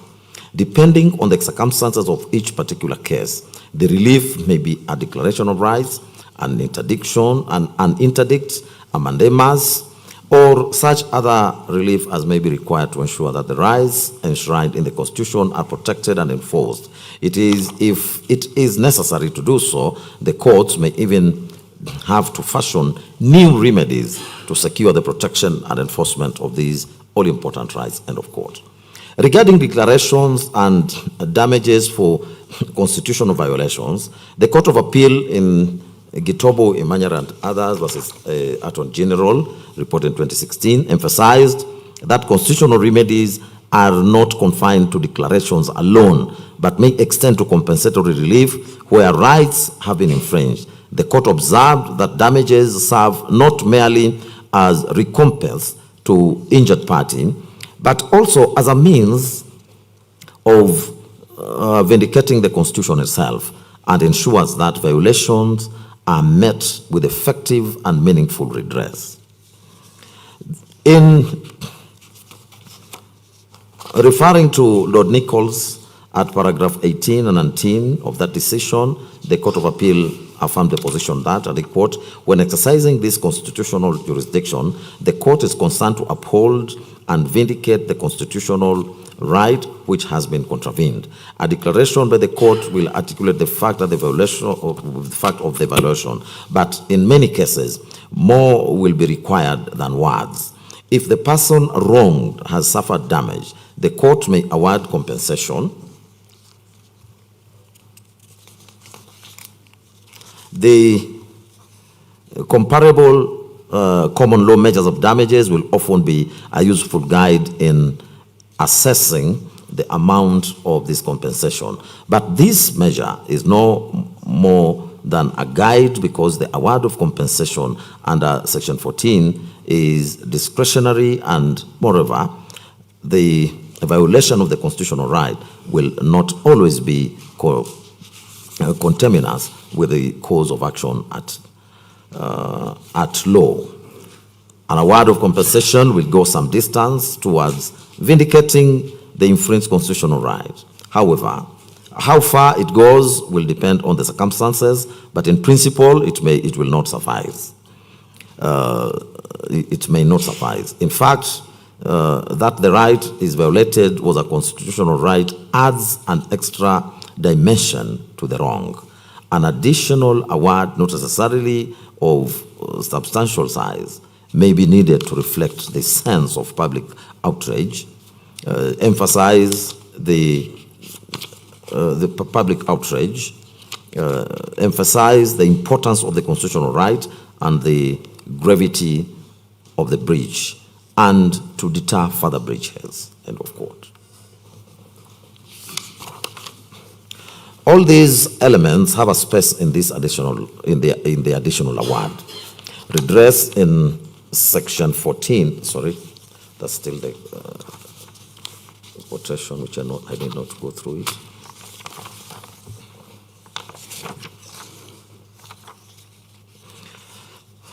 In this present case, and against this background, and having found that the rights of His Excellency Gachagua, were infringed, it is our considered position that declaratory relief and reasonable damages ought to be granted, not only to address the injuries suffered, but also to vindicate the Constitution and deter future violations. We now turn to examine the efficacy of the other reliefs. The petitioner sought an extensive range of remedies. In total, 49 declarations were prayed for. distributed across several thematic areas. 9 declarations relating to public participation, 15 declarations touching on the impeachment motion and process, 3 declarations on the fair hearing and due process, 3 declarations concerning the Senate proceedings and committee process, 2 declarations on standing orders, 1 declaration on the National Assembly and the gender representation, 8 declarations on the appointment of His Excellency Kindiki as Deputy President, 5 declarations on the vacancy in the office of the Deputy President and the nomination process, 2 declarations on violation of voters' rights, and 1 declaration regarding the members of the NIS. Beyond declaratory relief, the petitioners also sought 5 orders in the nature of certiorari, 2 orders of mandamus, and 2 injunctive orders. They further prayed for a statement of His Excellency Gachagua to the office of Deputy President, an order for apology and cause. In addition, there was an elaborate prayer for damages and compensation. In considering the relief sought, it is evident that the two prayers have become moot. The first is the injunction that seeks to restrain the President, National Assembly, and any other state organ from proceeding with or effecting the appointment of any person to the office of the Deputy President pending the hearing and determination of the petitions. The second is the conservatory order restraining the respondents from collecting signatures, lodging any motion, or conducting any proceedings seeking to impeach the Deputy President. For clarity, these prayers are disallowed. Regarding the relief seeking the reinstatement of His Excellency Gachagua as the Deputy President of the Republic of Kenya, we do note that His Excellency Gachagua, through his pleadings and submission by his legal team, expressly abandoned the quest for reinstatement and indicated that he was no longer interested in pursuing it. Nevertheless, since other petitioners continue to press for the said relief, it remains necessary for this court to pronounce itself on the matter. Article 145, subarticle 7 of the Constitution provides as follows, I quote, if at least 2/3 of all the members of the Senate vote to uphold any impeachment charge, the President shall cease to hold office. This provision speaks to the finality of the Senate's resolution once it upholds an impeachment charge. Upon such resolution, the President or Deputy, as the case may be, stands impeached and ceases to hold office. The constitutional text is categorical that the cessation of office is automatic and does not require any further act of implementation. The impeachment resolution, once validly passed by the Senate, is self-executing and a fait accompli. The constitutional design is deliberate in this respect. It does not envisage an instance where the impeached president or deputy president may be reinstated within the framework of the presidency. The vacancy resulting from the impeachment resolution can only be filled through the procedure under Article 149, Subarticle 1. Even in the unlikely event that Parliament and the President wish to return the impeached office bearer, such a cause will still be subject to the availability of the vacancy and the nomination process prescribed by the Constitution. To hold otherwise presents profound constitutional and practical difficulties. The office of the Deputy President is not merely a matter of judicial declaration, but is intertwined with constitutional processes, political accountability, and the functioning of the executive.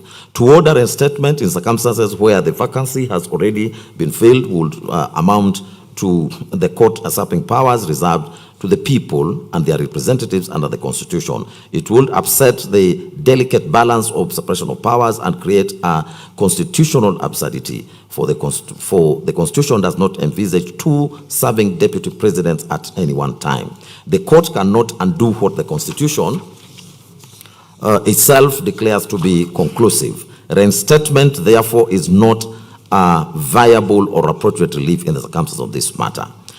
Before leaving this subject, we find it necessary to acknowledge and comment on the doctrine of constitutional dilemma that arises in these proceedings from the tension between the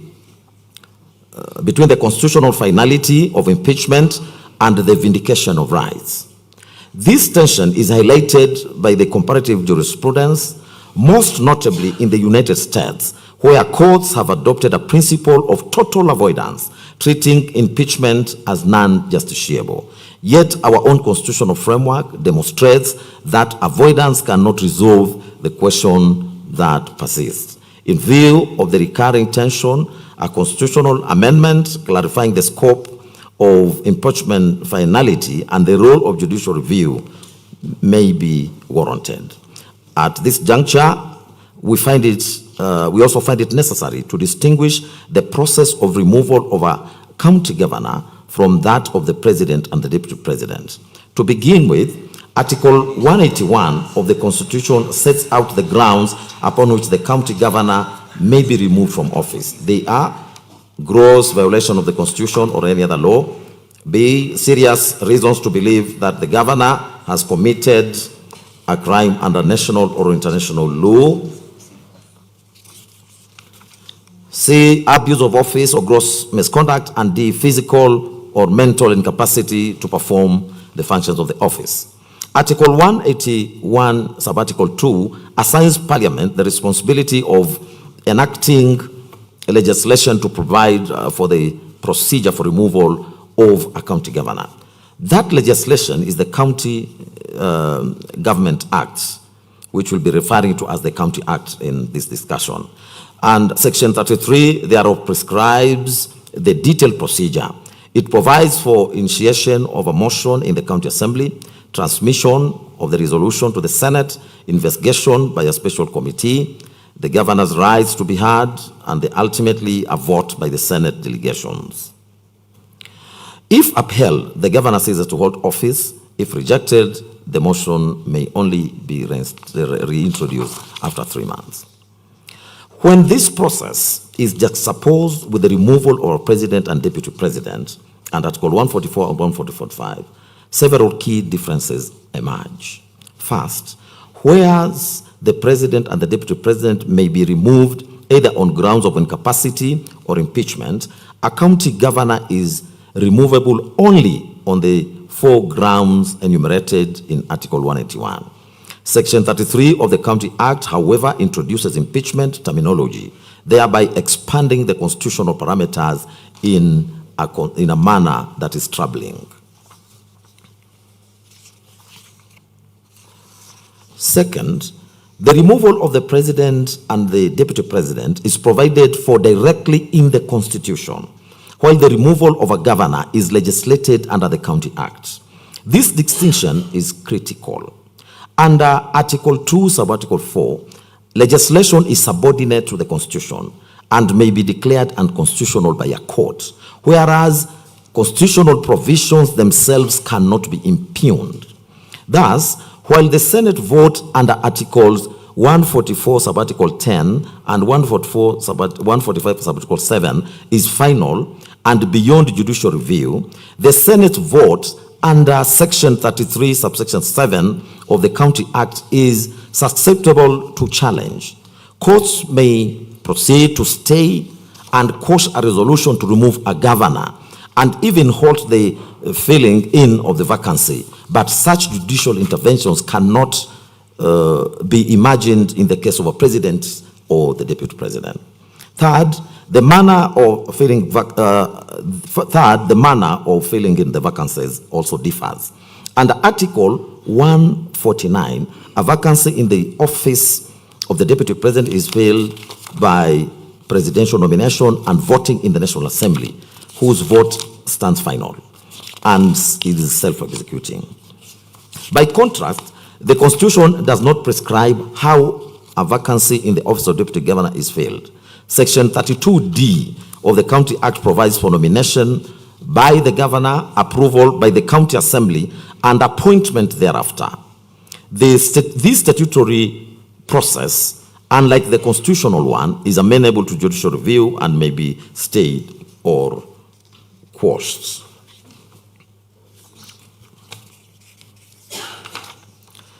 It is therefore on account of these glaring differences that this court cannot apply mutatis mutandis, the jurisprudence on removal of county governors to the removal of the president or deputy president.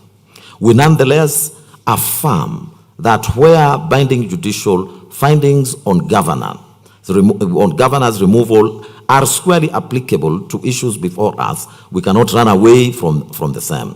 This includes the pronouncement by the Supreme Court on the second case on the choice between plenary or special committee. In sum, therefore, whereas Article 144 and 145 embodies what may be termed as constitutional finality, the provisions of the County Act represent a form of statutory finality, thereby actuating the distinction between the two. We now turn to His Excellency Gachagua's quest for pension and emoluments under Retirement Benefits Act. The preamble of the Act makes clear that it is an act of Parliament to provide for granting of pension and other emoluments, retirement benefits to persons who hold the office of Deputy President and persons who have served as Prime Minister, Vice President, Speaker, Deputy Chief Justice, or Chief Justice after 1st of January 1993 and for connected purposes. Section 7 of the Act provides for the pension and other benefits of a retired Deputy President or a retired Vice President. Section 2 defines a retired President as a person who, having held the office of Deputy President, has ceased to hold office as such in the manner specified in the Constitution. The interpretive question that arises is whether a Deputy President who ceases to hold office by reason of impeachment can be deemed a retired Deputy President within the meaning of the Act. Whether courts can legitimately interpret impeachment as retirement is a weighty and novel question. None of the parties address us on this issue. We are therefore of the considered position that it is not properly before us to pronounce ourselves on the same, for that will be presumptuous and will amount to stepping beyond the pleadings and the submissions of the parties. Accordingly, we decline to make any findings on this point. The parties are at liberty to pursue the matter further. An order of mandamus was sought to compel the National Assembly and the Senate to promulgate a constitutionally compliant procedure for removal of the Deputy President by impeachment. We find this prayer to be merited. For clarity, the lack of such legislation per se does not, however, impugn the instant impeachment proceedings.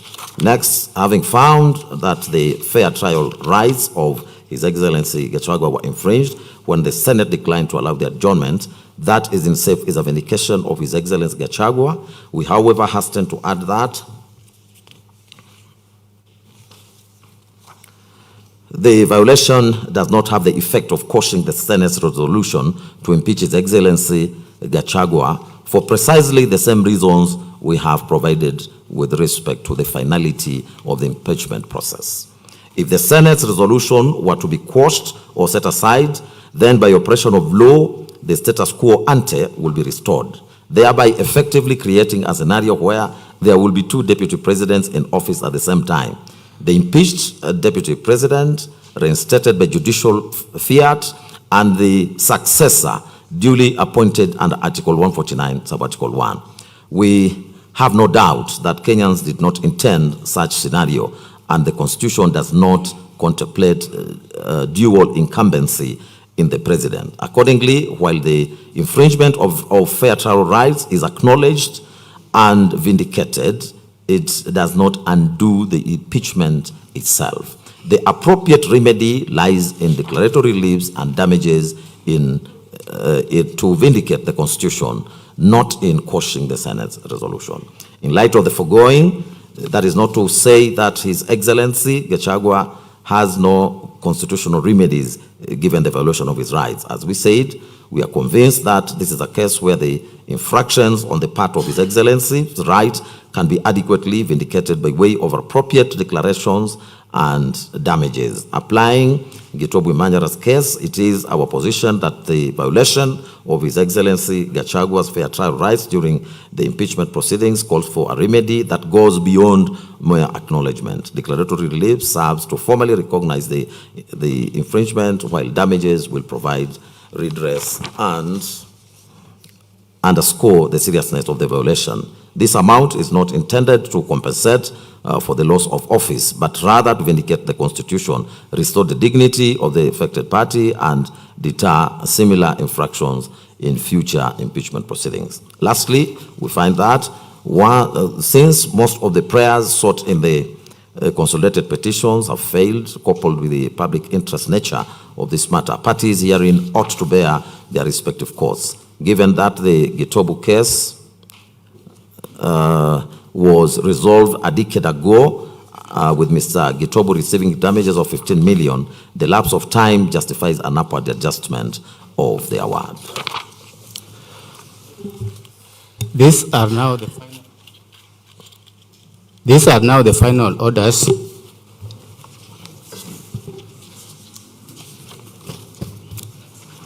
Arising from all that we have said, these are the orders that we make.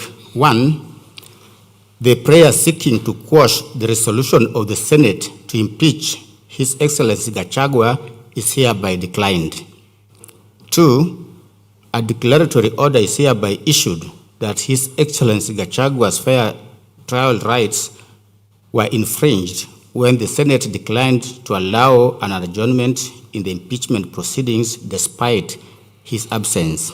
3, a declaratory order is hereby issued affirming the constitutional necessity for Parliament to enact a dedicated statutory framework governing the impeachment of Deputy President under Article 150 of the Constitution.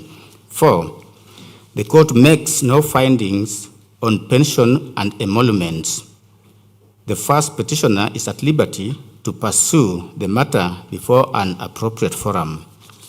5, the court awards constitutional damages of Kenya shillings 50 million to His Excellency Gachagua payable by the Senate to vindicate the Constitution, restore the dignity of the affected party, and deter future violations. 6, parties shall bear their own costs given the public nature of these proceedings. And lastly, for the avoidance of doubt, any prayer not expressly allowed herein is accordingly disallowed. Before we take leave of this matter, we wish to record our appreciation to all counsel who appeared in these proceedings and all parties for their industry, diligence, and the quality of their submissions.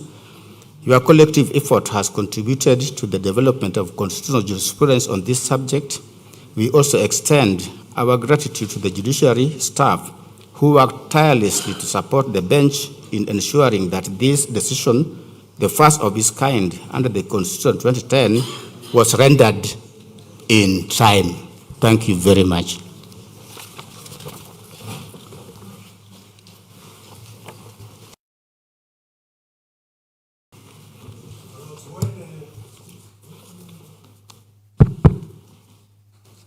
When Her Ladyship, the Justice Dr. Mugambi, was reading part of the judgment, if I heard correctly, she said that the 10th respondent, UDA, filed written submissions on 28th August 2026.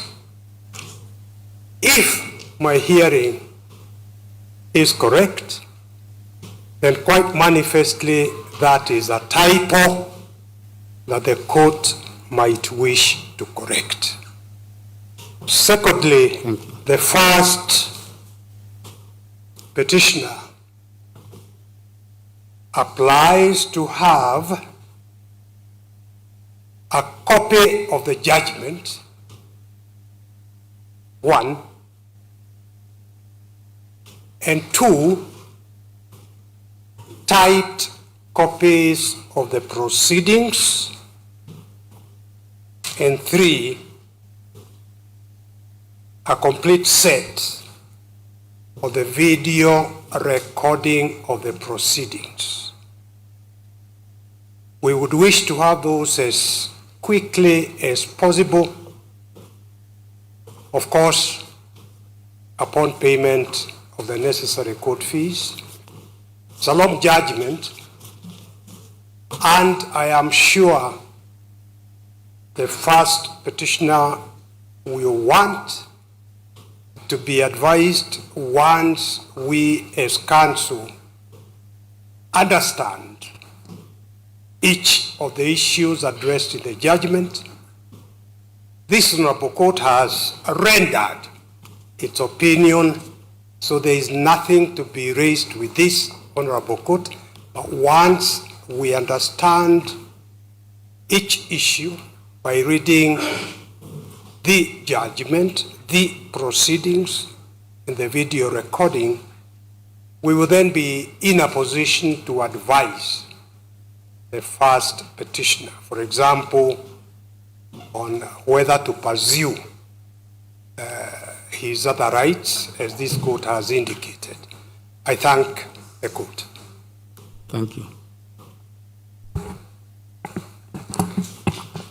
May it please you, my lords, my lady. Njeri Maina for the third petitioner. I wish to request for the typed certified proceedings, the certified judgment, and my lords, my lady, for the tidiness of the proceedings, I request on behalf of all other petitioners in this matter. The third petitioner has already filed their notice of appeal. We request that you expedite the proceedings and the judgment so that we can take it on from here. Thank you. My Lord, my name is Diego Njiru. I have sat here for approximately 10 hours listening to this judgment. I certainly have heard you clearly and the disposition. Equally, despite it being the judgment of the court, I do not agree with some of the issues that the court has deliberated and the conclusion the court has arrived at. And most importantly, my Lord, when we came before you, we only did not just come for judicial recommendations on legislations. We thought that, my Lord, will leave this court with a clear judgment on how a violation ought to be dealt with. When we came before you, my Lord, and we moved you, most importantly, on the issues of constitutionality of the manner in which the proceedings were conducted, we did not come here for a remedy of a legislation. It will not benefit my clients whatsoever. And for that reason, my Lord, and granted the dissatisfaction with your judgment, I have equally advised my clients for the 4th, the 49 petitioners to launch and prefer an appeal. For that reason, my Lord, would wish to be supplied with certified copies of the proceedings, the judgment, and the transcript. And for the reason, my Lord, that we need the transcript is that, my Lord, part of what was delivered by Justice Murima when he was deliberating on the issue of the plenary and the committee, I can tell you, I had never heard what he said and what he concluded. I therefore, my Lord, would wish to have the transcript provided in verbatim, so that, my Lord, we're able to deliberate and internalize them. We are otherwise not dissatisfied. We are otherwise dissatisfied, and we shall not watch when the Constitution is being buried. Thank you.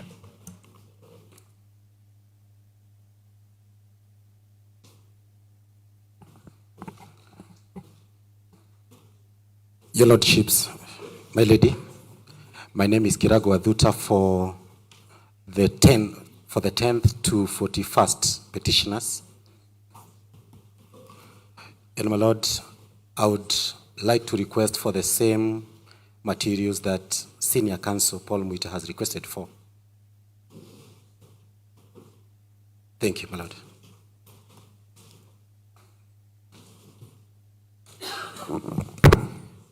My lords, my lady, I do associate myself with the submissions of fellow councils. My lord, there is a new twist into our constitutional declaration that we find a breach has been made, but then no outright remedy to that breach. My lord, if the Constitution has been breached, then clearly it means then, the Senate where I sat and I followed the proceedings, it means then it didn't do its duty as required by the Constitution. So we wish to appeal and we wish to be supplied as quickly as possible. We pay. My name is Daniel Manzo for third interested party. We will wish to be supplied with all the necessary proceedings certified so that we could advise our clients appropriately. I thank you, my lord. My lords and my lady, my name is Sakimpa. I do appear for the 4th to 8th petitioners. Your lordship, we do confirm that we've already received instructions from our clients to appeal, and we have since filed our notice of appeal, and we request for the typed proceedings to be urgently provided. Thank you. My lord, I'm equally instructed by Kibe Mungai to make the same application. He has equally instructed me to inform the court that it's important that we don't preside over the funeral of our constitution.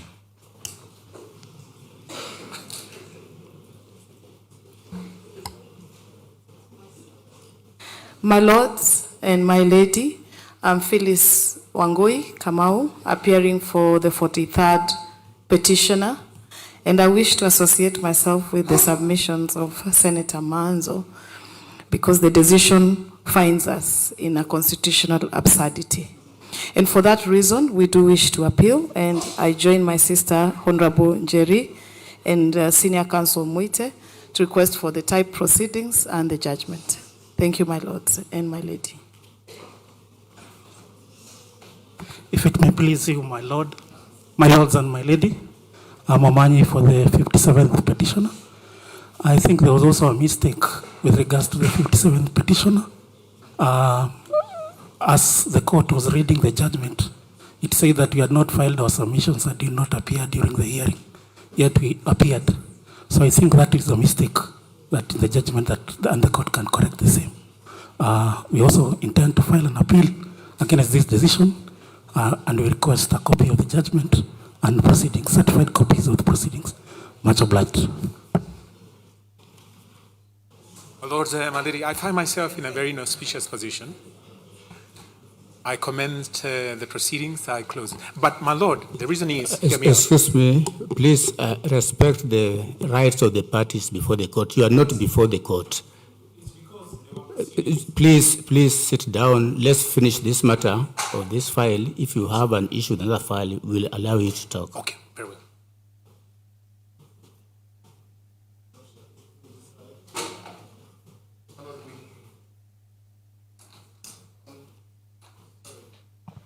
On behalf of the respondents, I presume we have no objection to the request for proceedings, and we have no request. We are waiting, my lord, for the appropriate time to respond to the appeals, and so we will wait for them in the Court of Appeal.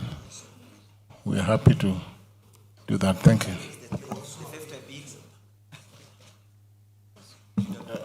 Finally, my lords, we just want to thank the court for delivering judgment. I think we've sat here for 9 hours from 12 to now. So we thank you for your patience. Thank you.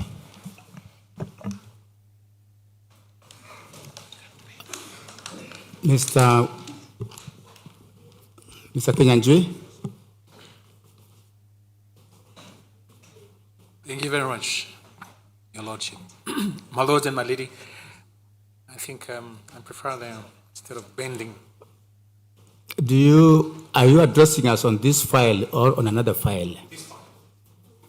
This file, you are not a party here. It's because, my Lord, I addressed you. We cannot mix issues. Yes, we're not mixing. Because in this file, it is implicated in civil application E291. All these petitions are part of E291. So the proceedings that commence these proceedings are relevant to my client. That's why, my Lord, I was making a similar application when I addressed the court. If I could get an audio transcript, if I cannot get the type, that's okay. I can get an audio. That is necessary for me before the Court of Appeal, so that I can show the Court of Appeal I brought to your lordships and my lady dependency of civil application E291 of 2026. That was limited to only that. Beyond that, I don't want to vex you. It's been a long day.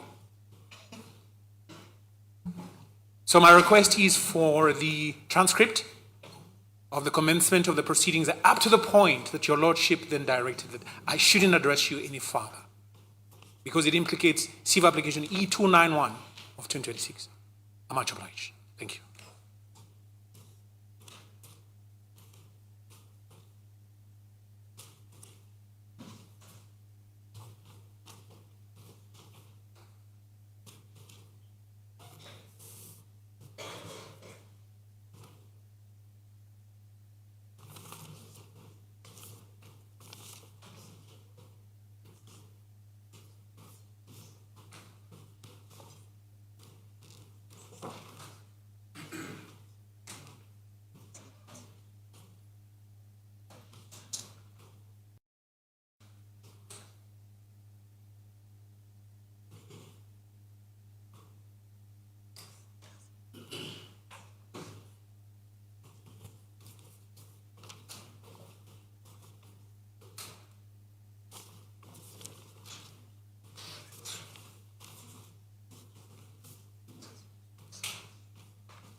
So we can hold them within 5 days.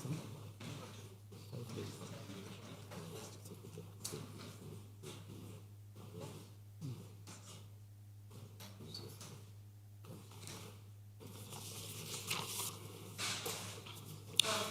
Thank you very much.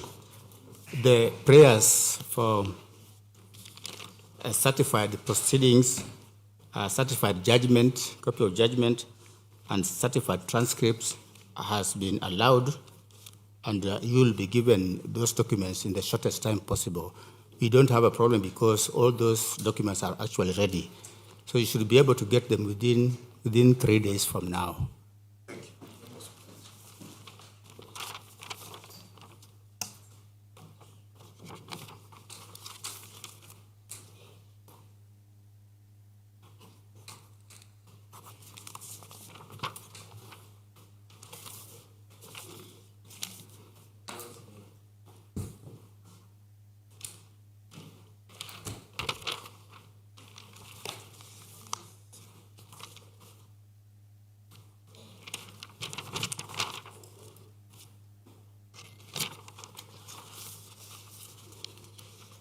Thank you very much. I think we can adjourn. Good night. Good night.